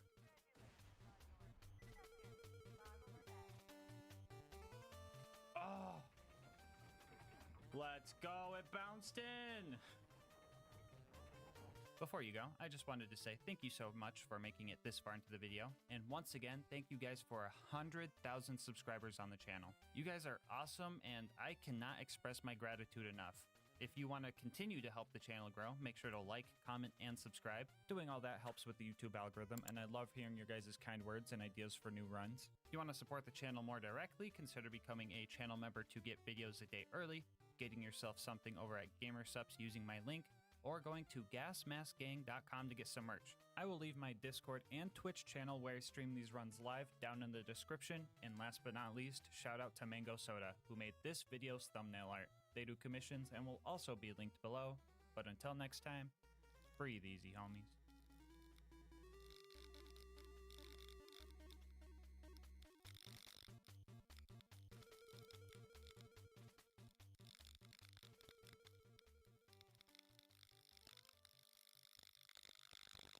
Man, I fucking hate the Wonderlust. So a while back, I posted a video of me trying to beat Borderlands 2 with only Terramorphous gear, and that was probably the hardest challenge overall out of all the ones I've done on this channel. It was also the video with the most comments telling me that I chose the wrong character. So this time around, we're going to answer, can Zero beat Borderlands 2 as Terramorphous? The rules for this will be the same as last time. This is going to be an Overpower 10 Ultimate Vault Hunter mode playthrough. Bar will not be allowed, and I must have the teeth, breath, blood, hide, and Slayer of Terramorphous items equipped at all times. If you don't remember what these items do, well, the teeth bite, the breath breathes, the blood takes up a relic slot, and the hide makes me hit harder, painful to touch, and sometimes I just explode. The class mod does a whole lot of nothing, really. But to keep it thematic, I have to full spec into every skill boosted by the Slayer of Terramorphous class mod. Here's a quick peek at the build. I'll dive into the important stuff as we go, but with that out of the way, let's get started. So, Tutorial Town in the last Terror run was quite a struggle, because Krieg doesn't have any slagging skills. But this time around, we don't only have slag from Zero's kunai throwing skill, but we also have Deathmark. And if we manage to line up both Deathmark and Slag, we can put out some real damage. These two multipliers are multiplicative with each other, so instead of Slag's usual triple damage, we were getting nearly hexaple damage with Deathmark included. So instead of me dying to each enemy once like last time, each enemy died to me once. I was kind of surprised how much damage the Teeth of Terror was doing. I was prepared for melee to just outperform the Teeth in all situations, but I was absolutely wrong about that. I was also guessing that the bonus splash damage you get when the full bite animation completes would do more damage, but straight up point blanking enemies was murdering these guys. Oh my god, okay, this thing point blank kinda goes crazy. We're on OP10, right? So I actually cleared this place out without dying and met up with Hammerlock. I threatened to rip his other arm off if he didn't fix Claptrap for me, so bro got to work pretty quick. Claptrap and I made our way towards Boom Boom, and then I remembered I had the Breath of Terra grenade, so I started testing that thing out. And I mean, it worked, but in a throw all 10 of them to kill a tight group of bandits kind of worked, you know? But honestly, I was just using it because it made the bandits sound terrified. After that, we made it to Boom Boom. Now, this fight might sound a little scary because armored enemies resist fire, and that's all we do, really. But their crit spots are made of flesh, and Zero loves crits, especially when you have to spec 9 points into headshot. Well, that and 1 point into bore, so, prepare your ears, guys. Alright, so if you're new to Boar, it does some goofy stuff with overlapping hitboxes. My bullets are hitting his body and his turret multiple times per shot, and that loud chunking sound you're hearing is the Boar sound effect being spammed. And this is a tame example of this Boar sound. There's some bosses that just straight up get murked by this skill alone. Very sorry, but this is going to take a minute. I would try to slag Boom here, but I recently found out that slagging him in his turret doesn't actually make him take more damage, he just turns purple. And surprising nobody, the same applies to Deathmark here, because this game is more spaghetti than the Thrasher Arm section of the Terramorphous fight. I'm honestly kind of baffled that I never noticed this in my 4,000 hours of playing, but oh well. Jeez, thank goodness that's over, dude. I feel like my ears are ringing. Anyway, after knocking Boom out of his cannon, I retreated to the shadows and planned to assassinate them both. Absolutely huffing the copium, I was assuming I was gonna need melee for the rest of this boss fight, but to my surprise, that just was not working. To be fair, my Roid shield was still up, and in order to get the damage boost, it needs to be broken. Breaking it myself is kind of hard. I could use the Breath of Terra, but that would easily eat my health bar, and I could throw some kunai, but the randomness of the elemental damage would also mean I would just likely mark myself. And even if I could break my shield, I nerfed myself a little bit by giving myself the worst possible parts on the Hide of Terra because I thought having too much Roid damage would trivialize the run. So I figured that I might have been focusing too much into Zero's playstyle, you know, backstabs, assassinations, and I needed to play more into Terramorphous' playstyle, just biting their fucking heads off. I'm gonna munch. I'm gonna crunch. Was that the bite of 87? Oh! Holy shit, Teeth of Terror. Oh my god, Zero's crazy.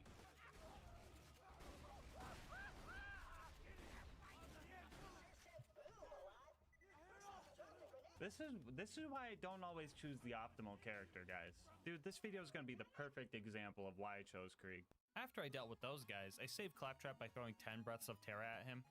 Don't worry, he's fire resistant. And after burning the rest of the bandits on our way, we made it to our first scary fight. So, scary fire guy Captain Flint with the fire gun and the fire attacks was going to be a tough fight, and I hope you can guess why. The absolute only way our Teeth of Terra was going to deal any damage to this guy is if we pulled out a bladed one. I faced the fact that this fight might be a little bit more challenging since we had to go for a melee kill, but I really thought I would hit for more than this. Seeing this, I decided a little bit of cheese was oh no. Oh, is this gas mask guy gonna do the stupid thing again? Bro, why can't you ever fight Flynn normally, bro? Yep, look at him. He's luring him over to the bar. Typical. What's he gonna do? Execute? Yep. Wow. Yep, and there he goes. Flint's just completely passive now. Crazy. But what else are you gonna do when you're trying to kill fire with fire? Well, this should just be a piece of cake at this point. Ain't no way he just died cheesing Flint, bro. Ain't no way. Anyway, yeah, in my mischievous play, karma got the best of me, and the bandits up above managed to take me out to protect their captain. That was the first death of the run, and everybody knows that the first death of the run is always just an opening floodgate. After getting Flint back into position, I ran into another issue. Even with him completely passive, I just didn't deal enough melee damage to beat out his health regen. And if my shield wasn't broken giving me that roid damage, my Thresher tentacle arms just turned to wet noodles. And like, I could find ways to break my shield, but it wouldn't stay broken long enough to get the kill. And if melee wasn't the answer, what was? You know, I once said, whoever said fight fire with fire was an absolute bozo if I'm being frank. And while I stand by that, I did learn that you can fight fire with fire. Now, if you guys are lactose intolerant watching, you may want to look away from the screen for like the next 2 minutes, because what you're about to see is some of the most calcium-rich, lactose-packed cheese you will ever see. Because we took Flint to the curdler. We can throw kunai at Flint, eat 1 or 2 of them to strip our shield, and then get roid off of that. But the fire barrel...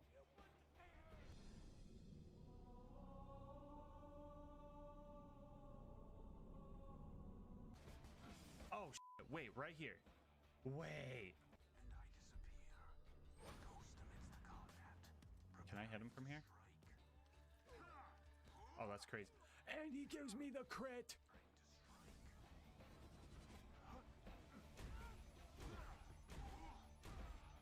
This is huge. This is crazy, actually. Hold on. Just to finish him off proper.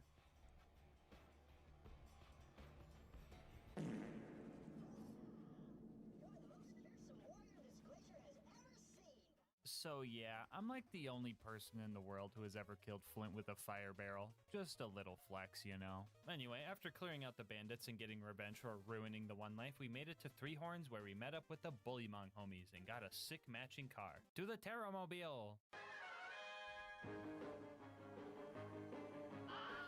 In order to get into Sanctuary, we had to save Corporal Reese. So we found him and threw 10 breaths of terror at him. Do worry, he is not fire resistant. After that, we put the Stinky on the Power Core Psycho so that it would respawn over by Sanctuary and then got out of the camp quickly. I almost forgot to avenge Reese though, so I threw a few kunai and more breaths of terror into the bandit camp to make sure I didn't burn him alive in vain. So we made it back to Sanctuary. You don't want to hear about me pressing 84 buttons here, so instead I'm gonna talk about our partner, GamerSubs.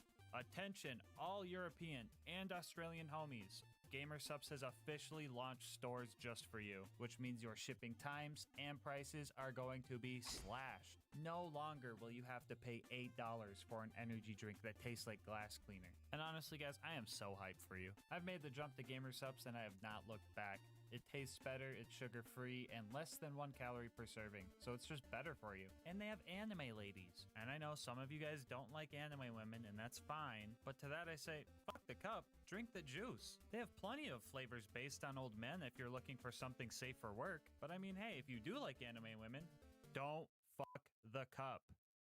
Just drink the juice. One of my favorite things about GamerSubs is the control you have. Flavor too strong? Add more water. Flavor too light? Add another scoop. Too much caffeine? Get a caffeine-free variant. Want to try something new? Start mixing flavors. Like, bro, you guys are literally living in a timeline where mixing Red 40 into your lean is just straight up the healthier option to a conventional energy drink, and you're letting that slide. That's just crazy. So if you want to try the best energy drink out there, head on over to gamersubs.gg/LGM or use the link in the description to get started. And make sure to use code LGM to get 10% off your order and support the channel. Every tub sold gets us closer to the LilGasmask X GamerSubs collab, and I could be the anime baddie on the cup. Don't fuck it. Anyway, let's see how the run's going. This is the Firehawk. Come to Frostburn Canyon or people will die. Wow, Lilith really taking the whole fire gimmick from me, eh? Typical. Thanks for hiding behind camps full of fire nomads that have explosive tanks on their backs so I can't even backstab them easily. Very useful. Anyway, I tried blending in with the pyromaniacs here and just booked it to Lilith. I've done this in pretty much every run, so I've learned a lot of techniques to get through this part safely. Alright, chat, you want to know the trick to juking this guy out? Right under his armpit, okay? You have to be able to take a quick whiff, okay? Right under his armpit. You go too wide, he hits you. You got... That's what you gotta do. That's what you gotta do. Anyway, I found the giraffe and started the actual mobbing section here. I was excited to throw more breaths at all the fleshy psychos, but the ratio of normies to ironclads was super skewed for this run. These guys were a real rock in my shoe. Actually, you know what? How would a thresher even wear shoes? Would it be like this or like this? Answer in the comments. Anyway, with how well this challenge was going, it was kind of a nice little challenge to try and deal with these guys. I could get some practice with melee combat, I could work on hitting crits because the last video fucking murdered my aim, or I could just hit him with my specialty. This combat was pretty fun, honestly. The only thing that could make it better is if Lilith wasn't there. She kept stealing my kills, so I decided to start luring the bandits out of her arena so she just wouldn't even be involved. Lilith! Here, I'll show you guys the under the armpit. Under the armpit. Watch this time. We'll even take a little sniff on the way. Oh my god, Lilith almost made me run boost into death off of that guy. That would have been peak content, but here's what you guys do, right? You see that? You see the technique? Ready?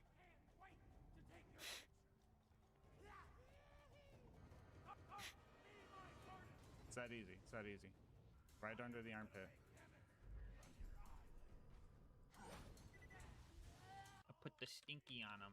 Anyway, I finished off the bandits and we made our way to the Bloodshot Dam to go save Roland. They didn't think our car was cool enough, so we had to go meet up with Ellie to get a new car. It was here I got the one and only kill with the spike damage on the hide of Terra. Sure, it was an infant spider ant, but we count those dubs. Anyway, we had to kill some bandit trucks and steal their parts. This part was a little scary because I had to get pretty close to these cars in order to bore them, and they could just kind of do a hit and run if they really wanted to. But I actually managed to kill all the technicals and still have time to peacefully ride the caravan back to Ellie's for the first time ever. We finally did it. Finally had a run where we could just take a peaceful ride back to Ellie. Let's go, chat. Let's go. Oh my god, bro. Oh, hell no, man. What the...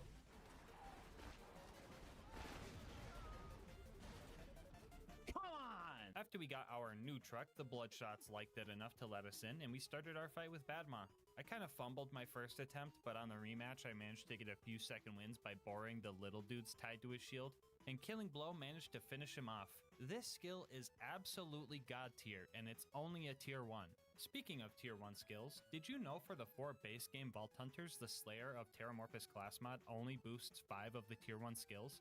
But then when it comes to Krieg Engage, they got a special treatment and they actually handpicked certain skills for those class mods. I think it would have been cool if the other 4 Vault Hunters got that type of special treatment, but I might just be mad that Killing Blow is the one that dodged the boost. But, I mean, look on the bright side. At least we have weapon zoom on the shotgun with no range. Anyway, the Bloodshot Stronghold was up next, and I was in my element here. There were tons of fleshy bad guys, and the teeth was just absolutely devouring them. I mean, I still had issues with the toilet room, but that's just a given at this point.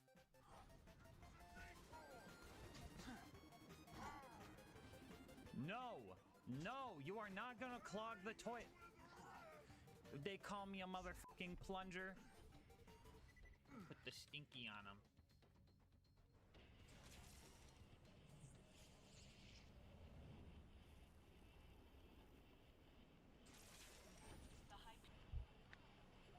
I don't know if it was a plunger. It was more like Drano in that one, but...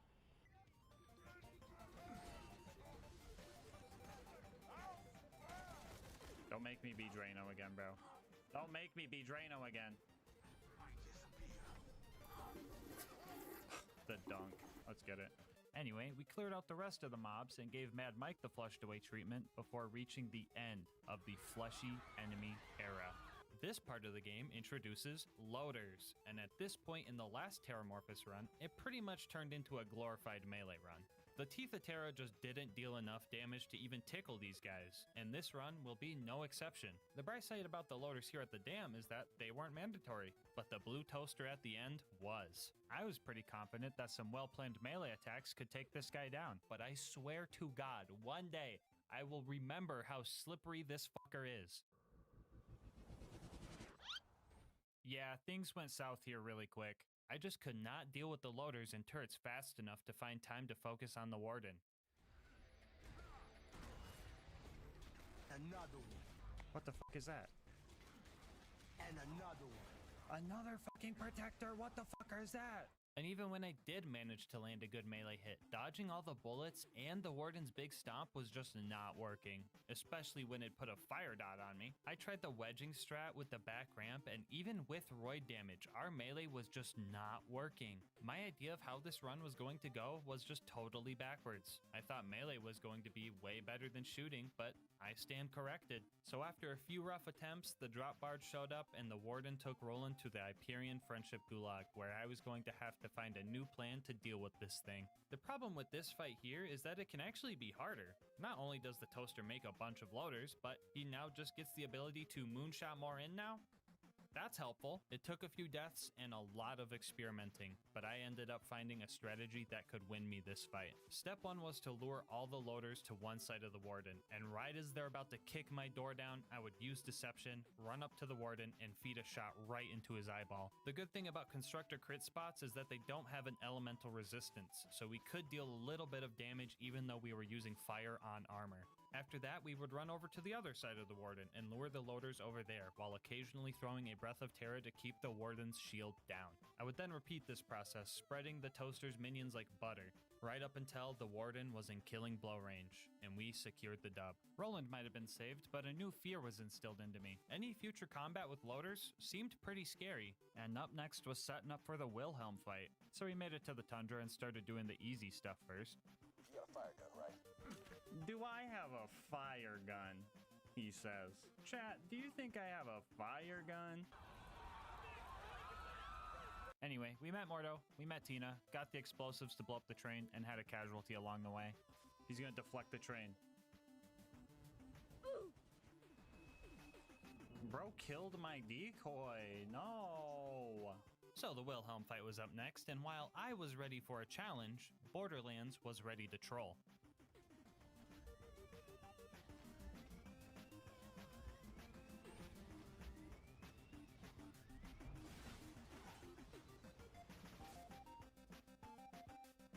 Give me 50 seconds while I get my health back. Perfect. Anyway, I knew the first thing I was going to have to do in this fight was deal with all the loaders Wilhelm spawns in, because I would need to fully focus on the big fire resistant guy that also has the anti-melee attack aura and the shield surveyors that give him a big ol' fire resistant shield. You see why this is bad, right? Yeah, so the loaders were pretty simple to deal with for the most part, but fighting against the shield regen of 3 surveyors constantly was a losing battle. If I was lucky, some of them would fly close to each other and Boar would just handle it from there, but I was going to need something skill-based to secure this win, because the surveyor spawning was not going to stop. I tried meleeing them out of the air with execute, but that would only get 1 or 2 of them per deception use. I struggled here for about half an hour, and things were looking grim. But then, like a miracle, the plan came to me. Days before this challenge started, a homie in the Discord by the name of Pee Pee Poo Poo discovered a new glitch for Zero that could win us this fight. And since he is obviously incapable of coming up with a good name, we're gonna call this glitch the Thunder Jacket. Named after a similar glitch in Smash Melee, the Thunder Jacket lets you take your decoy's shock nova it gets from Unforeseen and wrap it around yourself. To do this, you just need to throw your decoy into a wall or object that makes it completely disappear, and after that, when Deception ends, you get a shock nova dealing damage to everything around you. Using this, we could go in for melee attacks on the surveyors, and the shock nova could take out all 3 of them and deal a decent chunk of damage to Wilhelm's shield in the process.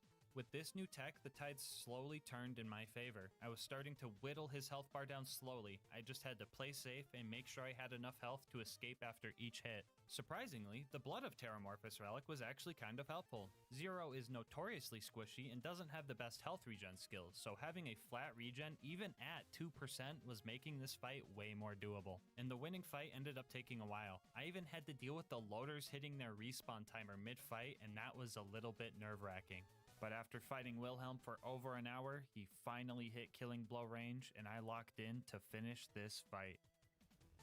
Is that a repair surveyor? Oh god, it's a repair surveyor. Hold on, we gotta get that thing out of here quick. That is a repair surveyor.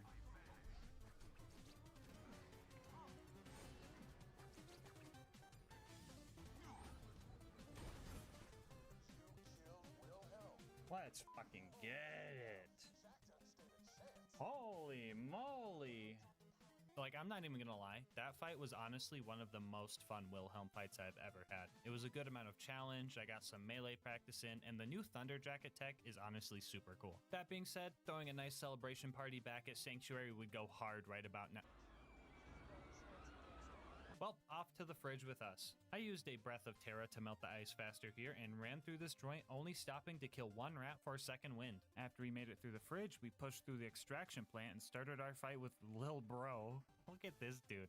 He thinks he could square up with Terramorphous? Look at this dude. I promise this fight was a steamroll, and I even like one-shot him. I swear he did not almost kill me while I barely won because of killing blow. Nah, I'm the scariest thresher around. Get this guy out of here. After that, we made it to Overlook and started trying to defend the beacon. My fight with the very first loader pretty much summed up this section.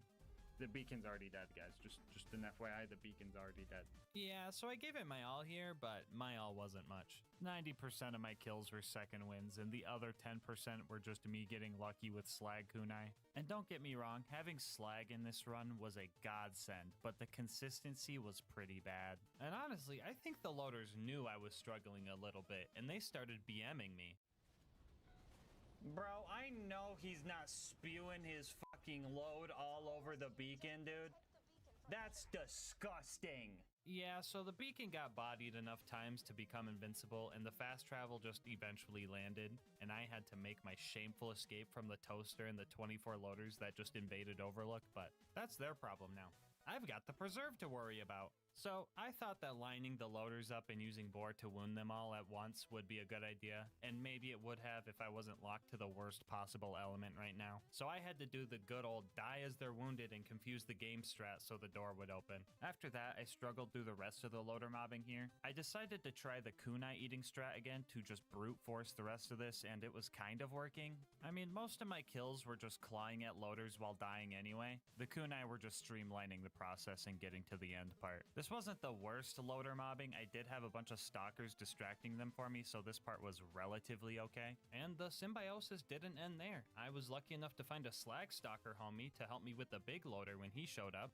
Yo, slag stalker. Oh my god, I recruited a slag stalker. That's crazy. No way you killed my homie.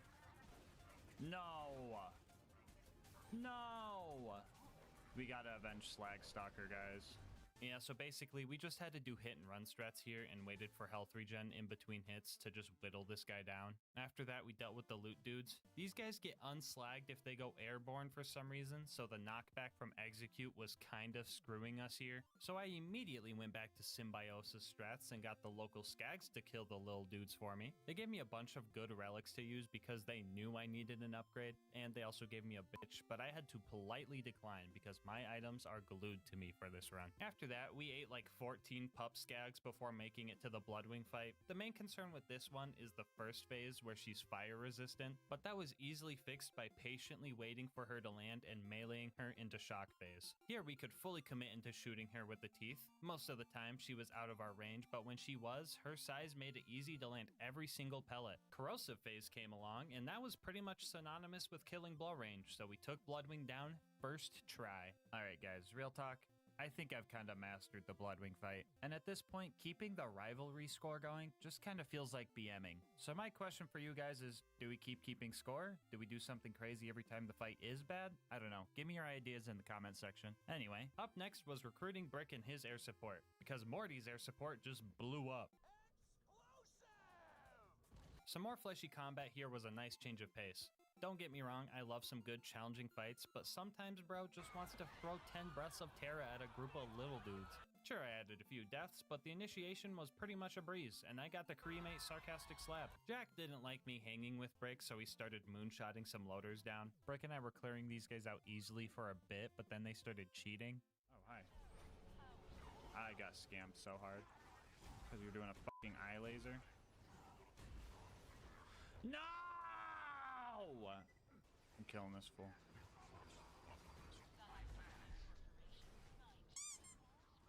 Stop cheating! Put the stinky on him. He's cheating, bro. He's supposed to fall into the fucking void. Start walking.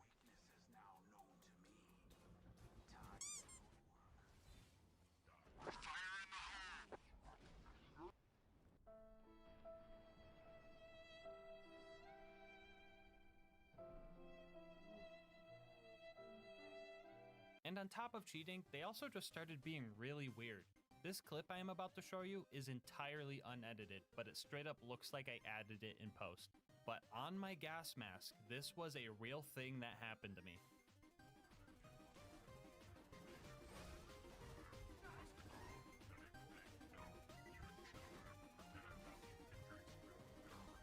Yeah, bro, this game just gets more and more cursed with age. 20 years from now, Borderlands 2 is going to be completely unrecognizable. Anyway, we recruited Brick and set off to opportunity to assassinate a Jack double to steal his voice. My first attempt, I made the mistake of going in without any health, but on round 2, I did the same thing, but this time got close enough to make it so he couldn't run away. And after a few button presses, we had everything we needed for the bunker raid. So, toaster number 1. The strat for this guy was to throw out deception to trick it into looking the wrong way, and then start doing hit and run strats landing quotation mark big quotation mark melee hits. Since he is looking directly away from us, we would get the backstab bonus, and his missile barrages would sometimes just fly into a wall. Sure, I still had to watch out for nukes, but I could just eat those. After 18 deception backstabs, it was in killing blow range, so I decided to just use Fight for Your Life to milk out the roid damage. Not to toot my own horn, but I did kind of a big brain play here too. I waited until I heard my action skill cooldown sound so I could instantly sneak through the bad guys behind the door that just opened up. After that, we made our way to the baby turrets. Usually these guys can be pretty annoying with their splash immunity and all, but these guys actually leveled me up on a player level. The whole run, I was struggling to find a way to strip my shield for roid damage and focusing on trying to get the max damage from deception by landing melee hits at the very last moment. But then these turrets reminded me the whole point of having bad guys is that they try to shoot you. And if that's the case, the most optimal way to use melee with this gear is to let the bad guys do the hard work for you and then throw out your kunai and go in for a slick, quick kill. Thank you, Sensei Baby Turrets. I will use your teachings to kill off the rest of your bloodline.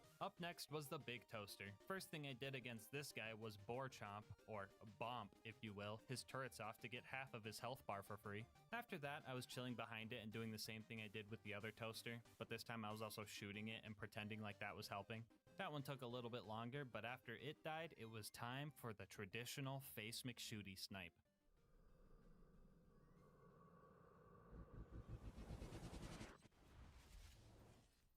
No, brother! That was close. Alright, so for anyone wondering, velocity did not help this, but we still had to take Face McShooty out in style.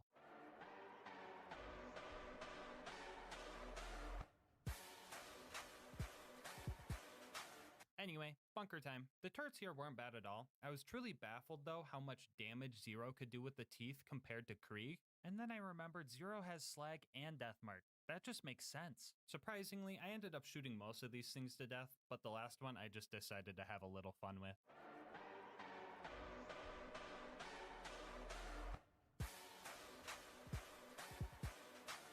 Alright, we've dealt with all matters of armored enemies before, but this one was the biggest one yet.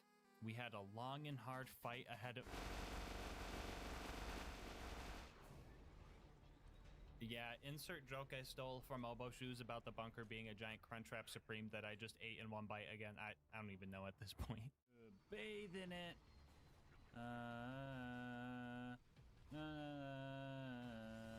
Anyway, Anyway, Control Core was up next, and I was dreading this part the most. Nothing but waves of loaders I would have to slowly take out with melee, but I still had my teachings from Sensei Baby Turret. A lot of my melee encounters would end up at least putting the bad guys into killing blow range, and not every single loader kill was a second wind anymore. I mean, it was still most of them, but like, come on, let me have this. This strat also dealt a lot of damage because the initial hit from throwing a kunai does get roid boost, so our damage output vastly increased. This area right here is probably why I say the original Terramorphous run was the hardest run yet. Yeah, I know some of you guys might be thinking like, what? That was harder than the balloon?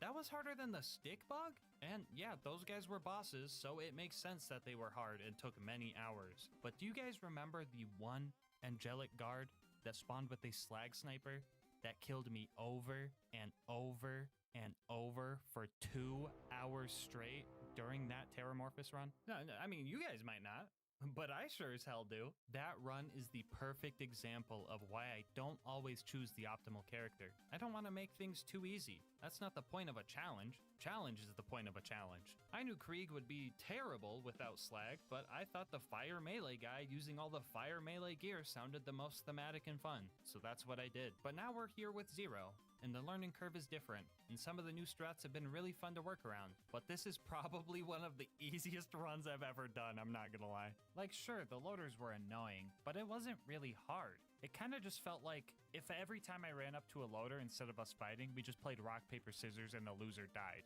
And, you know, I would die, but I could just try again. And now, I want to do Terramorphous runs on all 6 characters eventually, but not all at once. So if you want to see more, I've made a channel point redemption over on Twitch that will let you pick the next character I do this on. Now, if you're not a Twitch watcher, channel points aren't real money or anything. I got all my greed out in my last video, don't worry. You just get these by watching, and if you watch long enough, you can find out what this run would be like if I can't crutch melee the whole time. Anyway, Angel Core was slow but steady. My gameplay loop was refined at this point. Let loaders hit me, get my damage in, and retreat. And everything was going fine. But then Lilith showed up. She threw a whole rock into the system. This one big loader killed me like 20 times because she would just show up to bait out an AoE slam that would just wreck me. He also lost both of his backstab crit spots, so it was even more annoying. Y'all say my hate for Lilith is unjustified, but she straight up just steals my kills in Frostburn and then literally doesn't do damage here just to mess up my combat loop. Like, what? This game has to be cursed, by the way. Like, bro, Lilith was actively making attempts at my life. Like, watch this. She full-on body blocks one of my shotgun blasts to block my second wind here. Or like right here, I was waiting for this ion loader to strip my shield with its bubble attack, and then Lilith shows up, whispers her dumb one-liner in my left ear, and then just interrupts the ion loader, messing up the whole plan. She was just ruining everything, bro. I'm gonna blame all the Angel Core deaths on her. Anyway, after that, Jack showed up to murk Roland and kidnap Lilith. Oh no to the former, and thank God to the latter. But we still had to go to Sawtooth Cauldron. It's been 7 hours with Physics. Yep, Physics ain't getting me today. Oh my God, look at this dude right here.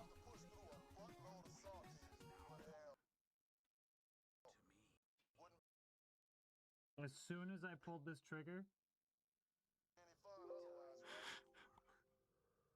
jokes aside, Sawtooth wasn't so bad. I got to fight more fleshy dudes and use the fun grenade mod some more. The ambush commanders here were a bit of a mouthful, but nothing crazy, and I'm using mouthful as a Teeth of Terramorphous joke, not a me on my knees in front of them joke. Anyway, I got to Boombringer, and I was in dire need of a second wind here, but I couldn't look at the explosion, so I did a quick 180 to retain my cool guy status before clutching up and getting the second wind anyway. The buzzards up in the nest were up next, and I used my usual hit 'em as they hatch strat. Y'all want the elevator meme a third time? Nah, just kidding. This time around, I incorporated Thunder Jacket into the strat and had undeniable proof that Unforeseen can harm buzzards, which had Spuddy Cube contemplating his life. If you know, you know. Another cool thing about throwing your decoy into a wall is that it makes all the enemies just start walking around as if they never started fighting in the first place, and that makes them a lot easier to hit. Anyway, after a few dogfights, we managed to take out all the buzzards and secure the explosives we needed to get to the boneyard. We did our usual valve cranking run here, and by that, I mean I got permaslagged and blown up with rocket launchers. Just your basic run-of-the-mill boneyard run. You guys like Borderlands math? Alright, here's a problem for you. If we have to kill loaders with melee because the Teeth of Terra's fire damage doesn't work, How do we kill the giant loader? Ding ding ding, that's correct, with the teeth of Terra. So you can get some good bore damage by hitting the colliding herb boxes of its little turrets. These turrets he has are kind of like livers, because even if you kill them halfway, they will regenerate, letting you continuously get bore damage if you're patient with it. And trust me, a slow and painful death is just what this monster deserved.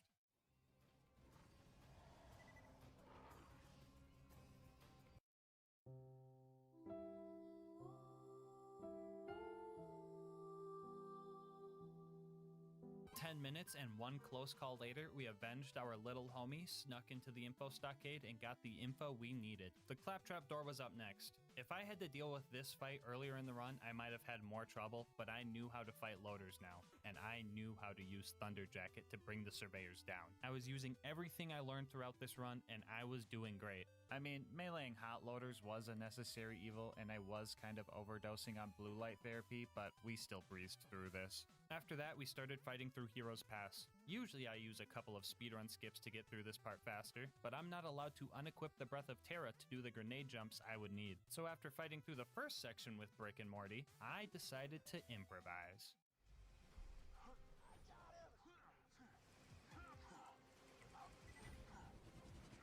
Oh, I'm a gamer?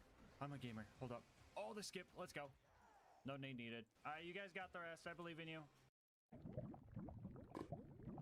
Anyway, the Jack fight was up next, and I was ready for a good fight. I was thinking it's been a while since I was able to fight Jack mano-y-mano with no cheese strats needed, so this was gonna be fun. Step 1 was to break the shield. Our teeth were not sharp enough to break through it, so we started chipping away with our claws. After breaking through that, we could finally sink our teeth into the juicy parts. And like true prey, he started running and using every manner of skunk spray, distraction dropping, and hiding he could. He managed to get away a few times, but in the end, he let his guard down, and a single slag kunai proc secured this fight.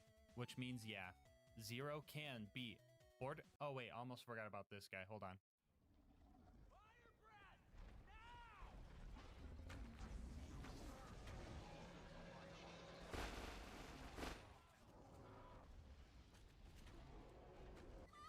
Gulp. Yo, did we kill him with the spike damage? Hold on.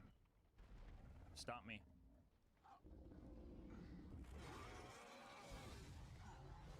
R.I.P. Bozo. Anyway, after one final aura check on Jack, we can finally say, yes, Zero can beat Borderlands 2 as Terramorphous. Bonus content time, whoa! Alright, so this was probably the easiest run on the channel. The whole run took 10 hours total, and I did it in a day. That being said, I think it's only fair that I try and take on Terramorphous himself. I mean, I did try and kill Terramorphous in the last run, but I couldn't even move his health bar. And the same happened here with Zero. But if we combine both characters, we can end the vid with one last bomb. That was too long. Actually, no. I stand about here for the door. Kill the little man! That's crazy.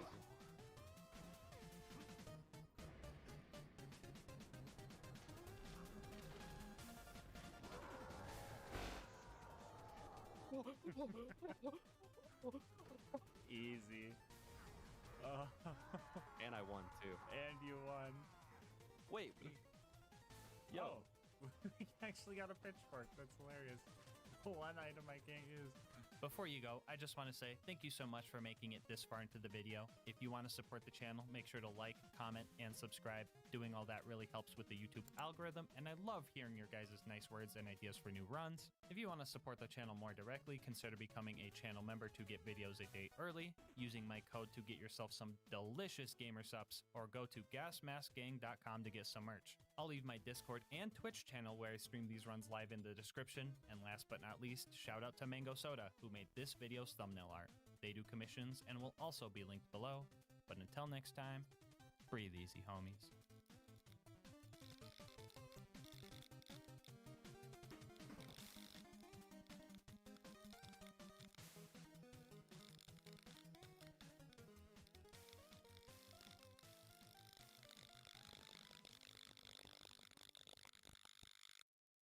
Alright, if you played Borderlands 2, or even any of the Borderlands games, you know the guns can get pretty wacky. Wacky doesn't always mean good though. And today, we're going to be using everyone's favorite cursed weapon and answer.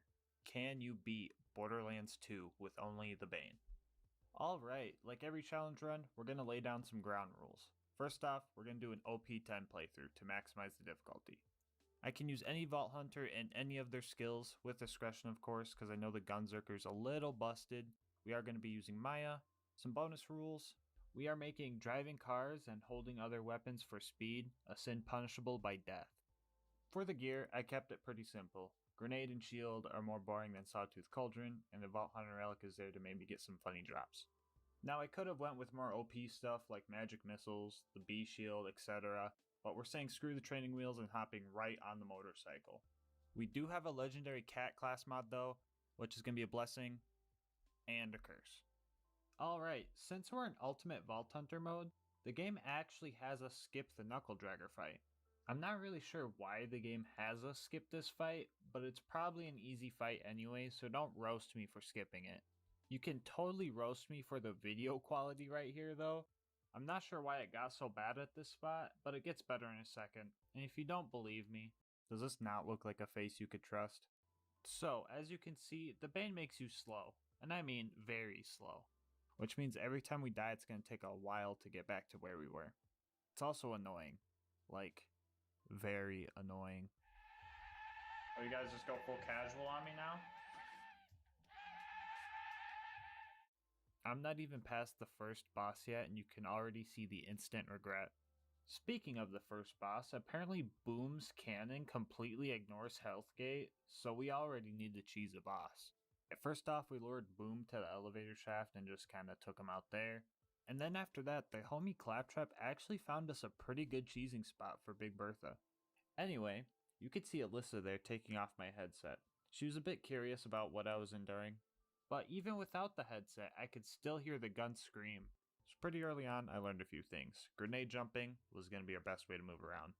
Fighting wasn't always necessary, but it was most of the time. And that, if you're only pulling from one ammo pool, you're going to be stuck in this situation. A lot. So if you haven't noticed, I have a death counter in the bottom left. That number's going to get pretty big. Also, this was the third time climbing up Flint's ship, and I literally felt my brain cells dying. Anyway, so we're at the Flint fight, and I have my first uh-oh cringy moment of the run. Your boy didn't do his research, and apparently the Bane always spawns with an element, making the version I used straight up illegal. I only did this with 2 fights during the whole playthrough, and I went back and fixed them both, but here's me killing them with a shotgun. 10 deaths and 1 messed up grenade jump later, we were off to our first possible run ender. And by first run ender, I mean the 3 horns car jump. We do have to get into cars a few times, but we will never drive them, so don't worry about this. I tried a few basic grenade jumps to get over the bridge, but they just weren't cutting it. I didn't want to have to do it, but we were going to have to use a forbidden cringe technique known as the double grenade. Perform this by throwing a grenade directly up, wait for it to apex, throw a grenade down, and with some tricky timing, the first grenade will hit you up, second grenade will hit you forward. Do be aware though, using this comes at a cost. The Borderlands gods disapprove of this technique, and will punish you with stuff like this.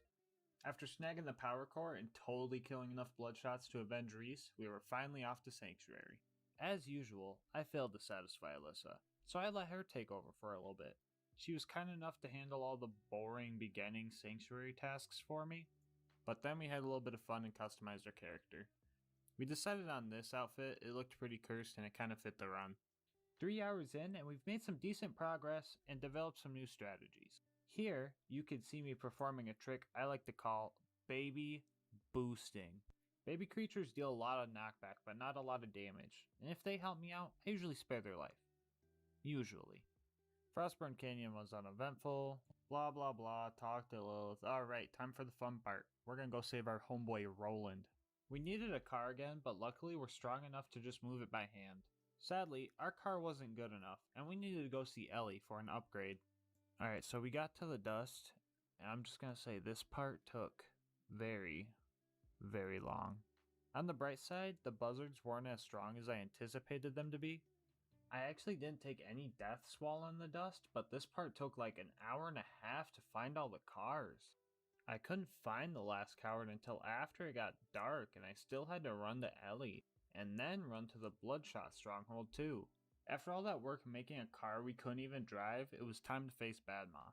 He was kind of a pushover, and in true Karen fashion, we took his kids. With the custody battle over, I had new problems on my hands. Roland's jailbreak wasn't going to be easy, and I had a lot more bloodshots and a lot more loaders to fight through. While we were chasing down the warden to get Roland back, we seen a beautiful work of Borderlands nature. This psycho almost made it to heaven before we intervened. At first, the warden fight was going great, and then the warden fight was going bad, and then it was going absolutely terrible. And then everything went great. Surprisingly, we killed the warden fast enough so that Roland didn't have to go to the gulag. After we saved Roland, we updated our look, and then we set out for Tundra Express. Now this part of the game went pretty boring, so I'll spare you the little details. But I did develop a new investment strategy. With all the deaths I had in this run, I needed a way to keep my money for grenades and ammo, because Overpower 10 makes everything ridiculously expensive. The strategy was to keep a bunch of weapons in my inventory, so that I could sell them if I needed the money, but not lose that money if I die. It's kind of like how people used to hoard Counter-Strike keys as a form of money laundering. Anyway, I wasn't sure how the Wilhelm fight was gonna go, but it actually went pretty easy. He was even kind enough to drop me a Logan's gun. With the plot twist power core installed, Lieutenant Davis was the first of many Sanctuary citizens to be goopified. I was sure that Sanctuary was going to be reduced to a pile of dust by the time Lilith was even able to teleport it. 15 minutes of lunar bombardment later, she finally got everyone but me to safety. Things were looking grim for you, boy. I was homeless, and I had to go through the fridge. I got styled on by this plague rat, and it kinda hit me hard in the self-confidence, not gonna lie. I managed to get through it though. I did think it was kind of funny that I wasn't fast enough to skip the elevator because its slight forward moving angle was faster than my movement speed. Just thought I'd throw that in there and show you. With the fridge finally behind us, it was time to start our journey through the Highlands. I thought I was being a big brain by preventing the exploder from destroying the bridge controls, but I later realized I was being a tiny brain. The crate mover could have gotten me over way faster. The spaghetti monster on the other side of the bridge was easy enough, but it was all downhill from there. The run from here on out actually became a deep descent into madness. These baby turrets, for example, killed me like 9 times. So Maya's ruin skill lets her slag enemies with phase lock, but for some reason these turrets aren't affected by that. It just took me a while to realize it, but I was able to use a slag vein to slag them properly. And about 30 minutes later, we made it to Overlook, and it was time for us to defend our beacon. With us having the movement speed of a dead snail, defending the beacon felt more like a Balloons TD simulator. At some point during the fight, my brain stopped registering the sound from the gun, and I guess I just became used to it. I don't know if that was a good thing, but other than that, the fight was pretty easy. This constructor did catch me lacking though, and then it nuked me at spawn too, but that was just a minor setback. And just like that, we were no longer homeless. Up next on our to-do list was to go save Bloodwing. Fighting through everything here wasn't bad, and it was probably because it took like an hour to walk here, and this was far more entertaining. Things started going good, and we even made a little skag friend. Not even about to lie, our little homie carried us through this next fight. Shortly after though, our fun would be over, and it was time for pain. This fight went down easy at first, but alas, it was done illegally. This was the second fight where we used the non-elemental Bane, and with the help of Gibbs' save editor, I reverted the game back to this mission and took Bloodwing on properly. Alright, if anyone's wondering, I also used Gibbs' save editor to give me the gear for this run, and I did not sell the illegal Bane, I just dropped it on the ground. Alright, back to the run. Long story short, the whole process sucked. I had to go through the preserve again, this fight was stupid hard, I died like 30 times, and this was my first instance of actual anger. Bloodwing was just relentless with her attacks. On top of that, I had to resource manage the few skags that actually spawned for revives and kill skills, and dodging any attack from her required a well-timed grenade jump. I came close so many times, so I knew it was possible. For the most part, this fight was luck-based. She ended up landing on the ground in her last phase, and I was able to finally take her down. This was honestly the worst part of the run. Next on our recruitment list was Brick. Running to him took about an hour, but convincing him to join us was a walk in the park. Only if that park was filled with target circles, though. With the squad finally reunited, they could all stand around Sanctuary while I did all the hard stuff. I'm gonna be real with you guys, I got really lucky during the Jack double fight. This phase lock right here would save the run in the oddest way possible. You see, the Jack double cannot be picked up with phase lock, and he is also programmed to run away from you.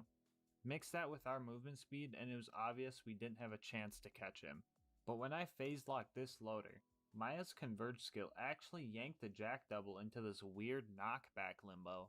I was able to get an easy kill and also hear some of his weird dialogue. He says some funny stuff like, "I can run a mile in 2 minutes." The rest of Overlook was pretty bad. Died a lot, took a long time, the usual. And on top of all that, Angel was making fun of me. Mission, right? Don't say or slowly. Don't say I'm going. I'm doing it. Thank you. On the bright side, at least Borderlands 2 is a totally fair and balanced game with absolutely no glitches. Oh, I was not ready for this.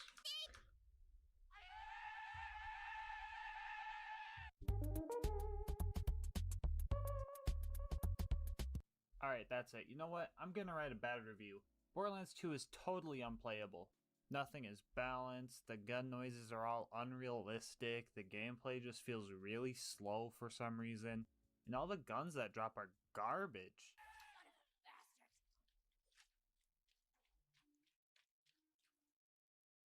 Psych, I love this game. Back on path, not much more was between us and the bunker. All it took was running through another target circle park, dealing with more invincible baby turrets, and cheesing this super constructor. And after all that, we had one more task before we went to the bunker. What's a Borderlands 2 playthrough if you don't do the most important side mission? That's right, we were gonna see if the Bane had what it took to snipe Face McShooty. Our accuracy even after firing a few shots was not good. I could have taken the class mod off just for the boosted accuracy, but I guess I'm just built different. Since this run is already cursed, here's the Bane being fired ramped up to 666% speed.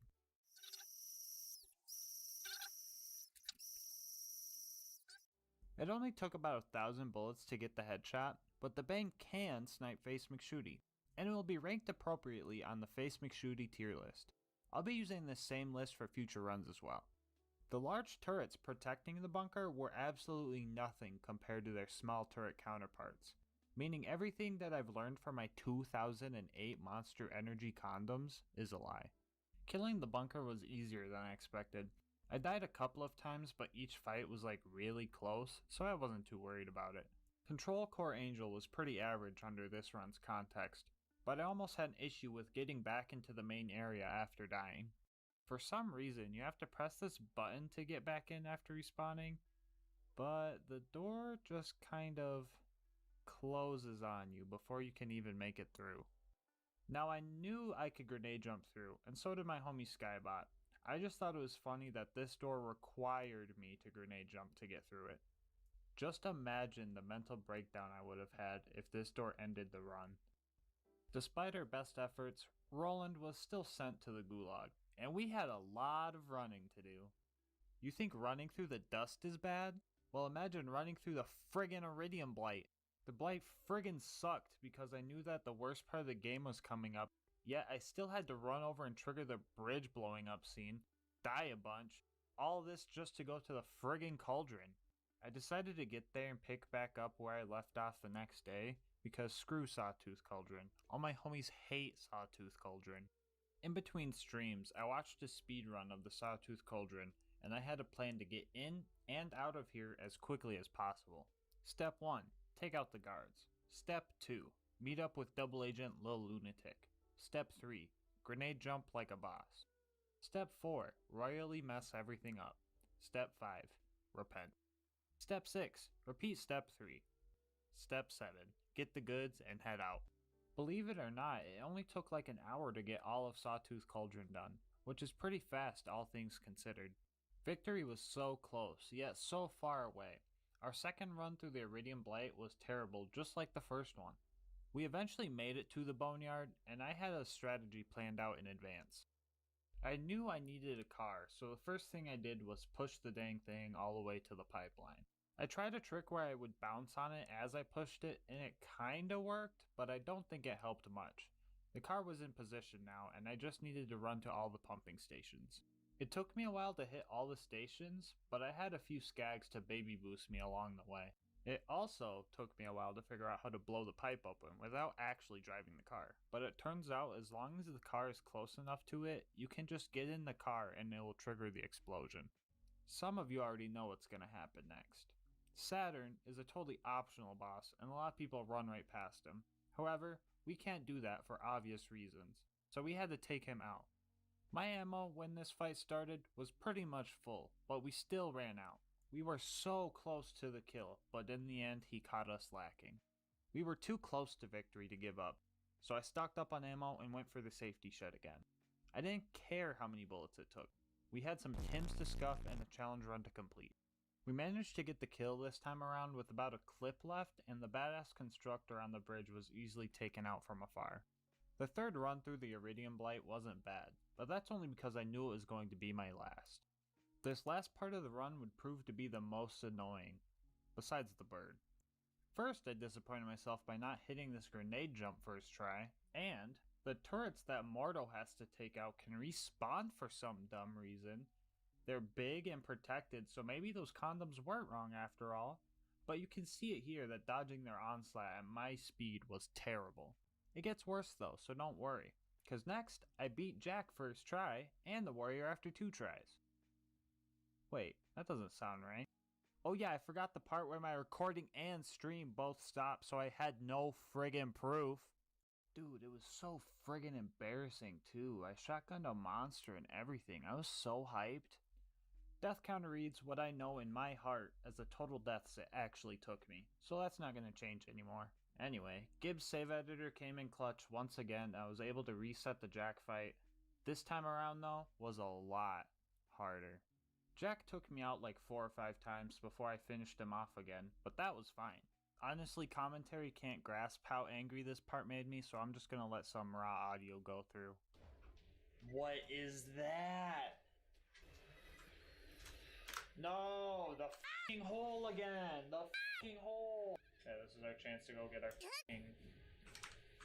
Oh my god, not the hole! Not the hole! Oh no! Again with the fucking hole! Oh, no, no lava, no lava.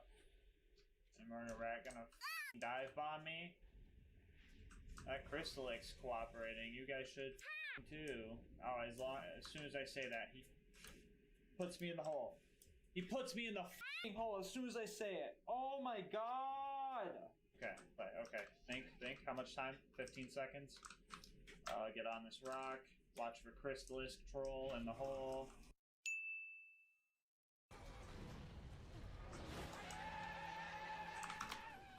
Oh, fuck.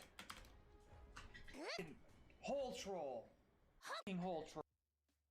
After all these hardships, after all of these deaths, after all 27 hours of this run so far, the warrior finally accepted his fate. Which means you can beat Borderlands 2 with only the Bane.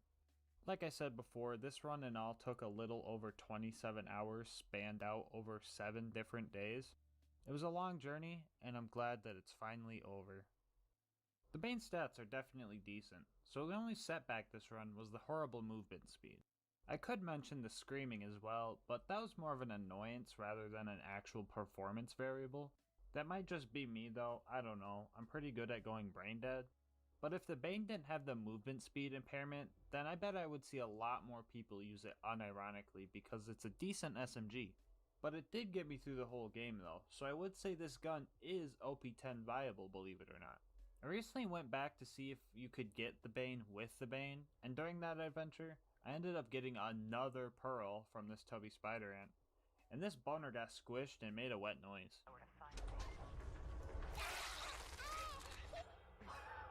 Anyway, I did manage to get the Bane with the Bane, and decided that I had my piece with this run. This is my first video, and it took a while to make. I put a lot of effort into this, so any feedback would be great. You could do that the simple way, or the specific way. And if I hit 100 subscribers, I'll even do a face reveal. I have another challenge run video in the works, but I'm still open to hear your picks for what gun I should try this challenge with next. It's also pretty obvious, but I did stream this run on Twitch, and I'll do the same for future runs, so maybe come and say hi. Anyway, that's going to wrap up this video. I hope to see you next time. Until then, breathe easy, homies. You ever play that one Borderlands 2 Space DLC and ask yourself, how could I make this any worse? Odds are, you probably aren't a masochist, so maybe it's just me. But today's challenge is going to be long, hard, and full of innuendos. Today's question is, can you beat Borderlands the pre-sequel with only the probe? The rules are simple. We're playing on UVHM to maximize the difficulty. I can use any Vault Hunter and any of their skills, with discretion of course, so I don't just avoid the challenge entirely. No bar allowed and my gear shown here. I use this stuff for the whole run, but the general rule of thumb is that we can't use unique gear except for the class mod. Alright, so we start our run, and uh-oh, we don't have a probe. That is because the probe is a mission item, and that mission isn't available until after we fight the first two bosses. I thought about just using Gibbs Save Editor to give us one, but I decided that wouldn't be legit, and a little bit of foreplay would be fine. At first I wasn't sure if I should choose Athena to get me through this first part with all of the melee damage she has, but I later decided being able to hold double the penetrating power would be better for me in the long run. Also, Nisha kind of has a melee build that would do the job fine. First off, we had to save Jack, and it was actually easier than I anticipated. Nisha's The Unforgiven skill makes every enemy that was shot during Showdown explode when Showdown is over.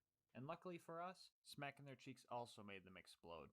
Nisha also uses a whip, so going into fight for your life wasn't a guaranteed death sentence. Without being able to probe the enemies yet, we were going to rely on two things. Whipping, of course, and also stomping.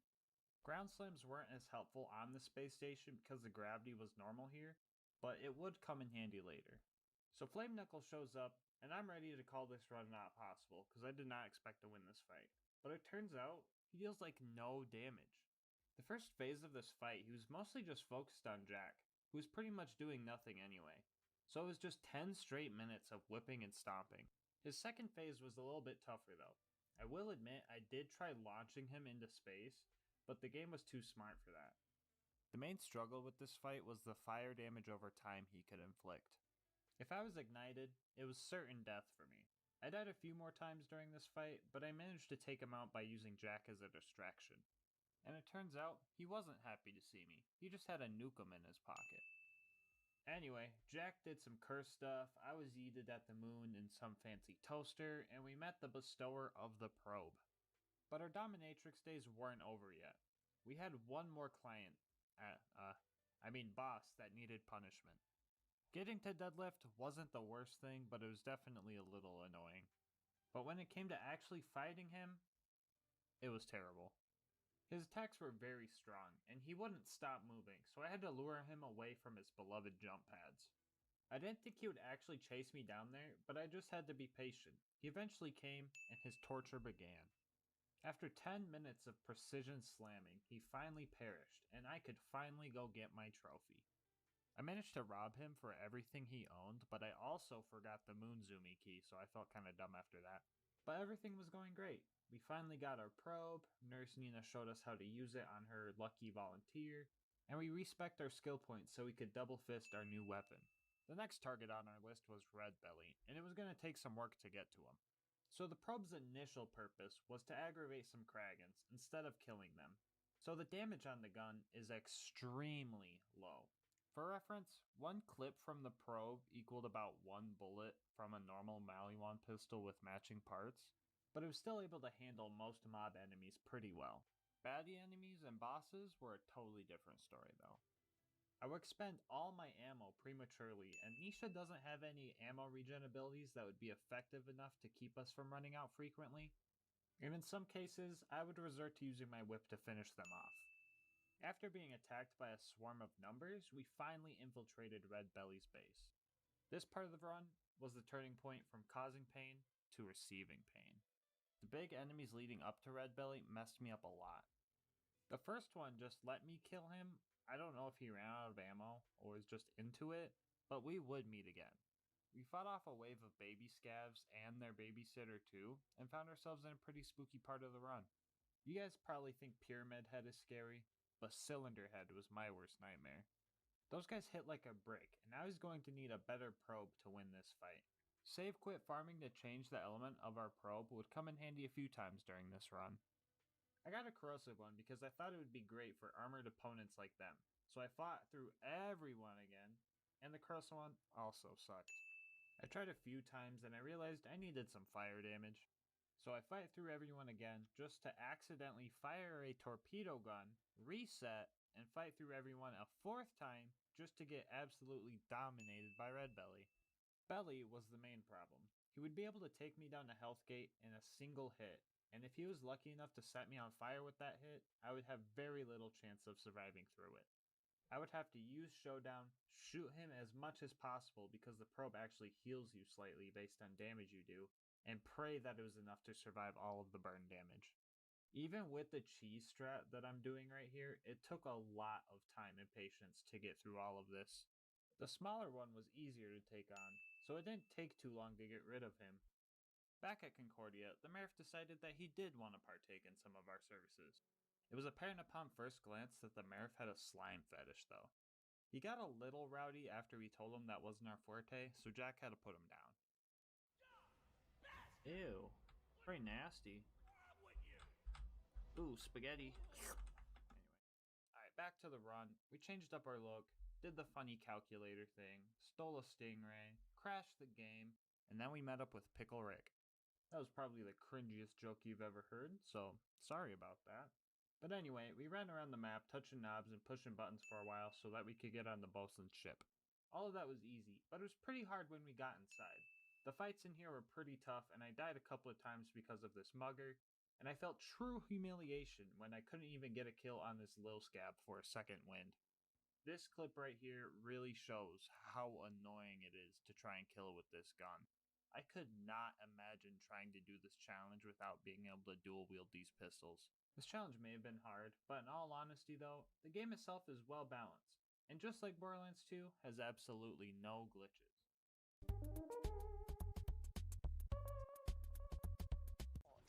What? Anyway, the booster seat baby man was in for a fight, and so was I. Just like the baby man he is, the bosun relied on others to feed him, so taking out his turrets was the first thing that we needed to do. The turrets themselves were moderately beefy, so it just took time. But with no more turrets to suckle on, this fight was like taking candy from a baby. But instead of it being a baby, it was a grown man dating his own computer. We had our AI, and now it's time to build some robots. At first I thought I met a bunch of cute little Torque friends, but then they did the most sus thing I've ever seen. Like, I know this run was supposed to have a bunch of funny innuendos and stuff, but these Torques took it way too far in my opinion. What kind of synchronized f***ing like nut bust was that? Gross, dude. Oh, y'all motherfuckers nasty. I'm sorry, I'm gonna have to do it to you. Rest of this joint was kind of boring. I mean, this is the pre-sequel, so I guess here's a funny gameplay clip. Credit for that. Oh. Oh, you're just vibing? You good? You gonna let me put the probe in? You gonna let me do it? Oh. You gonna let me put it in?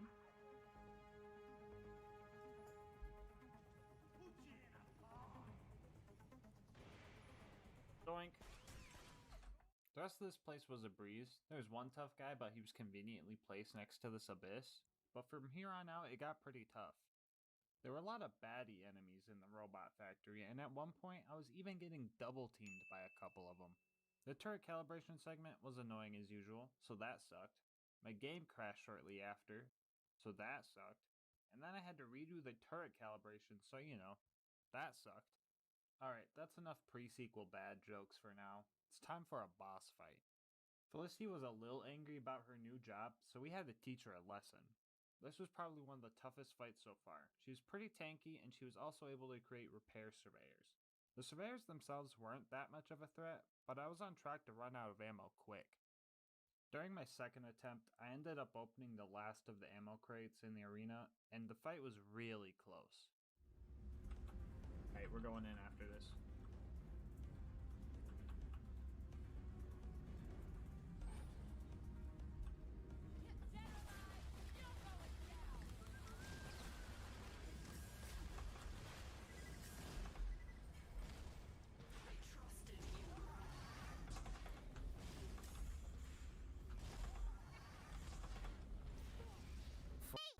I might have f***ed up. No. No. No. No. Why'd you do? Oh, let's go! You can argue that I relied on melee for that kill, but if I didn't open half the ammo crates in my first attempt, I would have had plenty of places to get ammo, so cut me some slack. I'm playing the pre-sequel for Pete's sake. We made it to Helios, and for some reason the Dahl troops weren't mad at us. That was until Claptrap decided to bone the whole space station though. They got real angry about that, so we had no choice but to fight. Okay. I think it's time I insert some more pre-sequel bad jokes. It's been like 2 minutes, so I think we're due for some. Bro, why did they take away the low gravity in this part? Oh, it's so boring. I want to jump. Bruh, do we really need to get this guy's picture of his kid for him, dude? What the heck even is this writing? Yo, did they really bring back rabbit stalkers for this one part of the game? Oh my god, Gearbox. I don't want the crappy loot. Just hurry up. Jeez, man. Okay, dude. Oh, come on, dude. Why is this door so slow? Dude, there's a force field behind the door? Why? Why is this a thing? Oh, bruh. Dude, why is there a force field opening like this, dude? It's a force field. Who even made this friggin' game? Okay, that should hit the quota. Anyway, this bodybuilder took me out and is a real homie right after and just let me pass anyway. This guy was the closest thing I had to a friend all run. The brave lad jumped in like the buff anime protagonist he is and started chopping up this Torque Queen with his katana. Sadly, our homie's plot armor wasn't strong enough to take on the Torque. We will never forget you, buff doll homie. Last thing we had to do here was take out this guy, which was easy, just time consuming, because we're pretty much using a Nerf Maverick to fight things. We ended up saving everyone, then we decided we didn't need the Harry Potter lookalike and his goons, so we murdered him. All jokes aside, this part of the game is usually always enjoyable for me. There are a lot of jump pads and flying and stuff, and falling in the void is more funny than annoying here, so it's actually kind of vibing. I kind of blew right through this area too because there wasn't really any mandatory fights. This level of difficulty wouldn't last long, however. Let me show you why I almost lost this run. Honestly. No! Yeah, guys, that shield regen is friggin' busted. Every time I was close, she denied my satisfaction. Also, who put the new use station behind this electric field? Someone please tell me. Okay, time for some strategy talk. So it was obvious that this fight was going to be tough.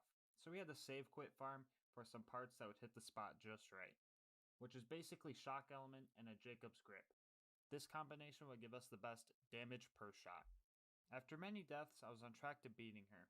At the time, I thought that staying far away and letting her aggro on Jack would stop her constant shield regen move, but in reality, there is a good chance that she just has a limited use of that move. So the fight got easier, I guess, but there's still a lot of built-up frustration in this fight that I ended up releasing here. Oh, little baby. Oh, little baby. Oh no. Oh no, you can't do nothing. You can't regen no more shield, little baby. I don't got any more little rockets. Oh no. Anyway, Sarpedon wanted to go for round 2, and this time, she didn't even last half as long. We finished her off, and Jack was waiting ready for the money shot. It was finally time to disable the eyeball laser, which was simple. We just had to use our big injector on it. I think we injected a little too much though, because everything got a little weird.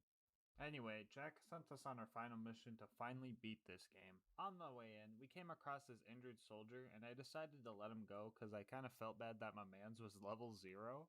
And we also needed to conserve ammo for the next boss. RK5 or whatever was actually kind of annoying. The two main problems with this fight were lack of ammo and actually landing shots. Molly 1 pistols in general have really low shot speed, and with Walmart Bunker being so far away and moving at pretty high speeds, I had to aim ahead of him in order to land any shots at all.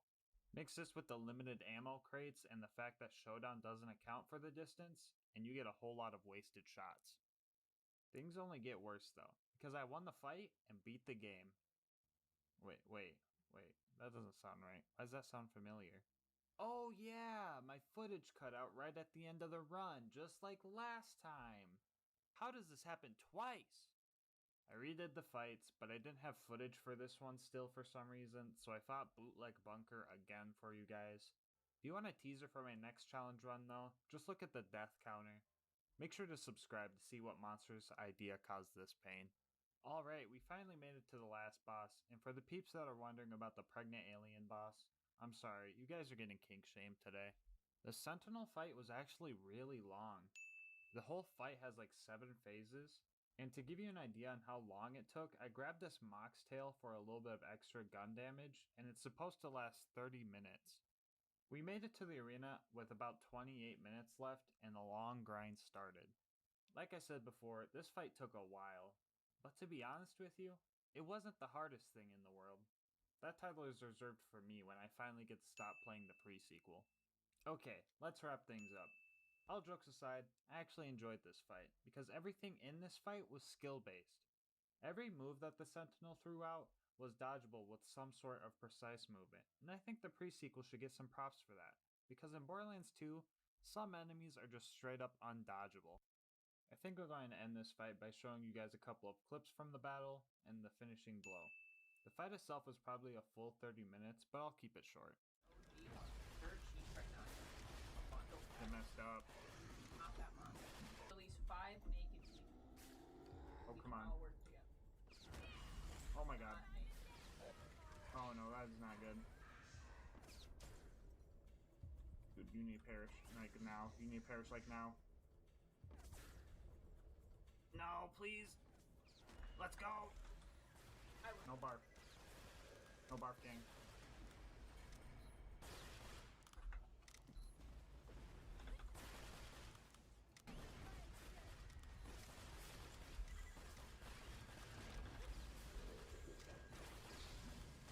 Hashtag boss melt. I am glad to say, you can beat Borderlands as a pre-sequel with only the probe. Alright guys, that's gonna wrap it up for this run. If you guys have any feedback, I'm always open to suggestions, so please let me know what you think in the comments below. And remember, 1 like equals 1 torque sent to horny jail. I also want to thank you guys for all the support. I definitely did not expect to hit 100 subs off my first video, and as promised, I'll be doing a face reveal video soon. And if you guys have any questions, post them below and I'll answer them then. Anyway, if you haven't seen my first video, you can check it out here, and until next time, breathe easy, homies.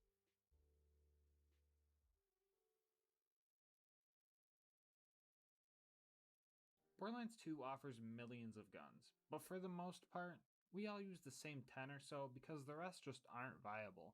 But where's the fun in that?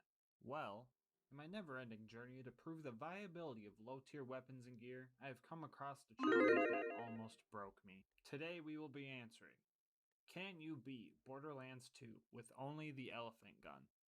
A quick rundown of the rules. We're playing on OP10, all Vault Hunters and all skills are allowed, and of course elephant gun only.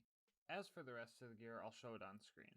It's all pretty basic except for the class mod, and if you think the class mod is too OP, think again. According to my computer's really weird calculator, the class mod will be taking about 2/3 of my already small shield. Mix that with Squishy Boy Zero and his lack of health regen, and you get pretty much one-shotted to health gate every time. Alright, first thing I did when I started this run was put every point I could into the sniper tree. Usually there are a lot of low tier skills that don't help a lot much damage wise, but with the A- accuracy and awkward handling of this gun, I was gonna need all the help I could get. Also, now's probably a good time to mention I made sure to put Jacob stocks on all my elephant guns. For the viewers that don't know, the Jacob stock will increase my recoil by a lot, making this challenge even harder. Right off the bat, I determined the strategy for using this gun would be to reload after each shot. This way, I get the 1 shot, 1 kill damage bonus every shot, and it's actually faster to shoot and reload than to just shoot again normally. Within the first minute, I already thought this challenge was impossible, but then I realized I just wasn't slagging anyone or throwing kunai. A running theme in this challenge is me trying to throw my kunai out and not getting a single slag kunai to proc. The elephant gun can definitely be used for mobbing, you just need to be good at the game. Which I wasn't, but I was determined. I hoped by the end of this run I'd be a Counter-Strike pro. One-shotting enemies is easy as long as you can slag them in deception.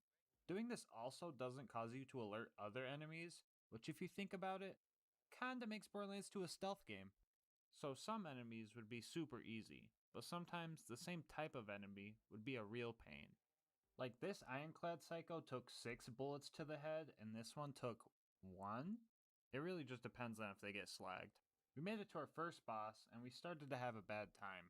Boom's cannon ignores health gate as usual, and our sniper isn't accurate enough to actually snipe consistently, so we had to resort to other means.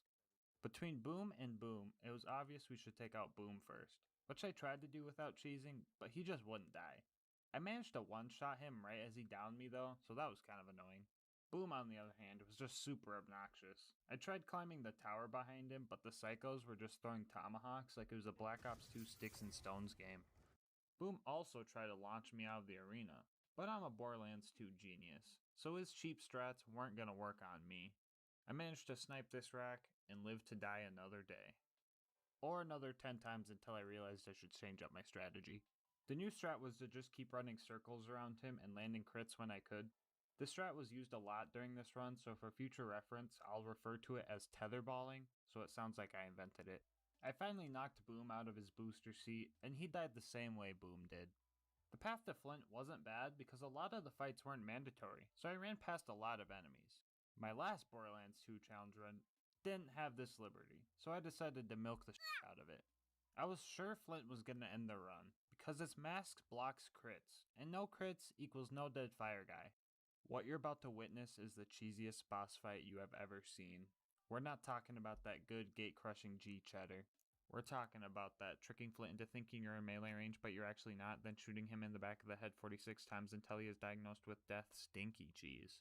The homie killed me 10 times, but what's funnier than that is the fact that I was able to get over 10 stacks of critical ascension on him with this piece of rifle. It was finally time to go to Sanctuary, but we got bullied by some Mongs along the way.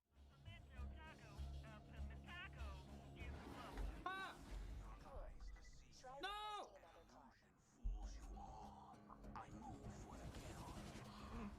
Oh, what the f***? Ah! No, bro! Ah! Driving a car was actually pretty refreshing considering my last challenge run, but almost dying to Door Guy was kind of embarrassing. 34 deaths in, we made it to Sanctuary. I decided to customize our character to make Zero look like an asshole that would hunt elephants. Or like he sells fried chicken. Yeah, definitely the second one. Frostburn Canyon is kinda like Sawtooth Cauldron in a way, because both of them trigger my flight response. I rarely want anything to do with these places and the people they house, so I went any percent mode and ran right through. 95% of this map was just fighting the psychos at the end. Lilith kept messing up my shots, so this took way longer than it should have. Anyway, long story short, everything was going fine until the big psycho showed up and took my life 10 times. Probably would have been fine, but Lilith decided to play hacky sack with them every time I had a shot lined up. After that, we had an easy task for once. You would think killing cars would be tough because you can't crit them, but Zero has Boar, so these things actually got decimated. I think my car destroying abilities got to my head though, because I decided to take on the local raid boss, the Caravan, but I quickly realized that I was still no match for him. Instead, we took on a more realistic challenge. Badmaw. Nomads with shields in general are a pain, but they are extremely obnoxious if crits are your only means of damage. He killed me 5 times before I found a working strat to take him down, that strat being a mixture of tetherballing and playing Duck Duck Goose around this building. Dubert also helped us seal the deal by distracting Badmaw so he could land a final crit. I was so appreciative of Dubert that I decided to let him live. The beginning of the Bloodshot Dam was going good. I was hitting all my shots and bandits were dying quick. I was starting to think that this gun wasn't so bad after all. It can hit really hard if you use it to break deception, and I was having a lot of fun with this gun. But this would be the last time I felt joy in this run. Actually, the last time I felt joy at all. For the life of me, I just couldn't kill Mad Mike. His launcher definitely had some rocket speed parts, cause when he shot, I just didn't have any time to react. He killed me like 7 times, but like most mini bosses that give me a hard time, I ended up one-shotting him. This is the part of the game where we get introduced to Roland, which is cool, but we also get introduced to loaders, which is bad.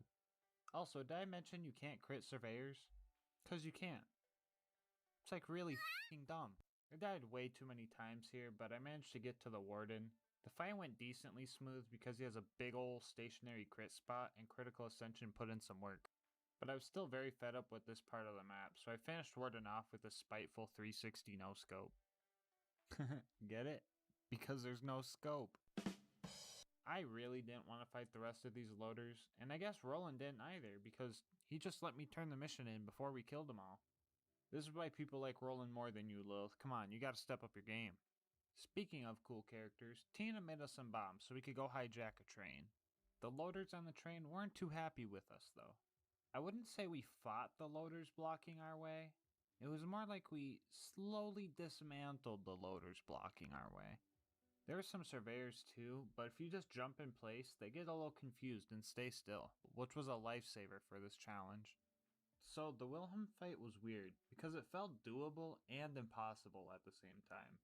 He has shield regen surveyors, missiles that can track you even in deception, and can spawn loaders, which are just an added annoyance.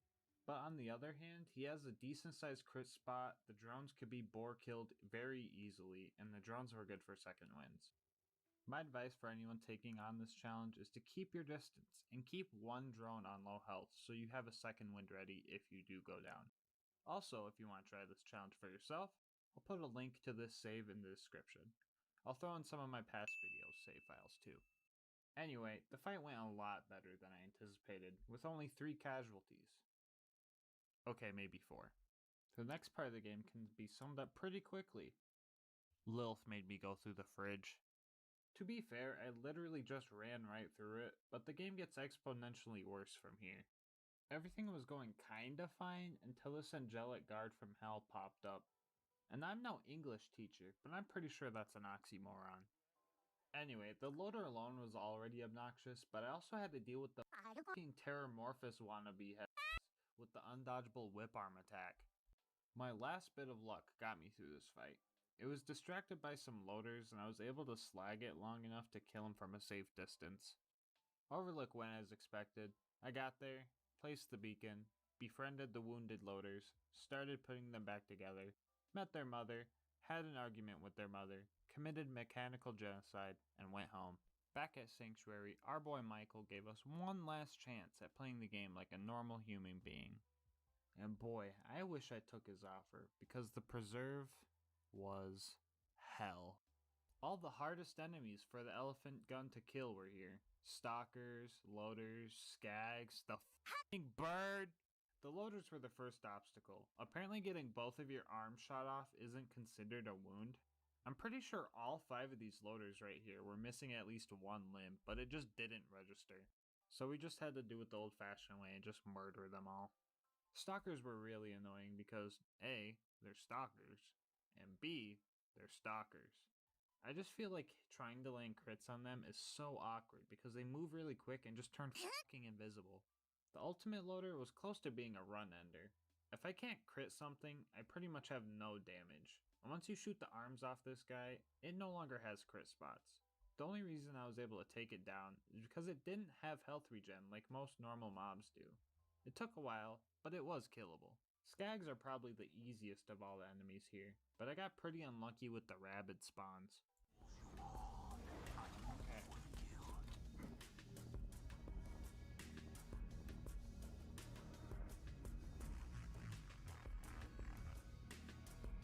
Okay.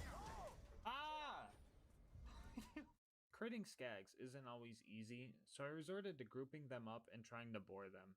I managed to kill enough to get the door open, and it was time for the Bloodwing fight. Right now, it probably seems like getting through the preserve doesn't seem as bad as I made it sound. But imagine doing all that 5 f***ing times. Oh my fucking gosh, man. Why the fuck did the game crash so many fucking times? On top of all those crashes, Mordecai decided not to help and slag the stupid fucking skags, so second wins weren't even an option. I was in the preserve for 7.5 fucking hours. My guy, look at my deaths. You know how many I walked in with? This fucking many. Oh my fucking gosh, man. Okay. Alright, I was holding that in for about 2 months, so that felt pretty good to let out. Anyway, like I said, Mordecai wouldn't slag the skags for some reason, so I had to devise a new strategy because Bloodwing's attacks are just plain out undodgeable 99% of the time. Step 1 of the plan was to use our secret weapon, which was this 12-year-old Monster Energy sniper shot. I was saving it for a while, but I couldn't think of a better time to use it than this challenge. Step 2 of the plan was to get the skags out of my way. They respawn if they're all killed off, so instead I lured them up the elevator because they aren't able to jump back down for some reason, leaving the arena to just me and the bird. Step 3 was to carefully play peekaboo with Bloodwing. The spot you're seeing right here is safe unless Bloodwing lands on the ground or does her breath attack if she flies in at the right angle. After a few tries using this strat, we finally took her down. No.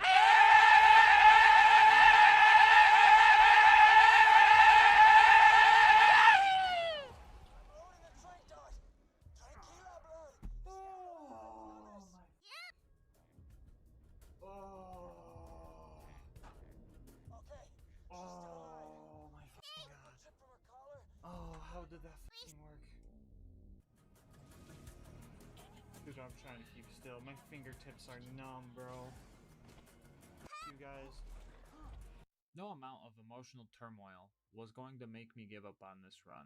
I've suffered too much to quit now, so we were off to recruit Brick, which went very smoothly actually. For the most part, I was able to relax and watch some World Star hip hop type stuff go down.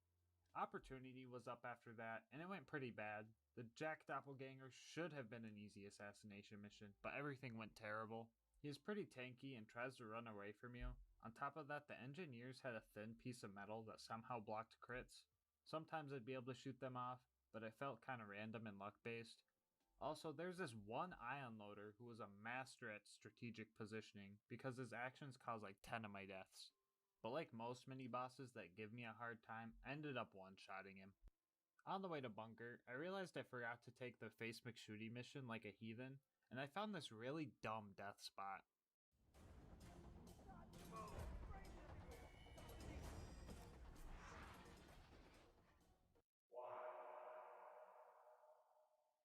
The path to bunker was an uphill battle. I don't know where to start, but these guys were just plain out cheating. The combination of jet loaders, super surveyors, and constructors all made this task feel impossible. After slowly taking out all the bots, I had to quickly dispatch the constructor before it made more. The best way to do this was to use his defense turret as bore fodder. It was important that I did not slag the turret as to keep it alive so I could keep the extra bore damage while I stacked up critical ascension. Alright, before we talk about them, let's talk about this. And of course, let's not forget about this. Yeah, I fought those stupid f***ing bots again. I was a big idiot, didn't even see that the f***ing door was open, so I could have just ran past the whole time. But yeah, that took up another fraction of my life. Anyway, back to them. Long story short, baby turret's OP. If anything was going to end the run, it was going to be these heathens right here. Here's what makes these things so f***ing annoying. Number 1, no crisp spot. Number 2, their health regen is busted and my DPS wasn't even keeping up. And number 3, they're immune to most types of slag. These things can't be slagged with kunai or even take damage from my slag grenade. I tried to use a loader as bore fodder, but that just wasn't working. I also tried grenade jumping past them, but they were required kills to progress, so we were gonna have to do some cringe type stuff. I really don't like using shields, grenades, or relics that have gimmicks, but I had to pull out a grenade that could slag with these miniature raid bosses. A simple transfusion grenade did the trick, and after 3 hours of trying, they finally died.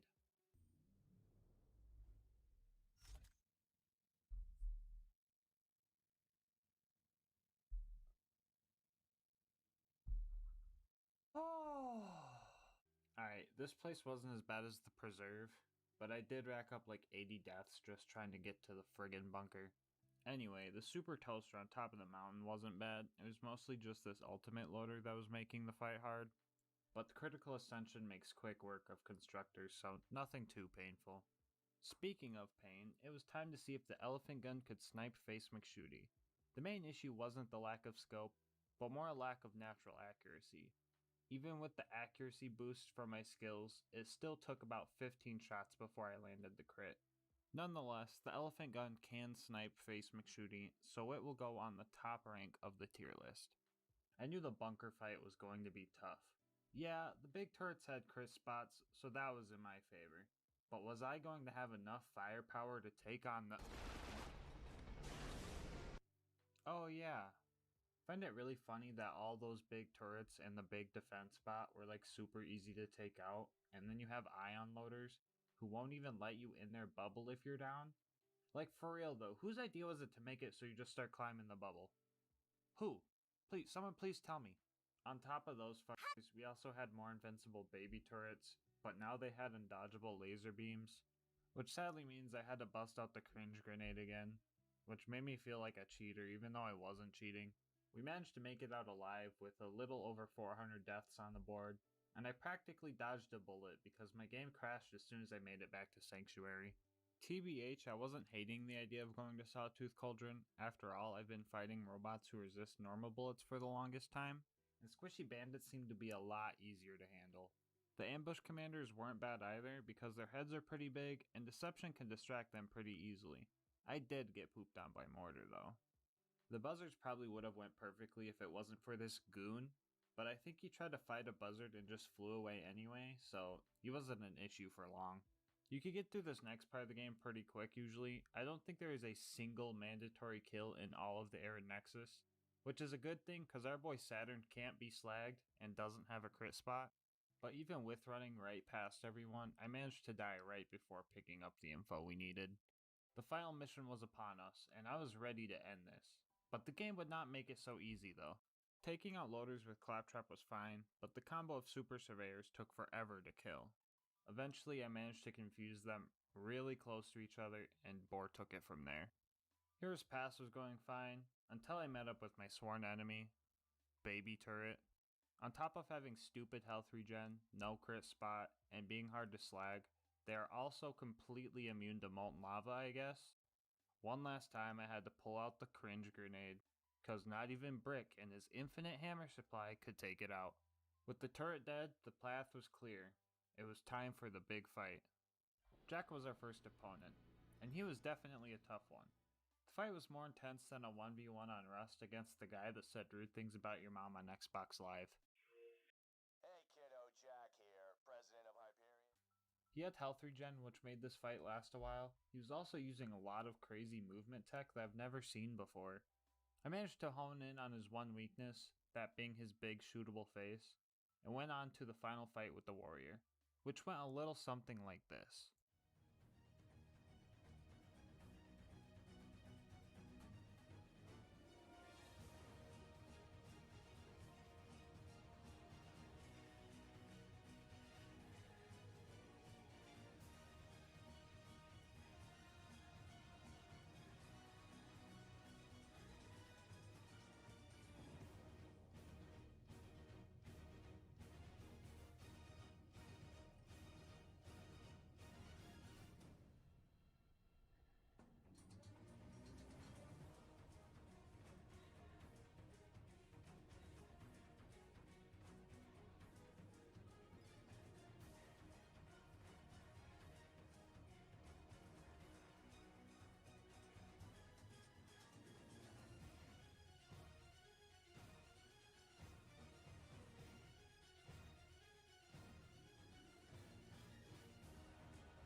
With the stakes raised, I finally managed to take out the warrior. Which means you can beat Borderlands 2 with only the elephant gun. With the game finally beat, we did what anyone would do after a run like this. Celebrate with a monster shotgun, and then start a DLC. That's right, homies, you're getting some bonus content. Alright, I'll keep this short. So when I do these challenges, I usually like to see if the weapon I'm using can farm itself, and if it comes from a DLC, I try to beat that DLC as well. The DLC started out as normal. Our boy Hammerlock was even repping an elephant gun too. His shot explosive rounds though, so that was pretty weird. So on top of being everybody's least liked DLC, it was also nearly impossible. Landing any type of crit, which may I remind you is their only source of damage, was just impossible on these guys. Roll the footage. World revealed. Weakness is now known to me. Time to go to work. Deceive you. An illusion fools you all. I move for the kill. Ironically, the most efficient way of killing these guys was actually just to get them to level up to demon form. That gets rid of their impenetrable wooden mask. 2 hours and 30 deaths into this DLC, the last of the hunters got confused, and taking them out got 100 times easier.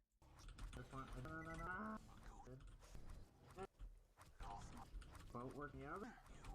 Egg. Okay, let's go.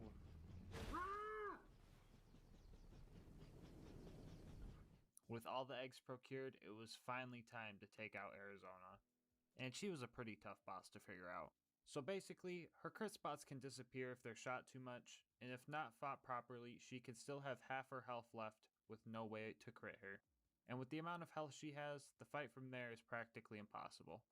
But if you play your cards right and slag her in deception, she can be killed with 3 precise shots. 5 kills and 3 hours of getting stick bugged later, we managed to farm an elephant gun. After beating Thermotage in a game of Tetherball, saving Claptrap was up next. This took a while because I couldn't land any crits, so I relied on Boar to get kills. I was doing this for a long time, long enough for the friendly worshippers to respawn. After this, the only mandatory fights for the rest of the game were Poop Spike and these elite savages. Both weren't bad because they could actually be critted, but Jackenstein was a straight up shit show. Every one of this guy's attacks is undodgeable.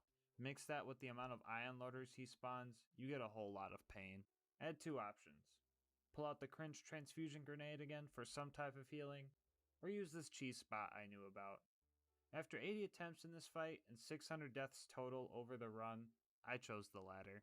So if anyone was wondering, you can beat Sir Hammerlock's big game hunt with only the elephant gun. Barely. Thanks so much for watching, guys. I really appreciate all the kind words I've been getting in the comments. Leaving comments like that and liking the video really helps motivate me to keep doing these runs. And if you guys want to see me suffer some more, consider hitting that subscribe button. And if you really want to see me suffer some more and you're watching this shortly after release, I'm live on Twitch right now starting my next challenge run. So come stop by if you want. But until next time, breathe easy, homies.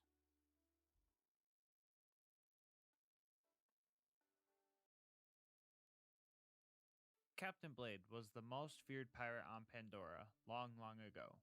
Through treasure hunting missions, we can find the gear he used to become so infamous. Today we ask ourselves, can you beat Borderlands 2 as Captain Blade? Now obviously, Captain Blade isn't a playable character in Borderlands 2, but his gear scattered throughout the pirate DLC can make us pretty close to the real thing. And all of these items are cursed and provide some type of negative effect on us. To list them off real quick, the rapier makes getting punched hurt more, the orphan maker just plain out hurts to shoot, the manly man shield makes elemental damage hurt more, the auto idol makes fight for your life shorter, and the midnight star ejects child grenades towards the player. Now they do have benefits, but some are just not that helpful. The rapier is the best melee weapon in the game, but since we're on OP10, melee isn't really viable, especially on a gunzerker. The Manly Man shield adds 40% explosive damage to our melee attacks, but it's also quite useless. The auto idol returns health upon kill, but it's only like 8%, and if the Orphan Maker is our main source of damage, it pretty much cancels it out for that one shot. And the Orphan Maker's damage output is pretty good. So we have that going for us. And the Midnight Star has wait, what does the Midnight Star have? Increased damage and reduced child grenade count. Huh. Anyway, we're also going to be using a legendary Hoarder class mod to keep on theme with pirate stuff, and it helps us gunzerk more, so all curses can be active at once. Alright, really quick on the rules. Geared OP 10 challenges are my style, so that's how we're going to go about it. All skills are allowed with discretion as to not avoid the challenge. No bar. And lastly, no left-handing the Orphan Maker. The reason for that last rule is because the self-damage doesn't trigger when left-handing, which would defeat the purpose of the run, and Mama ain't raised no game exploiting bitch. Okay, on to the run. First thing I did was choose my skills. I chose Asbestos to counteract the Manly Man shield, and because of the cool gas mask icon. I also picked up Fistful of Hurt and Double Your Fun. I don't play the Gunzerker too often, so the rest of my build was trash. I really want to go back in time and slap myself for not grabbing no kill like overkill. Most of the beginning of the run was spent learning how not to die, and how to properly go about fights. It was immediately apparent that my fight for your lifetime was short, and 9% slag chance is absolutely infuriating. Also, I literally never played the Gunzerker on PC before, so I had to get used to a lot of dumb shit, like the inconceivable glitch where your guns don't auto-reload after they're empty. I really hate that one. And most importantly, I had to learn the shot pattern of the Orphan Maker. Usually this gun is pretty good, but the Jacob stock makes the accuracy recovery extremely low. 7 quick and brutal deaths in, I realized I forgot to turn my bar off, so we had to restart. Luckily I caught it early. I'd probably need a straitjacket if it happened any later. This time around, I decided to try and use some grenades, and well, that didn't go too great. I also tested how much self-damage the Orphan Maker does. Usually Borderlands gameplay goes, I shoot them and they die. But this time around, it went, I shoot them and we die. So if I don't have any shield, I'm practically not allowed to shoot my gun. I didn't fully learn this lesson until deep into this run though. Making my way to Boom Boom, I tried the Midnight Star again, and just like before, it was actually worthless. So to add to the challenge, I decided that the grenade mod wasn't allowed to come off. So grenade jumps were out of the question. Boom Boom was ready to blow, and I was ready to go. Psych, I got pooped on. Boom, as always, gave me a little bit of trouble before I got lucky and took him out. Boom, on the other hand, killed me many times. I was constantly seeing the blue respawn screen, so I decided to put my new blue light glasses on. Alyssa got them for me recently and said they were for when I was bad at Borderlands. Honestly, best gift ever. Anyway, Boom had too much health regen for my DPS to handle, mainly because I had to take long pauses so my guns didn't kill me. 38 deaths in, I got desperate and found something that will change my challenge runs forever. What?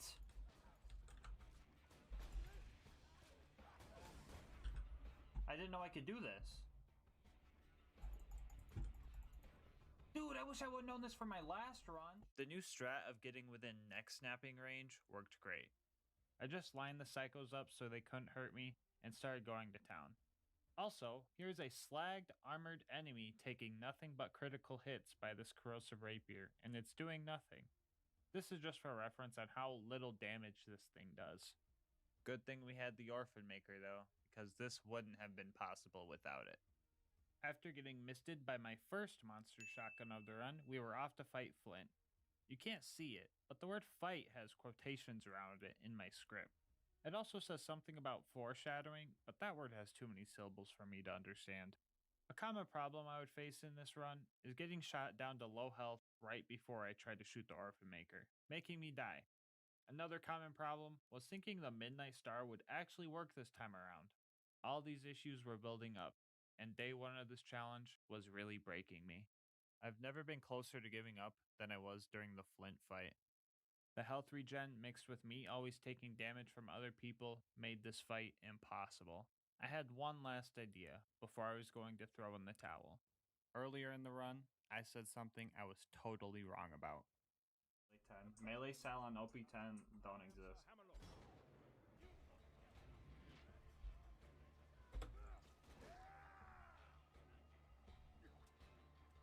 Okay.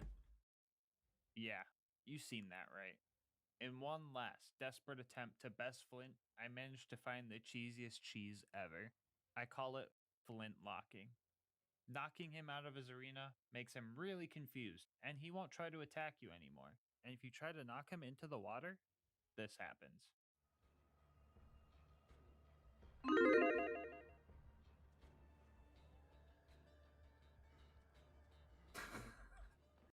Why are we still here? Just to suffer? Every night, I can feel my leg. We might have done Flint bolder than Lenny from Of Mice and Men, but he would have the last laugh after tricking me into thinking I got a legendary and jumping into the cold water below. This point of the run was both the victory and a mental health boost. The amount of laughing that occurred from everything that just happened really helped. After that whole fiasco, we had to get the power core for Sanctuary and kill 20 bandits for Reese like the good vault hunter we are, and Sanctuary, as always, was no challenge for obvious reasons, so let's get to Frostburn Canyon. Running past every enemy in this place is always satisfying. I always wish that the game had some type of bee-hopping mechanic that would let you keep momentum if you time your jumps good. Like imagine if you grenade boosted for speed, and then you could just keep the momentum. That would be dope. Okay, I'm getting a little off track. Anyway, I tried doing the spike jump skip for the first time ever, and I nailed it, making my success rate 100%. Get flexed on. And fighting through the psychos here wasn't bad. Melee Sal even worked for a little bit. This might be common knowledge, but if you don't want Lilith getting in your way, I found that fighting on the bridge makes things a lot easier. Up next, we were supposed to get bandit car pieces, which I did, I just forgot to hit record. And when I tried to get the short clips of it from my Twitch VOD, the VOD was just gone, I guess? Which sucks because I got this pearl from a tubby, I just don't have the clip of it. Anyway, here's a fun fact. The saw blades from Bandit Technicals count as melee damage. So if you have a melee boosting skill or any type of gear that boosts melee damage, they take effect here. You can see that my saw blades are doing bonus explosive damage, and that's from the Manly Man shield. You could try this with a Love Thumper shield and it gets pretty crazy. Anyway, back to the run. Bad Ma was our next mini boss to take out. The fight wasn't bad as soon as his meat shields broke loose. Hubert was my helper this time around, and he was so excited to be free that my man started breakdancing. The Bloodshot Stronghold was one of those mobbing areas that felt really hard for some reason. It may have just been the number of ironclad psychos and shield nomads, but I'm also just bad at the game. I also felt kind of bad for killing these two during a private moment. Oh, yeah. But everyone else had it coming, especially Mad Mike.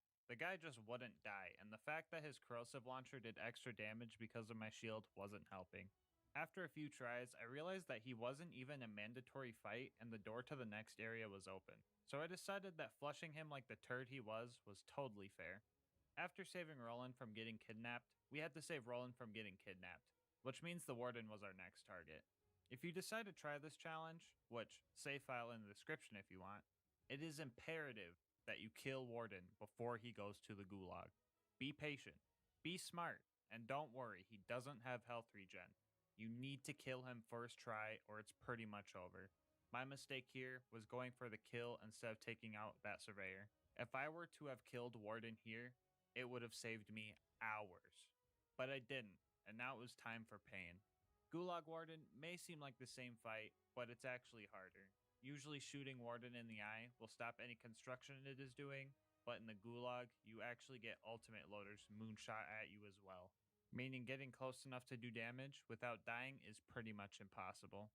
It wasn't until I realized that the loaders put me on their casting couch that the dread set in.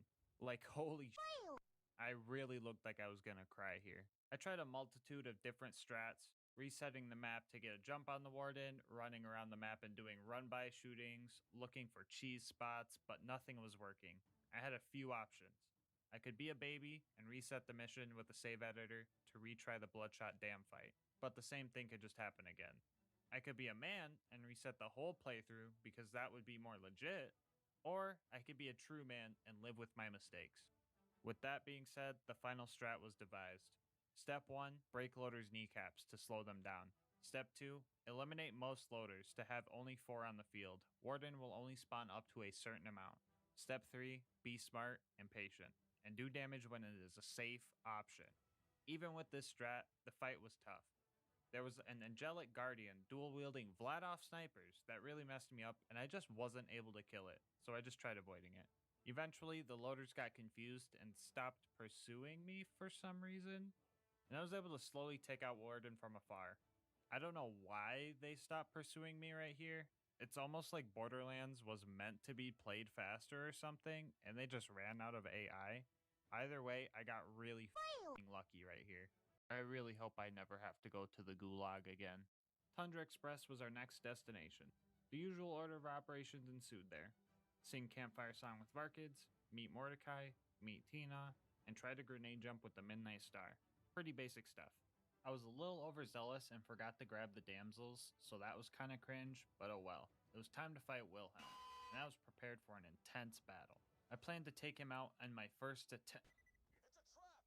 The vault key's not on the train. Abort the mission, soldier! Well, it. I really didn't know that the train could just delete you like that. Well, guess I'm adding that to the random Borderlands facts part of my brain. Anyway, the actual Wilhelm fight was a good fight. Wilhelm in particular is a pretty fair boss, which is ironic because everyone is so surprised when he dies. The best approach to dropping this guy when your gear is bad is to just keep your distance and kill off the loaders. After that, keep your eyes in the sky to see where the scatter missiles go, and always leave one surveyor for second wins. Any more than that, the shield regen gets to be counterproductive, and it also tricks him into making more, which sets up for easy crits. But most importantly, practice your train dodging before you go in and fight him. Do all that and he should go down relatively easy. After dooming Sanctuary and a not so quick run through the fridge, we were finally to the Highlands. My brain at this point was hyper focused for no damn reason, so I was zooming past loaders and constructors alike. This actually helped me learn a new strat though. Dealing with the tickle monster is way easier if it's distracted by loaders, so taking him out was relatively easy as well. Protecting the kidney stone it dropped was a completely different story. For those of you who are too good at the game to know, the beacon can only be destroyed 8 times before it just becomes invincible. I still attempt to protect the beacon in my challenge runs, but it is usually just a waiting game. After a few unfortunate deaths, the fast travel landed, and I made a break for it. Our reunion with the Sanctuary squad was short-lived, as Roland gave us the bad news. We had to go to the preserve. If you've seen my other runs, you know that nothing but pain resides here. Also, if you watch my other videos, there's a 97% chance you aren't subscribed. So if you like the vids, please consider hitting that sub button. It helps the channel a lot and really motivates me to make these videos. Anyway, back to the run. I needed to mentally prep for the preserve, and by mental prep, I mean shotgunning 3 monsters in the span of 2 minutes. This was the run where I finally figured out how wounding loaders worked. It's not severing body parts like I originally believed, but it's actually just dealing enough damage to them. Which sucks when they have health regen. It's all really weird. Dying while they're wounded though makes it so that the counter doesn't go down, so theoretically you can wound the same loader 3 times if you die. I don't know, all I know is that my blood was practically battery acid at this point, so I needed a physical health boost to counteract my mental health boost. The solution was simple. 3 monsters plus 2 grilled cheese equals 1 monster. Disclaimer time, I'm not a mathematician, nor am I a dietitian, but I do know that a lot of caffeine is not good for you, so please don't try this at home. Make sure you're at a hospital first. After slamming those sandwiches in under a minute and burning my mouth in the process, we plowed right through the rest of the preserve. It seemed as the preparation was working because I was punching pupskags into mist. The only real setback that made me mad was this jump. Like I made the jump right here, but after having to come back through, I just couldn't hit it again. Dumb problems aside, it was time for the fight with my arch rival. Spoiler alert, it sucked. Psych! That bird, she got messed the f up. The main difference with this challenge opposed to my other ones was the ability to actually kill things. Yeah, I might be in a fight for your life in order to spam my Orphan Maker, but at least I'm taking the heathens with me. Also, Cell's insight skill makes dodging Bloodwing actually possible sometimes. I managed to take out Bloodwing in only 3 tries. LilGasmask 1, Bloodwing 2. I still got bodied the last few challenges. After that victory, it was time to go find Mordecai's last remaining friend and then kill all of his friends. A combo of tough guys gave me some trouble, but I managed to glitch one out and it made things a lot easier. These guys often have Nova shields, so the key to giving them the sauce is to make sure you dodge the blast. After a few more little dudes, it was time to take on the final boss, Goliath Jackson. My mans was really moonwalking on me every time he had the chance. After a while, the smooth criminal met his fate. As for the secret ending boss, I decided we're gonna kill him Melee Sal style. Dual wielding rapiers gives us enough DPS to actually melee kill him, but that wasn't cool enough. We wanted to send him packing. Fighting loaders with Brick was actually pretty fun, mostly because he was a distraction and I got to punch an ion loader off a cliff. Fuck ion loaders. But our next task is where the run started to hurt again. Jack's body double was next on our hit list. If you watched me play live before, you probably have heard me call the heathens that run and hide cowards. The Jack double is the ultimate coward. His cowardice was so extreme that he ended up disappearing entirely, leaving me to reset the map. The strategy for taking him out was brute force and lack of patience, which worked. After an hour of attempts, with that show out of the way, we're on to the next one. The way to bunker is always hard, this time was no exception. I think jet loaders are moving up a tier on the most hated loaders tier list because they're the biggest cowards of them all. Fly away now! Yes. I also got bodied by this loot homie that didn't even drop anything. But the constructor was the real challenge. I was trying to kill this thing for a while. It was to the point where the beginning loaders started respawning and making it even harder. So I did what I do best. Find an obscure cheese strat for enemies that you should never have to cheese. The strat at hand? Constructor displacement. When this chunky dumpster is spawning, it likes to keep awkward eye contact with you, meaning you have a small amount of time to angle it to your liking. It's best to run up to the left of him so he's facing the door you need to open. This way, when he fires his missiles, they end up hitting the door before they can start tracking you, making for a much easier fight. The usually invincible baby turrets were only a minor annoyance this time around. After that, a wise man said wise words, I shotgunned another battery, watched the most awkward teabag of my life, cheesed the Omega dump truck, and started testing Face McShooty. At first, I wasn't sure what gun to use, but I decided to use the Orphan Maker. Reason being is I might redo a melee version of this challenge in the future, so the rapier can be tested at a later time. So basically, this took well over an hour. Early on, I found a strat that made it easier though. I would get my health really low so Inconceivable would proc more often, and spam shots until my shield was at its lowest before breaking. This was a bit risky though, and I ended up dying 3 times. Like, imagine dying to Face McShooty even once. Anyway, I finally landed a shot, and it was time to face Bunker's turrets. Irony came to play when the usually weak big turrets were the challenge, opposed to their baby man counterparts. The first 10 were fine, but this last one killed me several times. This turret wasn't slaggable for some reason. My guess is that glitch where slagging an enemy before they fully spawn makes them unslaggable. The most common example is slagging loot homies before they land on the ground. Or maybe I just had absolutely no luck. 9% slag chance never came through. Honestly, both are believable. After a lot of patience, it finally died, and it was time to take on Bunker. The fight wasn't that intense if I'm gonna be real. Had a couple close calls, but the underside of the arena is super safe. Found a cool thing with ion loader domes where you can walk on the bottom side, but that's just random and not helpful. 35 minutes in, Bunker perished, and it was time for another shotgun. This time around, I tried to race with gravity. The goal was to finish the monster before Sal hit the bottom of the elevator. The result? Bad. The tap twisted on me. I couldn't open the top quickly enough. I feel like I could have had it, but now I gotta wait till the next challenge run. Angel Core was actually going great. I surprised myself when I was able to take out angelic guards for the first time, which made me believe this part was possible. After a good chunk of mobbing, the last injector was finally exposed and it was invincible. No biggie, I'll just reset the map and... oh. Okay, I guess the mobbing wasn't that bad. I'll just do it again and then destroy the... what the fuck? okay, I'll leave out the door so it doesn't reset the fight, and... Oh, brother, come on! Wow, a third time. Who would have guessed? Alright, Calm Gas Mask is back.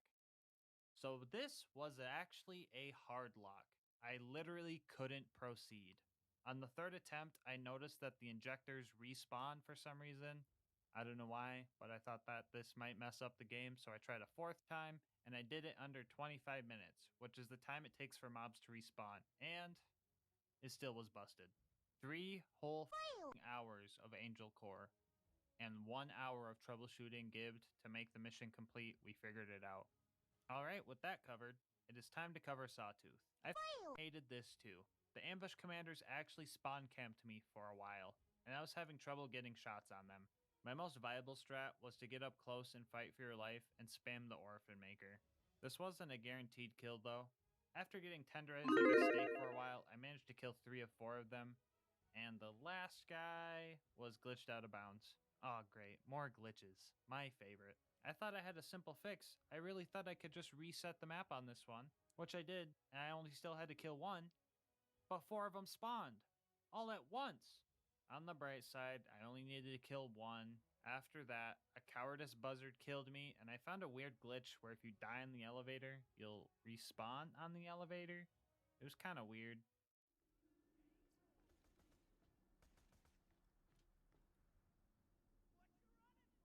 After finally taking the buzzards out in one of my most grueling Sawtooth runs, it was time for the final sprint.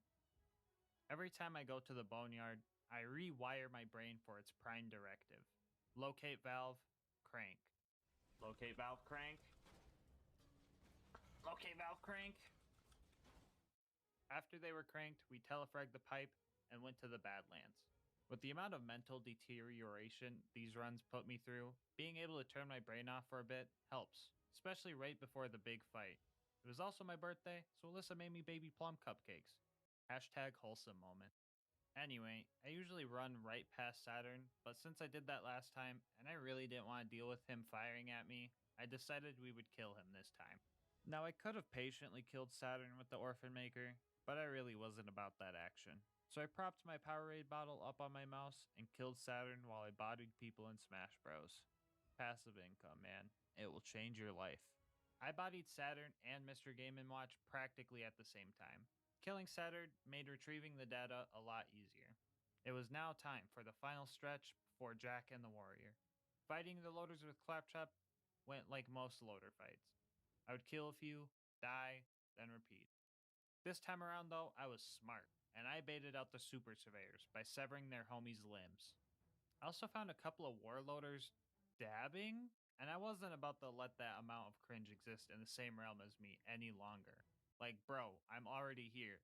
Quit trying to steal my spotlight. I somehow managed to get through this fight with relative ease, but a couple of bullloaders actually started rolling me. Yeah, I was really nailing this part of the Captain Blade cosplay. I would say bullet deflection, bad slag luck, and the weird double shot explosive thing these guys always have amounted to just the right amount of obnoxiousness. And my choice of gear played absolutely no factor in these fights whatsoever. After they were dealt with, the rest got a little easier. I might be a buffoon for thinking that the Midnight Star could get 1 kill before the run ends, but Mordo and Brick are true homies and backed me up. While Mordo was slagging the enemies, Brick and I were beating them to scrap metal. Happy feet, wombo combo. That ain't Falco. That ain't Falco.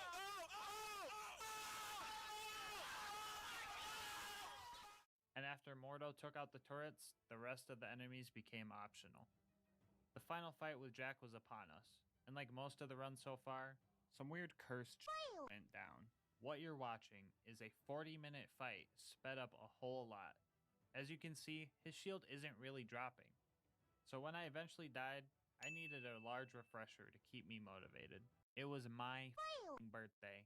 I was gonna kill this. Shortly after the break, I thought of something. I didn't expect him to be so tanky. Can you spawn with different shields? What happens if the lava touch your no-no square? Hot balls. Oh, what the f, dude?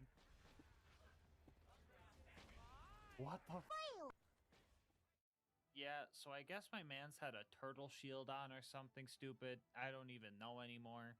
Even with his shield down, there was still a challenge at hand. His health regen far surpassed my ability to keep up with him and stay alive. It seems like I would run off to recover health and he would have the same idea, except he was better at it. Out of pure desperation not to lose the run this far in, I decided to make the playing field more suitable for the fight. I started punching loaders into the lava, not to kill them, just to get them out of the way, and shortly after Jack just stopped. Yeah, I'll play most of the kill right here. I'm not really sure why he did this.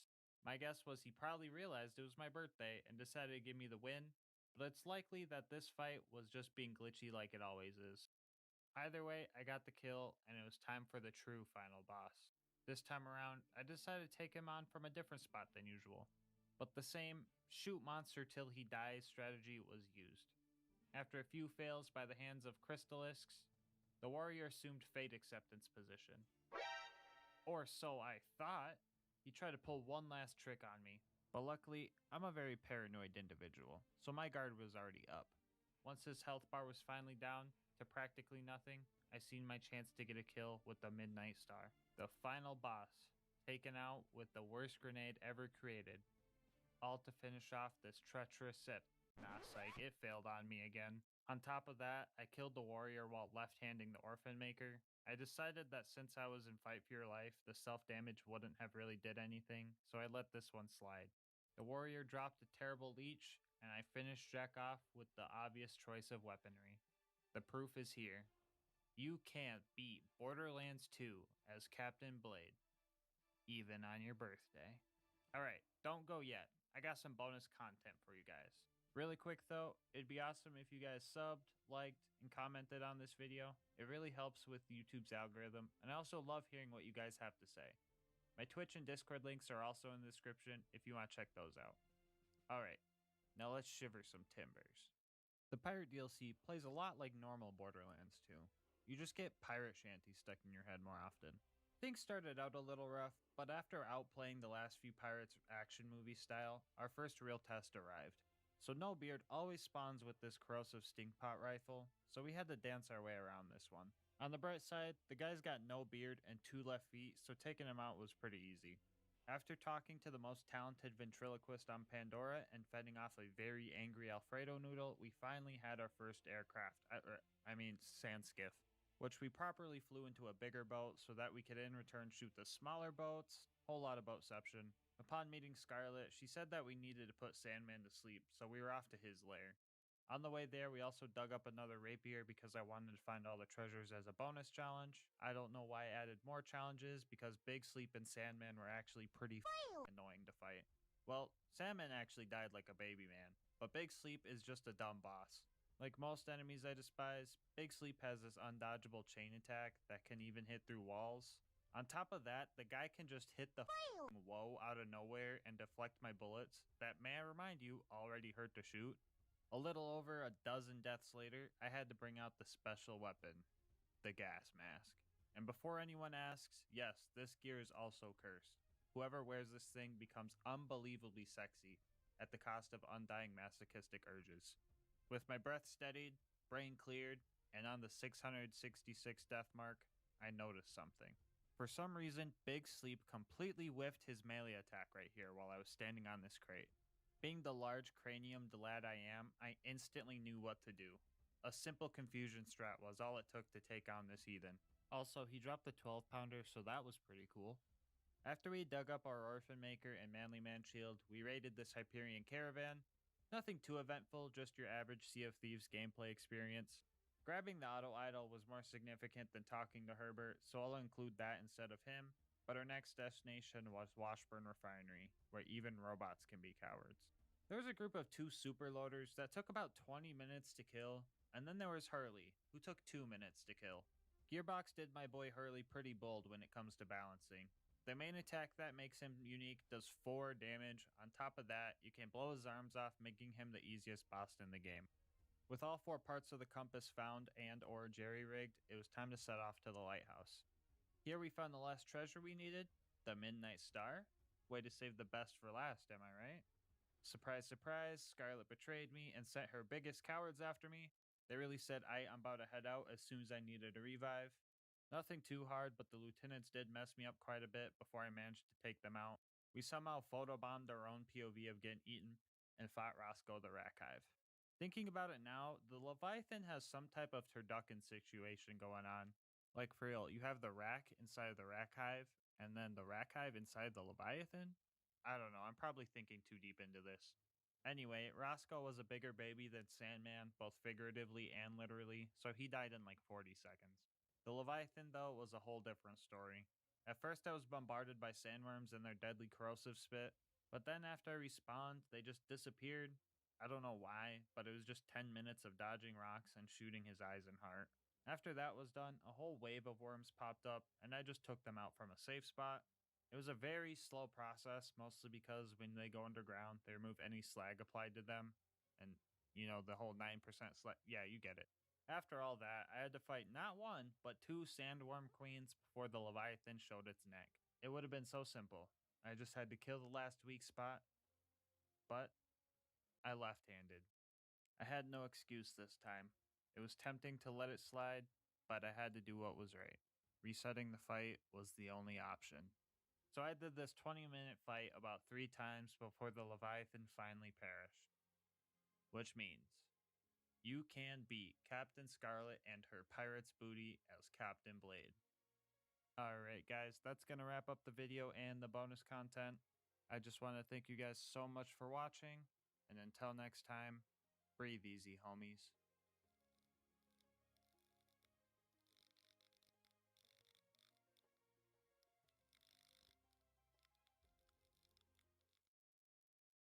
Back to safety.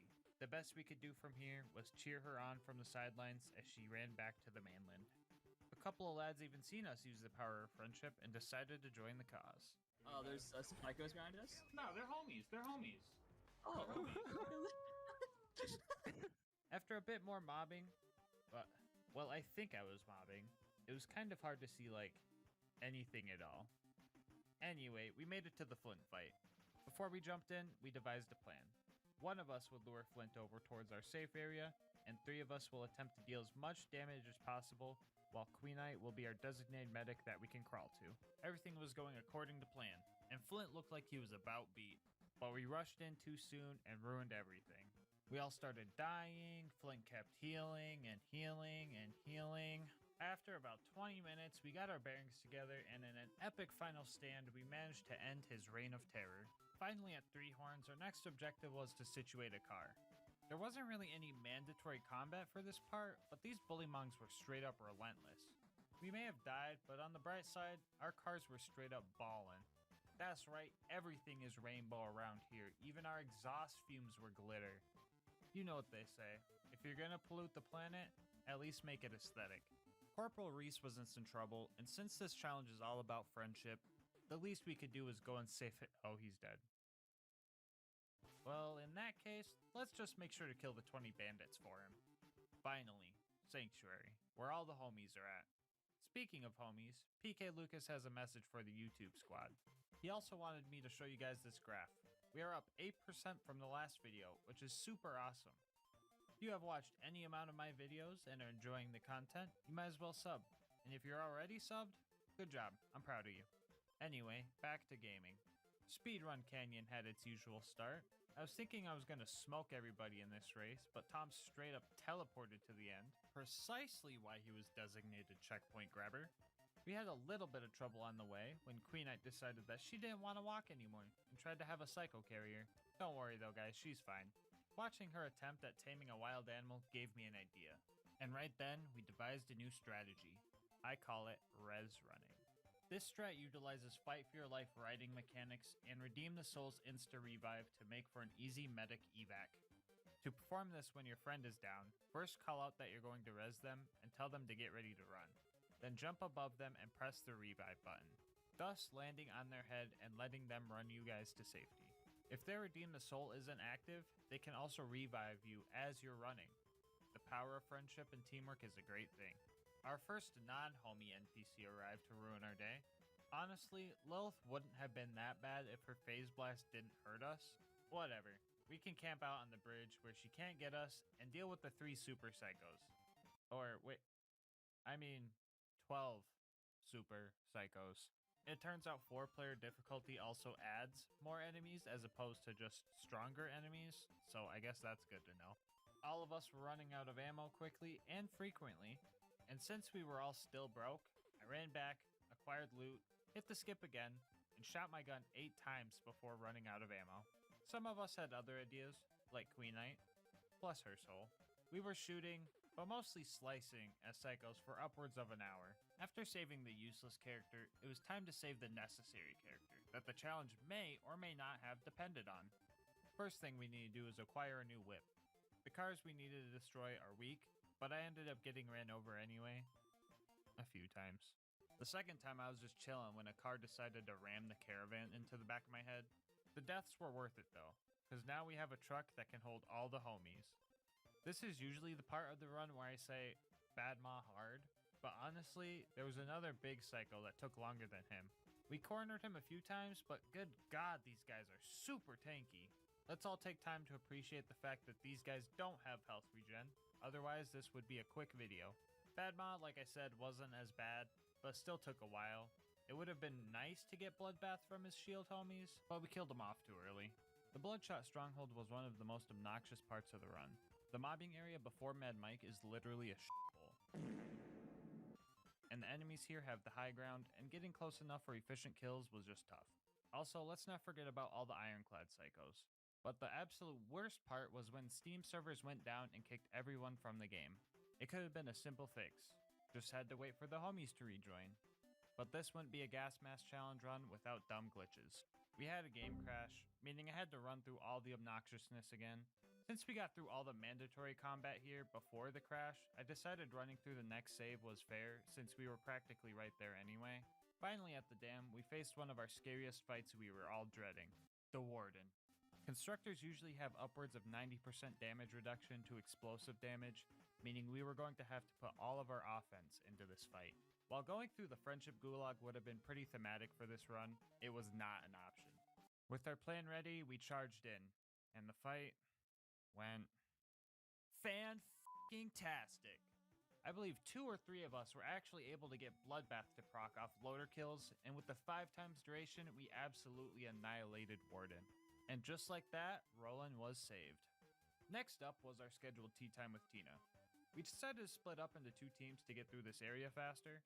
Me and Lucas snuck into the bandit camps for the badonkadonks, while Tom and Queen Knight talked to Tina and made the bombs. With the power of teamwork, it only took us 4 minutes to blow up the train and head towards the Wilhelm fight. This fight started off a bit rough just because he likes to spawn 16 loaders right as the fight starts, but after they were dealt with, Wilhelm created his own demise. The surveyors he spawns are like super easy for getting Bloodbath, so he didn't survive much longer. With the Logan's gun he dropped installed in the Sanctuary shield system, and having my life saved by the homies after Lilith's attempted assassination, it was time for the fridge run. It went pretty bad for all of us honestly, but Tom did a great job as checkpoint grabber as he usually does, so the pain was short-lived. After making it through the fridge with 8 more hard nipples than we walked in with, it was time to visit everybody's favorite thresher, Mr. Noodle. He was a real pain to deal with this time around. Damage was slow, and his shields just kept coming back. But with a lot of teamwork and close calls, we managed to get the beacon back. Now, I really want to tell you guys we defended the beacon with everything we had, it didn't get destroyed, and we killed all the loaders. But no, this was just chaos and pain. The beacon eventually hit the invincible stage, and the fast travel dropped, but even with just trying to rush the fast travel, we kept dying. It took 10 minutes of trying to rush it and make sure no one was down before we managed to escape that mechanical nightmare.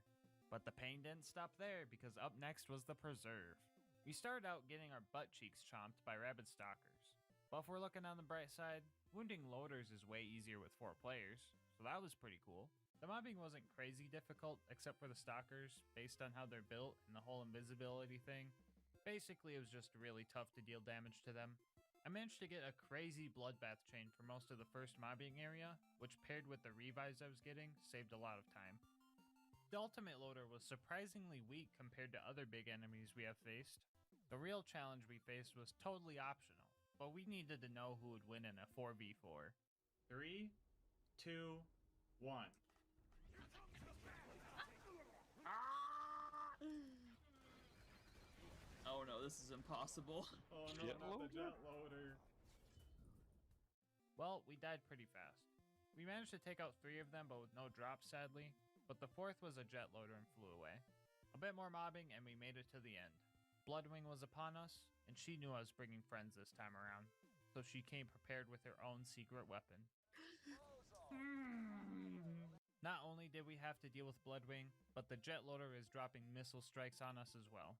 Bloodwing being fast and airborne made hitting shots extremely hard with the guns we were using. Her mistake though was landing on the ground frequently, allowing us to focus our fire. We brought ponies to a bird fight, and by God, it was actually working. Our teamwork was on point during this fight. Most of our deaths were fast bleedouts after too many soul redemption revives, but other than that, we were executing SWAT-style maneuvers. Bloodwing landed while 2 of us had Bloodbath, and we practically sealed the deal there, bringing Bloodwing and I's rivalry score to 2-2. Tie game, baby, let's go! We had 1 homie left to recruit, and he was a buff pony lover just like the rest of us. Obstacle 1 was another big psycho. Obstacle 2 was Brick's Goons. The age-old strat of getting a Goliath to go God mode was our best option. But in the end, we would have to slay the god we created. This is the part where y'all think too hard trying to find a deeper meaning in something I just made up.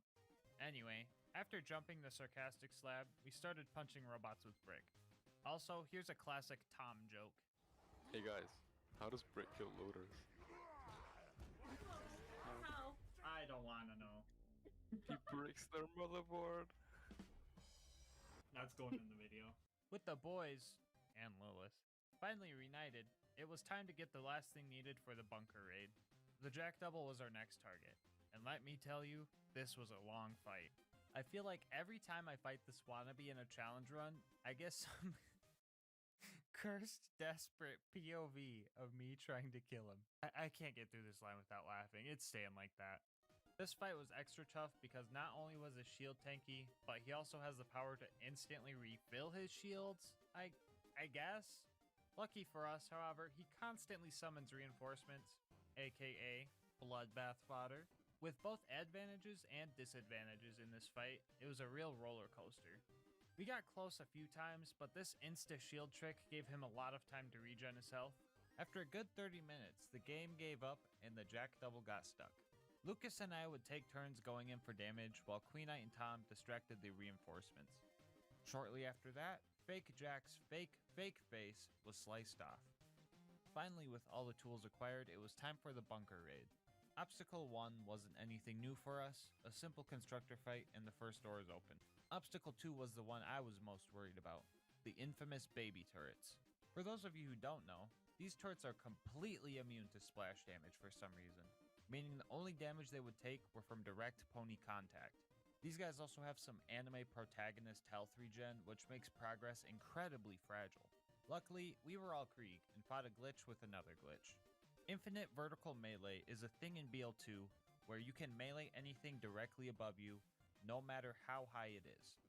I know we didn't use just the unicorn explosion to take them out, but it's because of a glitch, so I think it's fair. If their blast immunity was intended, the word resist would show up instead of damage numbers, so I don't feel bad about this at all. The third obstacle before bunker was our tankiest enemy yet, the super constructor.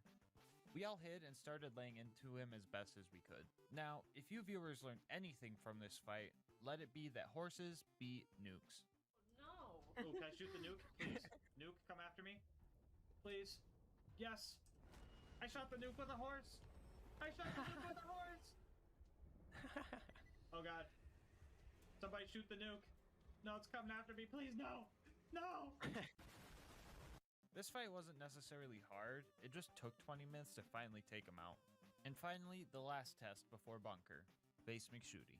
We opened fire and aimed high to lob our shots in hopes to land a hit.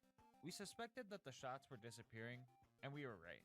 They were actually only making it about halfway. Sniping from this distance wasn't an option, so me and Lucas tried a closer spot. Even at this range, it took a solid 20 minutes to actually hit it though. Mostly because another one of these heathens kept throwing pipes at us. It was now time for us to start the epic bunker battle. The autocannons were a breeze to take out, but a few hot loaders in our area were giving us some trouble at first. Other than them, it was easy peasy. The bunker fight was going to be a long one, but by this time in the challenge, our coordination was more refined. We were hitting res runs with perfect execution. We were setting up bloodbath kills to unload on bunker, and our minds were more in tune than they ever were. Even with all these great things going on, this fight still took over an hour. Turrets not included, and no, we didn't even get a 94 sham for all of our effort. The Angel Corps was up next, and we were ready for anything after that last fight. Some tougher mobs were showing up, but with focused fire, we trampled over the angelic guards. Get it? Trampled? Because we're shooting horse. Come on, please.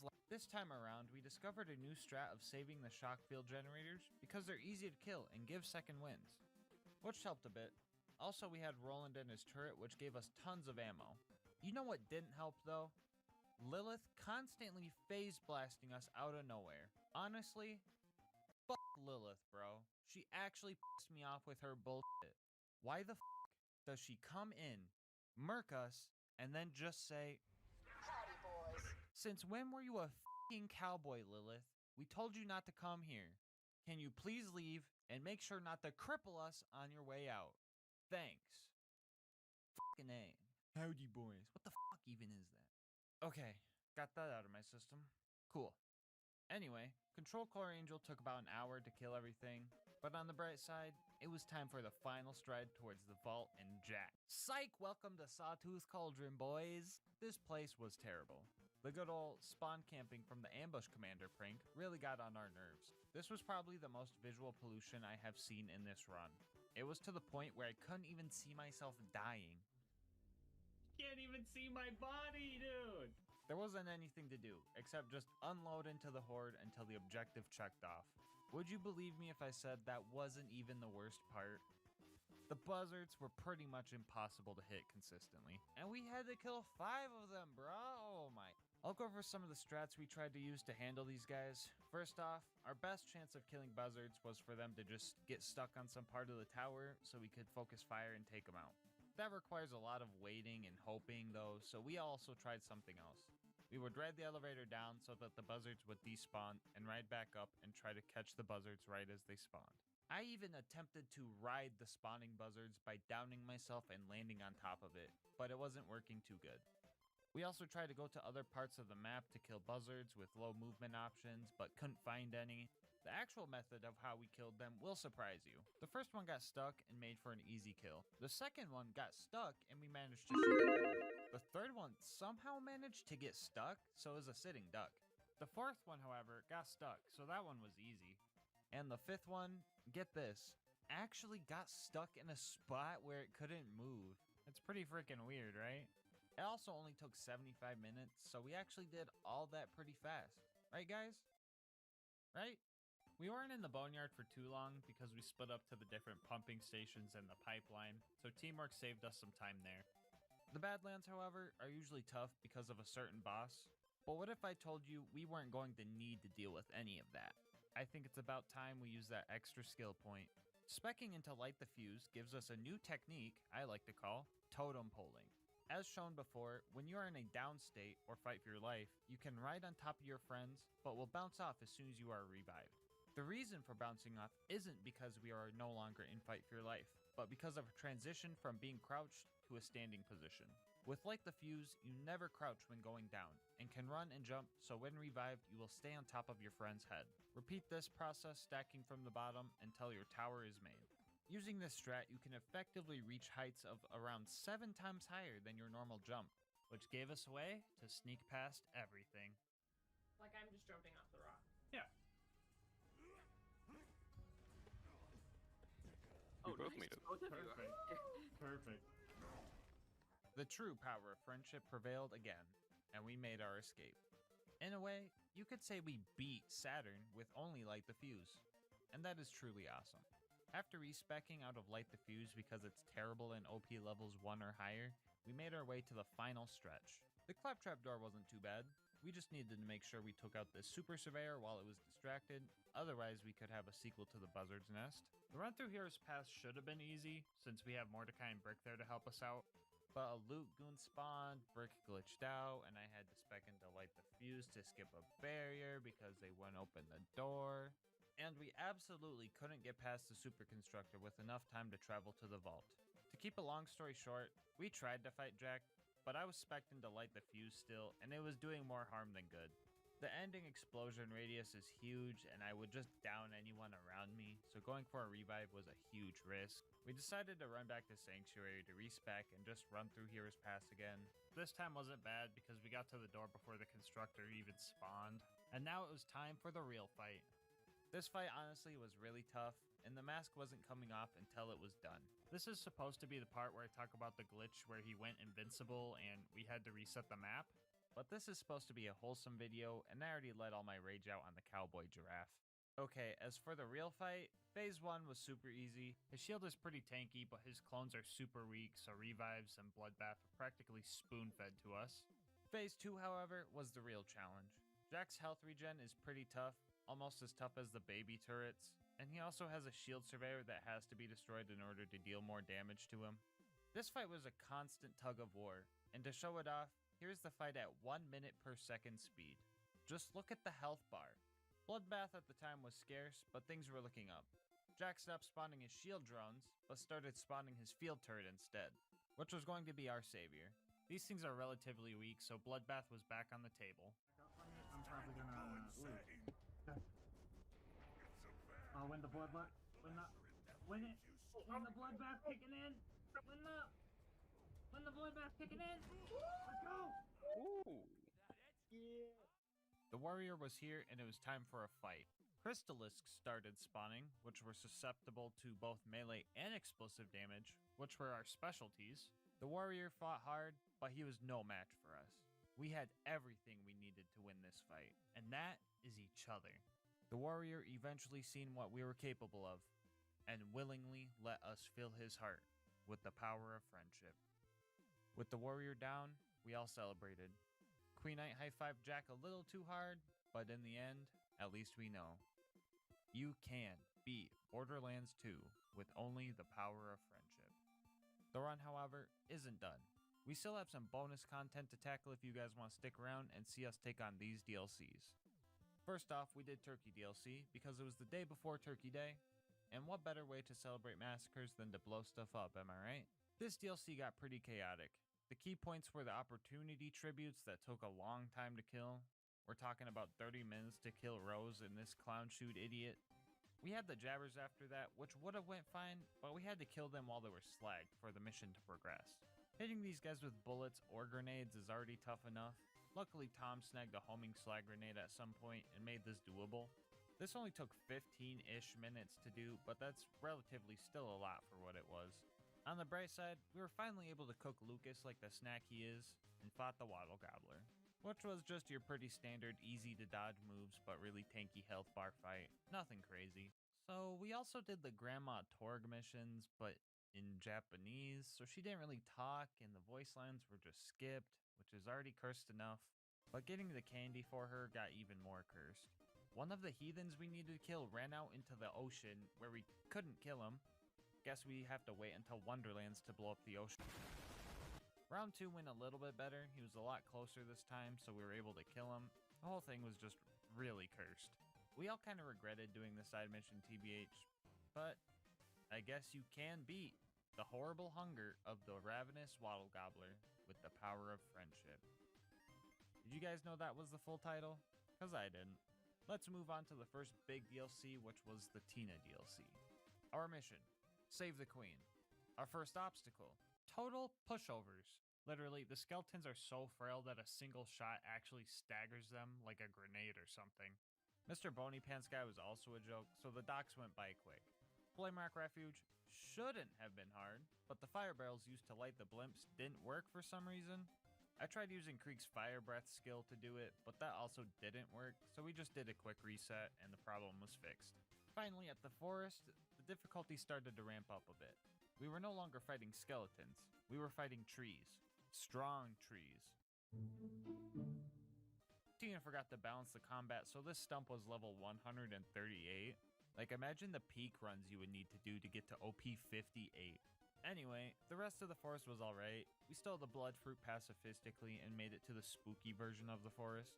Here we found the most important thing we needed to beat this run: our homie Roland. After killing a dragon and realizing one of us was a dragonborn, we headed for the Tree of Life, where everything started to go downhill.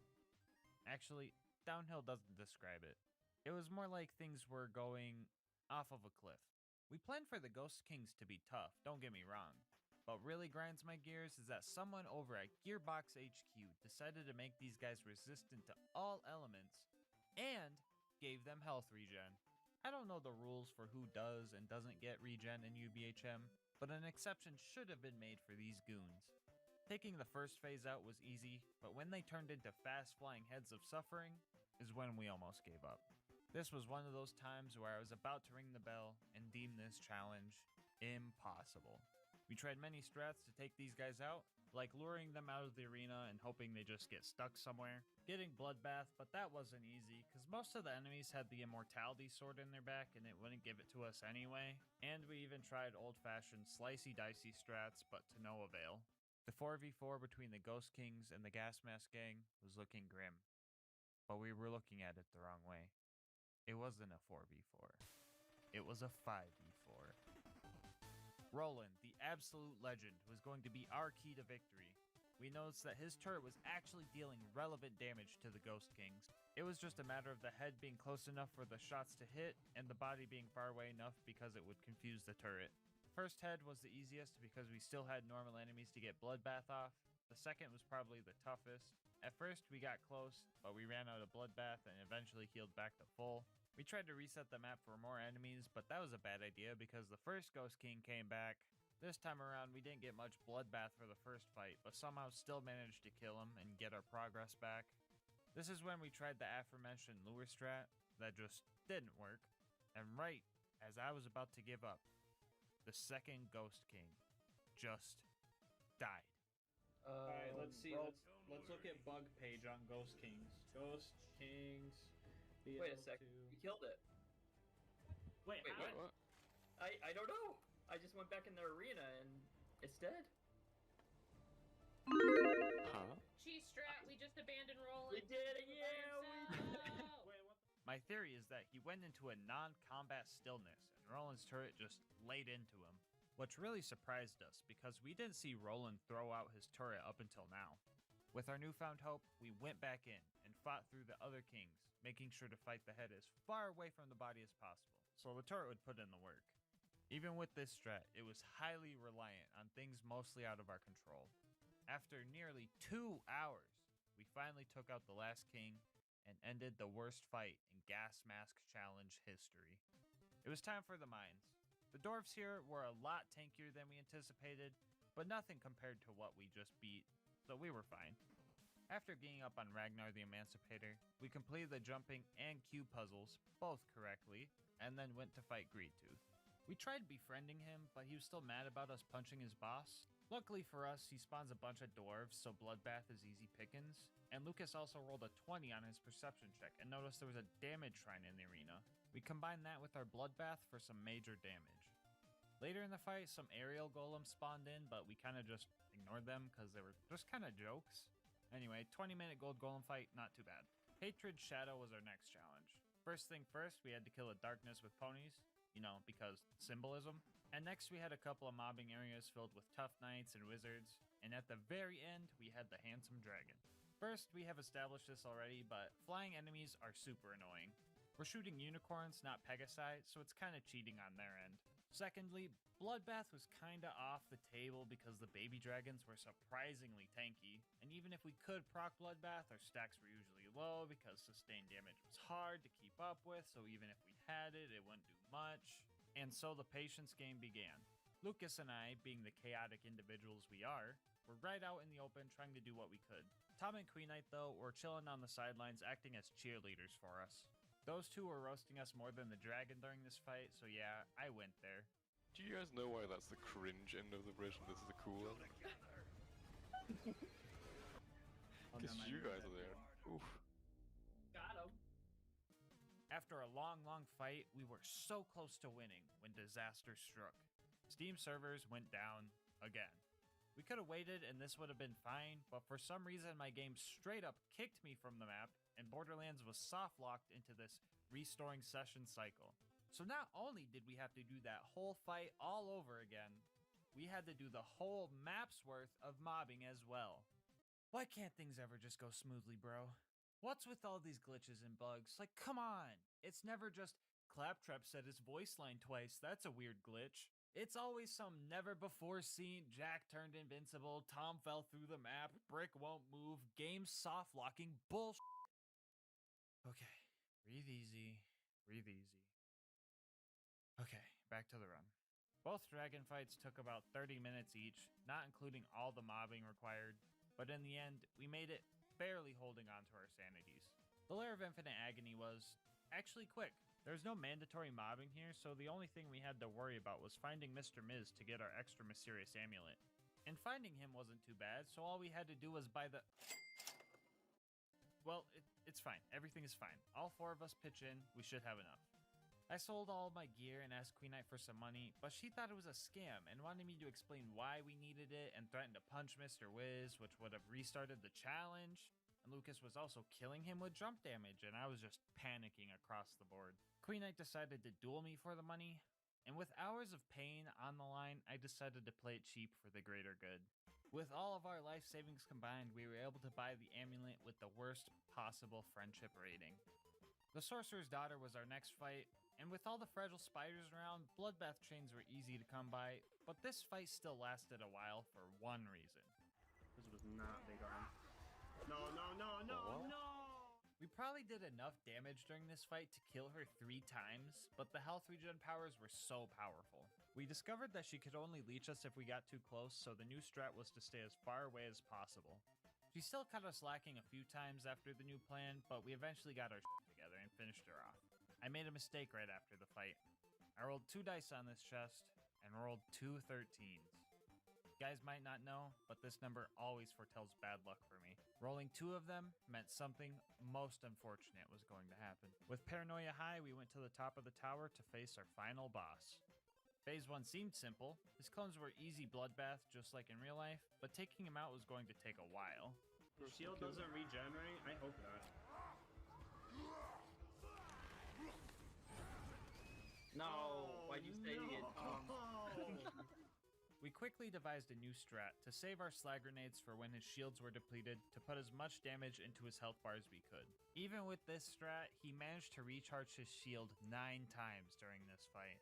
Phase 2 was honestly the easiest. No shield regen, and he summoned more pushover skeletons, so nothing much to note. Which brings us to Phase 3. This phase had the largest health bar so far, and the mobs he summoned were dragons again, so bloodbath was no longer an option. We were so close to beating him. But that double 13 I rolled earlier finally came into play. What? What? Why does its health go up? No. What the happened? We lost a good 40 minutes of progress, and it only got weirder after that. We almost had to call an exorcist because there were 2 instances of us just flying off of each other. We're flying! What's going on? We're flying! Help me! Help me! Stuck on you. What is happening? What is going on? I don't know. Our spirits were on the brink of breaking. The only thing keeping us going was each other. And after 2 long hours of fighting the sorcerer, we finally ended his reign of terror. And all we were rewarded with was more ammo. And also the knowledge that you can beat Tiny Tina's Assault on Dragon Keep with the power of friendship. One more DLC left, the Draft DLC.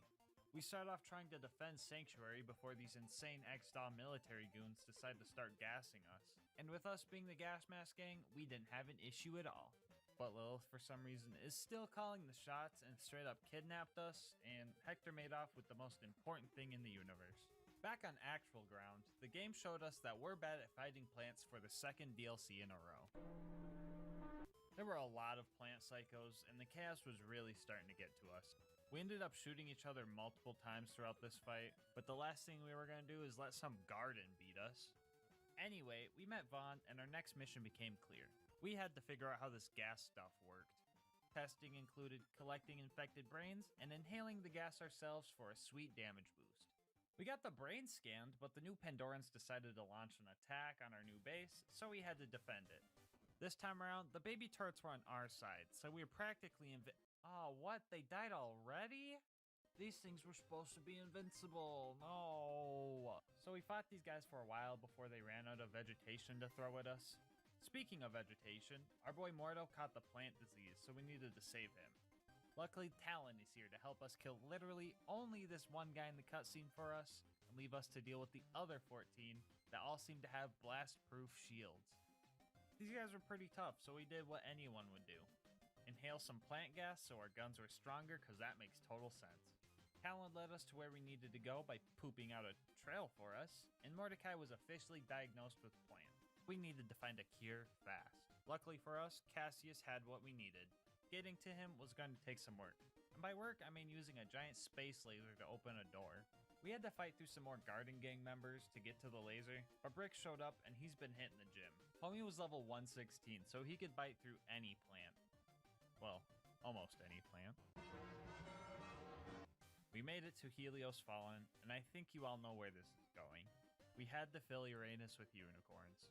I will say the amount of unicorns Uranus was able to handle was impressive. The stamina as well. Uranus was taking unicorn poundings for a solid 20 minutes. Okay, that's my butthole joke quota for the year? Yeah, for the year. Let's get back to something that might actually be funny. The path to Cassius was open and we moved with haste because our homie Mordo wasn't doing too good. Cassius ended up consuming too much plant gas, but he didn't seem to care. He managed to create the cure, but ended up too far gone, so we had to take him out. Fight was going pretty slow just because we couldn't get kill skills, but then we found this hentai room that we farmed for Bloodbath. Nothing too crazy here, honestly. We've had tougher 20-minute fights. A quick run-through of the gas-infested engine room, and we made it to the final boss fight. Hector. Yes, such a scary-looking boss, but such an underwhelming name for a finale. Plant Gang was going down whether they liked it or not. Lilith was also here, which wasn't too bad actually, because it seemed like her kills gave us second wins, but I don't know if that was real. Hector quickly found out he was no match for the power of friendship, so he had a clever idea to try to defeat us. He built big plant walls to separate us, but true friendship knows no bounds. The toughest part of this fight was the lack of ammo. We were desperate at one point and all started picking up shotguns and grenade mods off the ground because they provide a little bit of ammo, but we were mostly staying alive with teamwork and Buzzax rampages. Hector was no match for us, and after a good half hour, he fell to our power. Well, kinda. He tried the good old kamikaze bad guy strat, but the DLC is over. So that means, yes, you can beat Commander Lilith in the fight for Sanctuary with only the power of friendship. One last thing we needed to do was save our Queen Butt Stallion in real life. It was honestly super easy, we just needed to do some mobbing, plus Brick was there, so we didn't really need to do mobbing. We fed the pretty pony using our amulet and... well, it didn't work. We didn't get a new unicorn explosion. Like always, the wiki lied to me and said a new relic would get me a new one. But oh well, she dropped a flacker, which is close enough in my opinion. And just like that, peace was restored to the world. To celebrate, I decided to pop open my last Monster Assault, probably ever. A while back, they rebranded them, and they just don't taste the same anymore. So as soon as I knew they were temporary, I bought upwards of 200 of the OGs, and on this day, I drank my last one. These things have gotten me through a lot of rough days, and they've also made plenty of good days great. And I wouldn't want to finish it off any other way than with good friends after a monumental triumph such as this challenge. Let this video be your sign to go play some BL2 with friends like the good old days. Call up some old friends and do a playthrough, or find a homie in the comment section. I'll have these save files in the description if y'all a bunch of masochists like me too. And if you want to hang with me, I do stream these runs on Twitch. Link down below if you want to come stop by and say hello. Queen Eye also streams, so I'll add her link down there too. If you guys want to support the YouTube channel and more runs like these, make sure to like, subscribe, show a friend, and leave a comment. It really helps with the YouTube algorithm and also motivates me to keep making these challenge run videos. Thanks for watching, and until next time, breathe easy, homies.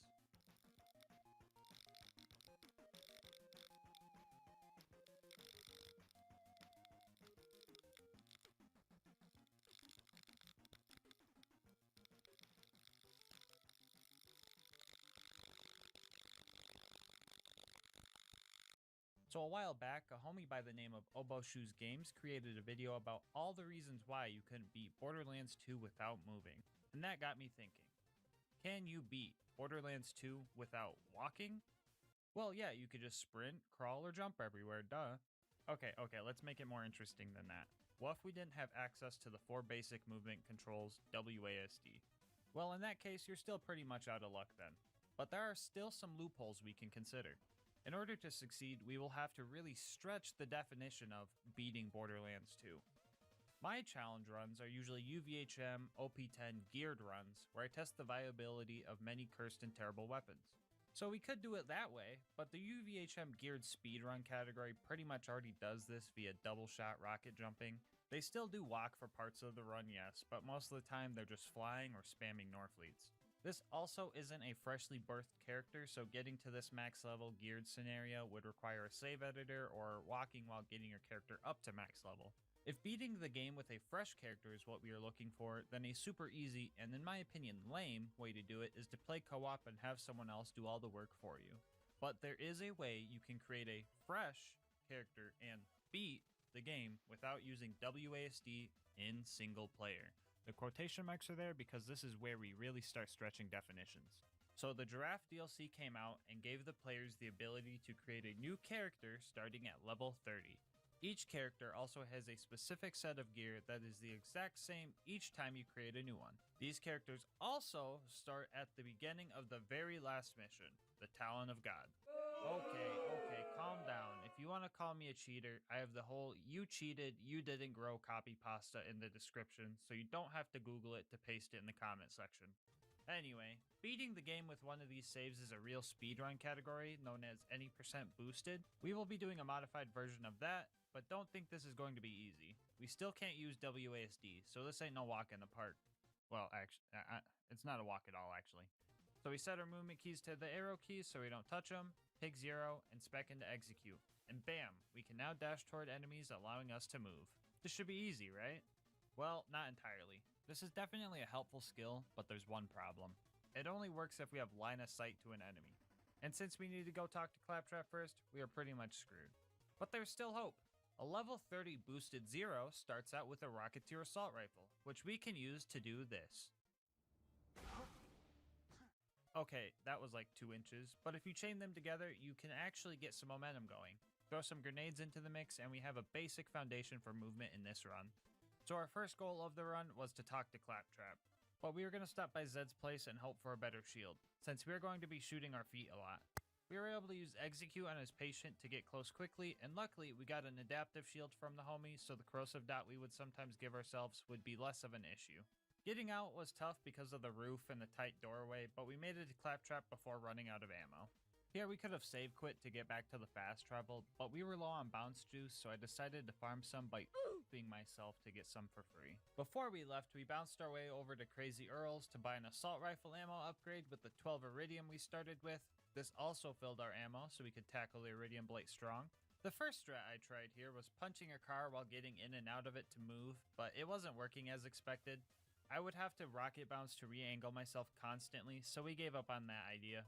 Luckily, we had a turret and some particularly buff rack we could use to just fly through most of the area, but King Mong also spawned and decided to delete a good chunk of my progress.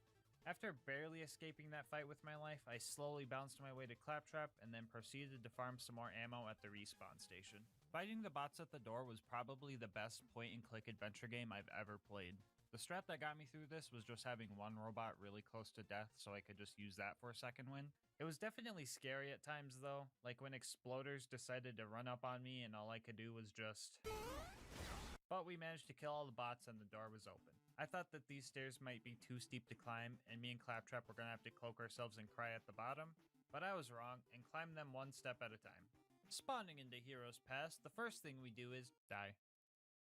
First reason for this is so that we could skip climbing another set of stairs, and also, anytime we hit a respawn station, we want to refarm our ammo because running out could cause us to reset the map. From here, we bounced and executed forward, but then got comboed right back by the power loaders. After dealing with those heathens, I tried to do a skip to get past the first door, but that didn't go too good.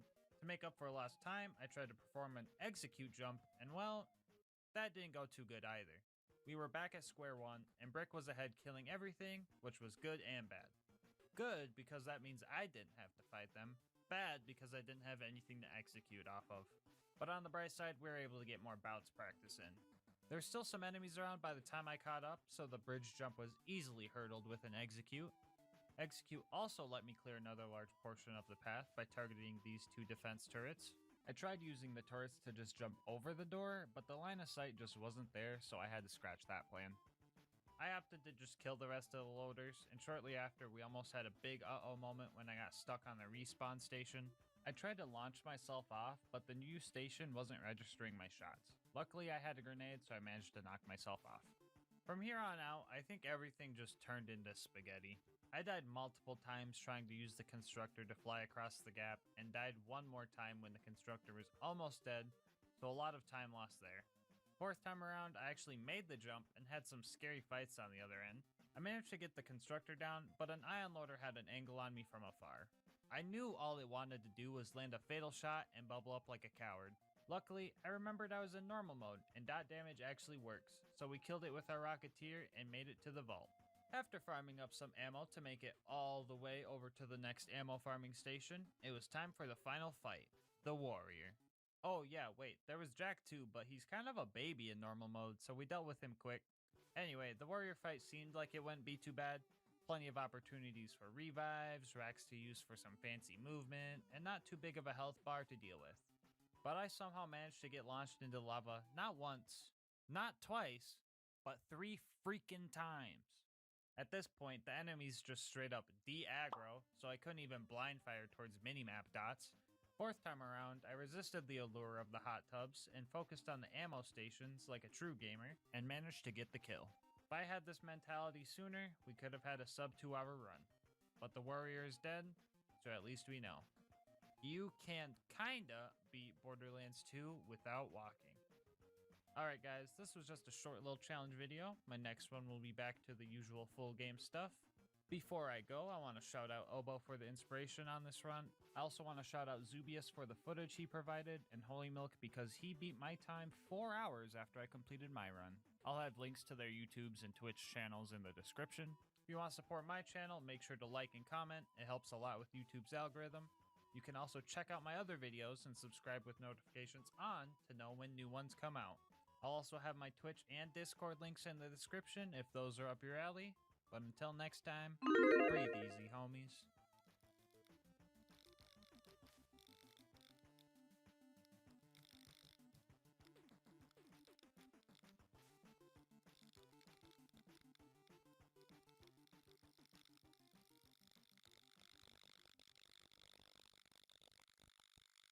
When it comes to the Borderlands games, the first thing you might think about is all the wacky guns you can find. But we can't forget about those scary looking rocks that make things go.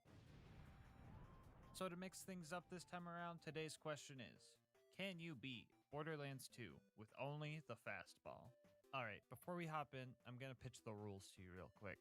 First off, wait, did we really just put 2 baseball jokes in the intro? Nah bro, we're cutting that one out. Anyway, this is going to be an overpowered 10 UVHM playthrough. The skills Nuke and Scorched Earth are both banned because they would probably carry us too much, but we will be using turrets for slag since Gearbox decided a slag fastball was too fun to include in the game. No bar allowed, and we must have a fastball equipped at all times, meaning we are not allowed to use the stock grenade for boosted jumps in this run. With the rules out of the way, let's get to the build. Here's a full view so that the build critics can start their 4-page essay telling me why I should have spec'd for more gun damage. But the skills I think are important are Do or Die because I need to be able to throw grenades while down, and 11 in Grenadier to make sure I have the balls to beat this challenge. As for turret upgrades, I snagged the shield, maglock, and extra turret skills for defensive help, and double up for the aforementioned slagging.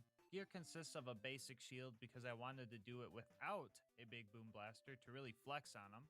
Vault Hunter Relic because it has no combat utility and getting cool drops is fun, an Expert Grenadier so he could carry more nades, and of course, fastballs coming in explosive, fire, shock, and corrosive elements. Alright, now let's hop into the run. Right off the bat, I noticed that my self-conscious masochism decided to start me off with a whopping 0 grenades.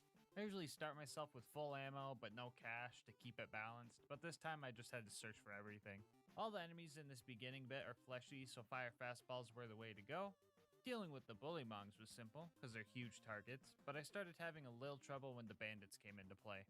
Simple math can figure out barely any grenades, and missing my shots, or throws I guess, equals a bad time.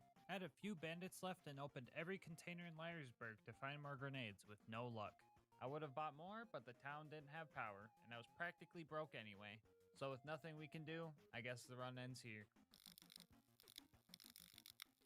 Psych, you really thought I was gonna give up here? Not a chance. We save quit so all the containers were full again, and this time around I actually made sure to not miss and only hit enemies if they're perked up so my throws reached their maximum potential. We cleared out Liarsburg and started towards Boom Boom, but I realized I was going to need more than 4 grenades to take them out, so we decided to do some farming, which felt super weird for one of my challenge runs. Now's the perfect time to show off a strategy I will be using for a lot of this run. If Accent throws his second turret down and recalls the first one before it deploys, all of Accent's kill skills are activated, and since we're spec'd into Onslaught, we can use this strat to get a short movement speed boost. After snagging some guns to sell, we went back and made our first attempt at beating Boom Boom. I could also say it was my last attempt because Boom Boom honestly got bodied. Altogether with Slag, it only took 11 grenades, so not sure what to say except rip bozos. For the path up to Flint, I switched to my shock fastball because a lot of these guys had shields. This didn't change much though, they still took 1 to 3 grenades to kill, so no big deal yet. I jumped into Flint's arena for an epic fight, but turned out I was fighting Houdini because everyone just up and disappeared. Our first real attempt I used entirely for learning. I tested both shock and explosive fastballs to see which would deal more damage, and explosive was definitely the way to go. The difficulty rating for this fight is a solid 10 fastballs out of 21. Now, I know what some of you guys are thinking. Wait, a GASMASK challenge run and the first 2 fights weren't legally considered torture devices? What's going on here? And fair enough, it's been pretty easy so far, but I will say this challenge had a lot of ups and downs, so don't call it a win yet. Anyway, after shotgunning an espresso shot, or performing an espresso shotgun if you will, it was time to get to Sanctuary. We had to save Reese first, and somehow got a triple kill with 1 grenade. Okay, maybe it was a quadruple, because I think we murdered Reese too. It's fine though, we always avenge him anyway, so no bad karma on our end. We made it to Sanctuary and immediately had to leave because Lilith doesn't know how to just teleport to Sanctuary, I guess. It's fine, I like speedrunning through Frostburn Canyon anyway. Nothing along the path is mandatory to kill, but I do love breaking some ankles here and there. I wasn't worried about the mobbing at the end being too hard. I was mostly just worried about having enough ammo to deal with all the heathens. I made sure to switch back and forth from fire and corrosive grenades to really get my money's worth. That was when I noticed that constantly having to open my inventory to switch elements is a lot less fun than pressing a button to switch guns. Also, picking up weapons to sell is whack because they don't directly go into my backpack, so that's also obnoxious. On the bright side, time stops while you're in menu if you're in single player, so it's not like I was vulnerable. Vending machines are a different story though. The fight took 2 trips to the ammo vendor and 1 death. I would say I didn't suffer, but I also had to do this, so I'ma call it a net loss. Saving Roland was up next, and we needed a new car to fool those bloodshots. Cars aren't really balanced for OP levels, so this part was also super easy. I mean, the first car practically delivered itself to me. We made our new car bubblegum flavored because that's what baseball players eat, and casually drove ourselves to the Bloodshot Stronghold. Badma was up to bat, but it didn't take long for me to strike him out along with his 3 little bench warmers. Some of you guys might still be thinking that this is way too easy, like only 6 deaths so far, come on. But it's gonna get tough soon, I promise. The Bloodshot Ramparts and I have a weird relationship. Like, the mobbing here can be so fun at times, but then you get to the swirly bit and everything is just so tough. Everyone has the high ground on you, there are railings everywhere that enemies love to hide behind, and the frenzied marauders are all programmed to be cowards and run away as soon as you go down. I was super unlucky here because 2 of the goons had elemental weapons. Dot damage in UBHM done to the player is almost always fatal, but dot damage done by the player is a conspiracy theory because that shit doesn't exist. I also didn't have any friggin' ammo, so I had to backtrack. I only had 2 goons left before the door was supposed to open, but on the bright side, I managed to run past Mad Mike with little inconvenience. I probably could have killed him easy because he's slow and a big target, but I needed to conserve what ammo I could. We found Roland right as his kidnapception was taking place. Warden snagged him, and that was a big problem for us. I tried to play passive because I didn't want to waste my ammo, but my greed was getting me killed. Grenades or not, the game was rigged from the start.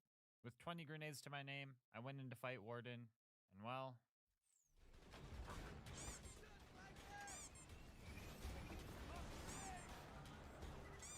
I kinda knew this fight was going to be bad because constructors have something like a 90% damage reduction to explosives, and it's not like we could have bought more grenades because the only ammo vendors at the beginning of the map. I really tried everything for this fight. I even checked all the chests around, but ended up with more pitchforks than grenades, so yay! With all hope lost, I faced the harsh truth. We were once again going to the dreaded gulag. I'm gonna play Psychic one more time and guess that some of you guys are wondering, how are you going to kill Warden when the fight at the gulag is harder? Worry not, I had a plan. So we head over to the frickin' Cromerax headhunter to farm this chest until we hit max cash, and had an inventory full of guns that were all worth at least $3 million. 30 minutes of that mind-numbing activity later, we headed towards the gulag to make our first attempt against Warden. So first thing I did was find a good little spot where I could lob away. After I ran out of grenades, I'd go back to spawn and top off, then repeat this process over and over and over. This kinda sucked because if I was too slow, I'd have to waste 6 nades on his shield, but at least he didn't have health regen or the run would have ended here. We also used a little strat that gave us some more survivability. If your second turret gets destroyed, you're able to place another one. So we would hide our first one somewhere safe so we could constantly have at least one bubble guarding us. With this strat, it took 8 trips to the vendor, $150 million worth of fastballs, another shot of espresso, and get this, 0 deaths to send Warden to the scrapyard in the sky. This did take a while though, especially if we include the necessary farming, so I give this fight a 160 fastballs out of 21. Yes, I counted. Roland and I dealt with the rest of the loaders together, but Warden decided to crush Roland with its dying breath and I couldn't turn the mission in. It's about time something cursed happened. This is a gas mask challenge one we're talking about. A quick save quit fixed it though, and Roland was finally saved. Our next homies Mordo and Tina were going to help us blow up and rob a train, surprisingly in that order. No mobbing here, just collection objectives, so I was on the defensive for this part. I devised a strat where I would throw my 2 bubble shields down as cover and use them as bases to run to, which is perfect, because I've never actually made it past second base. What? Why are you guys laughing at me? Come on guys, I only ever played baseball once, leave me alone. With the train derailed, we made our way to fight Wilhelm. So here I am, right? Preparing for my second tough fight in a row. My courage kicks in and I run in there. But like, homie just gets styled on. Get nay. I literally just stood there pressing one button. Like, you see this confusion in my eyes? It was so easy that I had to double check that I was still on OP10. Tell me, who would you rather fight? Wilhelm, the ultimate killing cyborg, or a blue f***ing toaster? Wilhelm fight, 12 fastballs out of 21. So anyway, Sanctuary got bamboozled, so our home plate was thousands of feet in the air, which makes it kinda hard to slide into if you ask me. Next we had to run through the fridge, which, here's a clip to sum that up. Milk it. Milk it. Running through the outwash didn't seem bad at the time until I realized I forgot to hit the fast travel objective. Here's a pro tip. If you don't see a constructor spawn here, you forgot to hit the fast travel. Welcome to the Bozo gang.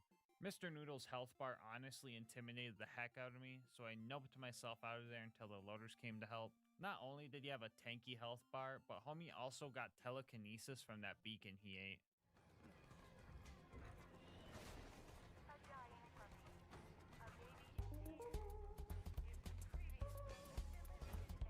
Anyway, I needed to play extra careful here because I was using a fire fastball to take him out, but all my potential revives were armored, so going down likely meant death.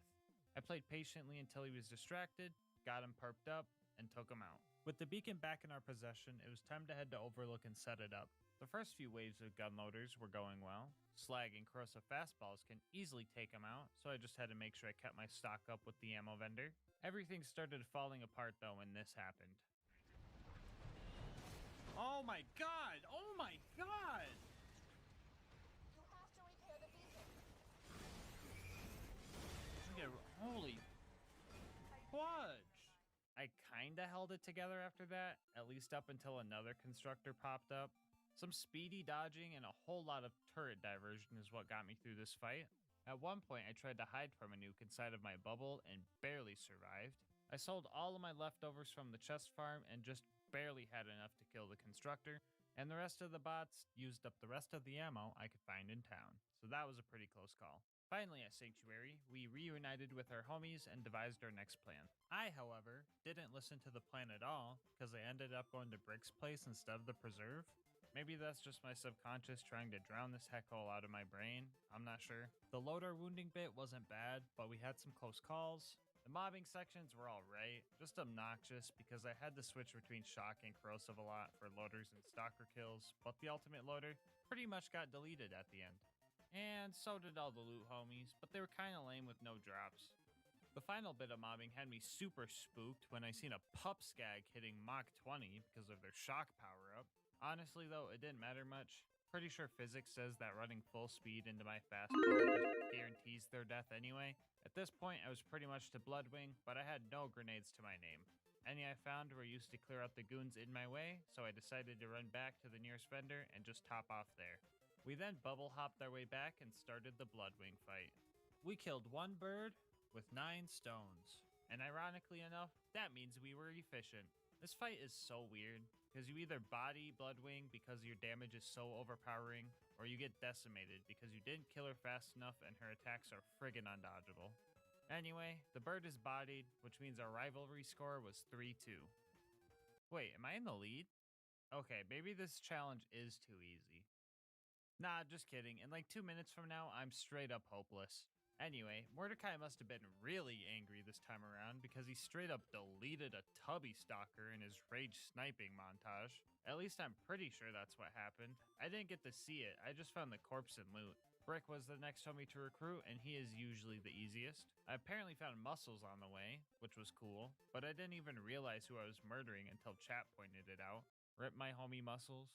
Gone, but never noticed. Anyway, Brick's initiation went something like this. We put balls in the Goliath's faces until they got angry, watched them take out all their anger on all the wrong people, ate a donut in the corner while they coached a Little League game, swept in last second to take credit for everything, and trick-shotted the sarcastic slab. Fighting loaders with Brick was tough at first because I already grabbed all the balls in this map, so I decided to just help Brick punch the loaders by holding them in place and slapping them with my spaghetti noodle melee damage until they drop some more. Speaking of slapping, it would be cool if you popped on a roid shield and annihilated that subscribe button. Only about 9% of my viewers are actually subbed, so if you're a returning viewer, might as well sub since you enjoy the content anyway. Not only does this make me feel good, but it also helps me get these videos out more often. Anyway, other than the ammo being scarce, it was pretty easy considering the bots had 3 distractions before they targeted me, so let's move on to our next subject. Oh crap, we're already done. Oh brother. Okay guys, I promise this is where the easy streak ends. It's all pain from here on out. You have my word. Up next was our climb to bunker, and to prepare, we did another run of chest farming. This time around, we found a matching grip stalker and a longbow, not sure if that word can get me demonetized right now, grenade mod. So that was pretty neat. So there are 3 doors preventing us from getting to the top of bunker. The first door is guarded by this constructor. This one wasn't too bad since I was able to use my patent pending strat of tricking it to look at a wall so the missiles don't hit me. Had this little hiccup, other than that this door was doable. Door 2, however, was where our hearts were broken. Longtime viewers know about these little devils, known as the baby turrets. What makes these turrets so bad, you ask? Well, this.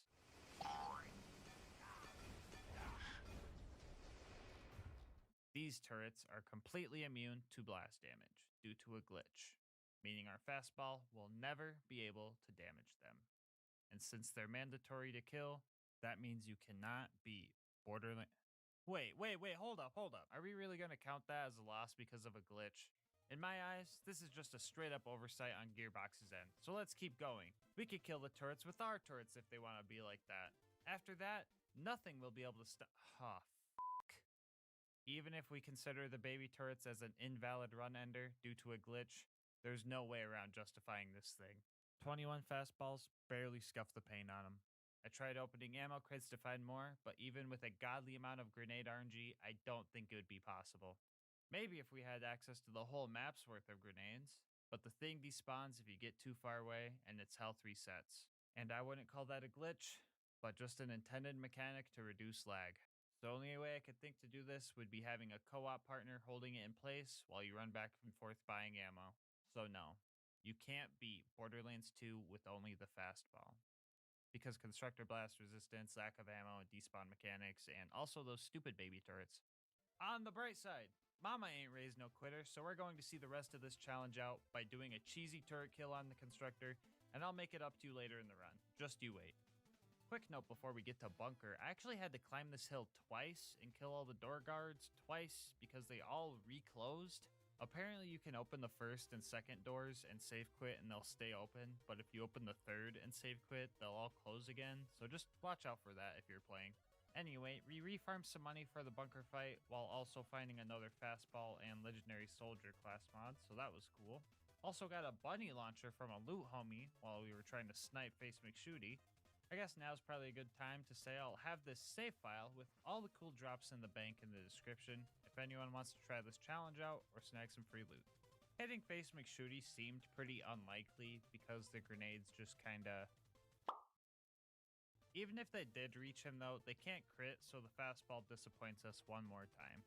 Finally at the bunker, we started dealing with the big turrets who aren't lame and blast immune. The bunker spawned in, and to play it safe, I farmed these ammo crates here for a bit, which was probably a bit overkill since I had enough money to just buy the 33 grenades I needed to destroy it. Also, it's just really wacky how the greatest defense bot ever built took a fraction of what Warden took to kill. Angel Corps was up next, and luckily we had a siren and a trained soldier helping us. Roland was there providing cover fire and health regen, and Angel was providing us with plenty of grenades to take out bots with. Oh yeah, Lil showed up too, but she just straight up ruined my day. Oh, she said the thing, bro, when I trick shotted. Oh my god. You fucking ruined my trick shot, Lilith. Besides that bit, this place didn't go bad. The baby turrets here aren't as glitchy as the ones outside, and everything was armored, so there was no need for switching grenades constantly. Jack ended up killing Roland, which sucked, but also got Lilith to shut up, which was cool, so I'd say that was pretty chaotic neutral of him to do. Up next was Sawtooth Cauldron, which instantly became cursed the second I arrived. Moments after that, we were hiding for our lives as the ambush commanders waddled themselves ever closer and closer. Luckily, our turrets were ready just in time, so we managed to escape that fate for a far more toasty one. Our new purpose was now buzzard busting. We barely managed to destroy Boombringer with our last nade in breath. If a buzzard with no pilot was hard for us, 5 of them with pilot should be a piece of cake, right? Yes, actually. I don't know why, but it just worked. We speed ran through the boneyard and experienced what it truly meant to be a fastball, so that was pretty fun. But the Badlands was quite the opposite. Y'all remember that ultimate constructor I couldn't kill without using my turret? Well, I kind of feel bad for being such a filthy casual that I decided a new rule to beating this run was also to put Saturn out of commission. So instead of going to the Badlands, we farmed up some more money to fund our mission. Funny drops this time around included a WTF shield, homing Quasar, and an 81 champ. The plan for Saturn was simple. Lob balls until we ran out, buy more, repeat. We just had to make sure his little drone strikes didn't sneak up on us.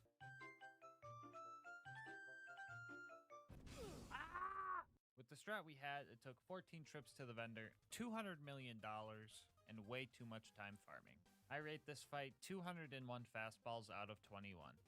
We made one last farming run and got a legendary Berserker class mod, so we threw it in the bank with the rest of the goodies I decided to hoard even though I can't use them. The claptrap door and all of Heroes Pass weren't too exciting, so I'll spare the details there, but finally at the vault, we faced our next real challenge. Handsome Jack was watching me the whole time. He knew my fighting style, so he used his endless supply of riches to pay Gearbox off in exchange for constructor level grenade resistance. Getting through his shield alone takes more than half of my supply of grenades, and since the homie has some crazy health regen, there was no way we were going to keep up. We needed a plan, and we needed a plan fast.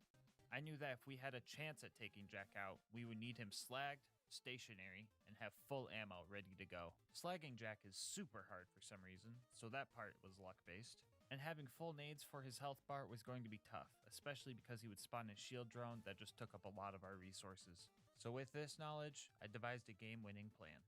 Step 1 was to get rid of his shield. Step 2 was to use a little RNG manipulation. If you are below 1/3 of your maximum ammo for any ammo type, ammo crates are more likely to give you that type of ammo. We used this strat until we were full again. Step 3 was to get Jack backed into a wall. This part was a waiting game, but he eventually fell into our trap. Step 4, make a sandwich.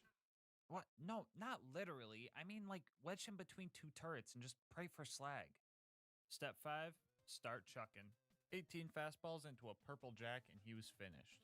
The turrets probably did a good chunk of the damage and they also got the kill shot, but I don't care. I'm taking that dub. The warrior was the last thing in our way of victory. Early testing showed that the shock fastball was doing the most damage. Not sure why exactly, but I didn't mind. Our game plan was to run from base to base, snagging ammo and keeping cover. Also making sure to keep ammo between 7 and 3 when possible. Below 7 so that more grenades would spawn, and above 3 so that we could get second wins in emergency situations. With this strat, the first attempt wasn't even close. The second attempt was so freaking close, but you know what they say, third time's the charm. Meaning you can beat most of Borderlands 2 with only the fastball. Thank you guys so much for watching up to this point. Before you go, I would like to say that liking, commenting, and subscribing all help me out a ton. Not only do the nice words drive me to keep doing these runs and making these videos, but it also helps with YouTube's algorithm, which helps me grow. And if you want to support me directly, I just rolled out channel memberships. 99 cents get you emotes, member badges, and videos a day early. I tried to make it cheap since I don't post too often yet, but the support could help get videos out earlier for everyone. You can also come hang out with me on Twitch or in Discord if you want. I'll have links to those in the description. And last but not least, thank you to It's Naraka for the absolutely awesome thumbnail art. I'll put links to their socials in the pinned comment. But until next time, breathe easy, homies.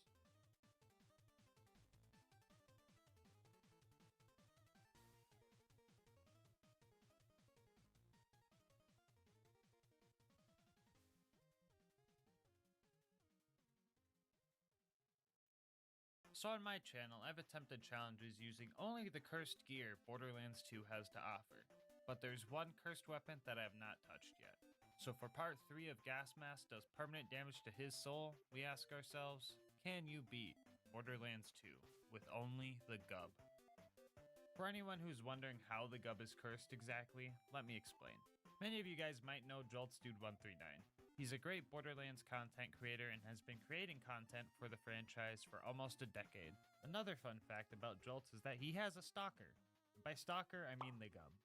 Everywhere he goes, the gub always seems to find him, even making an appearance in his super randomizer run where a perfectly normal gub dropped when the mods should make everything kind of like this. Anyway, a lot of people wanted him to do a gub-only run, but unlike me, he actually likes to have fun. He was cool with me doing the run, and a lot of you guys wanted to see it, so here we are. Still can't believe y'all passed up a pre-sequel challenge, but okay. Anyway, I'll go over the rules real quick. We will be playing on Overpower 10 Ultimate Vault Hunter mode, which pretty much just means everything is 10 levels higher than us, and we're on the hardest difficulty. No bar allowed, and the gub is the only gun we are allowed to use. I feel like I'm forgetting an important rule. What was that? Oh yeah, if we get a world drop gub at any point in the run, we restart. Yeah, I don't think Jolts could even beat the run with that rule, honestly. As for the gear, we have a basic shield and a pretty decked out slagging grenade because, well, you'll see in a minute why we need it.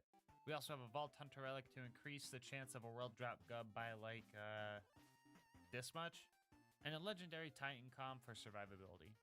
As for the gub, we're going to be using the ×2 variant because it has the best DPS, but also the worst accuracy and ammo consumption.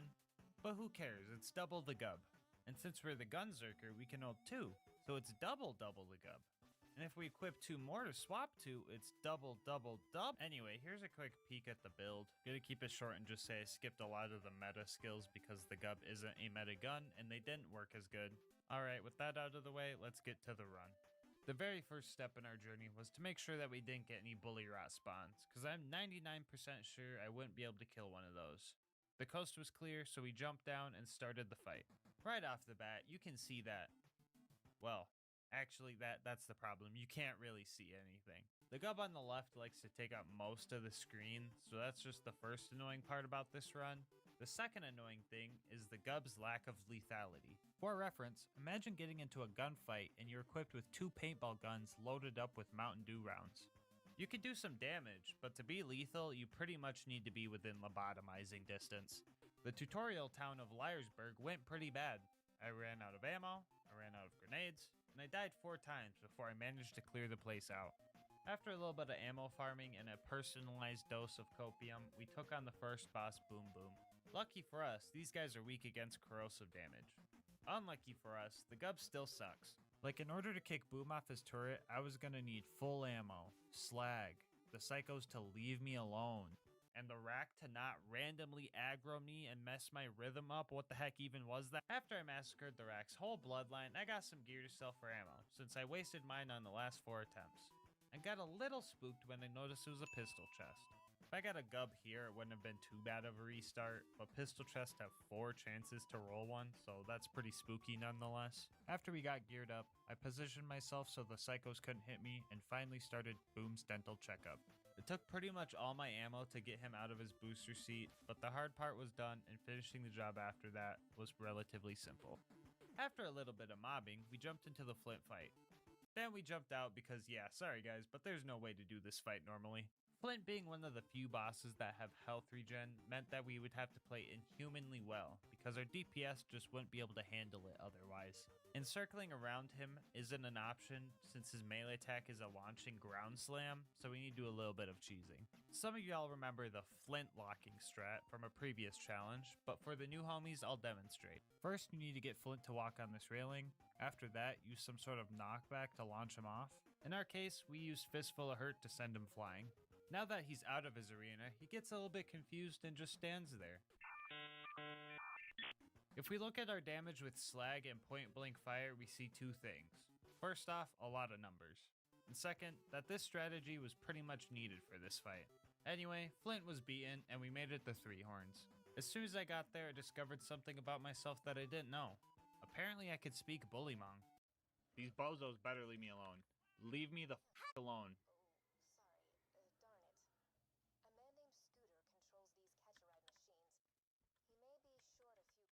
Well, that's what I thought at first, but it turns out I just have mind control powers.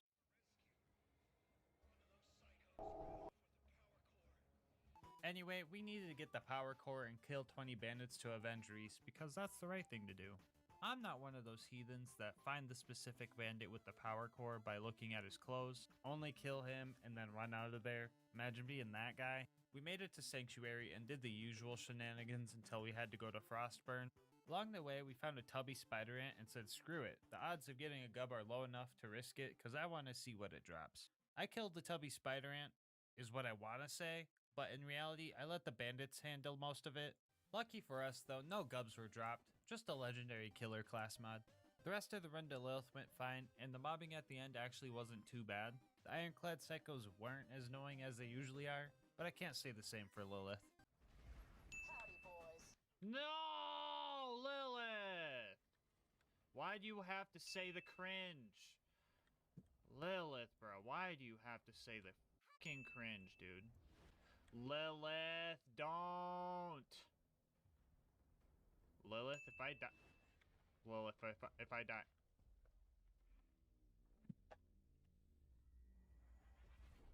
The big guys were a bit tougher, but they're definitely killable. I think I was getting a little cocky and a little loopy though, because I started acting up. Ooh. Ooh. I put the stinky on him. Yeah, not sure why I said that, or even what it means, but I think it's safe to blame some sort of insanity. Anyway, that's done, so our next homie to meet up with is Ellie. She was gonna help us get a new car to get into that Bloodshot Dam. This is usually the easiest part of the run since vehicles aren't scaled very well for OP levels, so the gub works even without gun zerking. The cars were actually too easy to take out, so to add a little challenge I decided to take out the caravan as well. The best way to defeat him is to stop it close to the end of its path and start punching until the van turns to a man and you can steal magical floating loot. We get to the dam, but Badma was gatekeeping the place, and fighting him wasn't going to be easy. Lucky for me, I somehow released all 3 of his hostages, and their help with distracting him was invaluable. I probably would have had to cheese him pretty hard without these little guys. In the end, they got the final blow and launched his corpse into the abyss. Put the stinky on him. I put the stinky on him! Guys, no! Finally in the ramparts, we experienced some of the most annoying mobbing sections in the run. Actually, wait, no, it's just the toilet room that's whack. Everything else is fine. This place always makes me feel like I'm playing a Dark Souls game. You know, where you run in, die, try again, die again, but this time slightly further than before, etc. Also, like a Dark Souls game though, some bosses can just get cheesed. Put the stinky on him. Roland was kidnapped by everyone's least favorite toaster, the Warden. Longtime viewers know the threat he possesses, but if you're new here, you might not know if you don't kill him fast enough, he will take Roland to the Hyperion Friendship Gulag where the fight is way harder. This part of the run is always a high stress period. It's also where things start to get really cursed. What the? The lack of any meaningful damage output means that we were going to need to first try Warden or we were doomed. So I played it safe and farmed up some ammo before we went in. The fight begins and right off the bat we're in a rough spot. We don't even break his shield before Warden is able to spawn 3 robots. I was calm and focused though. I knew that Warden couldn't be slag, so there's no reason to save grenades for him. So I used them on the bots and eliminated those threats first. We get our first second wind and destroy the rest of the bots, making sure to position myself so that any missed shots instead hit Warden to make sure his shield doesn't recharge. We had to make every bullet count here. Things got scary as he spawned not 1, but 2 super loaders, but we managed to stay up thanks to slag and some lucky staggers.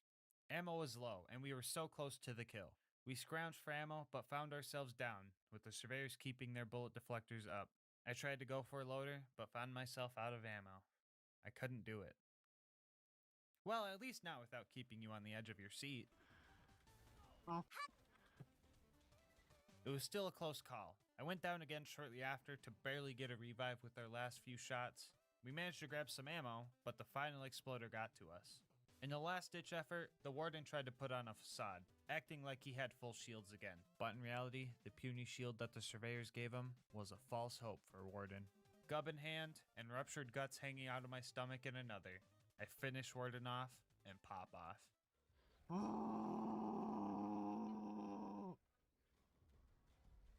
I don't even fucking care.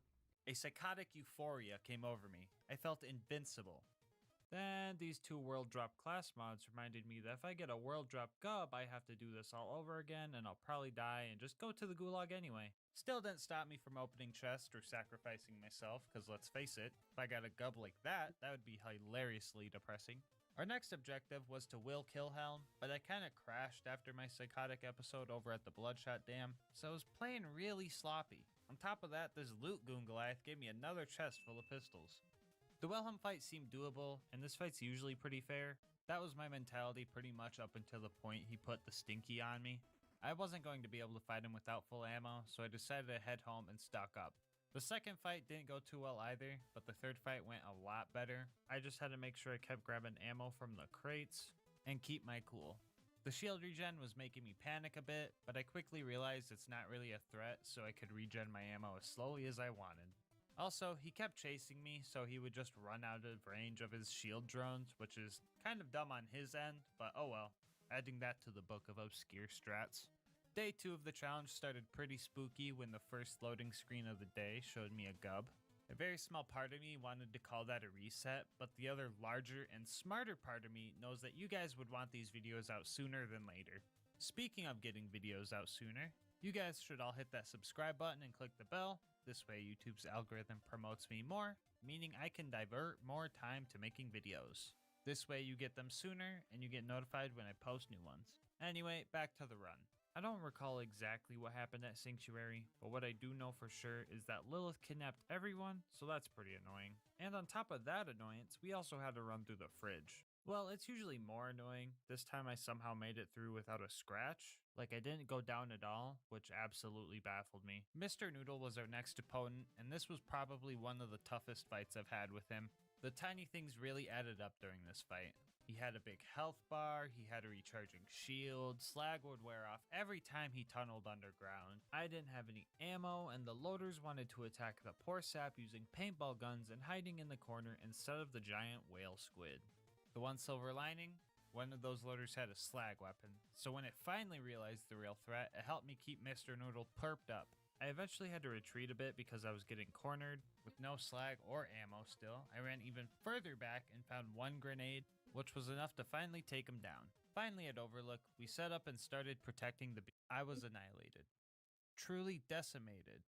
Absolutely rolled in the first 15 seconds. All I could do was watch as the loaders marched past me, not even recognizing me as a threat. The beacon was destroyed 8 times, so it became invincible, but I kept trying my hardest, throwing myself into the fight, even though the constructor would just mow me down. After a lot of pain and failure, the fast travel landed, and I made my quick and shameful escape. All that, and the pain is only just beginning. Our next goal was to get Claptrap's upgrade from the preserve. Right off the bat, we agreed with this tubby stalker, and I probably would have killed it for the adrenaline rush, but the thing was too strong. I literally couldn't break his shield before he murked me. So, sorry guys, I'm terrible. The mobbing through this place was doable. Surprisingly enough, the normal stalkers weren't too much of a nightmare.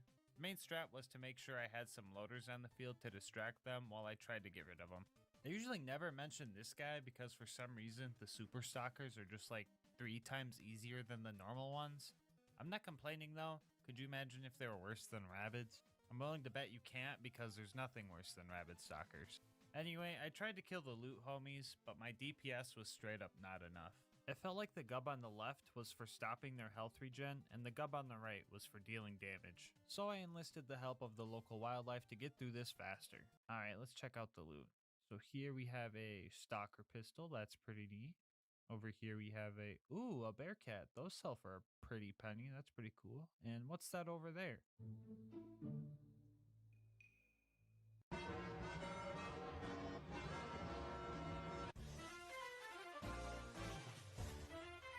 Honestly, if there's a cutoff point where I would be okay with getting a gub or utterly heartbroken, it would be the Bloodwing fight.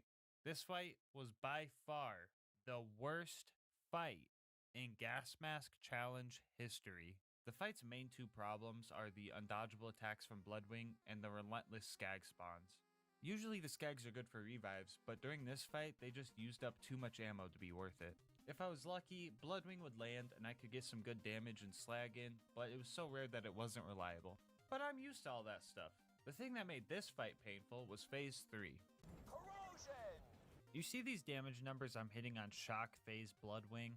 Notice the letter K to indicate 1,000, so you could see 3 to 5 million per shot right now, right? Okay, now compare those numbers to these. Notice the lack of the K indicating thousands? A rough calculation of these numbers indicate I'm only doing about 1% of the damage I was doing during the other 2 phases. And on top of that, this phase seems to be the biggest of the 3. Since loading our gubs up with Mountain Dew Flaming Hot rounds isn't an option, this fight was going to be absolute torture. But I'm a large craniumed masochist who likes a little challenge, so I devised a plan. Step 1, puppy daycare. I had to lure the 3 skags up the elevator and make sure the loaders inside weren't there to kill them. This turned the fight to a 1v1 with me and the bird.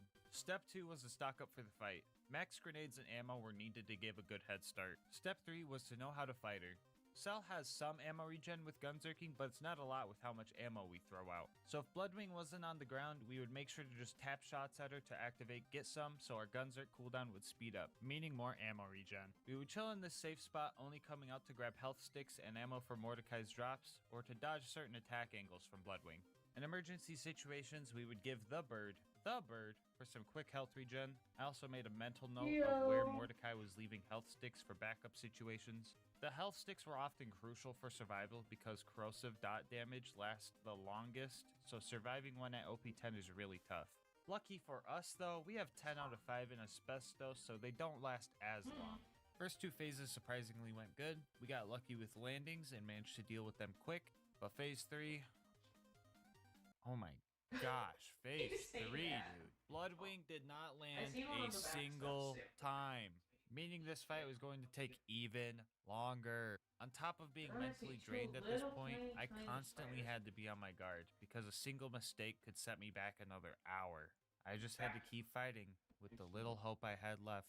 This isn't some anime where a bunch of your friends come in last minute to cheer you on to victory, so all I could do was... Hey, yo, wait, am I really accepting my fate when the bird is almost dead?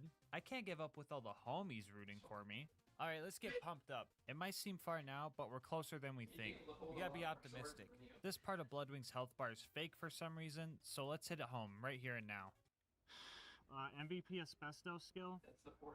Oh my god, let's... Oh, I knew she had a fake health bar. Oh, let's freaking go, dude. Yeah, they're okay. Oh. Like, they're fine. The perfect raid for the perfect fight. Thanks, Jolts. A quick recap so you can truly understand how long this took. The winning fight took an hour 20. An hour 10 of that was just the corrosive phase alone. And the entirety of the preserve took a whopping 4.5 hours. Bloodwing might have gotten the point on this run, but on the bright side, Put the stinky on him. victory in hands, we head over to recruit our next homie Brick. A Goliath called me a coward along the way, and I didn't appreciate that, so we tussled for a bit. We eventually let out all our anger and apologized to each other, and decided to be friends. Anyway, Brick's initiation went a bit differently than usual. I like to make a couple godlights to help me out, but I wasn't sure if I'd be able to take them down after that. It also seemed like there was twice the amount of big bandits. The first two stood still for me, but everyone else would get so far away that I wasn't able to get the kill before bleeding out. Fistful of Hurt eventually bugged both of them out, and they just started floating in place, which was pretty neat. The real issue was this guy. It felt like my left gub was negating his health regen while my right gub was negating his health regen. In all seriousness though, I was very close to resetting the map because he seemed unkillable. It was like he didn't have a lot of health, but his health regen was crazy, if that makes sense. I don't know if there's like a weird gimmick thing, if he's got a turtle shield on or something. All I know is that UVHM health regen is the worst thing to come to Borderlands 2. I eventually got him with circle strats, but geez, this initiation took like an hour. The rest of the bandits were all normies, so let's move on to the beacon busting with Brick and his adopted child. At first, I didn't mind the tag along as he helped with the robots, but the little brat managed to put the stinky on me, not once, but twice. Can't really blame him though, kids are very impressionable. I put the stinky on him. I personally think Brick is going to be a great dad for this little guy. I mean, just look at this patience. Anyway, the next goal was to take on the tanky coward known as Jack's Body Double. My playstyle of getting in bases versus his playstyle of just running away as far as possible sets up for a very bad matchup for me. But bad matchups don't guarantee our loss. Like in Smash Bros, when I go up against a bad matchup, I usually win because of practice, luck, or they just go AFK. I honestly thought this fight was going to take at least an hour before I killed him, but the time from entering opportunity to killing Fake Jack was only 7 minutes. With all the puzzle pieces for the bunker raid ready, we start our journey scaling the mountain. Nothing too crazy happened on the way up. The baby turrets actually went well this time around since I'm not using anything with grenade splash damage, and my grenade was actually able to slag them. If you're new here and confused, these guys actually cause some major issues usually. I'll list any videos where they are a major pain on screen now. You know what, I have a better idea. I will just change this to become this. Much better. And the super constructor was defeated with patience and ammo regen.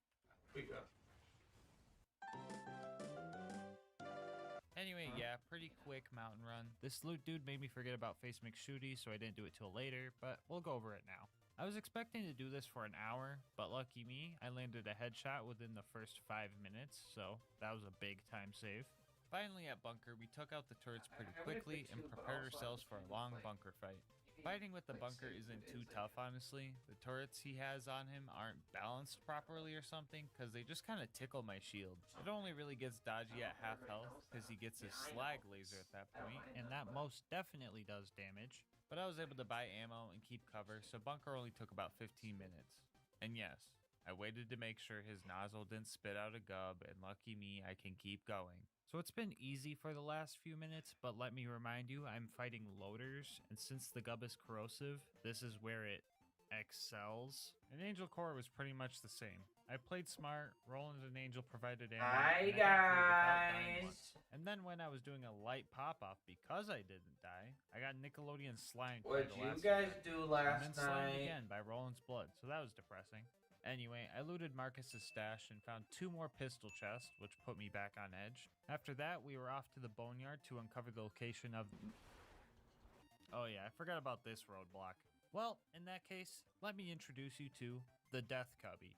For some reason, they thought this little corner with only one way out was the Don't best really place think I for could a read new the use chat from station. there? This Whatever, is bro. literally Spawn Camp Central, and it made it so hard to kill the ambush commanders. My best hope for taking them out was to slag them and just spam gubs into their shins until it eventually worked. After what seemed like 100 attempts, we finally killed the last one and proceeded on. Mortar's prized buzzard Boombringer took like 2 bullets to destroy, so maybe I did Mortar a favor by getting rid of it, because it probably would have exploded upon starting anyway. Buzzards up top were a bit of a hassle, but I managed to get some slag on them with grenades, so nothing too painful. Okay, now we can go to the boneyard. Actually, nothing too interesting happened here, just your average run-of-the-mill gameplay stuff, so let's move on to the Badlands. Here we found another chest full of pistols and another loot homie, but still no gub luckily. After that, I decided to fight Saturn. I had the ammo regen, so I figured I could do it. I then also realized I didn't have to wait for the regen if I just went and bought more ammo, so that sped up the kill. We eventually dropped them, and homie dropped a regular doll sniper too, so that was pretty neat. After that, we got the info we needed and headed to the Claptrap door, where we handled our last bit of mandatory mobbing before skipping the entirety of Heroes Pass in a manner that would make Jolts proud. Finally at the vault, we faced Handsome Jack, which should theoretically be the last hard fight. I'll be real with you guys, I tried fighting him normally without cheesing it, but in order to kill Jack, I pretty much needed to have him slagged, which is like a 1 in 10 chance per grenade throw, and on top of that also land consistent crits to combat his crazy health regen. On the bright side, I can show you guys how to cheese him if you ever have trouble. So as soon as Jack's shield breaks, he teleports to this moonshot console to spawn a shield surveyor. Using this knowledge, we can position ourselves to where we block him and he gets stuck. Just need to make sure any of his clones don't knock you out of it. Pro tip, the first wave of clones, you can kill them all except for one. If you do finish the first wave off though, the clones just seem to respawn as soon as you kill one off. I also recommend saving a clone with a shield, because accidentally killing them is annoying, and depending on your loadout, decide whether or not saving a shooter clone or a melee clone is best for you. Anyway, we finally nailed the setup and then farmed up some ammo using the same strat as we did for Bloodwing. This time though, we made sure to get headshots while doing it. After we were full, it was time to pray to the slag gods, because if I didn't have slag, I would run out of ammo and we wouldn't be able to keep up with the health regen. We had 9 grenades, which meant 9 attempts, and if they all failed, we would have to... Oh, never mind, we got it first try. Let's go. The slag gave us enough DPS to kill him decently quick, and I was like super surprised that the fight went this well. Now I could go and use a cheese spot in Warrior 2, but that's a lot of cheese all at once. I want to make sure my lactose intolerant homies stick around to see this challenge beaten. So even without cheese, this fight is pretty easy.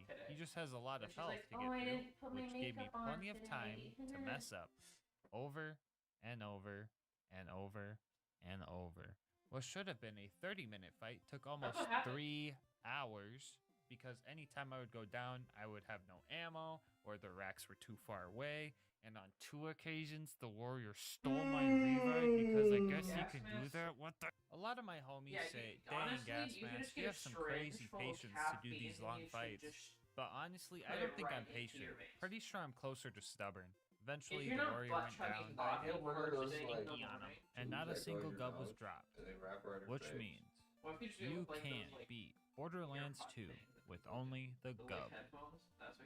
Before you wrap up the video, I just want to say, put the stinky on him. Okay, that's enough, dude. No more, no more. Get out of here. Shoot. Get. Jeez. Okay, anyway, I want to say thank you so much for watching up to this point.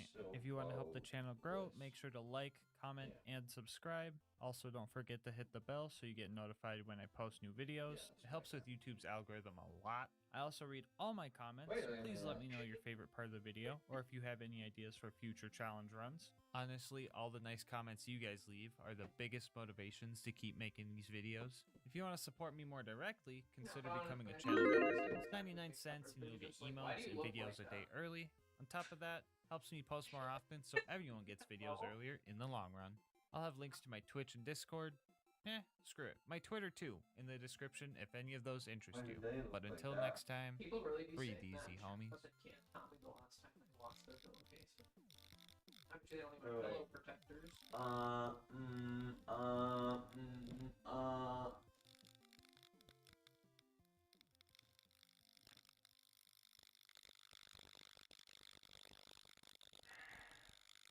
Alright, so if you clicked on this video, you might be hoping I'm going to be running around the Borderlands as some crazy tentacle monster, like something you'd see in a COD Zombies map maybe. But sadly, Borderlands modding just isn't that good yet. So today, we will be trying our best to cosplay as everyone's favorite giant space whale squid and ask ourselves, can you beat Borderlands 2 as Terramorphous? It should be common knowledge that all you need to cosplay as someone, or something in this case, is their hide, blood, teeth, and breath. If you don't know what these do, I'll show you real quick. The Breath of Terra is a neat fire grenade mod that makes tiny volcanoes under the feet of the bad guys. The Teeth of Terra is a shotgun that shoots bullets in a biting pattern and does a little bit of grenade splash at the end. The Hide of Terra is a Roid/Nova/Spike combo shield, usually regarded as the best Roid shield in the game, but I went to the absolute lowest Roid damage so the challenge wasn't too easy. And then there's the Blood, which is kinda... yeah, it's kind of bad. Then in our class mod slot, we're going to be using the Slayer of Terramorphous Calm to keep it thematic. I will quickly go through the rules. We will be playing on Overpower 10 UVHM, which is just the hardest difficulty, and all the enemies are 10 levels higher than us. No bar allowed, and Terra gear only, of course. As a bonus rule, to make it a little more challenging, I have to full spec into every skill that the Terracom boosts. This might not sound bad, but I'll show you why this is a mistake in a moment. I would show you the build, but it probably changed a few dozen times during the run, but I pretty much switched between fire build and body build. Thank you, Sunset. With that out of the way, let's get so we hop in and near immediately get our first death out of the way. Alright, I'm gonna use the bath. Which brings me to masochistic fact number 1. I'm playing UVHM without slag. Anyone who has played Ultimate Vault Hunter mode knows that slag is practically necessary for this difficulty. Like, you can play without slag, just like you can wipe your butt with a sock. It works, but you probably need a counselor if that's what you're doing. Anyway, all of Terra's gear is locked to fire element, and Krieg has no slagging skills, so yeah, this run is going to be painful. All the enemies in the beginning were flesh, which is good for all the fire damage stuff I got. I just needed to refine my playstyle and learn how to use this goofy shotgun. The Teeth of Terra works best when the biting animation completes and does a little bit of explosive damage, which is boosted by Strip the Flesh, which we have 9 out of 5 in, which is great. But please, can we get my boy Terra a dentist? Because mans has a 2-foot gap in between each tooth, making it so only 2 pellets hit per shot. This somehow still did more damage than point blank shots though, so that's cool I guess. Just kinda wish they'd all converge on one spot, might actually make this gun pretty good. Anyway, it took me a while to find that sweet spot where I would get the boosted damage. It was always way farther away than I thought, but I figured it out eventually. On the bright side, the Breath of Terra actually does decent damage on flesh-based baddies, and we're spec'd into Elemental Empathy, so a lot of fire damage goes to healing us. Like many Krieg builds, everything started dying as soon as I got the momentum going. The rest of Larisburg went great, except for when Hammerlock showed up. For some reason, I started getting violent urges to rip his other 2 limbs off. It's probably the Thresher hormones from Terramorphous's blood. I think that's how biology works, I don't know. I was going to take the relic off, but decided that wasn't allowed. I had to face my demons the right way, by severing the limbs of some guy that I won't feel morally bad about. It's time for masochistic fact number 2. Full specking the Terra skills. So some of these are good, like Strip the Flesh is great for explosive damage, and Thrill the Kill is good for healing, but in OP levels you only really need 2 points to fill your health bar. Burn Baby Burn increases fire dot damage, which isn't lethal cause UVHM health regen, but I think it's good for healing maybe? Flame Flare pretty much just makes me stay on fire longer, which can be absolutely deadly if an enemy decides to put a fire dot on me. And then we have Blood Trance, which makes Buzzax Rampage last longer based on how many Bloodlust stacks you have, which might sound good at face value.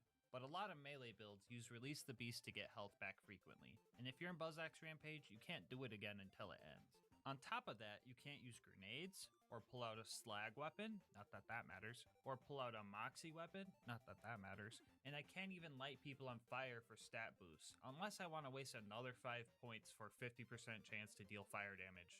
Wait. What better way to combat a bad skill than with another bad skill? Woo!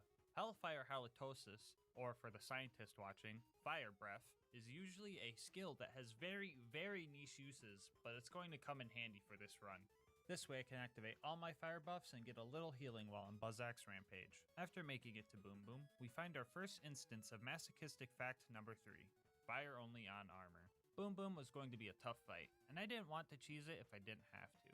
We bopped Boom and decided to go for a cool gun kill on Big Bertha instead of the usual cheese strat. I wanted to proc Bloodbath from one of these psychos and spam shotgun damage to kill the turret, but this setup was super hard and took a while because I also had to fight against his health regen. We managed to knock Boom out of his turret and then we bonked him just like we bonked Boom. Shortly after our fire resistant boss, we face our fire proof boss. Oh boy.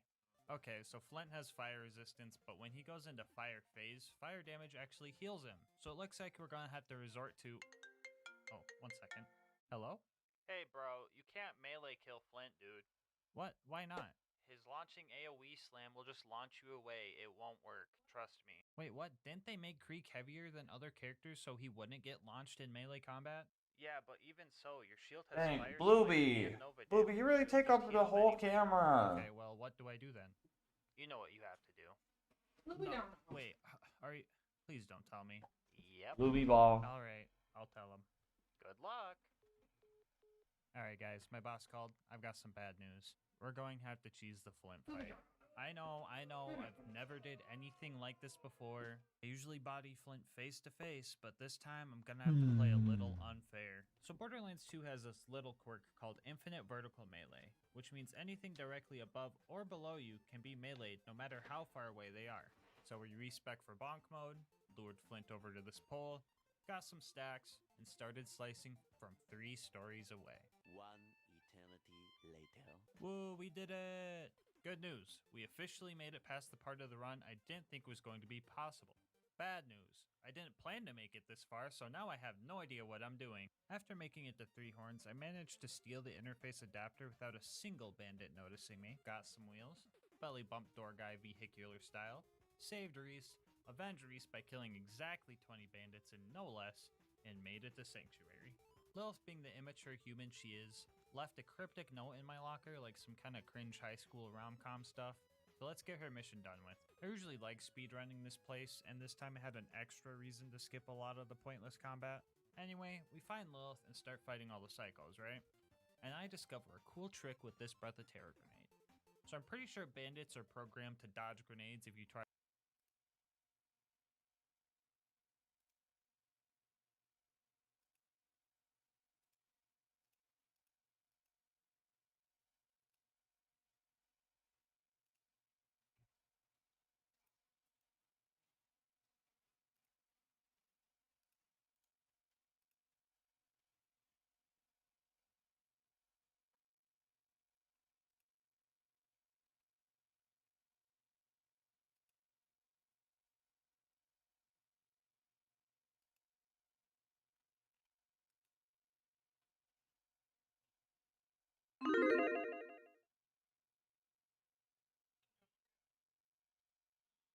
Look at Omar. How is thy sleep? It was good.